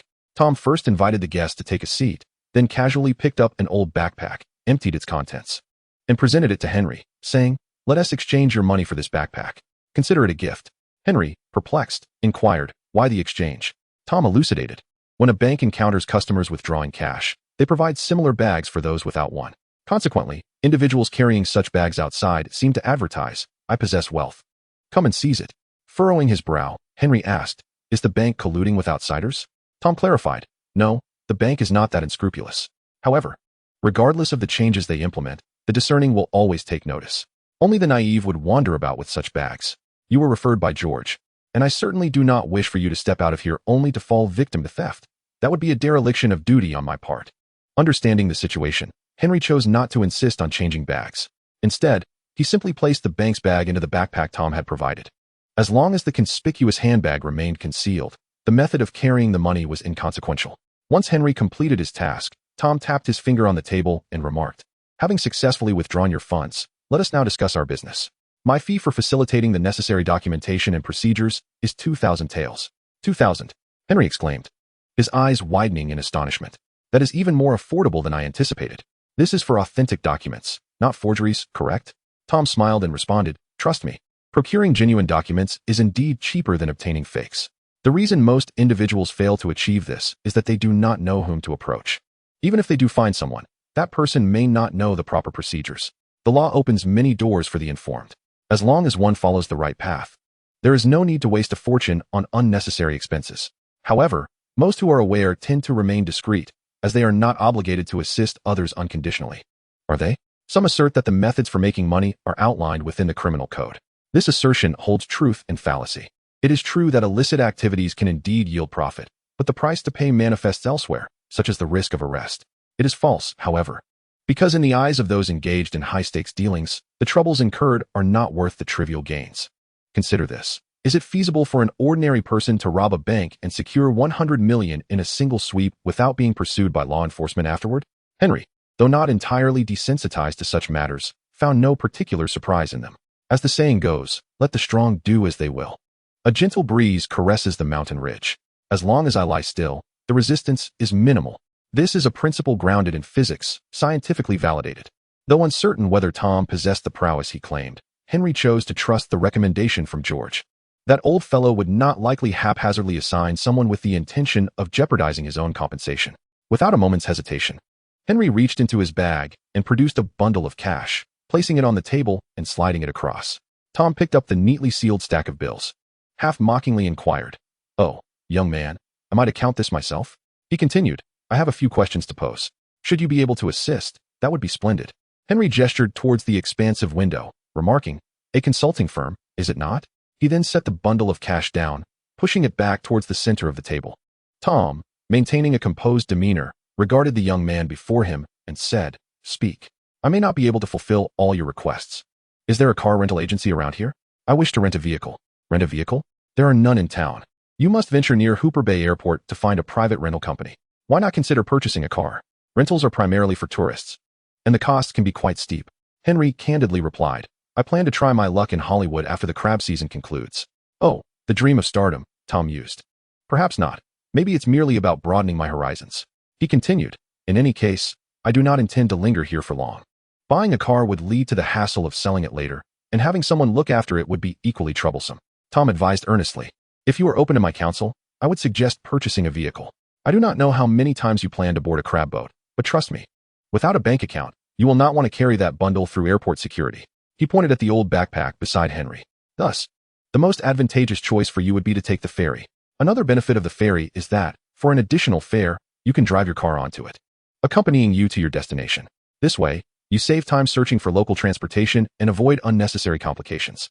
Henry furrowed his brow and asked, will there be issues with airport security for domestic flights as well? Tom shrugged helplessly, stating, you can never predict how those in positions of authority will wield their power. All I know is that wise individuals tend to steer clear of trouble. The ferry, in comparison, is far simpler. Purchase a ticket, drive onto the vessel, upon arrival. Drive off. It's that straightforward. Even if you carried an entire cargo of explosives, as long as you do not detonate them on the spot, no one would care. Leaning forward, with his elbows resting on the table, Tom added, of course, a minor drawback of the ferry is that it takes longer. If that does not sit well with you, I have no objections. I am merely offering a suggestion. Very well, then help me buy a car. Or point me to where I might find a used car dealership. Tom queried, what are your requirements for a vehicle? For wheels and the ability to run on fuel will suffice. Chuckling, Tom detached a key from his keychain and tossed it to Henry, saying, the local used car lot sells nothing but junk. You might as well drive this gem. Henry grimaced at the key in his hand and then glanced back at old Tom, who grumbled, hey, that's a Cadillac, a classic from '65. Who wouldn't adore this treasure? Besides, there's an advantage to driving this car. With a quarter of a century of age, that vehicle cannot truly be regarded as a meticulously cared for antique. It merely maintains a semblance of cleanliness. Although my standards are not particularly high, there lingers a sense of collecting refuse. Henry, somewhat discontented, inquired, what benefits are there? Merely by glancing at the license plate, the authorities on the road will not stop you, even if you are halted. You can simply inform them that old Tom is still processing the documentation and transfer, and no one will trouble you. Thus, the true worth lies in the license plate. Henry silently accepted the car keys. Is there anything else I can assist you with? Tom inquired with satisfaction. Though it was unclear whether he was pleased about acquiring a new vehicle or the substantial profit from this transaction, Henry pushed the bundle of money, which had been placed in the center, back towards Tom. Regarding Tom's inquiry, Henry replied without pretense, just determine what additional documentation I might require, and please assist me in procuring it. I believe I should have a driver's license. Once again, Henry found himself unfamiliar with this world. Even before his journey across the ocean, he had little knowledge of this foreign land. Therefore, in moments of uncertainty, it was prudent to consult a local expert. Tom, feeling justified, accepted the stack of money on the table. It was a considerable sum, 10,000. Who wouldn't he desire it? He brought the bills to his nose, inhaling the scent, and ran his fingers over them multiple times. With a satisfied smile, Tom stated, very well. The documents will accompany the vehicle transfer paperwork, and you may collect them the next time you visit town. If you are in a hurry, I will need at least 3 days. No rush. I shall return in a week. But are those funds sufficient? Quite enough, my esteemed boss. However, I now have a question for you, my esteemed boss. What is it? Henry asked, puzzled. Your surname, of course. Your documents cannot merely reflect Henry. That would raise suspicions without even needing to investigate. This was indeed a valid point. And thus the question of his surname arose. What should he choose? Kent, Wayne, L, Captain, or perhaps the name bestowed upon him by the Russians, and you know, Oren? Or simply, Oren? After careful consideration, Henry provided his answer, Henry Brown. This was the surname of Old John, the first person to show him kindness upon his arrival in this world. Utilizing his surname seemed harmless. After all, he had no intention of becoming his godson, so he should not mind. It was not a name of noble lineage or one with titles to inherit. Is that acceptable? Henry asked. Absolutely, my esteemed boss. Even if you wish to be called Charlie Brown and adopt a dog, I would have no objections, Tom jested. Then it is settled. I shall see you in a week. Henry lifted his backpack, preparing to depart. Tom initially intended to see him off, but merely waved from his seat. However, he suddenly seemed to have remembered something, rising to find an empty box and followed Henry outside. What is it? Henry inquired again. I will tidy up the rubbish in the car and gather some personal belongings. It would be unsightly for you to see it, so let me take it away. Shall I? Very well. Henry was well aware of the adage that freebies often amount to nothing but trash. All he required was a vehicle, devoid of the peculiar oddities that often accompany such offers. Tom, in his collection efforts, inadvertently amassed a considerable amount of rubbish, including and used wrappers. A soda can nestle beneath the seat cushions, bottle caps, coins, and more. Among the more conspicuous items was a short revolver tucked away in the glove compartment, its polished surface indicating regular maintenance. As Tom retrieved the revolver, he remarked, "In Alaska, a concealed carry permit is unnecessary. When purchasing a firearm, simply register your proof of purchase. This facilitates police tracking. So, if you find yourself without a permit, it's not due to my lack of assistance, but rather the absence of such provisions in Alaska." Henry, of course, had no intention of wielding a firearm. He accepted it without concern. As for Tom's additional counsel, he dismissed it with a casual, "No need for that." In a moment of brotherly advice, Tom suggested, "If you plan to traverse the roads of Alaska, at the very least, equip yourself with a shotgun. You wouldn't want to grapple with a bear should the occasion arise." As Henry prepared to enter his vehicle, he paused to inquire, "Are bears common?" Misfortune tends to strike unexpectedly, and one can never predict when it might occur. Considering he was not particularly fearful of Alaska's bears, his question was merely a reflection on the potential of encountering one. Henry waved his hand dismissively, replying, "I understand," before settling into the car. Just as Henry was about to drive away, Tom halted him once more, requesting he roll down the window to receive an atlas. Though this map is somewhat outdated, Alaska hasn't changed significantly over the past few decades. You'll find it useful. "Thanks," Henry said, placing the map on the passenger seat for easy access before setting off on his journey. Having learned to drive a manual transmission previously, albeit without the means to purchase a vehicle, he found that the years had dulled his skills somewhat. However, with the assistance of heightened senses and mental acuity, operating the car proved to be a manageable task.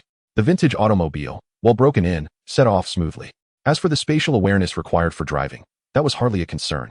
Given the road conditions in America, particularly in Alaska, it was challenging to find another vehicle to collide with, let alone become ensnared in anything.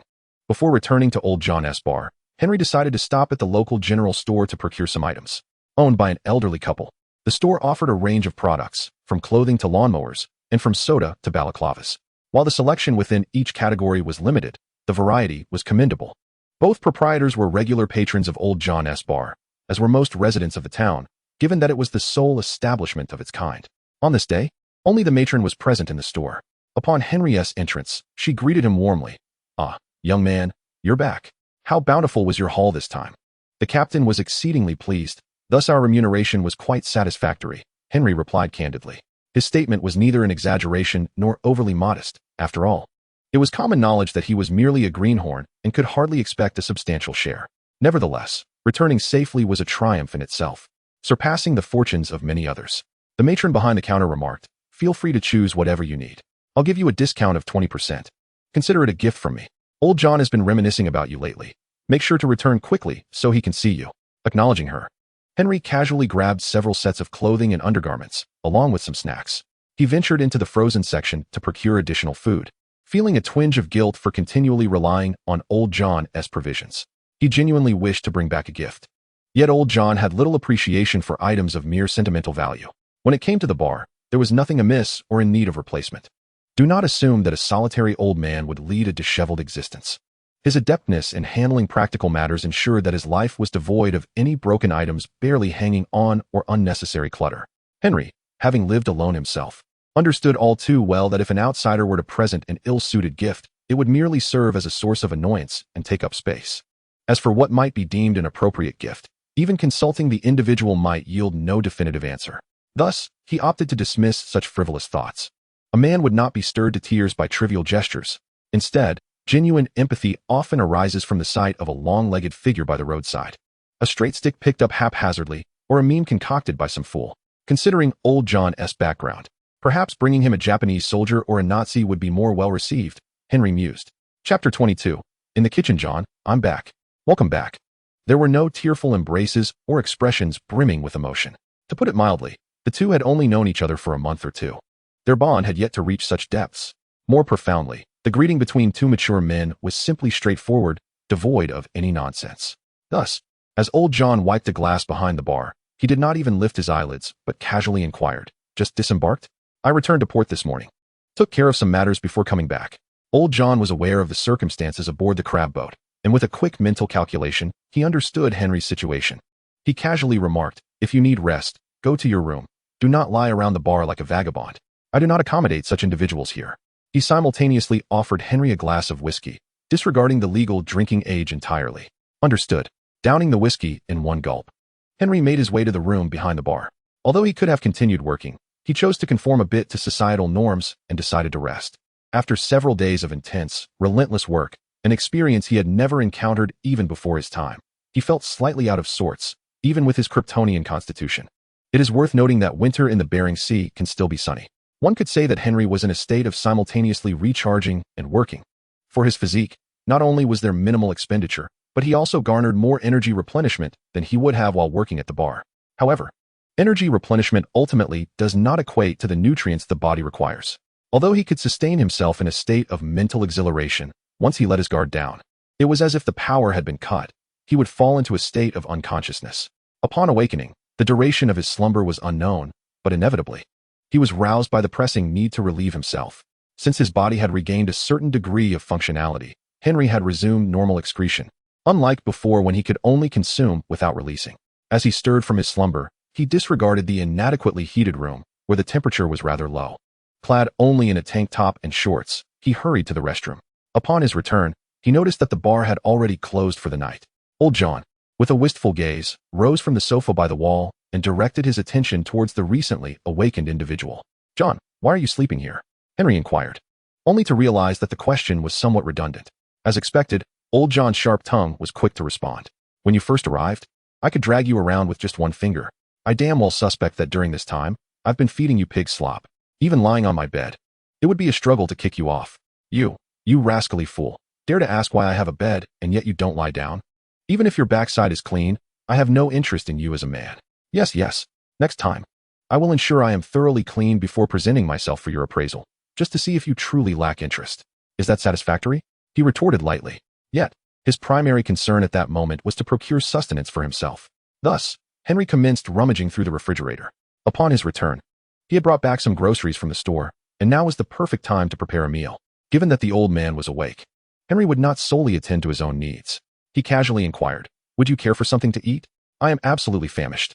John, seated at the bar, shook his head and replied, "No, eating at this late hour is not good for an old man's digestion." Henry did not press the matter further and focused on preparing his own meal. It is worth noting that prior to his journey into this new realm, he had lived alone and would occasionally prepare some food for himself, not out of necessity for nutrition or frugality, but purely for the pleasure of it. Whenever he encountered peculiar recipes, if he could not find a suitable restaurant, he preferred to create the dish himself.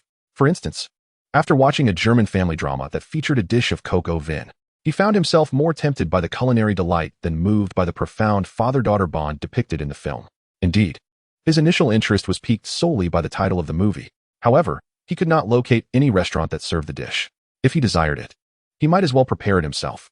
Moreover, he had even practiced flipping a pan just to taste the golden fried rice that appeared in an anime. Regardless of whether that golden fried rice ultimately met his expectations or resulted in disappointment, he had certainly taken the first steps into the realm of culinary arts. During the month and more that he had been under Old John's roof, Henry had prepared meals on several occasions.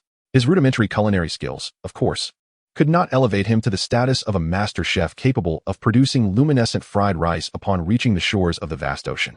Ultimately, the exquisite flavors of his homeland's cuisine are derived from a myriad of spices.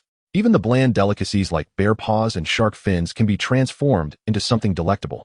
For the Western world of a century and a half ago, spices were still considered a luxury. Their culinary endeavors were limited to seasoning with salt and the ubiquitous herbs at hand. In a state where the economy is predominantly supported by fisheries and oil, agricultural products must be imported from Canada or transported over long distances from the continental United States. Alaska offered little opportunity for Henry, an amateur chef, to shine. Fortunately, the essence of American food culture is characterized by its generous use of oil and salt, serving substantial portions to satiate hunger. As long as he avoids the foods and meats controlled by large agribusinesses, he can still source high-quality ingredients from small-scale farmers. It is undeniable that small agricultural products also carry the risk of being subpar. However, for someone like Henry, endowed with an exceptional sense of smell, these issues are hardly daunting. After a period of discernment, Henry has become adept at identifying spoiled or nearly spoiled ingredients. By eliminating those with pronounced chemical flavors and excessive unpleasant odors, he can select quality materials. For instance, the large cuts of steak he currently presents can be rendered quite delicious with a simple sear, coupled with his keen vision, olfactory acuity, and the remarkable cognitive abilities of his superbrain. Each culinary endeavor becomes a process of refinement, relentlessly seeking the optimal solution. Should scientists learn that he employs his superhuman intellect in the realm of cooking, many would likely be consumed by envy. Yet, Henry remains unfazed by such thoughts. Everything he does serves to enhance his own enjoyment. The adage about enduring hardship to rise above others is foolishness to him. In the real world, it's about enduring hardship while the boss drives a Mercedes. Once the steaks are perfectly seared, a pot of macaroni sits ready beside them. In Alaska, the primary sources of starch are macaroni or potatoes. Although there are other varieties, they are either expensive or unpalatable. Thus, Henry has adapted to the local culinary culture. As he presents the prepared dishes at the table, Old John does not retire to bed. Instead, he opens a bottle of red wine, waiting. From California, it is both delightful and reasonably priced. Pouring a glass for himself and Henry, the old man gazes at his wall of honors, reminiscing about his past while softly muttering to himself. Chapter 23. The Sheriff's Visit. Though it is common for the elderly to recount tales of the past, Old John's reflections on his wartime experiences are a rarity, shared only in moments of happiness. When he indulges in these stories, he seeks no response. This may perhaps be attributed to his solitary existence for the majority of his life, during which he has grown accustomed to self-entertainment. He recounts tales of the heroes he met during the war, detailing how many fascists they vanquished and the lives they saved. He also speaks of the arduous times when he first encountered his wife, ultimately marrying her after the war. He reminisces fondly about that woman and the myriad moments they shared together. In such instances, Henry need only be a patient listener, without the necessity of typical responses, such as and then. He simply needs to close his mouth and lend an ear. Of course, on this particular evening, Henry is preoccupied with eating, finishing one meal only to prepare another, then returning to his repast. Old John, under the influence of alcohol, continues to speak incessantly, as if he were ensconced in a dream, with all the events of yesteryear vividly resurfacing in his mind. By the time the elderly man finally collapses and drifts into slumber, it is already past 7 in the morning. However, in the winter of Alaska at this hour, daylight has yet to break, and the interior of the house relies on artificial lighting. After assisting the old man to bed, Henry tidies the kitchen and begins to clean the bar. Although Old John tends to clean after closing each day, dust is an incessant adversary that accumulates unceasingly. He brushes away these minor nuisances and attends to areas that are on the verge of disrepair. According to Old John's habit, he waits until things are utterly broken before addressing them. However, Henry does not share this proclivity. Engaging in timely repairs serves as a form of maintenance, extending the lifespan of the establishment's furnishings. Old John's reluctance to act until something is irreparably damaged is, in part, due to his waning physical strength, which prevents him from managing every detail. Once preparations for opening are complete, he can turn the sign at the bar's entrance to officially welcome guests. Yet, in truth, this gesture is merely performative. Anyone daring enough to venture to the bar during daylight hours would be met with Old John's scathing mockery. Remarks such as, "Only scoundrels and worthless layabouts would come to drink in the day. Even the vermin know to seek money by day or indulge in revelry. You're so pathetic for drinking during daylight. I feel ashamed for your father. The patrons I serve during the day are either those whose wives have run off or those whose wives are unfaithful. If your plight warrants sympathy, I'll permit you to get drunk here. Otherwise, move your lazy backside and find a respectable job. What kind of fool thinks to get drunk in broad daylight? Oh, it's you. You're only capable of menial tasks, so don't blame anyone when your job is taken. I hope you have enough money to drink until you reach your coffin, as I do not extend credit." In summary, the living souls in town have been schooled by Old John to know better than to frequent the bar during the day. Thus, once the environment is set to rights, Henry can contentedly turn on the television to a classic film channel, settling into a sunlit spot by the window, indulging in both the film and the warmth of the sun. The door of the bar swung open, allowing the winter chill to seep into the room, sending a shiver through the patrons. Henry pondered who would dare to enter a bar in broad daylight, only to be greeted by a stout, middle-aged man resembling a bear, complete with a prominent belly. Dressed in a police uniform, Henry recognized him as the town sheriff. It was evident that Old John could be quite the talker, and Henry knew he had to be prepared for any verbal sparring, especially with the sheriff. "Good morning, Sheriff," Henry greeted as he approached the bar. "What can I get for you?"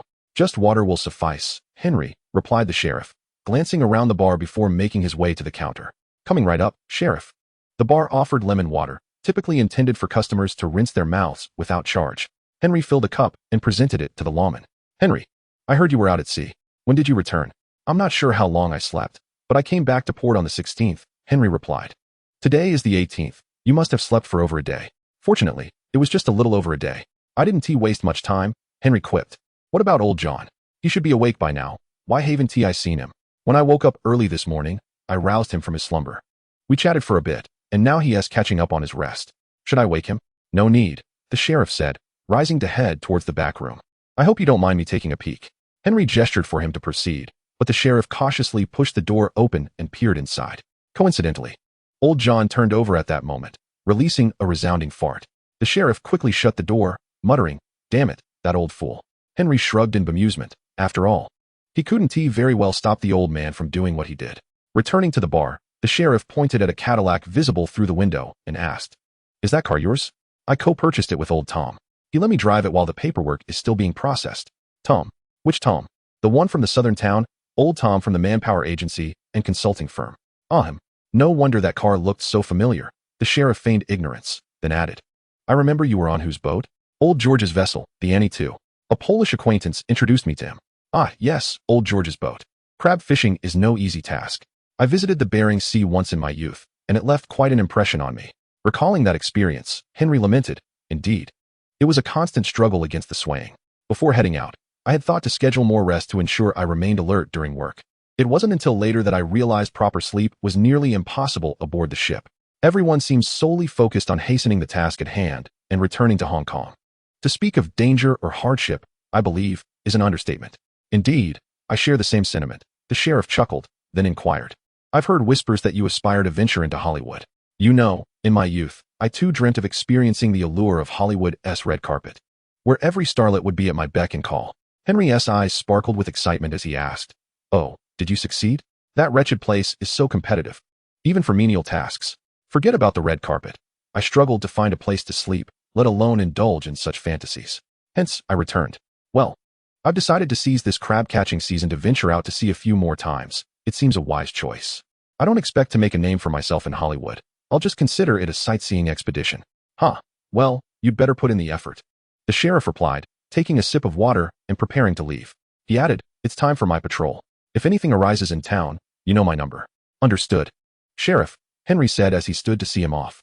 A week had passed as agreed with old George, and Henry was preparing to embark on his journey alone. This time, he didn't require anyone's assistance or introductions. Old John was still lingering near the bar, as if the tasks were never-ending. Observing Henry's intent to depart, he queried, "Is it confirmed that old George is heading out to sea?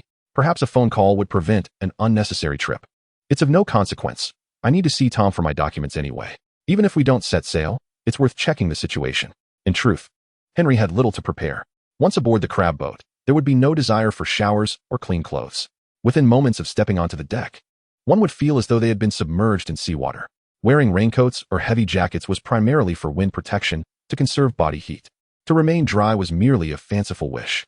Thus, there was no need for a change of clothing, as the necessary tools would be provided on board. Therefore, Henry's notion of preparation was simply to show up. Nothing else was required. However, Henry did retrieve a cash bag from the old backpack that Tom had given him. After taking out a few bills, he placed the entire bag on the bar. "John, this is my payment from last time. Please keep it safe. If you need any, feel free to take some." The old man frowned in disapproval, saying, "For heaven's sake, why don't you deposit that money in the bank instead of carrying it around? When you found me, I was in quite a predicament. And you think I possess a bank account or the documents to open one? I'm only going to retrieve those today." "Well, aren't you going to deposit it into that damned account today?" "I withdrew cash, and they deducted a fee. I refused to hand my money over to those vultures again, only to have it deducted once more when I need it later. Do I look that foolish? Regardless, I do not perceive you as particularly clever. You fool who cannot differentiate between Scotch whiskey and bourbon. How was I to know what excrement tasted like during my first encounter with it? You are making things difficult for me, old man. In any case, I have no desire to touch your money. It reeks of fish. A scent is still preferable if it resembles that of king crab. I am not asking for your assistance. Do you expect me to take it on the boat? That would only complicate matters further. Or should I leave it in the car?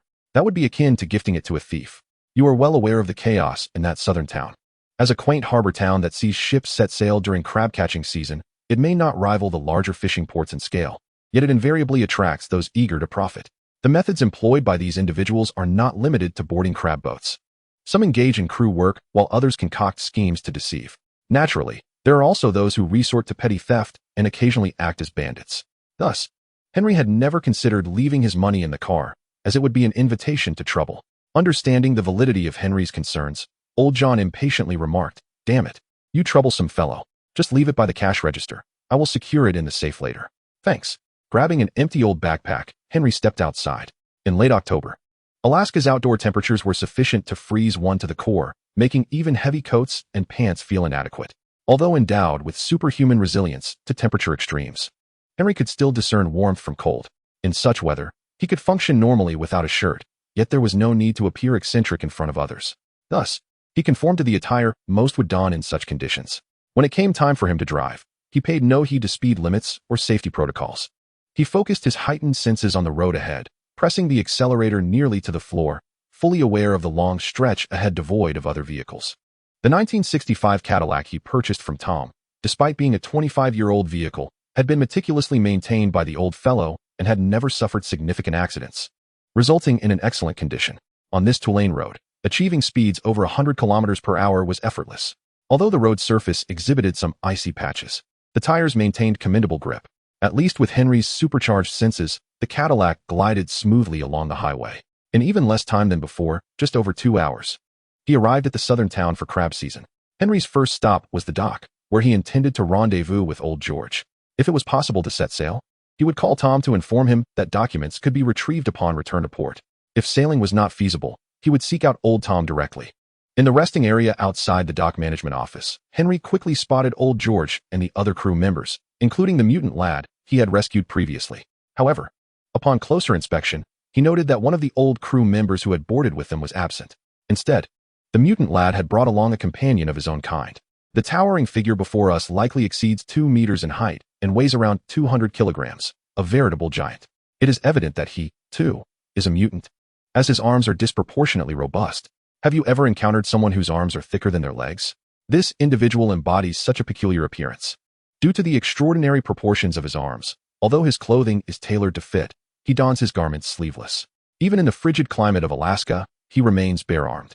Though Henry arrived last, he was still a good 10 minutes early, so his tardiness was negligible. However, as all were gathered, George did not insist on waiting any longer. He rose and announced, "I have 2 matters to discuss with you all. First, I have communicated via radio with the N2, and their crab-catching progress is slightly delayed. They are expected to dock 2 days from now. Therefore, we shall reconvene here at the same time in 2 days. Once the N2 has offloaded its cargo, we will take over the maintenance and resupply tasks. Is that understood?" The group responded in small clusters, "Understood, boss, and sounds good." Secondly, an old chap has taken command of another vessel, so we have recruited a new greenhorn. This hefty fellow possesses great strength.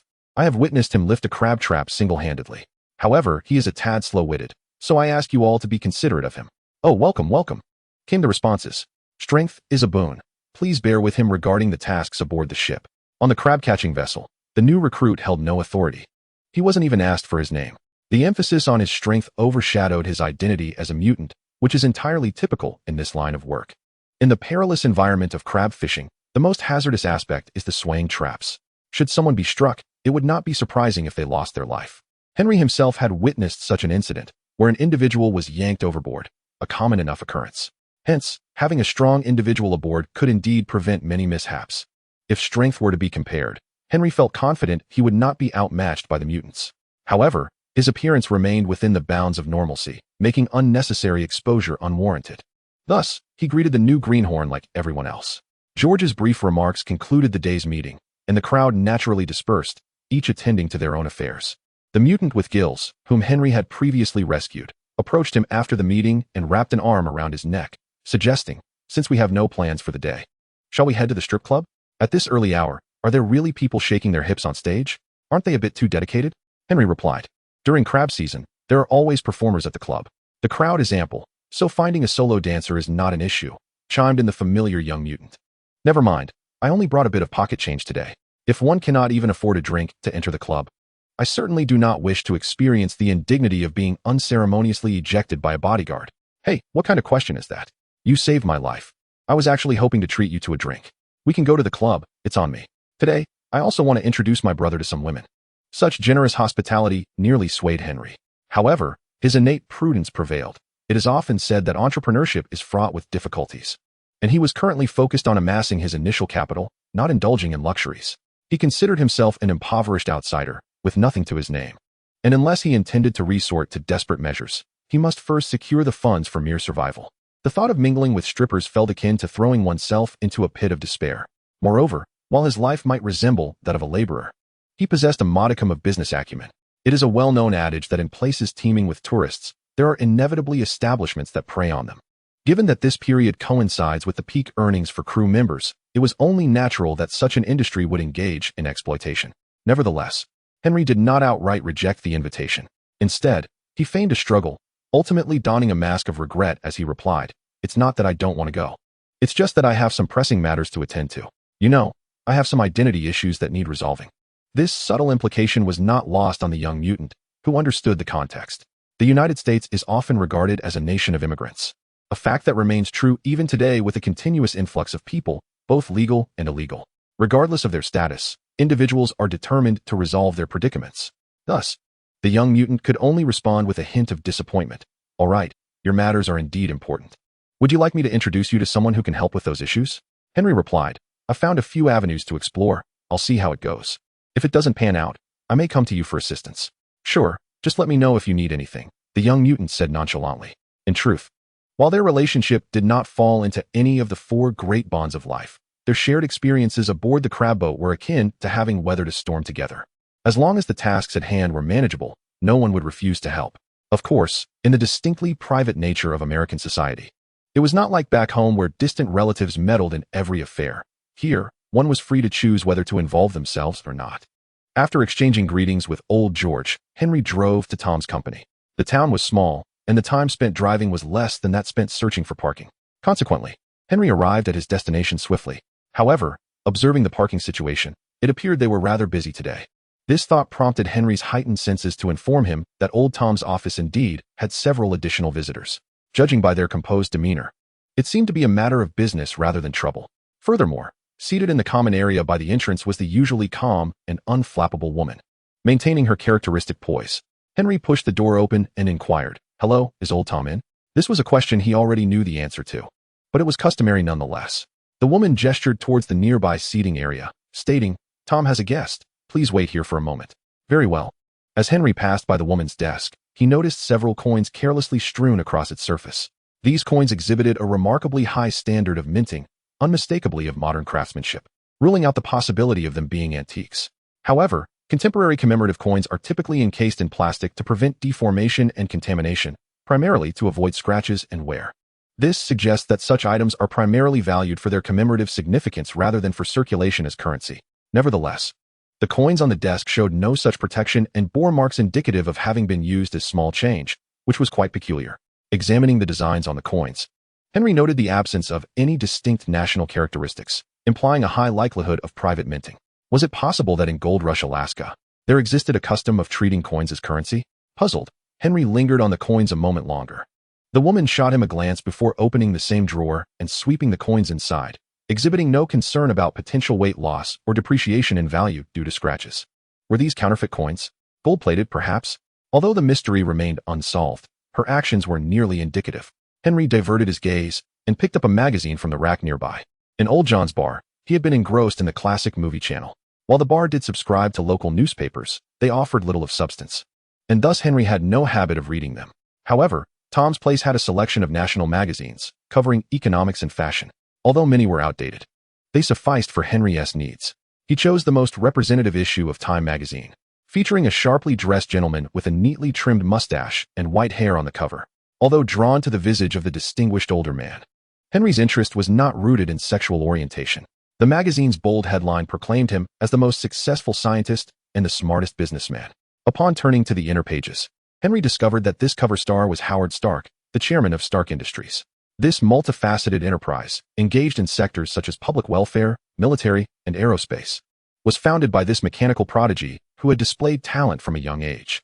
With the assistance of his business partner, Obadiah Stane, Stark Industries had evolved into a formidable entity. The article not only highlighted Stark's inventions, but also chronicled the company's involvement in significant historical events, including various government projects during World War I and II, the birth of Captain America, and the Apollo program of the 1960s, up to the moon landing. The text lavishly praised Stark, imbued with success rhetoric that evoked notions of perseverance and triumph, reminiscent of the motivational tales of old. Yet, gazing at this figure-esque photograph deepened Henry's understanding of his reality within the Marvel Universe. It appears that this place does not embody the essence of a purely cinematic universe, for mutants are ubiquitous. Moreover, the tendency of American comics to deviate from established lore is quite commonplace. In such circumstances, the advantage of foresight is rather limited, coupled with the fact that I, a Kryptonian who has inadvertently wandered into the wrong studio, have reinforced Henry's principle of survival over recklessness. The notion of being an invincible hero is better left to others. Engaging in conflicts with the heavens and the earth, even confronting celestial beings and the court of life, not to mention squabbling with those in neighboring studios. Do those individuals not tire of such pursuits? Why is it that no one has ever seen someone argue their way back home? The dialogue concluded swiftly, as Henry did not have to wait long for Tom's conversation with the guests to wrap up. How long they had been speaking prior remained a mystery to Henry. Upon entering, he discerned that Tom's discussion was nearing its end. This allowed Henry's superhuman hearing to pick up snippets of the conversation, particularly one individual urging Tom to locate the target expeditiously. While Henry could have probed the cacophony of his superbrain to reconstruct the dialogue he had previously overlooked, his curiosity was not piqued to that extent. Although gossip is a natural inclination, it only becomes intriguing when it pertains to something scandalous. Eavesdropping on a business negotiation seemed trivial, especially since he had no intention of playing the role of a corporate spy. Once the conversation concluded, the two guests departed without lingering, preparing to leave. Henry refrained from feigning complete immersion in the magazine. Instead, he raised his gaze momentarily upon hearing their footsteps, then returned his focus to the pages. The two individuals wore expressions of disdain, as if the world owed them a debt. As they passed by Henry, they deliberately scrutinized him for a brief moment, attempting to associate his visage with their target. Though Henry did not lift his gaze, he was acutely aware of their actions. Particularly, one individual's eyes flickered like a bird's nictitating membrane, which startled him, albeit he maintained a composed exterior. Another mutant, it seemed. What on earth is happening in this world? As the two unfamiliar guests exited, Tom's voice resonated at the opportune moment. Hey, Henry, you finally decided to show up. Come into my office. Setting the magazine aside, Henry entered Tom's office, observing his colleague tidying up the glasses left by the previous guests. Tom then offered Henry a steaming cup of coffee and gestured for him to take a seat. Without concern for any residual warmth from the previous occupants, Henry plopped down into the chair. Such minor details are often overlooked in these small places, as few take notice of them.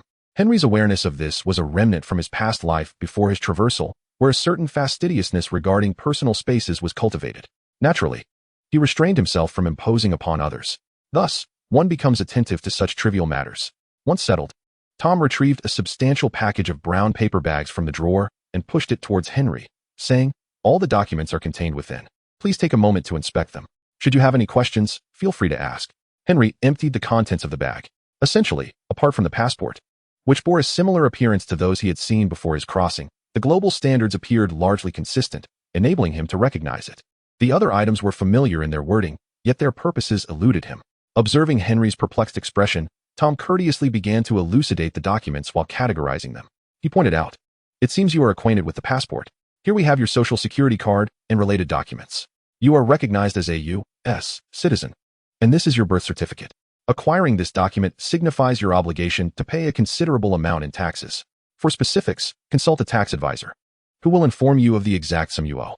This is essentially a protection fee to the U.S. government, ensuring your legal status. Therefore, do not squander your funds. Failing to pay taxes can lead to far graver consequences than mere legal infractions. They may not take your life, but they might extract every last drop from you to settle your tax liabilities. Next, we have your work permit and proof of employment. Considering you might have cashed your paycheck directly, I took the liberty of arranging a salary certificate with old George for you. In the future, it would be prudent to make a copy of your paycheck before cashing it, for tax purposes. Additionally, here is your driver's license and the documentation for the vehicle transfer. I've also provided you with the license plate, so there's no need for a replacement. All these are legitimate documents, and there shouldn't be any issues with inspection. However, if you intend to engage in any illicit activities, do not tarnish this identity. Some items within can be quite troublesome." Henry hesitated and inquired, "Is it truly that simple? This is Alaska, after all. Beyond here, only places like Hawaii and Saipan, being overseas territories, have a somewhat easier process for obtaining such documents. However, Hawaii, being a tourist destination, is under constant scrutiny. Conversely, this desolate area is rarely visited for verification, Tom explained. The government has implemented certain incentives to maintain these enclaves not directly connected to the mainland, which makes the actual processing less stringent than on the mainland. Nevertheless, my assertion of no fear of inspection stems from the legality of these documents. However, should they choose to investigate thoroughly, they could uncover numerous discrepancies. Thus, it is imperative that you do not allow yourself to reach such a predicament. Do you understand? Understood, Henry replied, as he organized the documents and materials, confirming their intended purposes. Once Henry had neatly stowed everything away, Tom shifted to a more casual conversation, asking, "Are you planning to take this bundle aboard George's vessel? Should you intend to feed the king crabs, I cannot assist you in reissuing documents. Even if you wish to start anew, the information is already on file, which would complicate matters, as you can imagine." Henry set down the brown paper bag, took a sip of his coffee, and remarked, "I met with George this morning. He mentioned that Annie 21 won't be back in port for another 2 days. There's nothing to do today, with him looking after things. I have no desire to seek another vessel." Tom nodded in agreement, saying, "Indeed, being with the right people is far more valuable than simply earning a larger sum." Yet, it seems the younger generation fails to grasp this notion. Ultimately, it's all about making money. If that so-called right person merely seeks to lure one into working for free with notions of loyalty and a promising future, would you be inclined to comply? That would be out of the question. As you said, it all boils down to earning that damned money. Tom then shifted the conversation, asking, "If you have no plans today, would you be interested in taking on a task? You could earn some extra cash." "What kind of task?" "I need you to go to a place to verify something. Just a quick look will suffice. It's not far. You could make a round trip today." "Does it relate to the 2 individuals who left before me?" "It might, or it might not," Tom replied ambiguously. "Then I think I'll pass. I have a gut feeling that getting involved with them could lead to complications." Tom ceased his persuasion, raising his hands in surrender. "All right, it's your choice," Henry casually remarked. "I didn't realize you were also moonlighting as an informant. In this remote backwater, without the skills to work on a crab boat, one must find ways to earn a living. If I weren't prone to seasickness, I could have easily become a captain, even if not a professional crabber. Why not buy a boat and send someone trustworthy to run it?" Henry suggested. Tom chuckled. "The waters here are quite treacherous. You wouldn't understand." Chapter 27. Celebration Curiosity May Kill the Cat, a lesson Henry was well aware of even before his journey to this world. The experience of being overwhelmed by gossip and witnessing an innocent person become embroiled in chaos was indelibly etched in his memory. Furthermore, having spent the first 20 years of his life confined in an underground research facility and only having been in Alaska for a little over 2 months, Henry found it hard to believe he had offended anyone. The sheriff of the small town had maintained a vigilant watch over him, yet he had shown remarkable restraint, refraining from overtly aggressive behavior. Thus, the likelihood of old Tom's guests targeting him was exceedingly low. In such circumstances, there was no need to succumb to paranoia or feel compelled to investigate their motives, suspecting they were plotting against him. Such behavior mirrored the cliches of horror films from the late 80s and 90s, where the token black character would invariably oppose the protagonists, only to venture off alone. If one were to neglect the villain's predations, it would render the director's effort in establishing such a character and affording them ample screen time utterly futile. Should his curiosity get the better of him, leading him into exposure, it would be akin to spotting a whirlpool and willingly leaping into it, a foolish endeavor.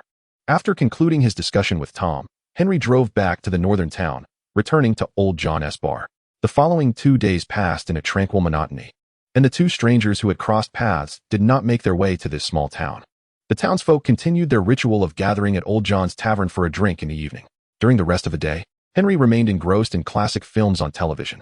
Before the end of the king crab fishing season, he accompanied Old George on 3 fishing expeditions. The final trip lasted only a few days, returning home without a full catch. This was imperative to ensure that the harvested king crabs were delivered to the port before the season concluded. Delays beyond the stipulated time could incur hefty fines, rendering the trip futile and potentially even resulting in a financial loss. In severe cases, the risk of losing one's fishing license loomed large. Therefore, for this last voyage, the crew did not receive fixed wages, but rather a share of the profits after deducting costs from their catch. Fortunately, the price of king crabs was sufficiently lucrative, allowing everyone to earn a profit, albeit less than what would be expected from a typical voyage. The shorter working hours also meant no complaints arose. The end of November did not signify the conclusion of the fishing season. It merely indicated the cessation of king crab harvesting. Following this, there remained the opportunity to catch armed deep-sea crabs in different regions. However, most crab boats would refrain from continuous fishing, as certain areas of the Bering Sea would freeze in December, making navigation perilous for smaller vessels.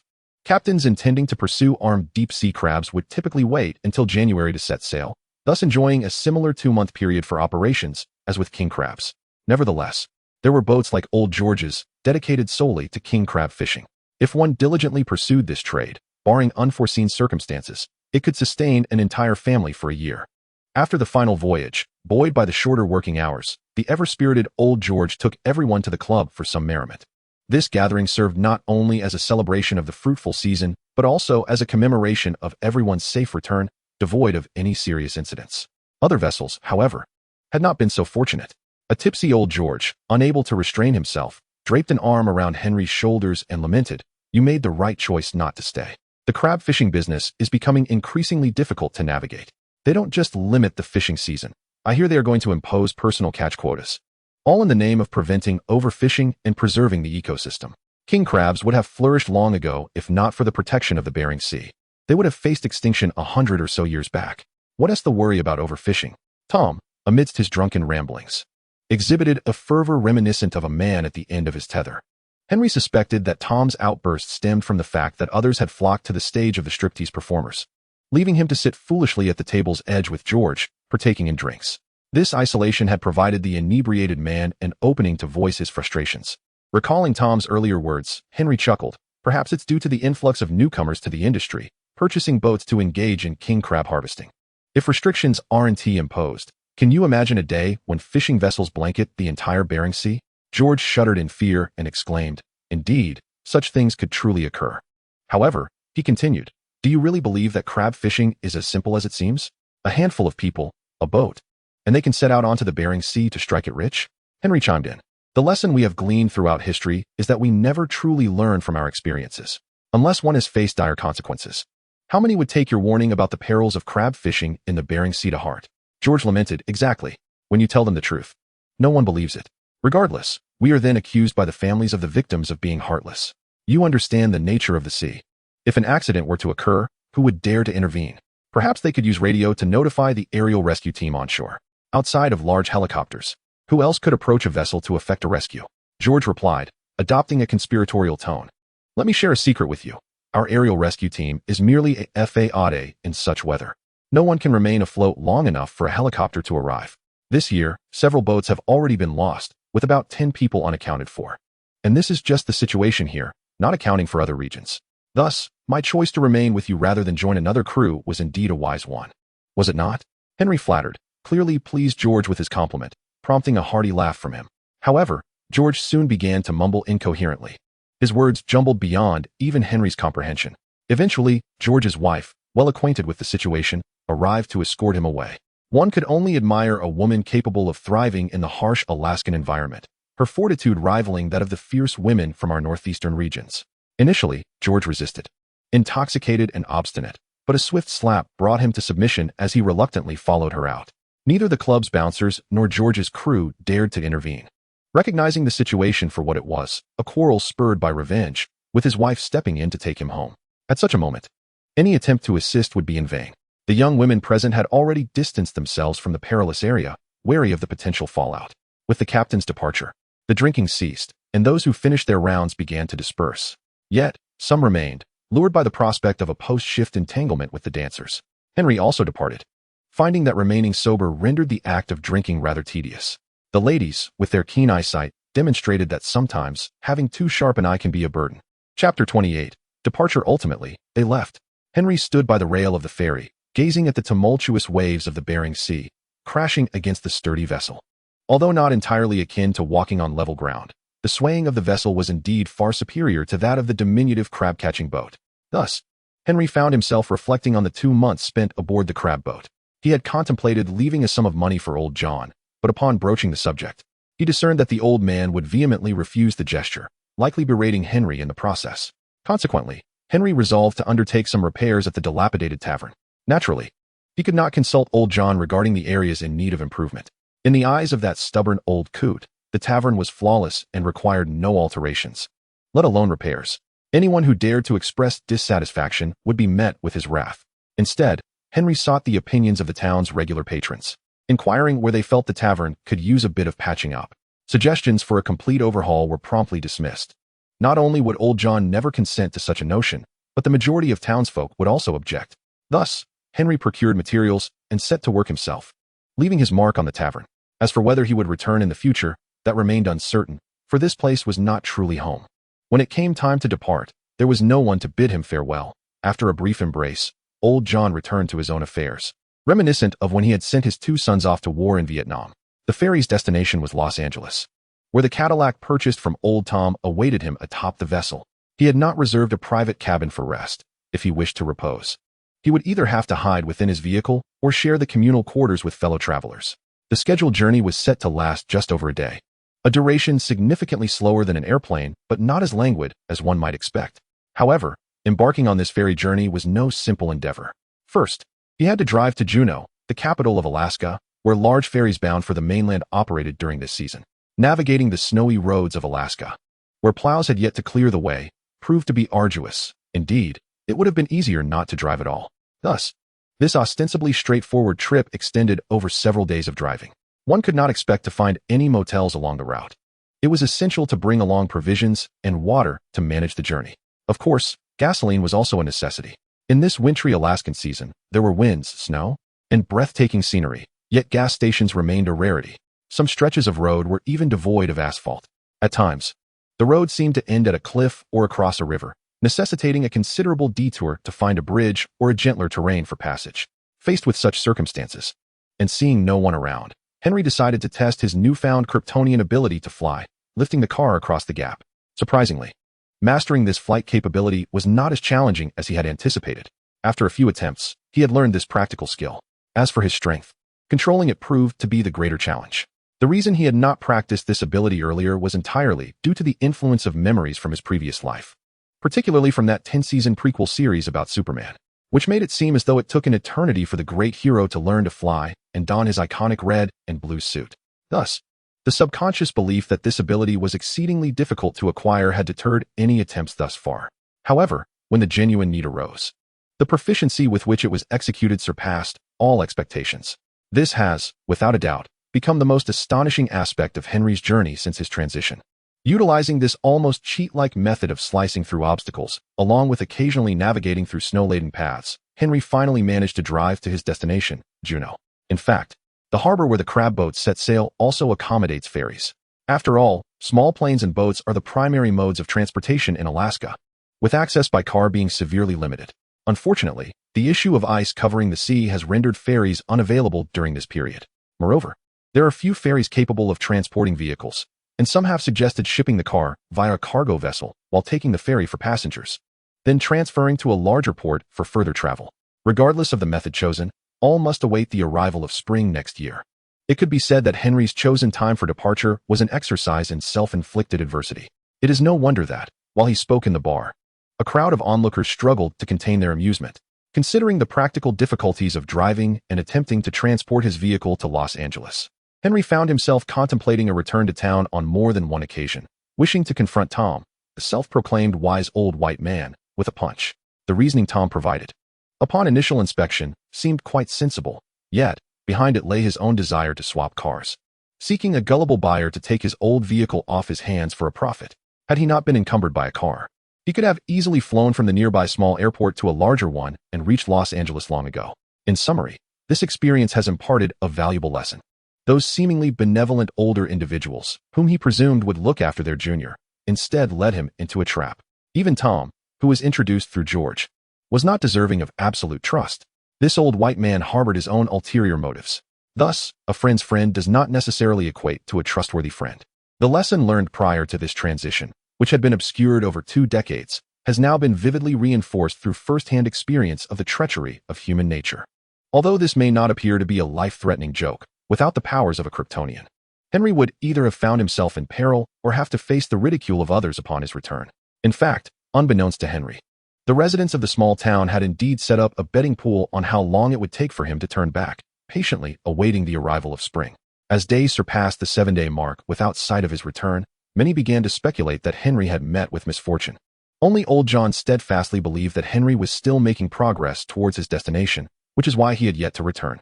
Regardless of whether that young man had succumbed to the elements or reached his goal, The elders of the town lacked the means to conduct an extensive search beyond their immediate vicinity. They could only search locally and inquire in the nearby town from which the crab boats departed, after which the matter was left unresolved. Their physical capabilities were ill-suited for venturing out in sub-zero temperatures during heavy snowfall unless they wished to increase the number of casualties. Thus, they could only pray. As the young adventurer braved the heavy snowfall in Alaska, overcoming countless obstacles, no one could have imagined the audacity of cheating through the use of thermal vision and the ability to levitate vehicles. Being in the vast, sparsely populated expanse of Alaska, with the snow concealing his tracks, Henry embraced the notion of honing his Kryptonian abilities in a desolate region. After all, he had found no opportunity to practice in the small town prior. With relentless determination, Henry reached his destination amidst the blizzard. Upon his arrival at the port, the personnel assumed he was merely a local resident, unaware that he hailed from a modest fishing town in central Alaska.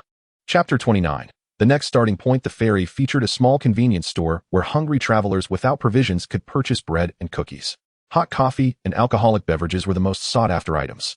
In the evening, most passengers opted to roll up their coats and occupy a row of chairs in the public lounge to rest. However, those who drove onto the ferry naturally returned to their vehicles to relax, avoiding the unpleasant aromas of other socks in the lounge. Sipping the hot coffee acquired from the convenience store, Henry was not addicted to coffee or seeking warmth from a hot drink.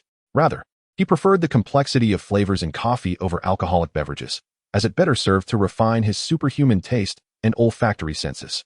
While red wine is a strong contender for flavor, the quality on the ferry was so poor that it resembled drinking substandard grape juice. Although the coffee was not of exceptional quality, it surpassed the inferior red wine. As for tea, it remained uncertain whether the tea available in Alaska was of low quality or if other factors were at play, but its flavor paled in comparison to that of coffee. To preserve his fond notions of tea, Henry resisted the temptation to consume the inferior tea, which was even worse than the subpar red wine. In summary, while savoring the rich and multi-layered taste of coffee, providing ample stimulation to his palate, Henry pondered his next course of action.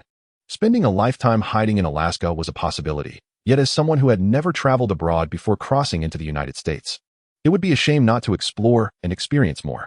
Despite the unintentional beginning of this journey, he had squandered nearly 2 decades on foreign soil. Although the aid of his super intellect made learning effortless, attaining a formal education remained a significant challenge.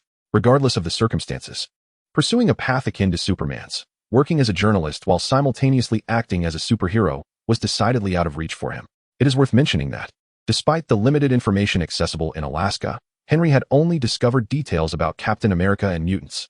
Merely glancing at the map revealed a lack of Metropolis, Central City, and Gotham, a truly delightful revelation. In the absence of major corporations, pestilential deities, and the ominous presence of the Bat of Doom, the safety of this world has significantly increased. However, aspiring to ascend the ranks of the elite white-collar class seems an insurmountable challenge. Without the necessary education or background, one finds little opportunity to rise within American society. Even aiming for a modest blue-collar position, assuming the economic trajectory aligns with that of my previous world, suggests a path toward globalization and the role of the world as factory. This trajectory implies a substantial relocation of industries from America, with labor-intensive sectors bearing the brunt of this shift.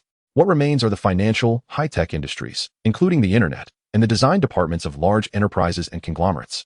This indicates that even if Henry wishes to toil in a factory, he must face the imminent risk of unemployment. For immigrants like Henry, particularly those from foreign lands, even securing American citizenship yields scant job opportunities. The most accessible roles, typically within the service industry, are characterized by meager wages and an abundance of trivial tasks. It is likely that within just 3 days, Henry would be tempted to unleash a punch upon a difficult customer. Having never even been a sycophant in his previous life, remaining perpetually single, he would surely send anyone who dares to proclaim the customer is always right straight to meet their maker. Thus, positions such as clerks, teachers, or doctors, jobs that require frequent interaction with the public, have never been options for Henry, whether in his current existence or his former life. Ironically, the most dependable path appears to be that of a laboratory test subject. Before any scientists decide to bring about his demise, they would ensure he is well fed, sparing him from hunger. Joining official law enforcement agencies is hardly a viable choice either. The loyalty tests alone would thwart an extraterrestrial's efforts to gain their trust. Ultimately, he would likely find himself deceived into becoming yet another lab rat. Might he resort to bank robbery? It is no wonder that gang-related issues plague America so severely. Numerous individuals, chasing the American dream, arrive on this soil only to discover a scant selection of legitimate industries available to them. Consequently, many are driven towards illegal activities related to gambling and vice. Do not be misled into believing that gambling in Las Vegas or on Indian reservations is entirely lawful. Those who walk away with significant winnings are seldom ordinary individuals. Casinos are not charitable enterprises. If someone consistently wins, they are subjected to scrutiny for cheating. If no evidence is found, they are simply escorted out and deemed unwelcome for future visits. While one might hope to earn a little pocket money at the casino, attempting to treat it as a personal ATM could swiftly lead to a vivid lesson in societal realities. As for Henry's current savings, after 4 trips on a crab-catching vessel, he earned $80,000 on the first voyage, followed by 2 subsequent trips netting $100,000 each, and finally, $50,000 on the last. After withdrawing his earnings and accounting for a 6% banking fee, along with various expenses including a vehicle and identity documentation, he now possesses nearly $300,000 in cash. However, do not be misled into thinking this is all his. Tax obligations to the great American government will undoubtedly reduce Henry's share to a mere fraction of his initial gains. For detailed figures, one must consult an accountant or self-study tax law. However, the remaining funds, if managed wisely, can sustain a comfortable lifestyle for an extended period. In a society where a steak costs $5 and a beer $10, with the average annual salary for blue-collar workers hovering around $50,000, it is paramount to avoid indulgences. One should refrain from frivolously investing in Wall Street as a retail investor subject to exploitation and resist the temptation of grandiose living, large houses, luxury cars, and glamorous companions. With careful management of one's finances, a leisurely existence in Los Angeles is wholly achievable. When crab season arrives, one can return to Alaska for a few trips to replenish funds. Such a lifestyle seems rather appealing. One's lack of interest and ambition can lead to a decline in productivity. Before my journey, I was indeed languishing. Yet at least I worked during the day and indulged in video games, enjoyed my favorite anime and television shows, and occasionally ventured out for a movie. In the 1990s America, what entertainment did I find familiar from before my journey? The wave of personal computing initiated by Jobs' Apple was just beginning, and the internet was largely confined to university campuses, not yet widespread. Gaming consoles of that era were dominated by Japan's Nintendo. However, for someone accustomed to the 3 major gaming platforms and a plethora of animated films, the nostalgia of 16-bit console games could hardly satisfy my cravings. Whether I approached this industry as a career or merely as a pastime, especially for the former, the lack of academic experience became evident. Thus, I set my first foothold in America at Hollywood in Los Angeles, perhaps subconsciously believing that the film and television industry could offer a breakthrough. I do not aspire to achieve anything grand, but I must at least attempt endeavors I had not pursued before my journey. For instance, standing on a Hollywood set and proclaiming, "I want to take on 10. The thought alone is exhilarating. If one decides to pursue a path in the film industry, considerations must be made regarding whether to be in front of or behind the camera. Behind-the-scenes roles come with their own professional barriers. Skills in sound, cinematography, color grading, depth of field, lighting, layout, directing, and editing, while dependent on talent, require a solid theoretical foundation to progress. Not to mention the challenge of stepping onto the Hollywood stage. As for the notion of entering this field by submitting scripts, as seen in the internet entertainment novels I had read before my journey, the odds of success are slim. Most Hollywood scripts already exist, some for decades, waiting for the opportunity to be produced. Furthermore, scripts undergo numerous revisions, often transforming so drastically that the original work becomes unrecognizable. For example, the critically acclaimed film Forrest Gump from 1994 was originally a political satire novel. Without delving into other matters, one must ponder the absurdity of a person with an intellect below the average threshold being involved in numerous historical events and ultimately becoming a millionaire. If this is not a form of mockery, what could possibly be? It is akin to a grand affront to the face of every average American. One could almost hear the iconic line, "I am not targeting anyone. I am merely stating that everyone in America is worthless." Yet, the film that emerges from this narrative turns into an inspirational masterpiece, often regarded as a quintessential representation of the American dream of the 1990s. The extent of modification to the script is such that, if likened to a person, it is not merely a matter of makeup or cosmetic surgery. It is akin to an entirely new head being affixed, albeit one that still possesses 2 eyes, a nose, and a mouth. Thus, the notion of submitting scripts and waiting for production companies to seek them out or aspiring to direct oneself is futile. The only genre that might offer a semblance of such a pathway is the horror film or the crude comedy. These types of movies are rarely found languishing in the script vaults of major studios, awaiting production. However, whether in horror or comedy, the script itself is not of paramount importance. What truly matters is the director's artistic execution. In other words, to tread this path, one must first possess a work, and then a compelling idea to entice film companies into investing in oneself as a director. Indeed, Henry has spent over 2 months immersing himself in classic cinema. But it is naive to assume that mere observation could elevate him to the stature of a director like James Cameron, who transitioned from being a truck driver. Does one truly believe that by witnessing fish swim upstream, they can elevate themselves to greatness? Therefore, one's most viable opportunity lies in the realm of performance, specifically as an actor. At the very least, the initial barrier to entry in this profession is quite low. One merely needs to have a face. It is precisely due to this low threshold that the industry is saturated with aspirants. The probability of each individual securing an opportunity is significantly lower than the likelihood of being struck by lightning while standing in an open field on a rainy day. This explains the prevalence of various unspoken rules and the allure of the red carpet, as everyone seeks to marginally enhance their chances of success. As long as one does not aspire to become a superstar, supporting oneself with the income from menial jobs, while indulging in the joy of mingling on sets and engaging in nostalgic pastimes, such a life should prove quite fulfilling. As the saying goes, desirelessness breeds strength. One need not yearn to become an Oscar-winning actor or to chase wealth comparable to that of others. A humble existence, akin to a salted fish. Simply seeking a life of ease should not be overly challenging. In the land of opportunity, the greatest daily struggle is merely navigating the antics of those with firearms, be they misguided individuals or drug-fueled hippies. With a constitution akin to Kryptonian resilience, I am inherently invulnerable, ensuring my place remains unassailable.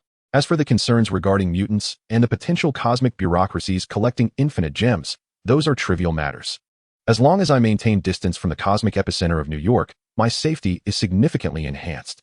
Even if the scenario arises where the purple yam gathers 7 Dragon Balls and 6 Infinity Stones, it remains inconsequential. Whether he harbored a sentiment of compassion for the universe, wishing for a reduction in its population to allow the remaining souls to share more resources, or merely desired to send many to their demise in a bid to appease death, one of the 5 primordial deities, it mattered little.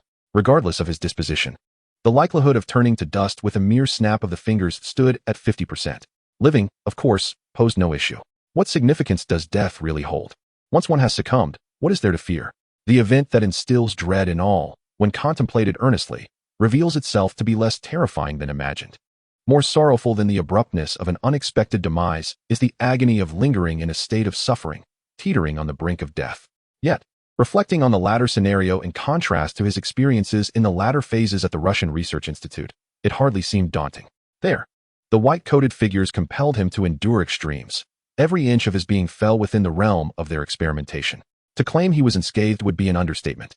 Should they have been granted further opportunities, their methods of torment might have escalated to amputations today and dismemberments tomorrow. When they grew weary of their games, they would resort to slicing him into specimens. Thus, Henry did not genuinely consider the snap of fingers to be a significant event in his life. In this world, he was largely unencumbered. With Thanos obliterating half of the universe's populace, what loss would he feel? Those who yearn to be superheroes may pursue such aspirations themselves. As for him, he merely wished to exist, to live cheerfully, and to follow his own whims. He had no desire to be burdened by the weight of the world, fretting over explosions, casualties, theft, or clogged toilets. Such matters were not his responsibility. He was not descending into darkness, contemplating the annihilation of the world. That alone was a remarkable feat. At least the Russians were due for a grand reshuffle next year. The Red Empire was on the verge of collapse, and Henry had no intention of inserting himself into that chaos. Could he truly benefit from that grand spectacle? Robbery? Nonsense. As a Kryptonian, if he wished to rob, he could do so at any time and target anyone, without the need to consult auspicious dates. If he were truly inclined, he could don a mask tomorrow and visit the Federal Reserve's vault. Upon exiting, he would merely melt the gold with heat vision, rendering its origin untraceable. Flipping commodities for profit?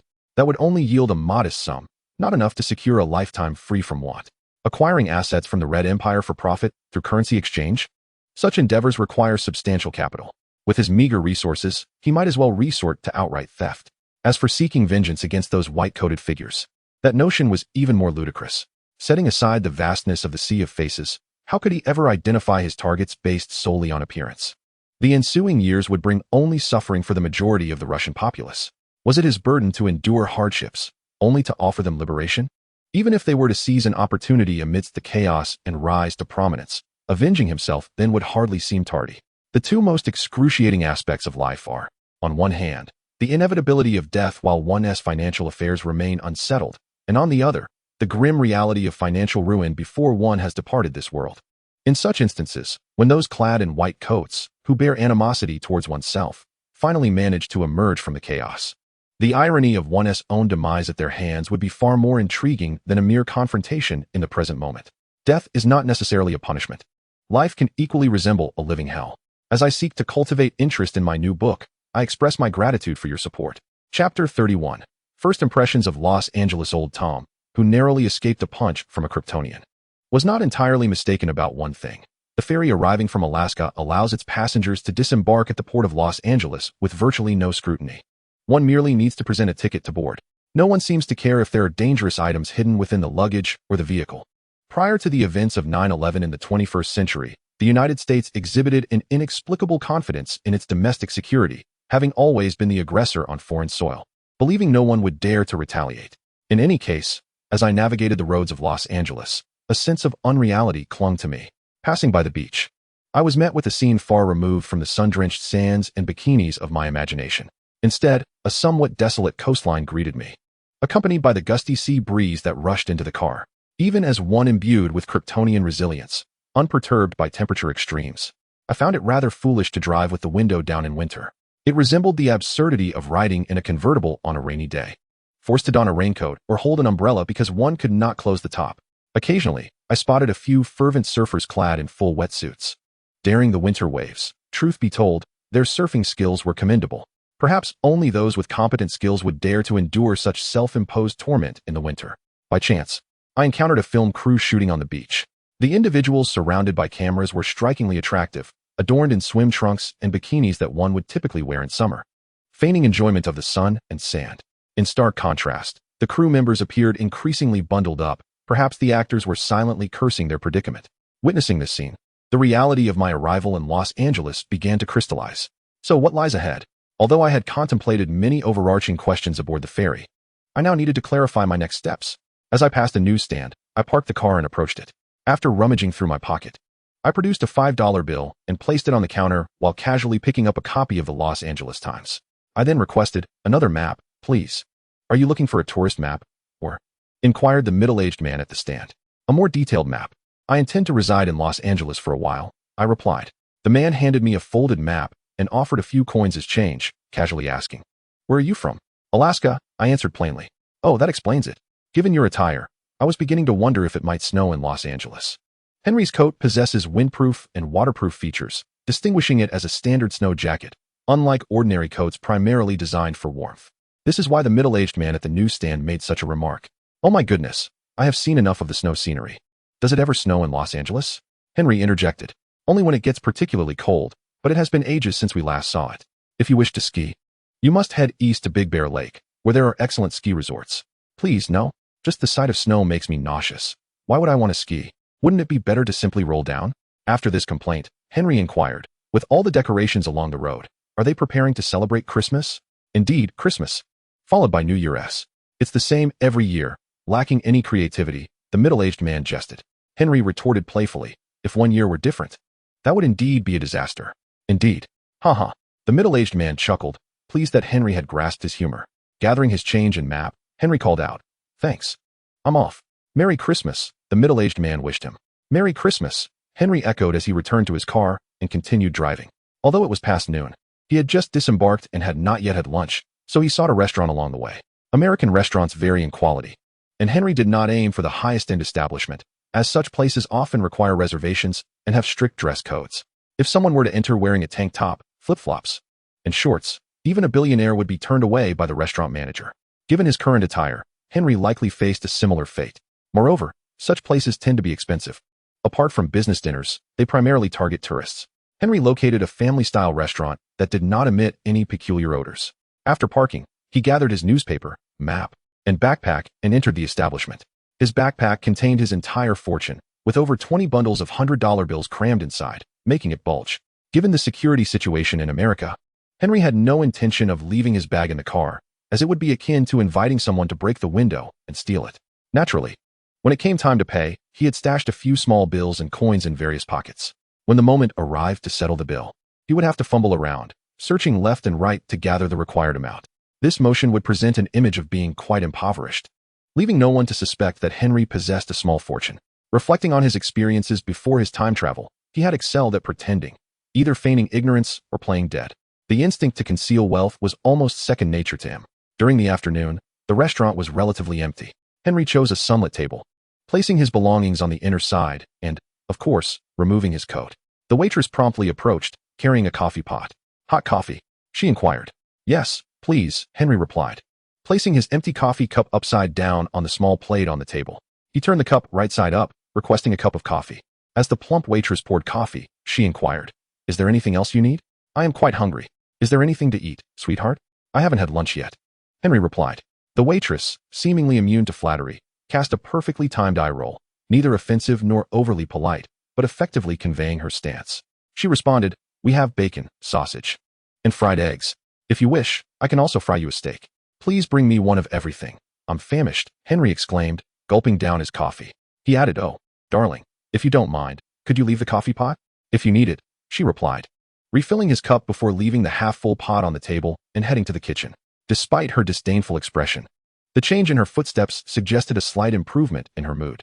In no time, a generous plate of bacon, sausage, and fried eggs was delivered. Though not overly cautious, the waitress moved with noticeably lighter steps. "The steak will take a bit longer. Enjoy these for now. Would you like some bread or biscuits?" she asked. "Some bread would be lovely. Thank you," he responded. At that moment, she noticed Henry perusing a map. The waitress casually inquired, "Are you here for study, sightseeing, or perhaps chasing the dream of stardom?" Setting the map aside, Henry replied, "I hope to indulge in a bit of all three. But the last one relies heavily on luck, doesn't it?" Casting a sideways glance at him, the waitress teasingly remarked, "Rest assured, with your looks, you would be quite popular up in the Northern Valley." The San Fernando Valley, besides being a tourist attraction, is most notorious for housing over 300 adult film production companies. In response to her light-hearted jab, Henry self-deprecatingly mused, "I hope I won't be reduced to that anytime soon." With that, he deftly rolled the bacon onto his fork and, without cutting it, stuffed it into his mouth. Chewing, he gave a thumbs up, exclaiming, This is delicious." The waitress felt a tinge of pride and encouraged him, "Take your time." Henry then picked up his knife and began slicing the sausage into bite-sized pieces. He had no intention of performing the party trick of swallowing an entire sausage. For while choking might be trivial, being deemed suitable for adult films would be far more consequential. Hence, he opted for a more refined approach. His praise for the bacon was not mere flattery, it was genuinely delightful. His choice to dine at this family restaurant had been deliberate, and it appeared that his finely honed sense of smell had proven reliable. Once everything was neatly cut, Henry began eating with his fork while glancing at the newspaper. He had memorized the map's contents and planned to keep it handy for future reference. The headline of the newspaper discussed the impending collapse of the Red Empire near the Polar Circle, presented with great conviction. Yet at this stage, it seemed that Americans were merely attempting to sensationalize the situation, steering public discourse. They likely never anticipated that mere rhetoric could truly undermine a formidable nation. As I peruse the newspaper, I find that the other sections are filled with news related to Christmas, details about events, charitable donations, avenues for assistance, and public statements from various celebrities, all trivial banter. Henry pays a bit more attention to the entertainment and sports sections. The regular season spans from October of one year to April of the next, followed by the playoffs culminating in the championship game in June. The reports indicate that Michael Jordan is leading the Bulls to unprecedented victories. In my recollection, 1991 marks the inception of the Bulls dynasty. Throughout the 1990s, the basketball realm trembled under the dominion of his airness. Regarding Major League Baseball, the season typically runs from April to October, and currently, it is a period of rest and training following the conclusion of the championship. Thus, the newspapers reveal scant information. Speaking of Major League Soccer, it precisely fulfills the entertainment demands of sports throughout the year. However, the sport that genuinely captivates America is American football. The preseason begins in August, the regular season in September, and culminates in the Super Bowl in February of the following year. Unlike basketball and baseball, which reach a global audience and attract international players to the United States for professional competition, American football seems to be a game played behind closed doors, confined to the American domestic sphere. In the realm of cinema, the Christmas season coincides with a peak period for films, particularly competitive for the Golden Globes and the Oscars. Notorious Harvey Weinstein has yet to dominate the Hollywood awards scene, resulting in a lack of scandalous news filling the pages. This year has seen numerous films capturing public interest, notably Dances with Wolves, the romantic milestone The Sixth Sense, Home Alone, and various sequels to classics such as The Godfather Part 3, Back to the Future Part 3, Texas Chainsaw Massacre Part 3, Gremlins 2, and the horror film The Exorcist 3, among others.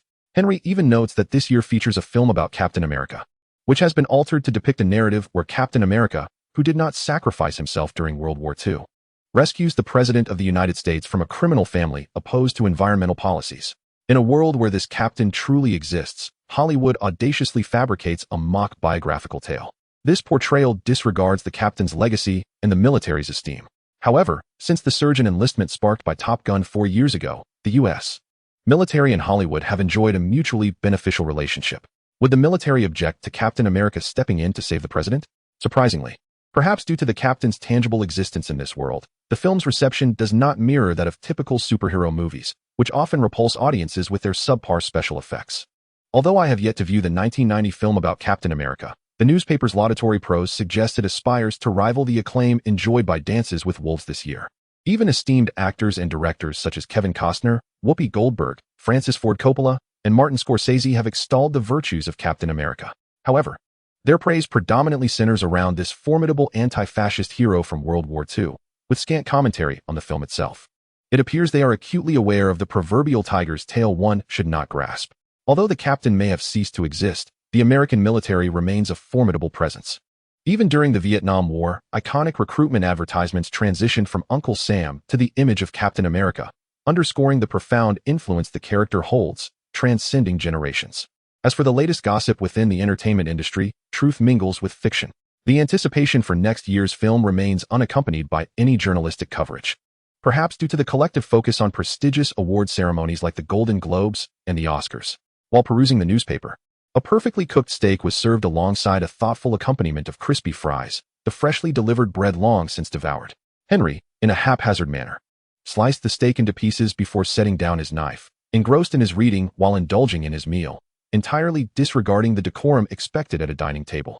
This is a casual family-style restaurant. After all, not a high-end establishment where such matters might be scrutinized. Once he had devoured the last morsel of steak and nearly finished his perusal of the newspaper, he refilled his cup with coffee and called out, "Darling, do you have a Yellow Pages here?" The plump waitress gestured towards a thick telephone directory resting on the platform beneath a coin-operated phone by the entrance. Henry approached, retrieved the directory, and began to sift through its pages. In an era devoid of the internet for inquiries, seeking information about various businesses necessitated either consulting a bartender at a bar or inquiring in shadowy alleys. Instead, one turned to this antiquated search tool known as the Yellow Pages, typically provided free of charge by telephone companies, with advertising serving as their revenue source. Even without advertisements, merely glancing at the company names could offer insight into their services. It even contained personal phone numbers, organized alphabetically, a practice that, if it persisted for another 2 decades, might lead to lawsuits over leaked personal information. Yet in this time, it was entirely commonplace. Of course, updates to the Yellow Pages were infrequent, generally occurring annually. As Henry continued his search, the waitress returned to refill his coffee and inquired, "What are you looking for?" "I need to find a reasonably priced motel, otherwise I'll have to sleep in the park tonight." The waitress glanced at the page Henry was perusing, turned another leaf, and pointed to a particular establishment, stating, "Try this one. It's decent." "Oh, this motel is located in the northern part of Los Angeles, not far from Hollywood." Clearly, the waitress had thoughtfully considered Henry's needs before making her recommendation. Otherwise, if she were motivated by commission, she would have suggested a motel closer to the restaurant, which would facilitate her opportunity to earn a cut. The distance was too great for one to approach and claim that the guests were introduced by oneself. Henry jotted down the brief information from the Yellow Pages and remarked, "Thanks." Meanwhile, he rummaged through his pockets, gathering together the fare for the meal, leaving a generous tip. Upon seeing the tip amount, the plump waitress finally managed a smile. It seemed that no amount of sweet talk could rival the allure of cold, hard cash. After returning the Yellow Pages to their rightful place and taking the map, newspaper, and his belongings, Henry made his way back to the car, setting off towards his destination. If he intended to establish himself in Los Angeles, renting a place was essential. Purchasing a home was likely beyond his means. Although he was not afraid of bullets, the constant threat of petty theft would become wearisome. Therefore, the issue of public safety warranted consideration. However, finding a rental would take time, and it was impractical to live in his car during this interim. A motel seemed the most suitable option. Henry did not plan to search for one himself, but instead drove directly to the motel recommended by the plump waitress. After a brief survey of the vicinity, He noted the absence of peculiar individuals loitering on the streets.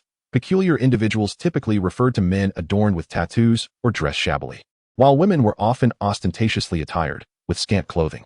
Of course, in the depths of winter, these women might don miniskirts paired with inexplicable fur coats. Such individuals were either engaged in illicit activities or peddling wares, but they were not commonly found everywhere. They frequented areas with poorer security. The motel recommended by the waitress was situated in a neighborhood devoid of such characters, which served as a testament to its relative safety. After parking in the motel's lot, Henry gathered his belongings, including the crucial backpack containing hundreds of thousands in cash, and approached the front desk. At first glance, the desk appeared unattended. Yet a woman sat behind it, obscured by the high counter. The television behind her played a program, and the attendant, engrossed in a soap opera, munched on chips and sipped soda. After lightly ringing the bell twice, Henry noticed the woman with her legs crossed. She seemed to acknowledge him from the corner of her eye, but remained focused on the screen, her head unwavering. Upon hearing the bell, she ceased her pretense and inquired, "What can I do for you? How much for one person for a night?" Henry asked. $20, she replied without lifting her gaze. Henry extracted a crumpled $100 bill from his chest pocket and placed it on the counter. "Here is the payment for 5 nights. The key, please." The woman, seemingly practiced, maintained her posture, retrieving the key from the wall with her right hand while taking the bill with her left. She then slid the registration book toward him, saying, "Please register your name." As she collected the cash, her eyes finally flickered to the bill, confirming its denomination. Yet, she did not bother to scrutinize its authenticity, reflecting a remarkable level of confidence among Americans in that era, seemingly oblivious to the fact that U.S. currency was the most counterfeited in the world. Regardless of the fluctuations in the dollar's global economic standing, any increase in its issuance ultimately burdens the entire world, not solely the United States. Thus, what do they truly have to fear?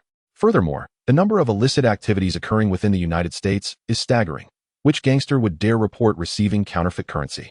Even if they are aware of its falsity, as long as it is not excessively glaring, they would continue to utilize it as if it were legitimate. The only caveat is to avoid depositing it in banks or using it overtly for transactions with federal entities, particularly when it comes to tax payments, which would be akin to disturbing a sacred ground. As for the guest register at the motel, it is written by hand, in a script that, despite the brilliance of someone like Henry, is difficult to decipher. The signatures resemble those found on a physician's prescription pad, initially intending to inscribe his name neatly. Something compelled Henry to scrawl Clark Kent instead. The attendant did not verify identities, so using his formal name felt somewhat peculiar.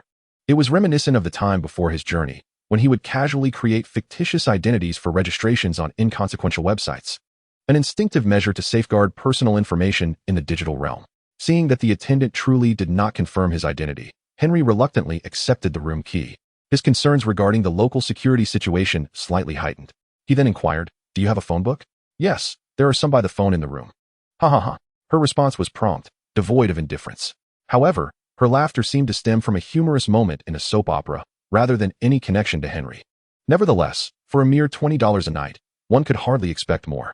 Upon entering the motel room, it was as simplistic as depicted in films or television shows, perhaps even a touch austere. Yet, its cleanliness was commendable. Everything that needed tidying and changing had been attended to. The fresh scent of laundry detergent emanating from the sheets was almost overwhelming for someone with Henry's keen sense of smell. While the bacterial count on the sheets remained uncertain, the detergent's potency was certainly impressive, rivaling even a dry cleaning service that eschews water. The phone book Henry requested lay beneath the telephone.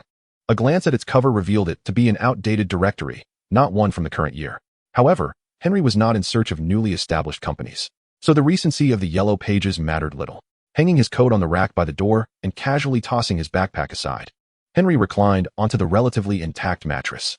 At that moment, the reality of being in Los Angeles surged within him, as the mattress beneath him was no longer the barstool of an Alaskan pub, nor the lumpy spring bed of Old John, and certainly not the seat cushion of a car. Although it does not evoke a sense of despair for the future, being in a foreign land, racing towards an uncertain destiny, it would certainly be disingenuous to claim one feels no trepidation. The abilities of Kryptonians ensure their survival, yet they do not guarantee success. Chapter 34. Authentic American dinner consisted of a pizza delivery from a nearby establishment, accompanied by a 2-liter bottle of sugary soda. Given the variety of inexpensive food available in America, the prevalence of individuals with weight issues is hardly surprising. It can be asserted that the phenomenon of the homebody exists worldwide, transcending the confines of the otaku subculture. However, it It is in America where one encounters individuals weighing several hundred kilograms, unable to leave their beds without assistance, struggling even to walk. This, in turn, has invigorated industries such as gyms and boxing clubs. Wealthy individuals, in particular, dedicate a portion of their day to physical exercise, striving to maintain a fit physique. Conversely, those who obsessively pursue the goal of achieving a sculpted physique, resorting to anabolic steroids, belong to an entirely different realm. This brings to mind a film I once watched, featuring a character who indulged to the point of becoming morbidly obese. In that moment, I found myself concerned for the physical constitution of Kryptonians, pondering if there existed a means to prevent one from becoming overweight. Yet, in a state of hunger, with food before me, there is no rationale for abstaining. I still vividly recall the sensation of extreme hunger, reminiscent of my time at the Russian Research Institute, where I even contemplated scraping the wall for crumbs. Those who have truly experienced hunger harbor an innate fear of such feelings. It is no wonder that in the Buddhist cycle of reincarnation, the realm of hungry ghosts is one of the three evil paths, alongside hell and the animal realm. However, after taking a bite of the pizza, I found myself regretting my choice. My standards for food are not particularly high. While I enjoy delectable dishes, I often settle for what is merely edible. For me, culinary creations can be classified into three categories: delicious, edible, and inedible. I can now introduce a fourth category: the choice between eating something disappointing or avoiding it to save money. As someone who does not waste food, it is unthinkable to discard something that is still consumable or to let it expire before being thrown away. Such actions would squander money and disrespect those who labor to provide sustenance. Even with a financial cushion of several $100,000, one cannot be reckless, especially when there are no other sources of income, merely a state of consuming resources without replenishment. Yet, some foods simply do not suffice. While consuming them may not induce illness, doing so leaves one feeling regretful, particularly for a Kryptonian endowed with heightened taste perception. The only way to avoid the unpleasant flavor of something distasteful would be to forcibly ingest it, perhaps by bypassing the taste buds entirely. This experience elucidates why carbonated beverages are offered in 2-liter bottles. They serve as a means for both rinsing one's mouth and cleansing the palate. This lesson has solidified my resolve that any rented accommodation must include a kitchen. Should I tire of outside dining, I shall prepare my own meals. This feature lacks a map. Otherwise, I would certainly bestow a 1-star rating upon this pizzeria. In an effort to forget the unpleasant taste lingering in his mouth, Henry picked up the telephone directory beneath him and began to search anew, organizing the tasks he intended to accomplish the following day, attempting to divert his attention. Regrettably, the directory offered no customer reviews, leaving him uncertain of which establishment would be preferable. He decided against comparing similar eateries and opted instead for convenience. Seeking one that was nearby, Henry reassured himself that, in the midst of darkness, he must possess the courage to embrace trial and error in unfamiliar surroundings. As long as he remained unready and exercised caution, withdrawing before any situation escalated into significant loss, he would avoid entrapment. The least of his fears lay in the prospect of others resorting to violence. As a denizen of Krypton, he was prepared for confrontation. The dawn of a new day found Henry awakening early, stepping into the sunlight outside his room. The winter sun always radiates a gentle warmth, compelling one to chase after its rays, in stark contrast to the avoidance experienced during the summer months. Unfortunately, as an established industrial nation, the United States, particularly Los Angeles, suffers from poor air quality. Even a deep inhalation requires consideration of potential discomfort. After preparing himself, he set off in the morning, first visiting a nearby stand run by an elderly African-American gentleman to procure a hot dog sandwich, generously slathered in mustard, merely to quell his hunger. He declined the complimentary soda, as it resembled a breeding ground for bacteria. After hastily consuming the hot dog sandwich, Henry sought out a bank, intending to deposit the entirety of his earnings from the crab fishing venture. After all, carrying a substantial sum of cash was ostentatious and unnecessary.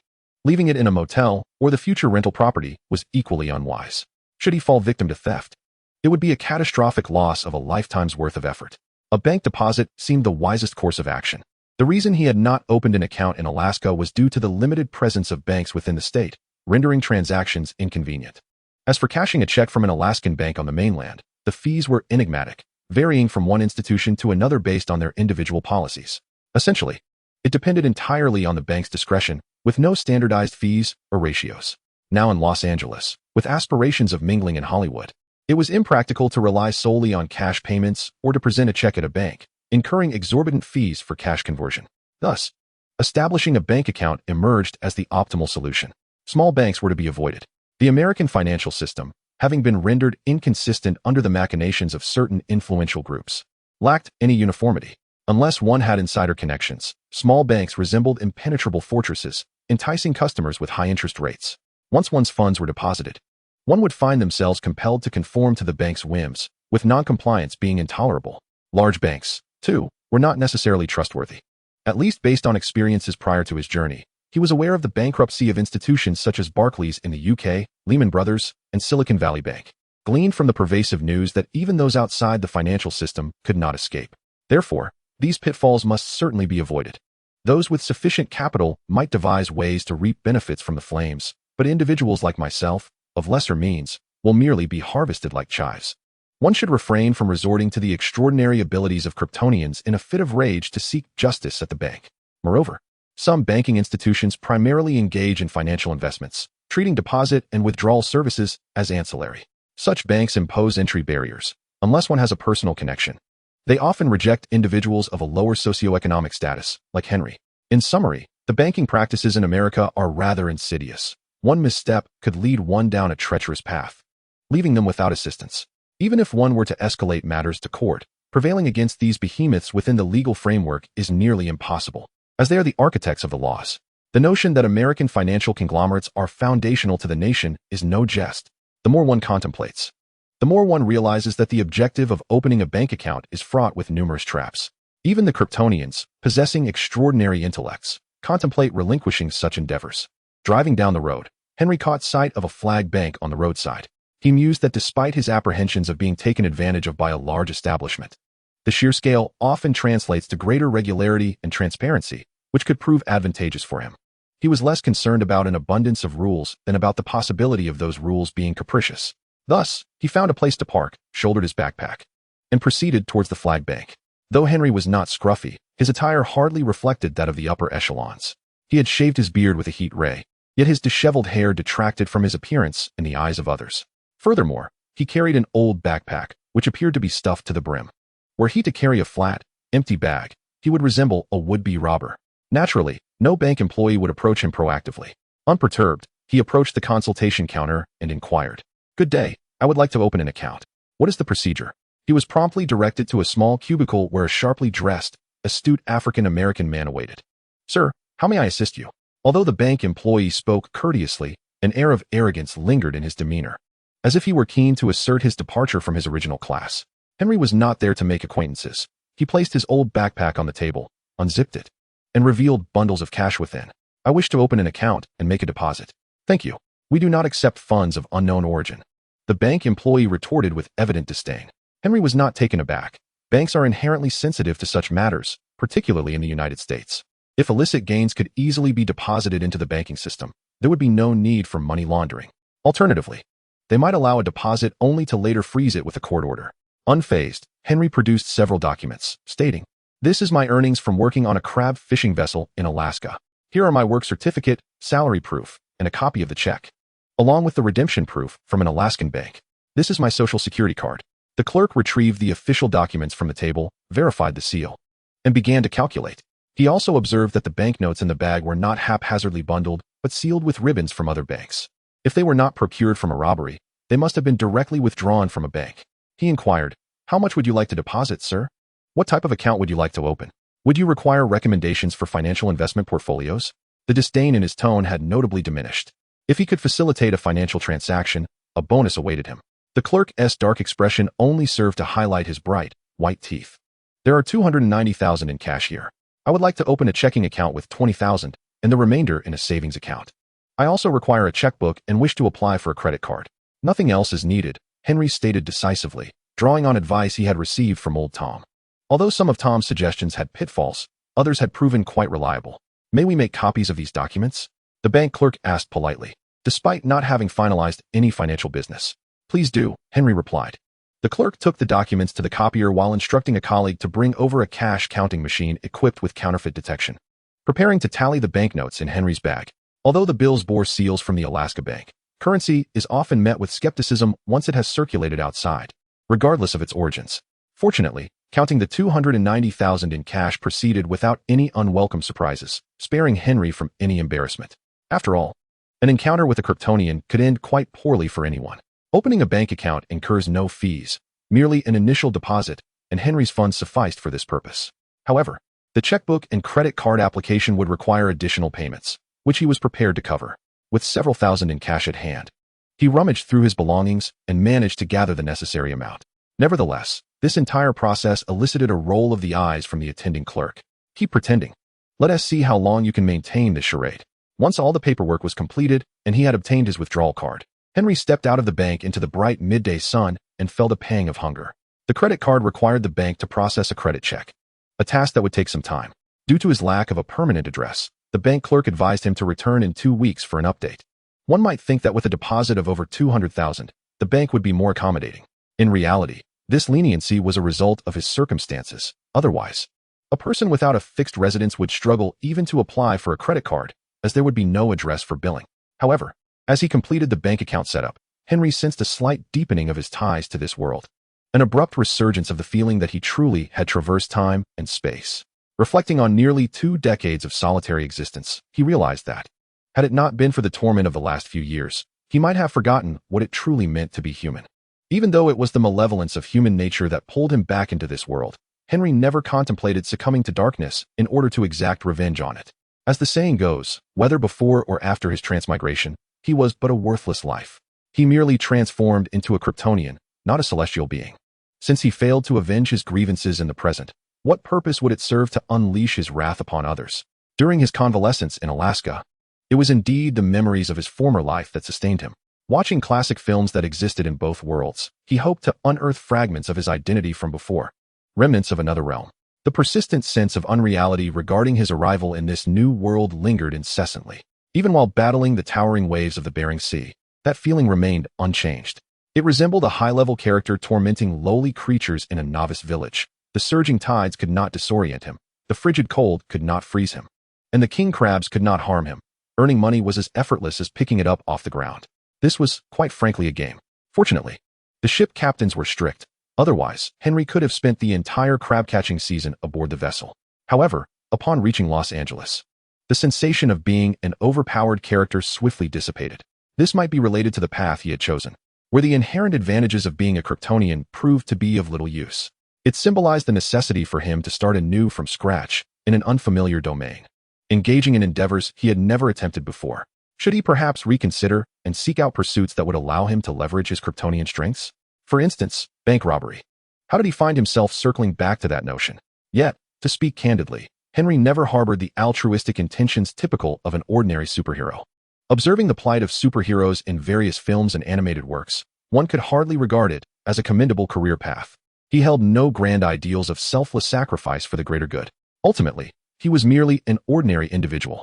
In short, if anyone wishes to be a superhero, they may do so. He was just a laid-back Kryptonian. Unless Marvel crumbled into a post-apocalyptic wasteland, depriving him of even the opportunity to languish. How could he ever hope to rise from his lethargy? Resolute in his convictions, Henry stood beneath the sunlight, feeling the burgeoning strength within him. He inhaled deeply. This was the essence of Los Angeles. His life had truly embarked upon a fresh and exhilarating second chapter.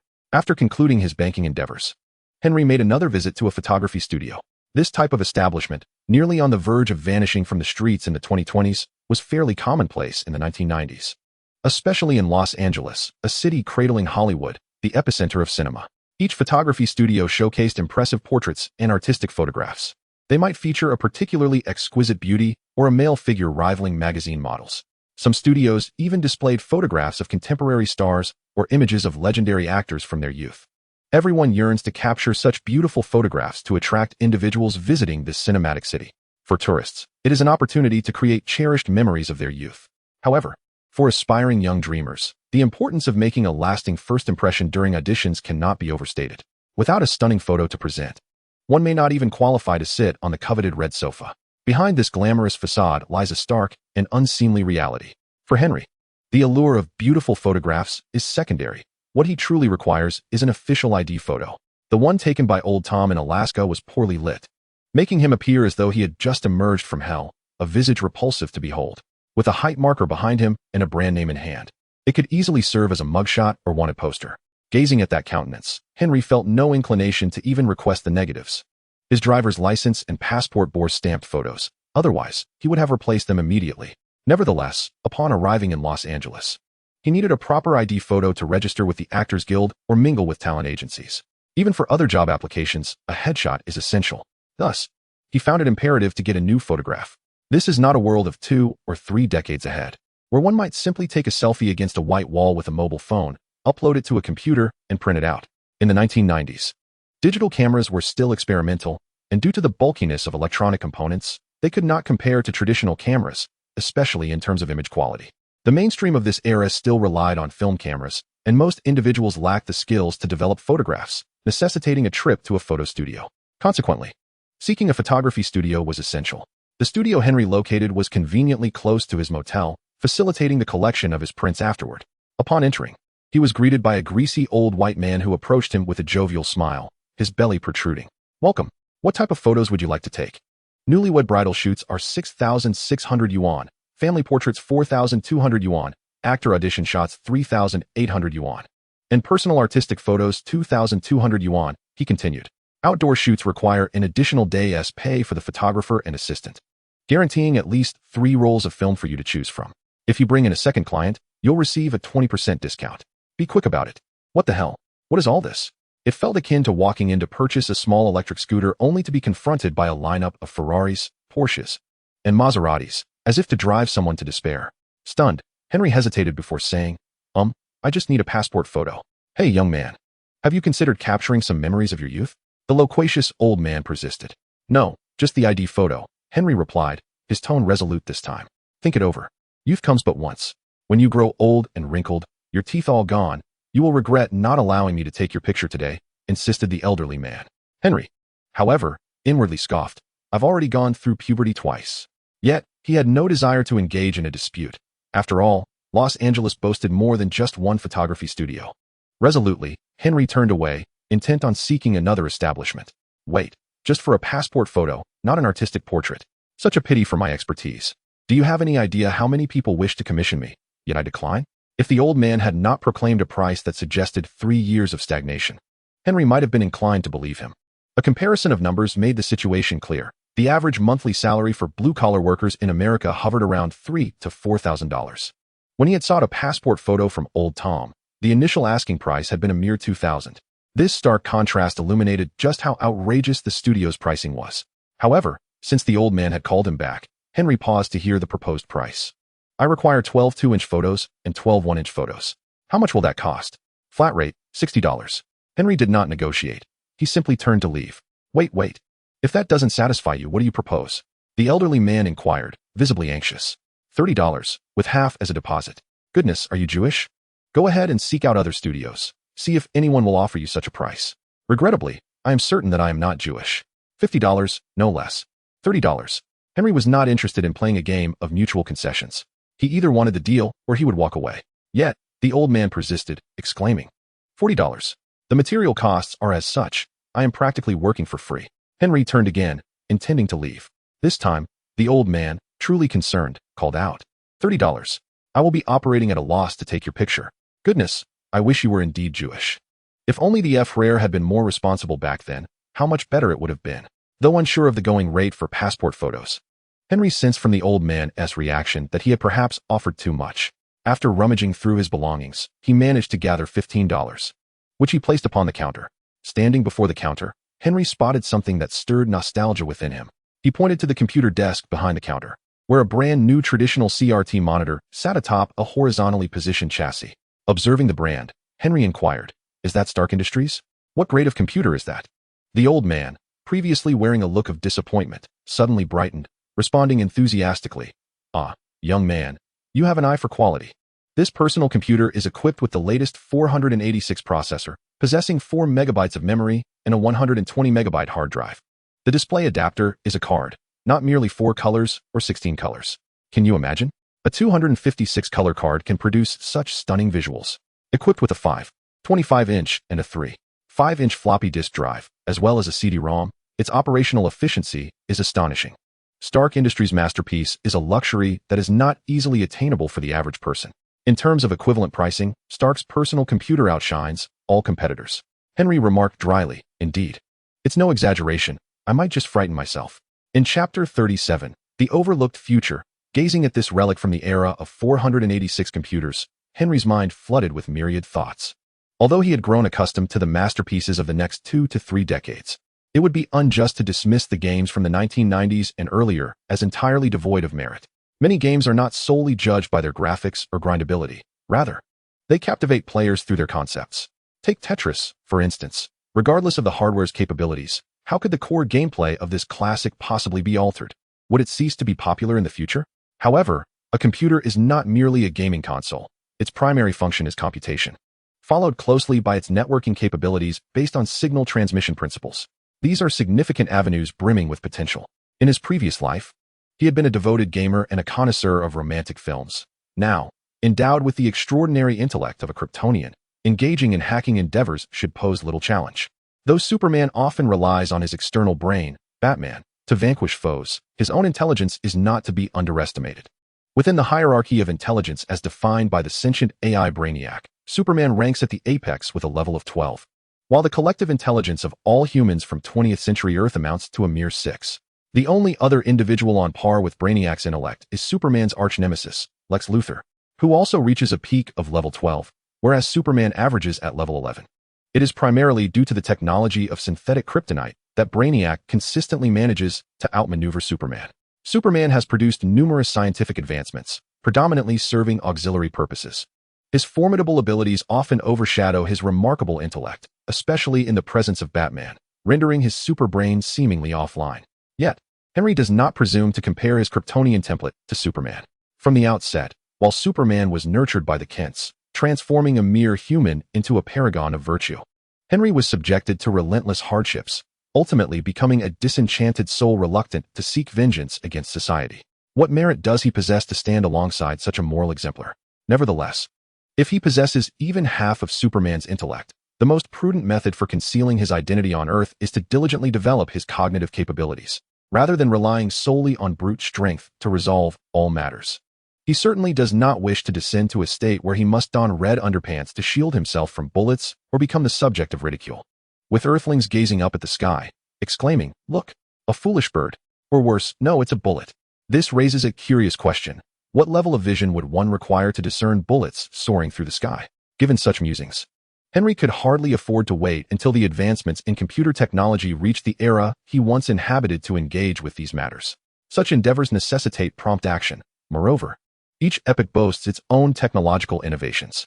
While computer hardware may continually evolve, technological knowledge is a cumulative treasure. Interestingly, despite the rapid pace of hardware advancements, the obsolescence of actual equipment does not occur with the same swiftness. Many antiquated devices remain in use, provided they are still functional and there is no pressing demand for replacements. A natural inclination, indeed. Consider the infamous Y2K crisis. Banks were clutching their funds and seeking out seasoned programmers, even those in retirement, in hopes that they could rectify the Millennium bug vulnerabilities. In such critical moments, a cadre of inexperienced newcomers, unfamiliar with outdated technologies, proved utterly ineffectual. Even if they could hastily acquire some skills, banks were understandably hesitant to place their trust in these youthful novices. After all, the integrity of the banking transaction systems was at stake. A misstep could precipitate chaos. Thus, when Henry beheld the venerable 486 computer, he couldn't help but survey it with curiosity and inquire, "Is there magic in this machine? What system does it run?" The enthusiastic older gentleman replied, "I lack a modem. That little gadget can only connect to a few university bulletin boards nowadays. I play Genesis 6 on this behemoth. Far more entertaining than those feeble game consoles. As for the system, it's 401, but its command efficiency and resource management leave much to be desired. So I opted not to use it. Instead, I utilize add-ons, employing color-coded file types for a more visually appealing experience." "Do you know about it?" Henry inquired. "What is that?" came the reply. "Oh, it hasn't emerged yet." In his recollection, this progenitor of open-source sharing should have come into being in the past couple of years. In truth, open-source initiatives have long existed, particularly thriving within the academic institutions of Europe and America. The primary motivation for professors and students alike has been the necessity of research across various disciplines, often finding that commercially available software does not meet their specific needs. Thus, creating tailored software has become the optimal choice. Historically, the software developed was merely an application for specific systems and did not delve into the core of computer architecture. In other words, to operate a computer, one still needed to purchase these commercialized system software. It was only with the advent of a core purposefully designed for open-source sharing that an alternative, cost-free option emerged within the liberally minded university campuses. Ultimately, the guiding principle for these individuals was simple. As long as it remained non-commercial and devoid of profit motives, they were free to innovate as they pleased. Even with the proliferation of commercial server vendors based on these systems, what they truly offered was service rather than the system itself. Regardless, this represents an intriguing path, especially as we inevitably advance into the information age. To engage early in this evolution is surely preferable to waiting idly. Indeed, the advancement of hardware capabilities knows no bounds. Waiting serves no purpose. This is not a game where one can level up before emerging from the novice village to conquer foes. Should one choose to continuously train until acquiring the strength to vanquish adversaries before leaving the novice village, it is entirely possible to remain ensconced there indefinitely. Observing Henry's keen interest in personal computers, the older gentleman, with a wry smile, remarked, "Do you like it? I have a friend who can procure one for you. It's fast and the latest model, unlike others who merely sell outdated stock to clear inventory." Henry felt a flicker of intrigue. During his aimless strolls through the streets of Los Angeles over the past few days, he realized that in contemporary America, while the familiar electronic product specialty stores still exist, some rare items require sheer luck to acquire. Otherwise, one must either traverse large retail spaces in search of fortune or find a way to directly contact the sales departments of product companies to place an order. However, glancing around, Henry quizzically inquired, "Isn't this a damn photography studio?" "It is," came the reply. "And do you also sell damn personal computers? You mentioned it as a side venture. If it's profitable, why not? Are you truly not Jewish?" "I'm of Italian descent." "Damn Mussolini," the older gentleman asserted, seemingly to express his anti-fascist stance. After a moment's contemplation, Henry shook his head, stating, "Never mind, I need to find a place to live first. Unless you can help me acquire a personal computer suitable for use in a car." "Hey, I can help with finding a place too." "Damn." The Kryptonian was left speechless. Chapter 38. Italian Cuisine. As an immigrant nation, one should not presume that Americans judge solely by skin color. Even among Caucasians, there exists a hierarchy. Overcoming numerous formidable foes has allowed America to emerge as a dominant English-speaking nation. This implies that ethnic groups from other regions are inherently perceived as inferior to those Anglo-Saxons who descended from Britain. To avoid subjugation, others naturally band together, forming distinct ethnic communities. To illustrate, merely listening to them converse in their mother tongues reveals the absence of any room for outsiders, underscoring the strength of these internal bonds. In any case, after ushering Henry into the photography studio and snapping a flurry of pictures, the older gentleman promptly introduced him to an affable Italian. Notably, they were not from Sicily. Otherwise, Henry would have worried about falling prey to a surprise attack, only to be dragged into a dark alley. Oh, being a Kryptonian, he feared nothing. Regardless, having someone to guide him was far preferable to floundering about like a headless chicken. As for whether this guide harbored ulterior motives, having learned a lesson from old Tom, Henry remained particularly observant of any signs that could indicate deceit, such as changes in heartbeat, respiration, eye movement speed, or unusual perspiration. Fortunately, before revealing his substantial wealth, these Italians merely sought to profit slightly from him. The primary instigator was the elderly white male from the photography studio, who quietly confided to his companion that they needed to recoup their losses with vigor, completely unaware that such sentiments, within the super-hearing range of a Kryptonian, were akin to voicing them directly in front of Henry. For ordinary transactions, the price was set at 100, for acquaintances, an additional 50. The pitfall lay in assuming that familiarity afforded discounts. Henry did not grant the two Italians ample time for discussion, as noon had already arrived. Coming from a society that reveres meals, he understood that 3 square meals are the most fundamental form of self-responsibility. Thus, he directly inquired, "Is there a place nearby where we can discuss matters while dining? Do you have any dietary restrictions or preferences?" The Italian, quite astute, asked this additional question. This was primarily due to the rise of the hippie movement, which brought with it an array of peculiar dietary cultures into the public consciousness. Vegetarianism was the most commonplace among these, while various religious groups introduced their own taboos and health practices, leaving the average person bewildered. Henry, however, had no such qualms. He replied, "I have no restrictions. As long as it is not human flesh or excrement, I can eat anything. Of course, if the ambience of the restaurant dampens my spirits, it may not bode well for our forthcoming negotiations." "Hey, rest assured," the Italian said, patting Henry on the shoulder, his handlebar mustache glistening as he spoke enthusiastically. "We are not like the English. Can you believe their finest cuisine is French? Since the days of Caesar, who conquered from east to west for the sake of food, Italy has cultivated its culinary arts, especially with the Renaissance and the Papal States enhancing its legacy. Italian cuisine is undoubtedly the finest in the world, bar none. I will take you to a restaurant owned by our fellow countrymen, where the flavors will undoubtedly leave you raving, akin to embracing the most beautiful woman and savoring her honeyed kiss. Did Caesar truly conquer for this reason? Am I to believe your tales given my limited education? The Kryptonian mused, filled with self-doubt. A characteristic of Italians is their expressive gestures while speaking, transforming conversation into a theatrical performance that captivates and persuades. In any case, Henry was easily swayed. There was no need for a car. Merely 2 blocks away lay a seemingly ordinary Italian restaurant. Inside, a couple, both jovial and plump, served as the chef and waiter. Given the lunchtime rush, the establishment was somewhat bustling, yet the tantalizing aromas stirred Henry's appetite even before he tasted the dishes. They found a secluded table, and the matron approached with warm greetings and presented the menu. After a brief exchange in Italian with her compatriot, she asked, "What would you like to eat?" "I would like a serving of linguine with pesto clams, a pizza, and a portion of arancini. Additionally, a bottle of wine to accompany the meal."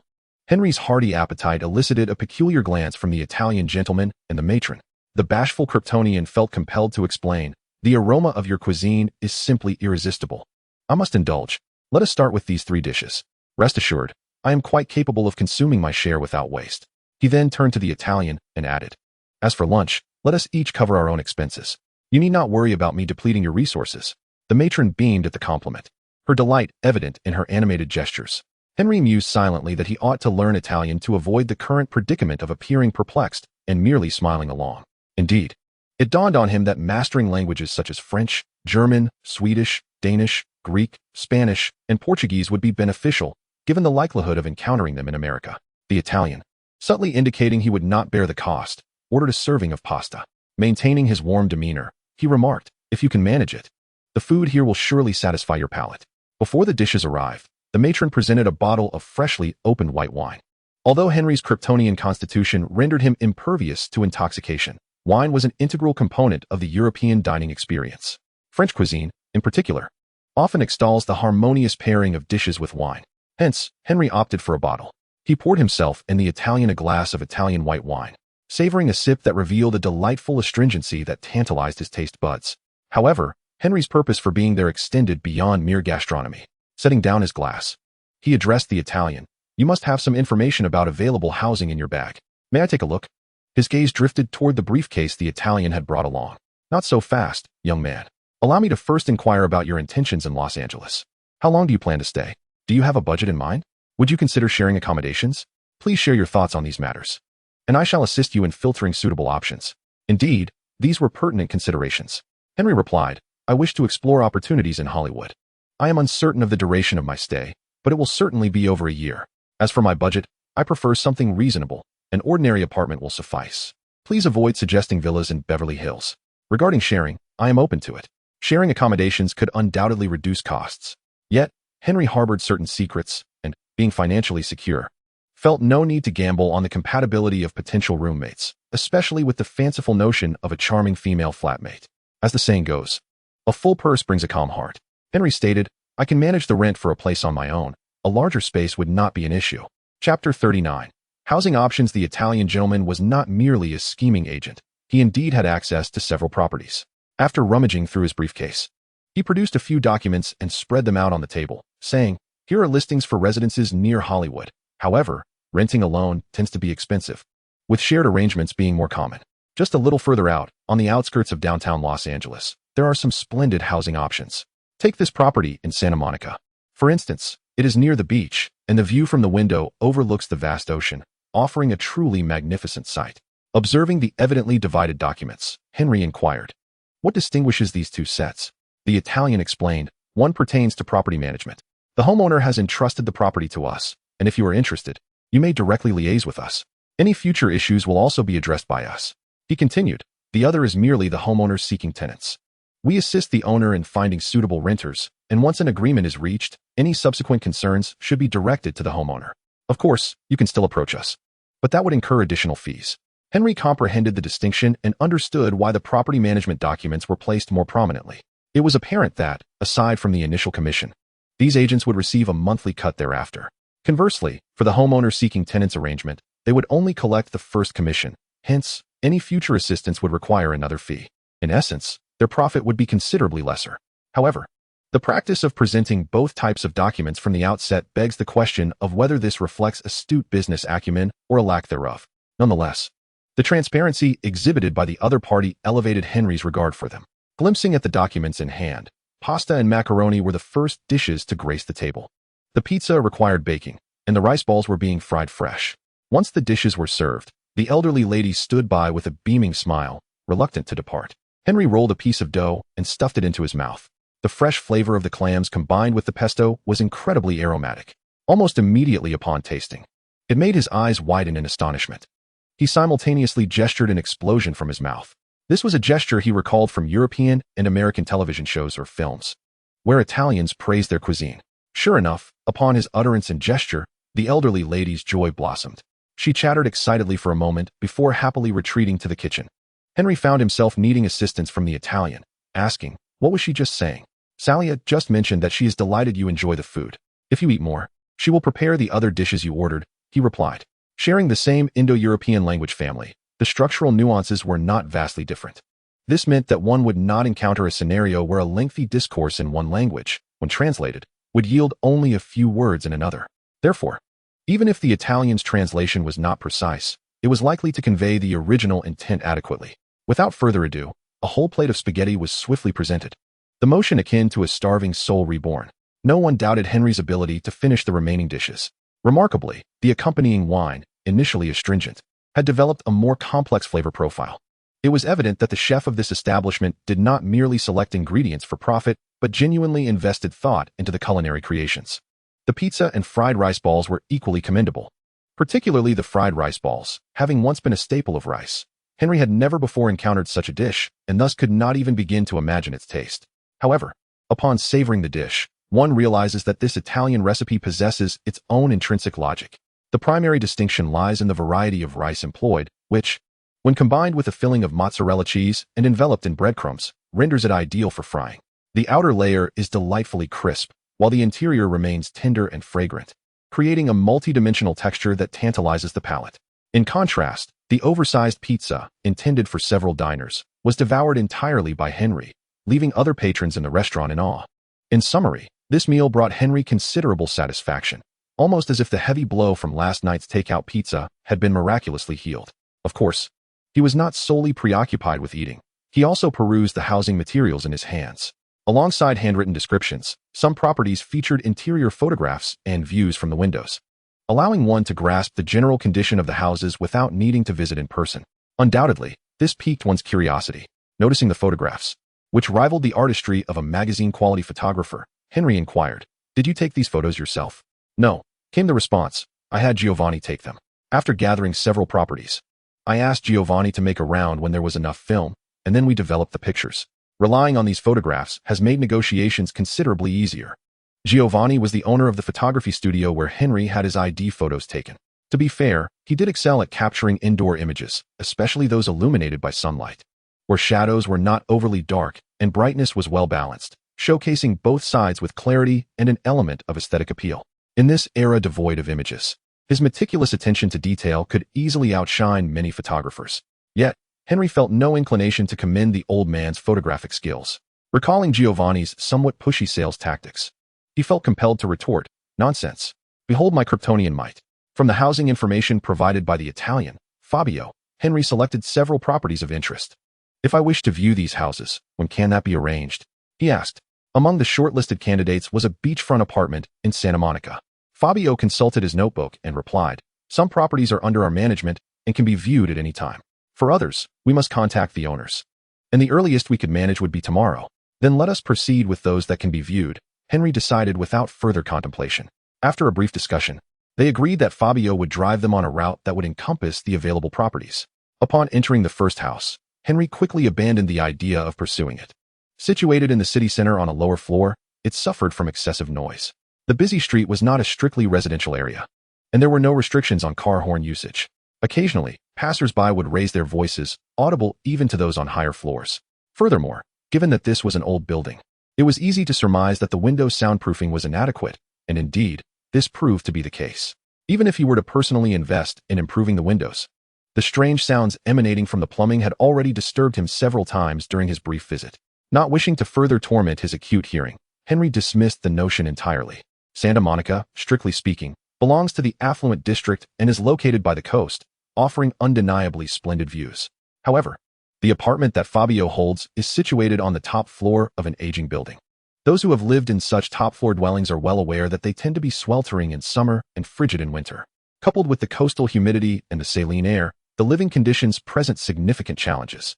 Without delving into the physical phenomena at play, it is evident that properties along the coastline suffer from rust if their iron fixtures are not regularly maintained and painted. This particular top-floor apartment in Santa Monica exemplifies that reality. A prime location with breathtaking scenery, yet the natural living environment poses considerable issues. Considering his reliance on electronic devices, Henry reluctantly decided to forego this option. Chapter 40. House hunting. Upon arriving in this new world, Henry, a Kryptonian, initially believed that his criteria for finding a residence would be non-existent. As long as he had shelter, he would be content. However, upon a thorough search, he discovered that every dwelling bore some intolerable flaw. One could argue that if these seemingly decent properties were without such shortcomings, they would not have fallen into Fabio's hands. Within the realm of Los Angeles rental agencies, Fabio could only be considered middle to lower class, well suited for those with nothing to their name, chasing celebrity dreams in Hollywood. Yet, like Henry, who possessed a modest fortune and harbored secrets that might attract unnecessary complications, he professed to be unpicky. In truth, every option he encountered revealed its deficiencies, reminiscent of the modern-day pursuits of young women in search of partners.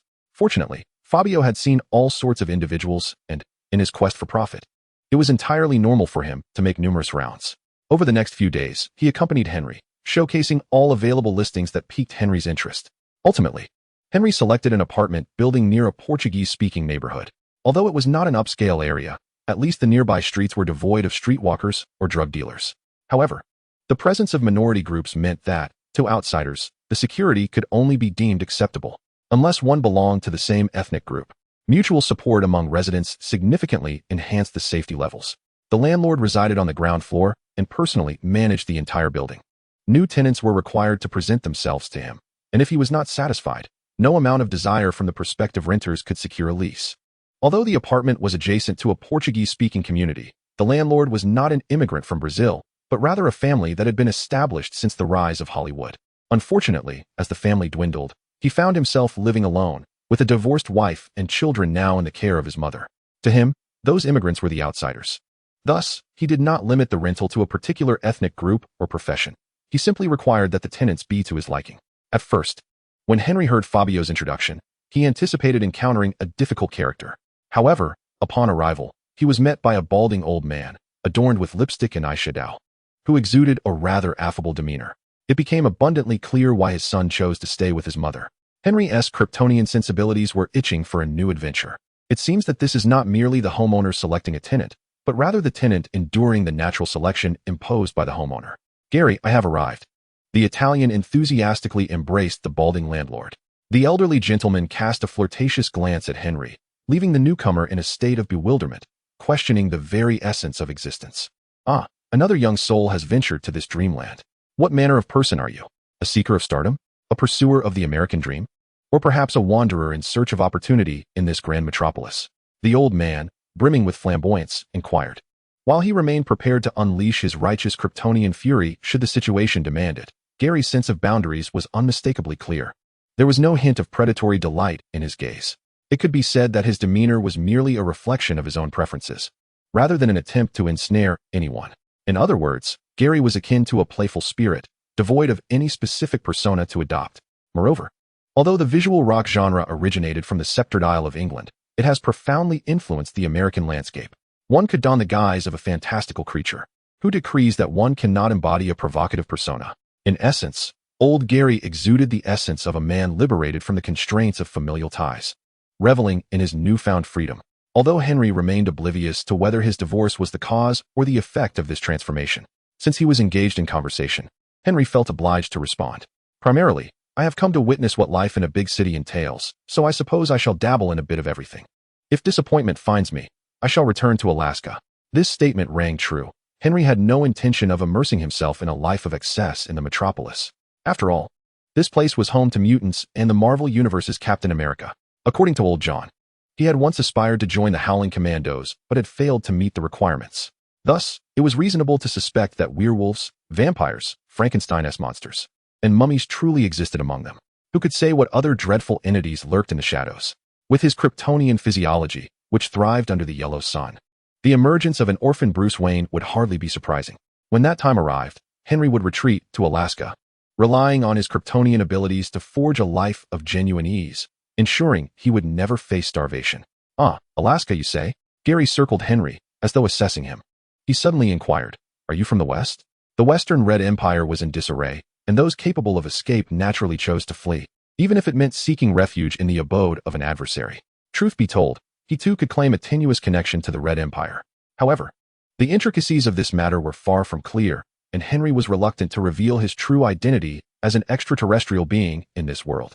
Thus, he shook his head and replied, "I am merely from Alaska." "Very well, Mr. Just from Alaska. If you intend to seek lodging, feel free to come up and take a look." Gary ceased his inquiries, promptly retrieving a large set of keys from his belt, unlocking the grand door to the stairwell on the first floor, and promptly stepped inside. The Italian gentleman, standing behind, gestured invitingly to Henry, saying, "Rest assured, Mr. Gary is quite amicable, though he possesses some rather peculiar preferences." Little did they know that before his journey through time, Henry had witnessed the formidable prowess of the God of Thunder, who eradicated all vices. Adhering to the principle that without correction, one becomes crippled, it was clear that once rendered mentally incapacitated by electricity, no detrimental habits could persist. Thus, Henry shrugged and replied, "As long as I am not coerced into engaging in the same activities, I harbor no prejudices." While he was not the God of Thunder, he was indeed adept at facilitating transitions. Moreover, Henry spoke the truth. Compared to the eccentricities prevalent in the future, particularly in the politically correct United States, the mental health issues of this era were considerably milder. Mr. Gary offered a corner unit on the third floor of an apartment building. Modest in size yet equipped with all essential amenities. The apartment featured a kitchen, refrigerator, bed, wardrobe, bookcase, desk, and a bathroom complete with a washing machine. All furnishings appeared orderly and immaculate, indicative of the care taken by the resident or manager. It was essentially in a state ready for immediate occupancy. "Mr. Gary stood at the doorway, reiterating, "I trust Fabio has already conveyed the conditions of my place. Allow me to emphasize the most important rule: no pets. You may invite friends over, but raucous parties with thumping music are unwelcome. I am indifferent to your level of enjoyment. But should you dare to cause a commotion in my apartment, I assure you, I will not hesitate to cast you out to sleep on the streets. Is that clear?" "That seems quite reasonable. I have no objections," Henry replied. Chapter 41. Merry Christmas. Henry moved into Mr. Gary's apartment. As the saying goes, an elder in the household is akin to a treasure. Although Mr. Gary was nearing 60, an age approaching retirement, his greatest asset lay in his lineage as a member of old Hollywood. They were not from a prestigious family of grand directors or actors, nor was the entire family entrenched in the shadows of the industry. However, their proximity afforded them a wealth of experience and insight. Moreover, there are paths for cats and ways for mice. Mr. Gary may not have had the connections of the elite, but when it came to navigating the intricacies of Hollywood, this balding elder was well-versed. Whether his knowledge was genuine or otherwise remained to be seen, yet it was akin to residing at the foot of Shaolin Mountain. Casually dropping phrases like "the old tree entangles its roots" and "the black tiger steals the heart," while imparting seemingly profound yet ambiguous advice. His imposing demeanor was impressive, adeptly deceiving young minds like Henry S., who were only partially informed. In any case, Mr. Gary was open to communication. He was also amenable to discussing minor adjustments regarding the apartment, particularly since the oil fumes from Chinese cooking were somewhat excessive. The American design of kitchens was not conducive to frying fish or stir-frying vegetables. Furthermore, the Chinese restaurants in Los Angeles left much to be desired. Those in the know understood this all too well. With a place of his own, Henry found himself yearning to recreate the nostalgic flavors of his homeland, a taste he had long been deprived of for 2 decades. Moreover, considering that I could cook even before my journey through time, it stands to reason that my culinary skills have not diminished. After all, cooking rice does not require a delicate touch. Yet, the haunting recollections of various cautionary tales shared by international students online remain vivid in my memory. Henry glanced over briefly and, indeed, encountered all the anticipated pitfalls, including malfunctioning smoke detectors and feeble-range hoods. Should these issues go unaddressed, the pervasive odor of smoke would be the least of his concerns. The triggering of the alarm could lead to an automatic sprinkler activation and a notification to the fire department, which would be quite the predicament. Upon receiving consent, Henry promptly drove to the hardware store, procuring the necessary materials and tools. He then secured the door, drew the curtains, and with the speed of a Kryptonian, set about transforming the space with fervor. After completing the renovations, he called upon old Gary to inspect the results and share a meal together. The feast comprised a singular Westlake vinegar fish, a plate of authentic sweet and sour pork, and a dish of oyster sauce with Chinese broccoli. All ingredients were sourced from the local Chinatown, complemented by a refreshing Heineken, thus preparing for the occasion. "Merry Christmas," Henry proclaimed, raising a toast at the dining table he had acquired. "Merry Christmas," Gary reciprocated. He added, "I truly did not expect you to invite me to celebrate. I was beginning to wonder if you had some interest in my aging self, or if you were simply feeling lonely. I must clarify. I am not that kind of person. Damn Irishman, this is my first Christmas in Los Angeles. Do not assume that I would hesitate to toss you out like a pig's head, even if you were my landlord." Observing the balding old man attempting to use a pair of chopsticks as though they were forks, Henry promptly supplied him with a proper fork and spoon. Gary, now equipped with a fork, speared a piece of sweet and sour pork and remarked, "Dining on Chinese cuisine during Christmas is a first for me." Henry served himself a bowl of rice, skillfully wielding his chopsticks, and responded, "I mentioned my intention to renovate the kitchen because I wish to prepare Chinese dishes. It was you who expressed skepticism and insisted on verifying my results. Otherwise, I would have had to revert to the previous state. Coincidentally, today happens to be Christmas. You were the one who suggested I should not seek you out, leaving you to listen to Christmas carols in solitude while watching a parade of soap opera fools. Were it not for my aversion to owing favors and my disinclination to procrastinate on promises, coupled with a matter I wish to discuss with you, this meal would have been reserved for a time when I felt more inclined." "Calm down, young man," Gary advised, observing the agitated youth. "What I meant was that I thought you would pack some food for me to enjoy. I never anticipated you would invite me inside. Is this a custom of yours in Alaska?" Finally recognizing that his behavior was rather uncharacteristic of an American, Henry feigned indifference to the awkwardness, replying, "Very well. I shall remember that. I merely believe that Christmas Eve is meant for lovers, while Christmas Day is for family. Does your son not come to see you on such a festive occasion? Perhaps he will only show up at my funeral, happily awaiting his inheritance alongside his benevolent mother. Well, should I congratulate you on your divorce, or express my regret for how your former family has treated you? Child, let's not dwell on that. Allow me a moment of respite, will you?" Old Gary spoke earnestly, savoring his dish of braised pork. "No wonder you wish to prepare Chinese cuisine. It truly is delightful," he remarked with surprise. "Indeed," Henry replied with a sense of pride. "You just mentioned you had a question for me. Please, go ahead." Old Gary continued, alternating bites of food and sips of beer, fully engrossed in his meal. After finishing a can of beer, Henry quickly offered him another and inquired, "I heard from Fabio that your grandfather once assisted Chaplin with the camera. Is that true?" "Damn right it is. More genuine than the Queen's virtue. I even possess a photograph of my grandfather with Mr. Chaplin and others after the filming concluded. I recall it was from the 1921 production of The Kid. Would you like me to fetch it for you?" Slightly inebriated, old Gary had lost some of his bravado, and with a mouth full of expletives, he momentarily resembled an ordinary middle-aged man. He continued, "Not only did my grandfather collaborate with Mr. Chaplin, my father, after the war, left the military and spent considerable time working in one of Hollywood's major studios. Though he was also behind the scenes, he met quite a few notable figures. And what about you? Have you ever made your way in Hollywood?" When asked this, old Gary's voice brimmed with pride as he replied, "Huh? You could never imagine. I worked in props and even did some carpentry alongside Harrison Ford. That guy was plucked by George Lucas to play Han Solo, leaving me, the rising star, in the dust. Out of frustration, I decided to return to this apartment and rent it out to those in need. What was this? Was I destined to be a mere footnote, returning home to inherit $1 million estate? A building, no less. 6 stories in total. Don't be misled by the modest number of floors. There are 10 units per floor, each nearly 80 square meters, suitable for individuals or small families. Thus, some are rented individually while others are shared. The first floor is leased out as commercial space, housing a grocery store and a laundromat. The remainder is old Gary's residence. Such wealth, Henry thought, would be hard to believe could be amassed solely from working behind the scenes in Hollywood. Yet, we Kryptonians are not here to pry. Henry deftly pivoted the conversation, asking, "That being the case, you must possess considerable insight into the inner workings of Hollywood, correct?" Old Gary, without a hint of modesty, replied with a grin, "It's rather average. To achieve fame, truthfully, you must rely on luck. However, I can certainly assist those seeking to make a living." "Wow, you speak with such candor.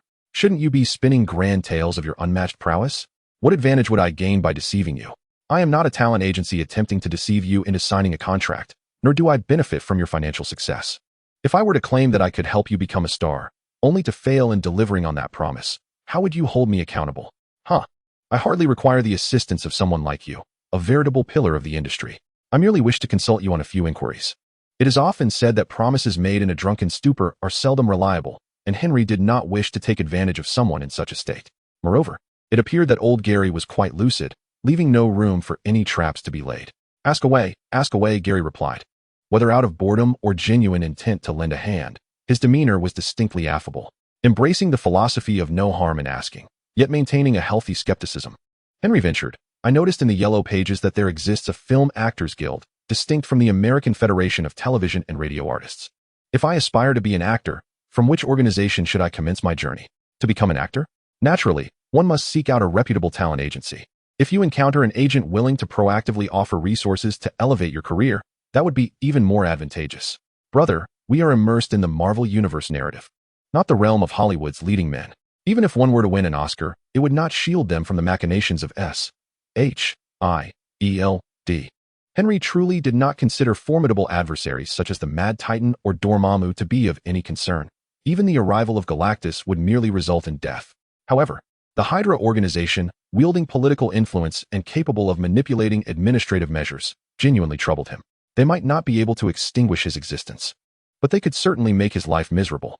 Thus, any advancement should be undertaken discreetly, avoiding the spotlight that could lead to unwanted attention.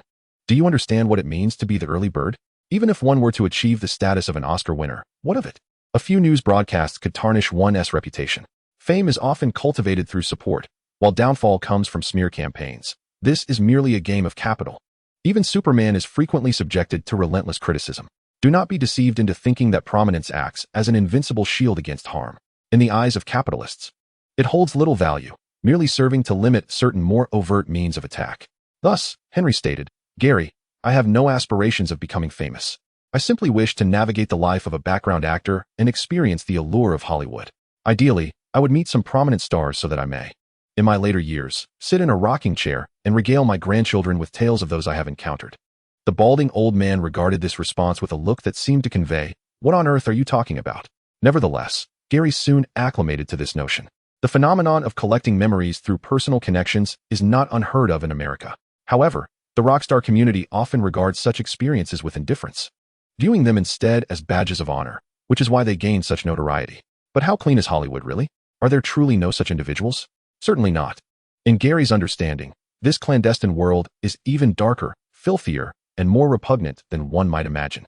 Rock stars and their personal connections may only make it to the entertainment sections. If the darker side of Hollywood were to be unveiled, it would provide ample material for the society pages. Why not head straight to the San Fernando Valley? I may lack connections there, but since it is all within Los Angeles, I might be able to establish some links. Why not give it a try? Henry scoffed at old Gary's suggestion, exclaiming, Do you truly believe I am pursuing a life of celebrity encounters? I am here to experience life. You know, truly experience it. Who does not understand that those young women are merely products of packaging? They may appear dazzling on the surface, but who knows what lies beneath? They could very well be breeding grounds for all sorts of viruses. This era marked the peak of the AIDS epidemic, a virulent affliction that struck terror into the hearts of many. Not to mention, traditional sexually transmitted diseases like syphilis and gonorrhea remained prevalent among certain demographics. Old Gary was not unfamiliar with these matters. In fact, he understood them even better than Henry. He had witnessed numerous young individuals, convinced of their invulnerability, dismiss such warnings as unfounded rumors or conspiracies. Yet, when they found themselves ensnared, their regret was palpable, though it was far too late. What extent do you wish to achieve? Old Gary inquired, bewildered. Henry candidly replied, For now, I merely wish to play some background roles and gain insight into what Hollywood truly entails. I certainly do not intend to resort to selling my body for opportunities. Are you lacking in funds? Old Gary felt his question to be somewhat abrupt, so he added, We have previously agreed that I only welcome tenants seeking long-term leases of a year or more. If you find yourself unable to pay next month's rent, no matter what modifications you've made to the property, I will ensure you find yourself on the streets. Henry assured him, Rest easy. As long as I am not indulging in substances daily, I shall not falter in paying my rent. Understanding dawned upon Gary, who began to explain, Very well. If you are genuinely unconcerned about these matters and merely wish to savor the Hollywood experience, joining a union or seeking an agent would suffice. The advantage of finding an agent lies in their proactive approach to securing opportunities for you. After all, some prospects are not readily visible, and merely being aware of them can be a significant hurdle. However, agents will take a cut of your earnings, and regardless of your willingness, they will endeavor to push you forward, as their profits depend on your success, unless, of course, you are abandoned by them. Nonetheless, whether or not you engage an agent, if you desire to act in Hollywood with any semblance of security, joining a union is an inevitable choice. Even if you already have an agent, they will recommend union membership if they see potential for your development. Henry then asked, I have heard that it is possible to join the union without an agent. Is that correct? Gary responded, you must understand that although only about 40 to 50 films are released in theaters each year, Hollywood produces an average of 700 films annually. The vast majority of these films go straight to the home video market and are never screened in cinemas. Not every film is a grand production with a budget in the millions. In fact, low-budget, poorly crafted films make up the majority. Often, directors and actors mistakenly believe they have created a masterpiece, when in reality, their work is nothing more than refuse that even the video market will not accept. The producers of these films, unless they have established connections with certain agents or offer package services, tend to prefer assembling the necessary personnel for a film on their own. They are generally reluctant to engage with agents, as the latter's involvement may inadvertently inflate their production costs, exacerbating an already strained budget. In such instances, these smaller production companies resort to the unions to publicly recruit actors.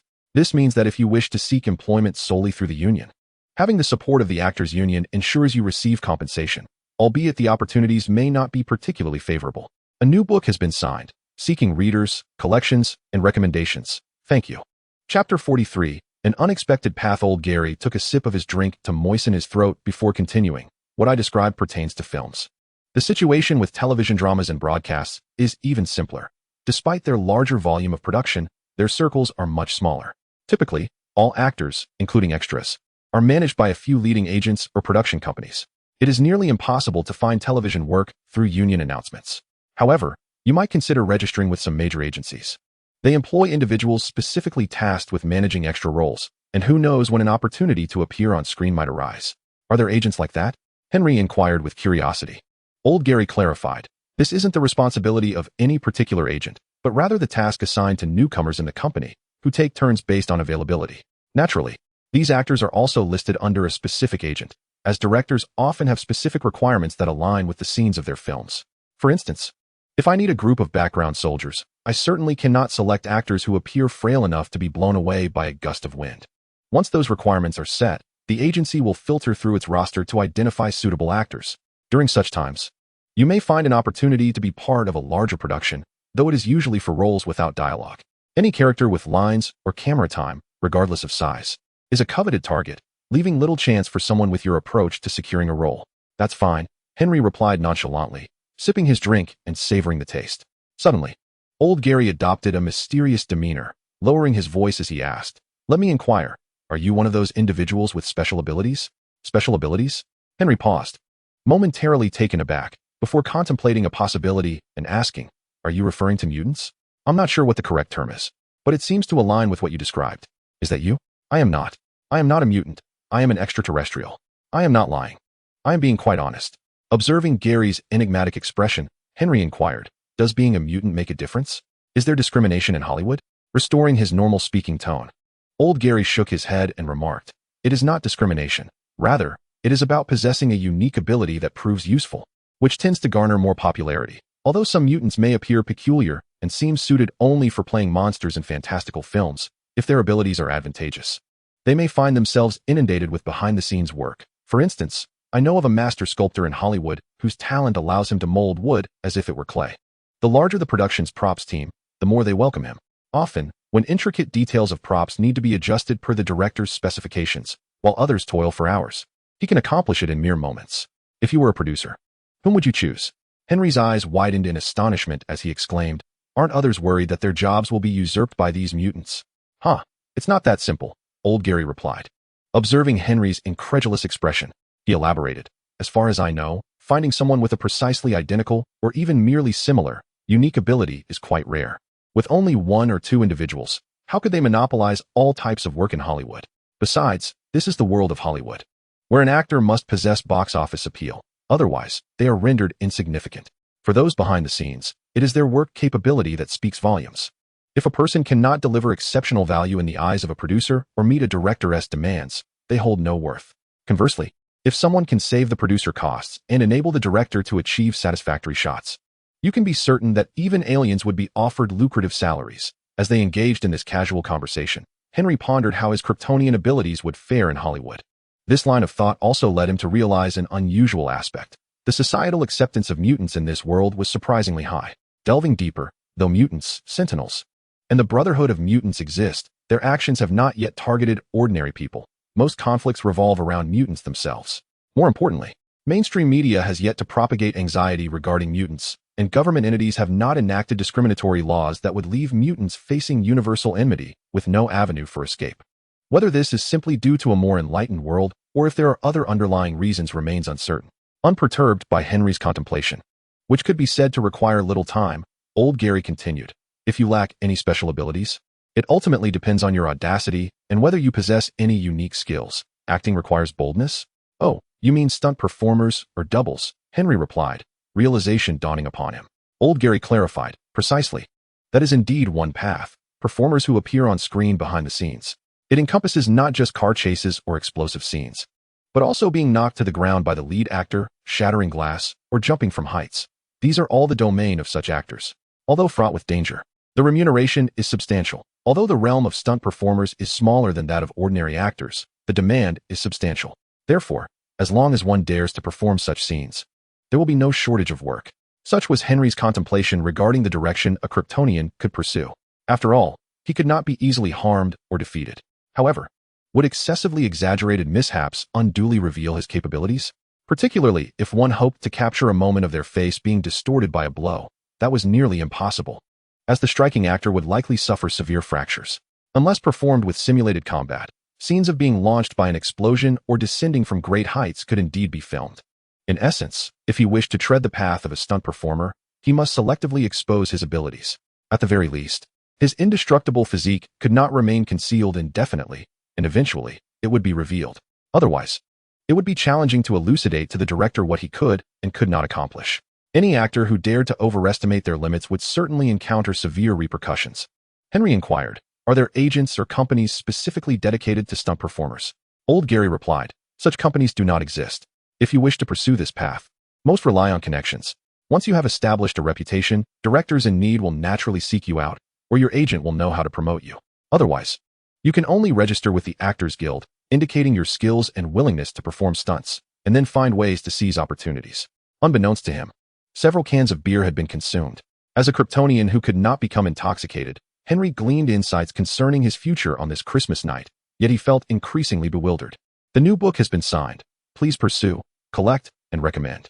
Thank you. Chapter 44. Understanding the world. Henry was utterly oblivious to the arrival of 1991. As after securing his residence, his schedule became overwhelmingly packed, leaving him no moment to spare. He had visited both Actors Guilds, and the outcome was precisely as old Gary had described. The Film Actors Guild still offered some sporadic opportunities, albeit primarily from obscure production companies and directors, with low-budget films employing a single actor for multiple roles. Occasionally, lead roles would become available, but their reliability was questionable. There were even bizarre projects requiring the lead to invest their own funds to participate in production. Could this be a form of Hollywood-style fraud? The Television and Radio Artists Union, on the other hand, provided no opportunities whatsoever. The personnel responsible for registration explicitly advised seeking representation from an agency, stating that relying on chance would yield no employment. Adopting a serendipitous approach, Henry crafted a self-introduction for actors and submitted audition materials to every recruiting production he could potentially join. To achieve this, he once again liaised with Giovanni, the Italian proprietor of a photography studio. In addition to developing more headshots, he required a set of full-body photographs for auditions. Following old Gary's advice, he refrained from overly artistic portraits. A simple photograph that captures the entirety of one's features and proportions suffices. Excessive charm detracts from the essence, obscuring the focal point. A collection of 4 such photographs has been taken, with a total of 100 sets developed, at a cost of 300 taels. This is already a remarkable bargain, enough to bring tears to the eyes of our unfortunate, portly, middle-aged white man. Nevertheless, Henry entrusted Giovanni with the task of procuring a Stark 486 personal computer, priced at 4,500 taels, which included a keyboard, a monitor, and a 288 modem. The mouse of this era is neither standard nor particularly user-friendly, as those in the know would understand. The reason for approaching Giovanni was that in the Los Angeles marketplace, only branded personal computers were available. Acquiring bulk components for self-assembly was not the prevailing practice of this time, making it rather challenging to find computer parts. Especially the exquisite wares of Stark Industries, which are nearly impossible to obtain on the West Coast without some connections. Not to mention, sourcing loose Stark computer components is an even greater challenge. With the hope of experiencing Stark products, Henry had no choice but to rely on Giovanni's assistance. Preparing himself for an uncertain wait, the rotund, middle-aged white man promised to resolve the matter within 2 weeks. However, following some time spent exploring the marketplace, he found some success. Henry treated himself to a television set, a VCR, and a telephone answering machine. He even acquired a turntable and a considerable collection of vinyl records at a remarkably low price. In this era where cassettes are the mainstream and on the rise, vinyl is regarded as a fading industry.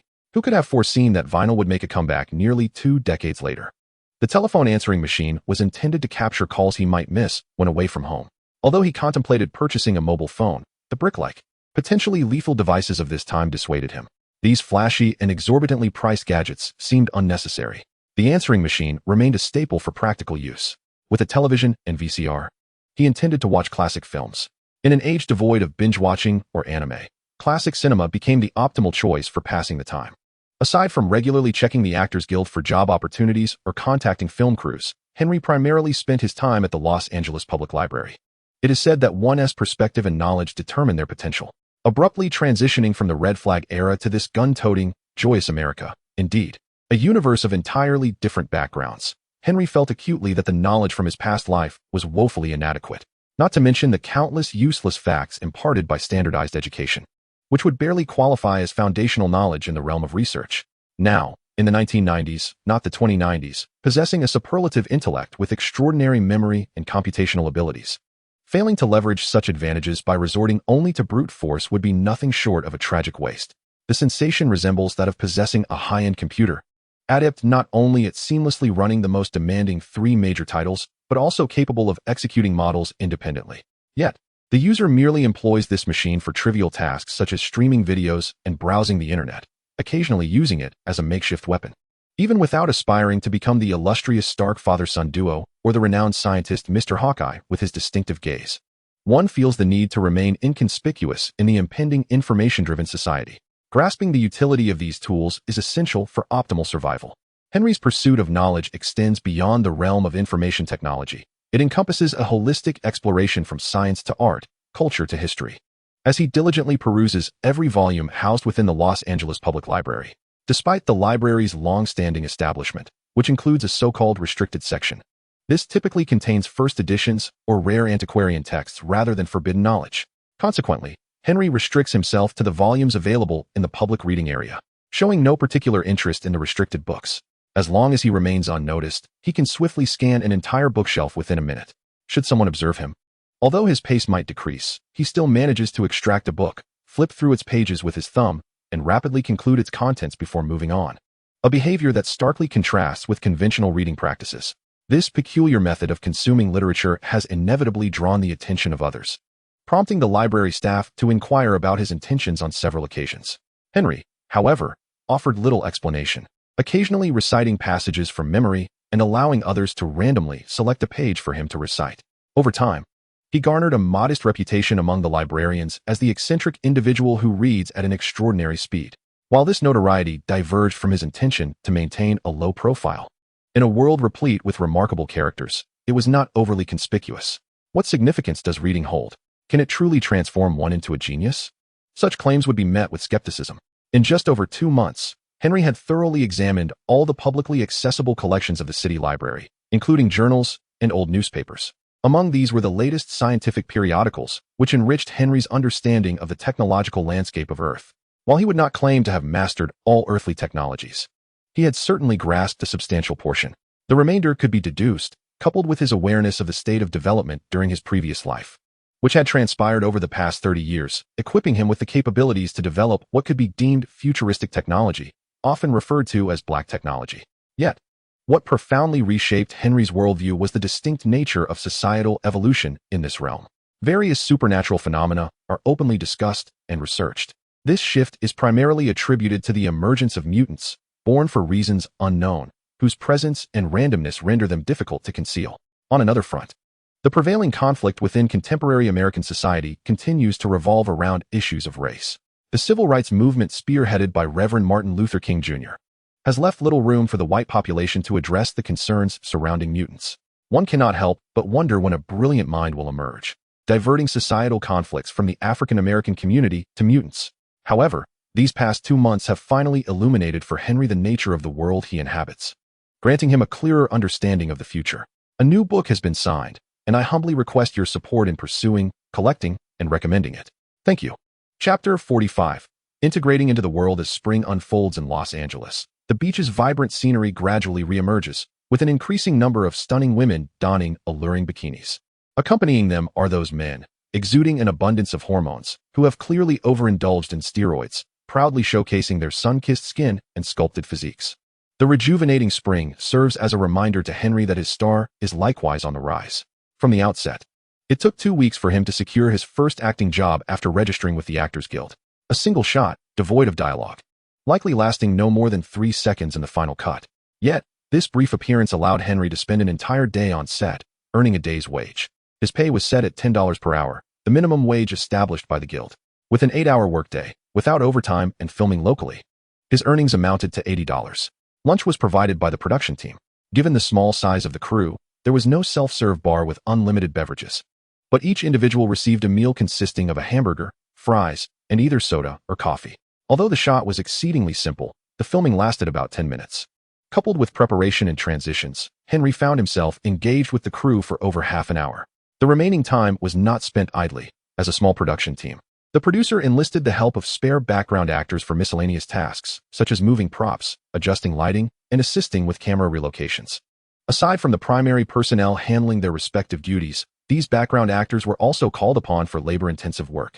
One might assume that in Western countries, job roles are distinctly defined, with actors confined to their craft and forbidden from engaging in other tasks to avoid liability. In truth, whether in the East or West, one's ability to navigate social dynamics and demonstrate competence can significantly influence others' perceptions, ultimately impacting future opportunities. Do not be deceived by the notion that residing in the United States, in this advanced society, exempts one from the grind. Those who ascend the ranks of fame are, in essence, engaging in their own form of competition. As for whether Henry would ever witness his inaugural performance on screen, he held no expectations. The production seemed to function merely as a fade for attracting investors, with the key players exhibiting an alarming degree of apathy. Fortunately, actors have the backing of contracts and guilds, ensuring they receive their wages. However, those naive investors, pinning their hopes on box office success, are likely to find themselves in a state of despair. Having secured his first experience on set felt akin to crossing an invisible threshold. Consequently, Henry's subsequent opportunities began to multiply, averaging 1 day of work per week in the production realm, each time consuming a full day of his life. Those who venture to Hollywood with high hopes often find themselves forced to seek menial jobs to make ends meet. However, Henry is spared such worries. During the intervals when he is not engaged in film productions, he occasionally visits the Los Angeles Public Library or the California Institute of Technology's library to update his knowledge. He also frequents Blockbuster, in addition to his own home. Beyond classic films, Henry has developed a newfound appreciation for cult cinema. He occasionally graces the cinema with his patronage, relishing the unique experience that the big screen offers. Yet, most of his time is spent on his Stark Industries manufactured 486 computer. This time, Henry refuses to remain merely an ordinary computer user, casually surfing and chatting on the electronic bulletin board of Caltech through his modem. He aspires to be more than just a proficient programmer. He embarks on a journey to delve into machine language, designing a more rational and efficient programming language for his personal use. Henry's developmental trajectory is ambitious. He crafts core functions, compilers, and libraries, all aimed at designing an operating system that maximizes the performance of his 486 hardware. In an era where most hackers are preoccupied with crafting computer viruses to wreak havoc on other systems, Henry begins scanning segments, deploying worms, and opening backdoors to explore other systems. To better conceal his actions, he immerses himself in communication protocols, employing various encryption methods to circumvent and issue control commands, achieving seamless invisibility within external systems. To accomplish this, he first exploits existing system vulnerabilities as the initial step for intrusion, then constructs his own ecosystem, isolating it from the original system to achieve stealth. Following this, he meticulously eradicates any trace of his presence from the files, effectively hiding his identity. In essence, this is not merely about opening backdoors through worms. It is akin to parasitism. Such indiscriminate packet interception is far beyond the capabilities of a mere 486 computer. Otherwise, the Project Prism would have been realized in the hands of some Kryptonian long ago. It can be said that while the Kryptonians, who aim to survive in the real world, might find freedom in the digital realm, their actions would be deemed criminal in any era. The sole rationale Henry clings to is that he has not inflicted any economic loss on others, nor altered any figures in bank accounts. His pursuits are solely driven by a thirst for knowledge, seeking out unpublished intelligence while leaving a few breadcrumbs within various institutional systems. However, those familiar with modems know that they are delicate instruments.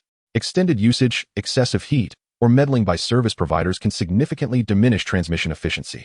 Using it during thunderstorms could be catastrophic, as a sudden surge might render it inoperable. For Henry, a heavy user, replacing a modem weekly would be an absurdity. Thus, he began to delve into the knowledge of motors, seeking to optimize the performance of the hardware at hand. As a leading industrial power in the world, various electronic components were readily available. Otherwise, individuals like Jobs would not have been able to establish Apple alongside a few companions from a mere garage. Replacing or modifying resistors and capacitors could be deemed minor undertakings. However, upgrading to superior chips or components was merely a step further. Under the influence of the Kryptonians' heat ray and precise operational skills, these tasks were rendered almost effortless. Henry even began to contemplate the possibility of manually crafting chips. The 80486 architecture, with a process size ranging from 1 micron to 0.6 microns, was, in truth, beyond the realm of manual fabrication. Yet, with the assistance of certain tools, it did not seem entirely unattainable. Excluding the considerations of mass production and commercialization, Henry could feasibly create a bespoke chip in a rudimentary manner, potentially outperforming contemporary market offerings. At this juncture, Henry truly grasped the essence of his superlative intellect and what it meant to be extraordinary. Beyond merely optimizing the structure of known knowledge, he began to venture into the uncharted territories of the unknown, as if the desired outcomes materialized effortlessly before him. Had he access to the arc reactor's data, he believed he could easily produce a miniaturized version akin to the Mark I tin can. However, such aspirations paled in comparison to his burgeoning endeavors in Hollywood. Despite his roles being mere background characters, Henry never aspired to vie for supporting or even lead roles. Yet, a young Caucasian man unafraid of playing unflattering, slapstick, and character-destroying roles gradually garnered a reputation within the indie film community. New books have been signed. Your support in reading, collecting, and recommending is appreciated. Chapter 46. The Actors Guild. On a spring morning, the warm sunshine of Los Angeles dispelled the lingering chill of early spring. Henry drove with the windows down, one arm casually resting outside, relishing the gentle spring warmth. Although Los Angeles was a bustling metropolis, the traffic remained relatively smooth before the workday commenced, allowing Henry to leisurely navigate towards the Actors Guild. CAFS and breakfast fast food establishments were not yet open at this hour, leaving him with no option but to seek out mobile vendors for a morning meal. Despite having resided in Los Angeles for just over 3 months, Henry, with the keen instincts of a Kryptonian and his own initiative, had memorized a plethora of delightful eateries and attractions. One should not underestimate mobile vendors. Akin to the night market delicacies of his hometown, one could occasionally discover remarkable culinary treasures hidden within these humble stalls. These vendors, perhaps illegal immigrants without citizenship or green cards, might possess ancestral culinary skills that left patrons yearning for more. Henry had no qualms about supporting their businesses, provided the food was delectable. As for the issue of hygiene, it could only be said that Kryptonian digestion was rather enigmatic. As long as Henry is spared from witnessing any disconcerting scenes, he could drink the waters of the Ganges without hesitation. However, should he encounter anything inhumane, even the absence of harmful bacteria would not prevent him from suffering days of distress. This is purely a psychological influence on his physiology. Naturally, any establishment deemed worthy of Henry's frequent patronage would never present such repugnant imagery, and the quality of the fare would be assured. When conditions permit, he is unwavering in his standards regarding food.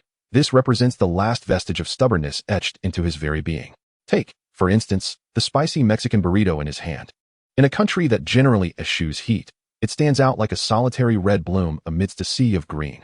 Henry has contemplated the possibility of recreating the culinary marvels of Sichuan on this land, yet a skilled cook cannot conjure a feast without proper ingredients. Lacking suitable materials, even his talent for transforming mapo tofu into an exquisite dragon would be rendered futile. For breakfast, he indulges in 3 Mexican burritos. His beverage of choice comes from a quaint CAF run by a charming Frenchman, offering estate-level coffee that has yet to become mainstream. It is certainly a superior alternative to Starbucks or other establishments serving inferior brews.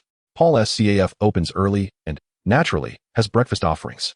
However, the classic French breakfast here is limited to croissants and various breads, prompting Henry to decisively opt for the meat-laden fare. Of course, he would not dare consume his burritos within the confines of Paul's CAF, even if he were to enjoy a cup of their coffee. Such an act would surely invite disdain. So he places his breakfast in the car, relishing the sun's warmth while he drives and delightfully savors his morning meal. Upon arrival at the Film Actors Guild, with a little time before the doors open for work, Henry remains seated in his car, finishing his breakfast while perusing a volume of Shakespeare.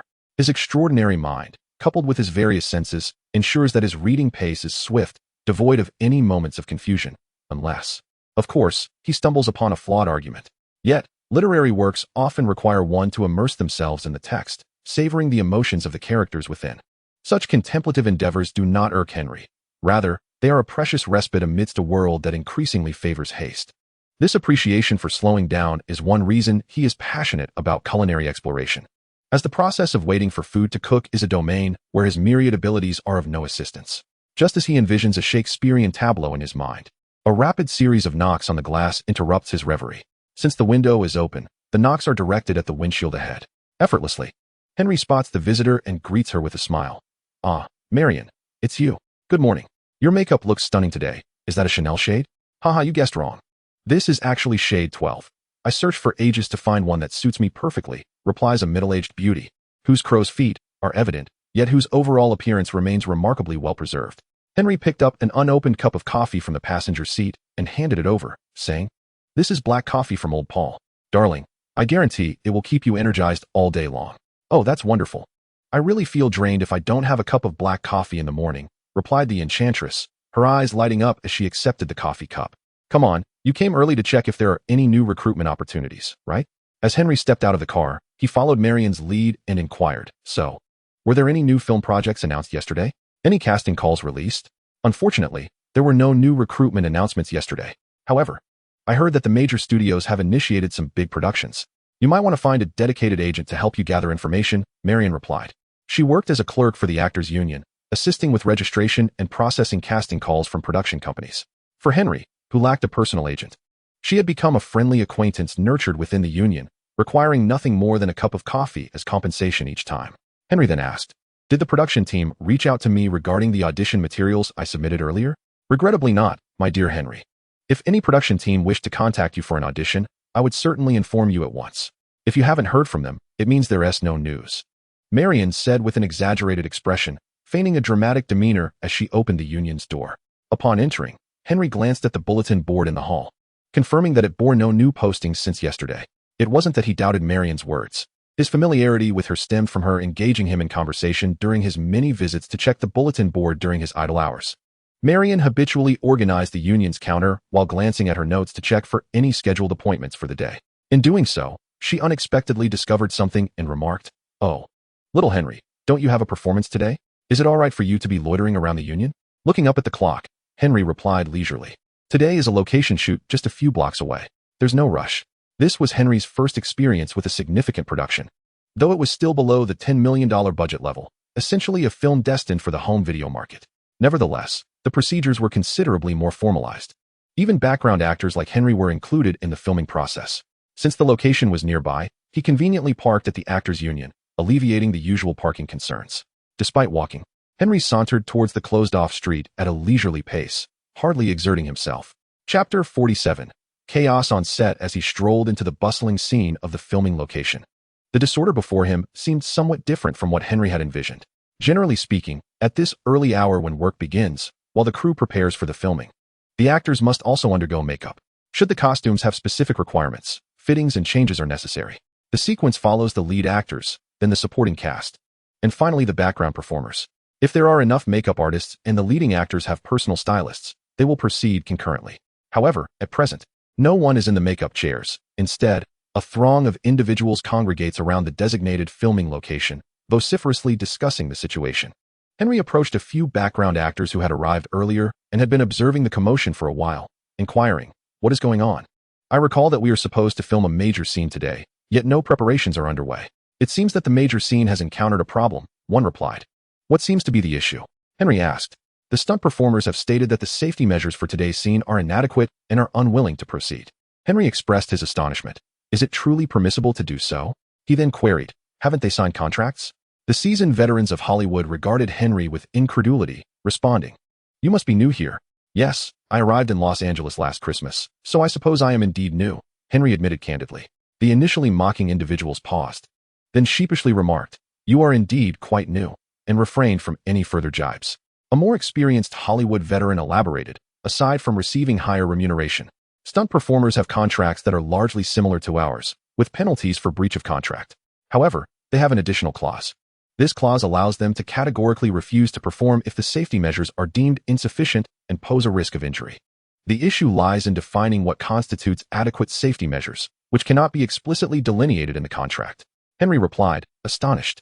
It is hard to fathom that such glaring loopholes exist in Hollywood contracts, especially among Americans. Surely, even a lawyer's dog could draft more stringent terms. The seasoned actor continued.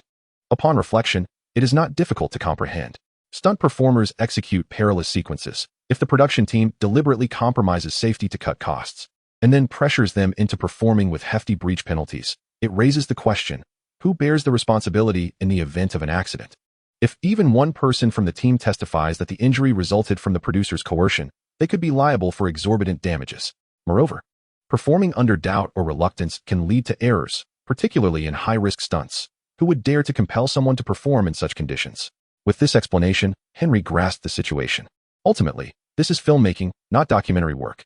Everyone is pursuing the most authentic shots, but that does not imply that in order to capture a murder scene, one must actually commit murder. Such actions would lead to criminal charges against everyone from the producer to the director, resulting in a prison sentence. Although California retains the death penalty, it has not been enforced for quite some time.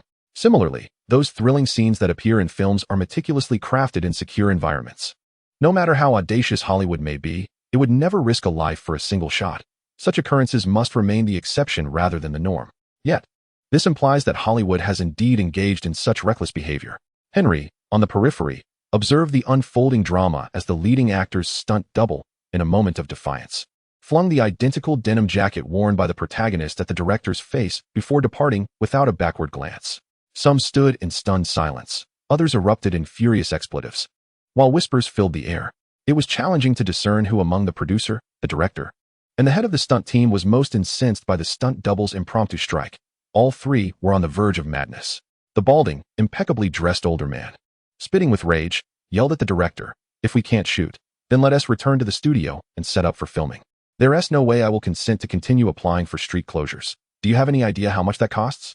The director, in turn, unleashed his fury upon the producer and the head of the stunt team, exclaiming, "I cannot compromise on this shot. It is the most significant spectacle of my film. The climax of the entire narrative. If you don't want to request additional street closure time, then just let me film what I need today as planned. I refuse to have plastic models and dummies in my movie, or to rely on firecrackers for explosive scenes." The leader of the stunt team, unable to control his own actors, longed to vent his frustration but could neither direct his ire at the producer nor the director, nor could he unleash it upon his subordinates. Those remaining were merely tasked with prop work, responsible for the behind-the-scenes stunt operations. These individuals varied in physique, and the only capable actor had just stormed off. As a third-rate action team leader, accustomed to Hollywood's demands, their usual assignments involved being dispatched as the defeated henchmen of the protagonists. More often than not, they were rigged with firecrackers and blood packs to simulate gunshot wounds or fatal shootings, occasionally employing props like severed heads or prosthetic limbs, drenched in red paint. This time, however, they had the rare opportunity to execute a high-speed chase with explosions, an occasion that could elevate their reputation. If executed well, it could pave the way for even greater opportunities to attract new projects for their team. In Hollywood, only a select few with discernment would invest in an uncertain future. The majority relied on past credentials to assess the viability of people and projects. After painstakingly collaborating with a few prop colleagues to devise a stunt plan and securing the director's approval, the last thing they expected was for the actor to walk out. What was the meaning of this? The leader felt an overwhelming urge to shout. He understood that the window for applying for street closures was limited to the morning hours, until noon at the latest. Most of the other actors under his command were occupied with other film productions. Who could possibly rush over on such short notice to fill this gap? Who could be contacted at a moment's notice? It is naive to assume that everyone is idly waiting at home for a call during the day. The beleaguered leader of the action team, nearly driven to the brink by the producers and directors, finally managed to articulate a thought. Why not let the male lead take on the role himself? We could then promote it as a spectacle featuring all the thrilling scenes filmed personally by him. Instantly, this man, who despite his evident age retained a robust and imposing physique, was reduced to a chastened state, cowering and trembling. The new book is signed, seeking readership, collections, and recommendations. Thank you.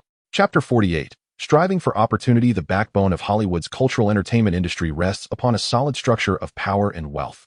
Thus, while the surface may gleam with glamour, the harsh reality beneath is one of fierce competition and survival.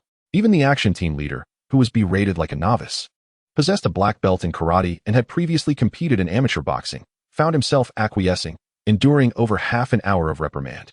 Were it not for the director's realization that he must release this individual to reach out to other potential stunt performers, today's shooting schedule would have surely collapsed. Despite his desire to vent the mounting pressures inflicted by the production team, he refrained, recognizing that the target of his frustrations was merely an unfortunate outlet. Who would dare speak against such treatment? Unless one wished to forfeit their standing in Hollywood, the producers and the director were not adversaries to be trifled with. Thus, even though considerable time had already been squandered, he found himself compelled to seek a telephone booth, striving to summon a living replacement to the filming location for the absentee lead. Should he fail to find anyone, the last resort would be for him, an aging veteran, to step in himself. Whether he faced injury or worse, it was still preferable to incurring a breach of contract. Despite the fact that stunt performers possess the right to refuse participation if safety measures are inadequate, the production team would never allow such a significant loophole to remain unaddressed, permitting a mere actor to dictate terms. The practice of film studios or production companies is to contract with professional stunt teams. If an actor deems a situation unsafe, they may refuse to perform. Consequently, the stunt team must devise ways to rectify the safety concerns or offer additional compensation to persuade the actor to proceed. Alternatively, they might seek out another willing performer to ensure the shoot goes smoothly. Otherwise, the team would face the repercussions of a breach of contract. A single breach is akin to marrying the wrong spouse. It could cost one nearly half their fortune. In Hollywood, the consequences are even graver, as one might tarnish their hard-earned reputation and jeopardize future opportunities. Just as he anxiously dialed several numbers from the directory, only to be met with silence. His mood deteriorating to an unbearable extent, a knock resounded from outside the telephone booth. "What are you doing? If you're in such a hurry to make a call, go elsewhere. I have business here." "Calm down," said Henry, the one knocking on the telephone booth. "Ning, my boss, I just wanted to say, if you really can't find anyone, please give me a chance to try, all right?" Ning, perplexed, hung up the phone and stepped outside, gazing at the self-recommending young man before him. He appeared disheveled, with questionable taste, likely just a college student. Ning recognized him as a background actor he had seen several times in recent days. "Don't call me boss. You're not part of my team yet. Just call me Ning," he stated, scrutinizing the young man. "Do you wish to attempt a stunt performance?" "Yes," came the reply. "Do you have any experience?" "No. I've only worked as an extra." "Are you a member of the Actors Guild?" "Yes." Ning observed the young man's physique, noting it was quite similar to that of the leading actor, merely a tad taller. It was essential to choose stunt performers carefully, as they primarily serve as stand-ins for the protagonist and must closely match in physique and skin tone. The young man had passed the initial criteria, prompting Ning to inquire, "What is your name, lad?" "Henry. Mr. Henry Brown." Henry rarely introduced himself by his surname, as it was merely something he used casually. However, considering the possibility of signing a formal contract, he decided to mention it. "How will you persuade me that you can execute the actions the director requires?" Henry replied, "I recall the scene involves two cars driving parallel, one of which explodes and flips over, while the protagonist jumps from that car to the one driven by the female lead. Am I correct?" Ning nodded in silence. Henry continued, "I can first attempt to jump between the two stationary vehicles to allow the director to verify the feasibility of the shot. Then, we can have the cars in motion and try again. Once you and the director are assured of its safety, we can proceed with the official take. This way, we won't waste film or trigger the explosive setup prematurely. Unless, of course, you intend to say that we don't even have time for this brief rehearsal. In that case, I would have no means to prove my capability for such a stunt. It would merely hinge on your willingness to take a gamble." Did the old man have the luxury to abstain from gambling? Certainly not. Those unanswered calls he had made earlier were not only to his team members, but also to several renowned stunt performers in the industry, seeking their assistance. This was the network Ning had built during his years in Hollywood, yet all had declined or failed to respond. He hadn't even been afforded the chance to test whether his connections could yield results. After all, such last-minute rescues were the most troublesome. He truly had no idea where to look for help. Henry's suggestion of attempting a test jump was already a means to evaluate whether he could indeed perform the stunt. As long as he can execute a lateral leap from a moving vehicle, The act of detonation becomes merely a collaboration with the offstage supporters. Thus, Qianning directly brought Henry before the opposing producer and director, stating, "Let this lad give it a try." "Is he capable?" asked the producer. "Who is he?" inquired the director. Neither the producer nor the director took notice of a mere background actor, failing to recognize that Henry was, in fact, a member of their crew. The assistant director, responsible for coordinating the movements of background actors, was aware, but such impromptu situations were not uncommon on set. Typically, they arose from obscure dealings, with certain individuals suddenly seizing an opportunity. However, this particular opportunity was not one that just anyone could grasp. At the very least, none of the recognized supporting actors envied this chance. After all, he was merely a faceless stunt double, required to perform perilous stunts. Who would envy such a role? This is why stunt performers are relegated to the list of behind-the-scenes personnel. Qianning paid no mind to the thoughts of others. He merely conveyed Henry's earlier suggestion to the producer and director. The director refrained from expressing an opinion. Ultimately, he simply needed to capture the images he desired, one individual leaping from a vehicle and subsequently detonating that very vehicle. The producer, however, pondered more deeply. He directly inquired, "Has a performance contract been signed? Who is his agent?" Hollywood regulations dictate that an actor's contract must be finalized through an agent or manager. There is no allowance for self-representation. Qianning did not delve further into this matter, so he could only look to Henry. The latter promptly replied, "I do not have an agent. I am only registered with the Actors Guild, and a public agent from the guild assists me with contracts. With the new book signed, I seek your continued readership, appreciation, and recommendations. Thank you." Chapter 49. A frustrating performance. Henry's situation was not a challenge for those present. As the saying goes, where there are policies, there are countermeasures. Many regulations in Hollywood can be circumvented by those determined enough to do so. Thus, Qianning interjected, "I can sign a temporary agency contract with Henry, and then we can finalize a performance contract with the production team, obtain insurance, and ensure all procedures are compliant." How does that sound? The producer had no objections. His sole concern was to confirm that the production budget was utilized appropriately and that there were no legal issues throughout the filming process. Qianning's willingness to only sign a temporary contract stemmed from his desire to assess whether this young man possessed potential for development. As one of the most disenfranchised individuals in Hollywood, Henry naturally harbored no objections to the actions of these prominent figures. After all, it was merely this film that would be at stake. Should he suffer any loss, he could consider it a tuition fee to enhance his credentials. The necessary paperwork was swiftly completed, and Henry was ushered to the filming location, where Qianning elaborated on the shooting plan devised alongside the props team and the action crew. Qianning remarked, "Do you see that brown vehicle? You are trapped in the back seat of a car driven by villains, which is also slated for detonation. At the designated moment, the female lead will be driving a red convertible alongside this vehicle. We have already set up mechanisms within the car to ensure it travels in a straight line at a speed of 60 kilometers per hour. Before reaching the first tree marked in yellow, you must climb out of the window and prepare to leap. The first marked tree serves as your cue to jump onto the back seat of the convertible. The second marked tree indicates the moment the explosives will be detonated. The ground will feature a mechanism that propels the car forward from the rear while simultaneously triggering the explosion.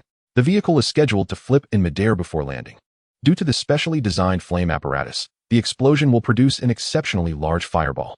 The seasoned individual responsible for planting the explosives is a trusted veteran in the field. We have conducted test detonations with a model, ensuring that our actions will meet the director's expectations. As for the third vehicle, a pickup truck equipped with a metal frame. It will not only have a camera rig to capture the chase, but will also be tethered to you by a safety wire. If any unforeseen incidents occur, 2 crew members will tighten the wire to hoist you up. This is your safety mechanism. Do you comprehend my instructions clearly? Well, now I understand why the previous actor declined the role. The safety measure consists solely of a single wire. And in order for the stunt performer to leap from one vehicle to another, this wire will initially remain slack. It is only in the event of an accident that the safety personnel will tighten the wire to lift the stunt performer. The time delay involved could result in significant injury. Should the wire fail to be tightened in time, and the performer does not successfully jump to the other vehicle, Henry's fate would either involve being caught in the explosion or crushed by the vehicle that is propelled forward, or he could be dragged along the ground by the wire. Not to mention that the initially slack wire might hinder the stunt performer's movements. If entangled or tripped in midair, it would be quite comical. In simple terms, listening to this flawed plan, if I were not a Kryptonian, I would indeed be risking a serious mishap just to agree to this action design and safety assurance. Can you manage it? The anxious director inquired. He added, "You must realize we have only one opportunity for this shot." In contrast to the worried director, the producer appeared less perturbed. For him, If this shot could not be executed, then it simply would not be filmed. He was not about to allocate additional budget. Not filming would reduce the risks involved. Henry's stance was even more straightforward. In truth, this action plan had a chance of succeeding, albeit with considerable danger. Especially concerning the safety measures in the event of complications, they seemed utterly unreliable. For Henry, possessing Kryptonian superpowers meant he merely needed to ensure his performance was successful, allowing him to conceal his abilities beneath the veil of probability, thus avoiding exposure. It was akin to facing the bullets of a firearm. Even an ordinary person may evade a bullet, perhaps due to sheer luck or the inaccuracy of the shooter. Thus, Henry could merely avoid the bullet's trajectory without resorting to his super speed, feigning the demeanor of a typical individual. However, should Henry choose to withstand the bullet with his body, it would evidently be beyond the capabilities of an average person. Regardless of how adept he might be at playing the fool, the revelation of his abilities would be inevitable. As for the notion of proposing enhancements to safety equipment to render the entire operation more reliable, such thoughts flickered through Henry's mind, yet were left unpursued. The reasoning was straightforward. Firstly, Henry lacked sufficient authority. Furthermore, from the perspective of the producer, he was unlikely to allocate additional funds for the refinement of safety measures. This seemingly ambitious young man exuded an air of defiance, as if to say that should anyone dare to request more money, he would promptly eliminate that particular shot. No one dared to provoke him. Thus, Henry pretended to inspect the car set to explode and the rear seat of the convertible, also examining the safety mechanisms of the third vehicle. After a brief moment, Henry suggested, "Shall we attempt a few practice jumps first, and if all goes well, we can proceed with the official take?" Qianning immediately agreed. "All right, let us commence with the first practice jump." During the testing of movements, it was he, as the leader of the action team, who issued commands, while the director observed the effects and offered feedback. Despite budget constraints, 3 identical brown vehicles had been prepared for this scene. One was rigged with explosives and pyrotechnics for the actual shoot. This vehicle, laden with explosives, was not to be moved lightly. Another was designated for capturing the interior shots, where the protagonist would engage in combat with the antagonist. Thus, several doors had been removed to accommodate the camera rig. The final vehicle served both as a backup and for filming some normal driving scenes. This vehicle was positioned next to the convertible, and Qianning explained, "The distance between the 2 cars should be approximately within 1 meter. We cannot get any closer due to the impending explosions and rollovers. If the vehicles are too near, the other car may be affected." "So where does my shot begin?" Henry inquired. At this point, the director stepped forward to clarify. "The scene starts with the protagonist fighting the antagonist, then climbing out of the window, captured in a close-up from inside the car. When it shifts to you, you will be seated at the window, with your upper body outside. Adjust your position, and then leap." Understanding the instructions, Henry promptly took the stage for a trial run. During the first practice jump, both vehicles remained stationary. Henry adjusted his posture while seated at the window, receiving confirmation from the director before proceeding with the subsequent actions. This involved grasping the car roof, bending his legs to step onto the window, and simultaneously turning to launch himself securely into the back seat of the convertible. The process was remarkably uneventful. "That won't do," the director shouted. "A new book has been signed, seeking readers, collectors, and recommendations. Thank you." Chapter 50. The first stunt performance. Henry, face down with his visage buried in the leather seat, could hear the director's exasperated shouts. He had no choice but to extricate himself from his fallen position, leaping from the vehicle to ascertain the director's dissatisfaction. There was no need for inquiry. The director, in a fit of enthusiasm, exclaimed, "It cannot merely be a fall. You must execute a somersault in midair, creating the sensation of being launched from the vehicle as it explodes, tumbling into the back seat of another car." Henry found himself at a loss for words. Yet, the expressions of those around him illuminated the reason behind the previous stunt actor's departure. Relying on such tenuous safety measures, the act of leaping from a vehicle during an explosion was perilous enough.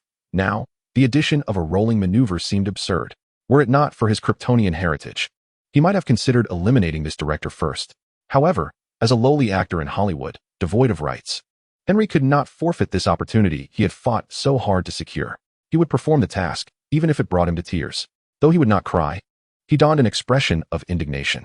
Encouraged and prodded by the director, he once more climbed into the car, preparing to execute a forward somersault into the convertible's back seat. This time, the director was elated, shouting, "Yes, yes. That's it.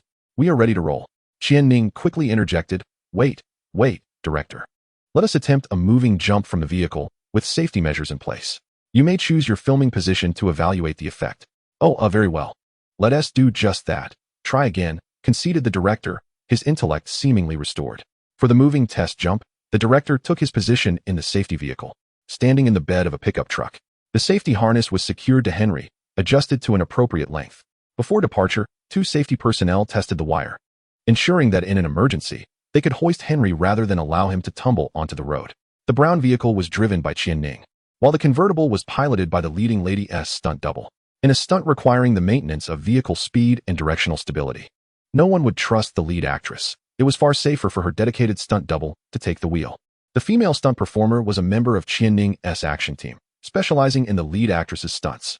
Proficient in various stunt actions, her driving skills were also commendable. Unlike other teams, which often resorted to having smaller male stunt actors don women's attire to substitute for the lead actress, this team boasted a capable female stunt performer. Henry's moving jump mirrored his static test jump. He executed a forward somersault, landing securely in the back seat of the convertible. However, a minor issue arose with the safety wire, as it had initially been in a relaxed state, causing it to flail erratically in midair. To avoid being ensnared by the steel cables in midair, Henry paused momentarily after the vehicle reached its cruising speed. At the opportune moment, he leaped, deftly evading the swinging cables and rolling into the back seat of another car. This slight hesitation led Qian-Ning to mistakenly believe that Henry lacked confidence. Nevertheless, the director was exhilarated by the entire sequence, declaring it was precisely what he envisioned. Before the official shoot commenced, the props team of the stunt crew gathered around the brown car laden with explosives, conducting final checks on the speed control device and steering mechanisms. The director scurried about, verifying the camera placements to ensure that every desired shot would be captured. As the head of the stunt team, Qian-Ning discreetly pulled Henry aside and said, "You hesitated just now. Is everything all right?" Henry, brimming with confidence, assured him, "No problem at all. In their line of work, the greatest fear is a lack of confidence." Although Henry's demeanor suggested no issues, Qian-Ning persisted. "If you're uncertain, just use your own method to jump into the red car. Disregard the director's request for a flip. There's only one chance. Whatever footage is captured will be the only material available for the film, while there are safety measures in place. I don't wish for our collaboration to be limited to this one instance. Do you understand?" "I understand. Rest assured, Boss Qian-Ning," Henry replied, though he firmly believed that this collaboration with Qian-Ning's team might indeed be a singular opportunity. Even if he aspired to perform stunts, he did not wish to align himself with such an amateur crew. Were it not for his Kryptonian heritage, he would have hesitated to execute the stunts as designed by them. Considering future collaborations of a similar nature, he thought it might be wiser to serve merely as a background actor. Remaining under Qian-Ning's management seemed to increase the likelihood of his powers being revealed. However, Qian-Ning's willingness to engage in this manner indicated a degree of consideration. At last, after thorough checks from all angles, the moment arrived for the official shoot. Henry had already positioned himself in the back seat of the driverless brown car. 1, 2, 3. With the director's command, the most extravagant shot of the film commenced. The driverless brown car accelerated rapidly to its target speed, while the red convertible, under the control of the female stunt double, smoothly matched its pace. Facing into the wind, Henry swiftly adjusted his posture, resting his back against the car roof and placing his feet on the open window frame. As they passed the first marked tree, he leapt forward abruptly. Just as his feet left the window frame, the vehicle sped past the second marked tree. At the control center, the demolition expert activated the wireless detonation switch. Simultaneously, the ground's bouncing mechanism was triggered after the front wheels passed over it. When the rear wheels compressed the mechanism, the back of the car was propelled forward. The explosives beneath the back seat and in the trunk ignited under remote control, erupting in a fireball. At that moment, suspended in midair, Henry lowered his head, exerted force through his back, and executed a forward roll. He was propelled outward as if by the explosive force of a car bomb. This detonation made Henry realize that the portrayal of a grenade launching a person several meters into the air in films is indeed a hyperbolic artistic device. Nevertheless, the massive bomb behind him did not significantly alter his posture midair. He landed gracefully in the back seat of the convertible, reminiscent of a practiced leap. However, there was a notable difference. The cuffs of his trousers were singed with burning fuel, compelling Henry to hurriedly pat them down. After escaping the blast radius of the brown car, the red vehicle came to a swift halt. Individuals armed with fire extinguishers rushed over, joining forces to douse the flames engulfing the brown car, while another person hurried to extinguish the flames licking at Henry's feet. Thus, the scene concluded, eliciting ecstatic shouts from the director. A new book has been signed. Readers are encouraged to pursue, collect, and recommend it. Thank you.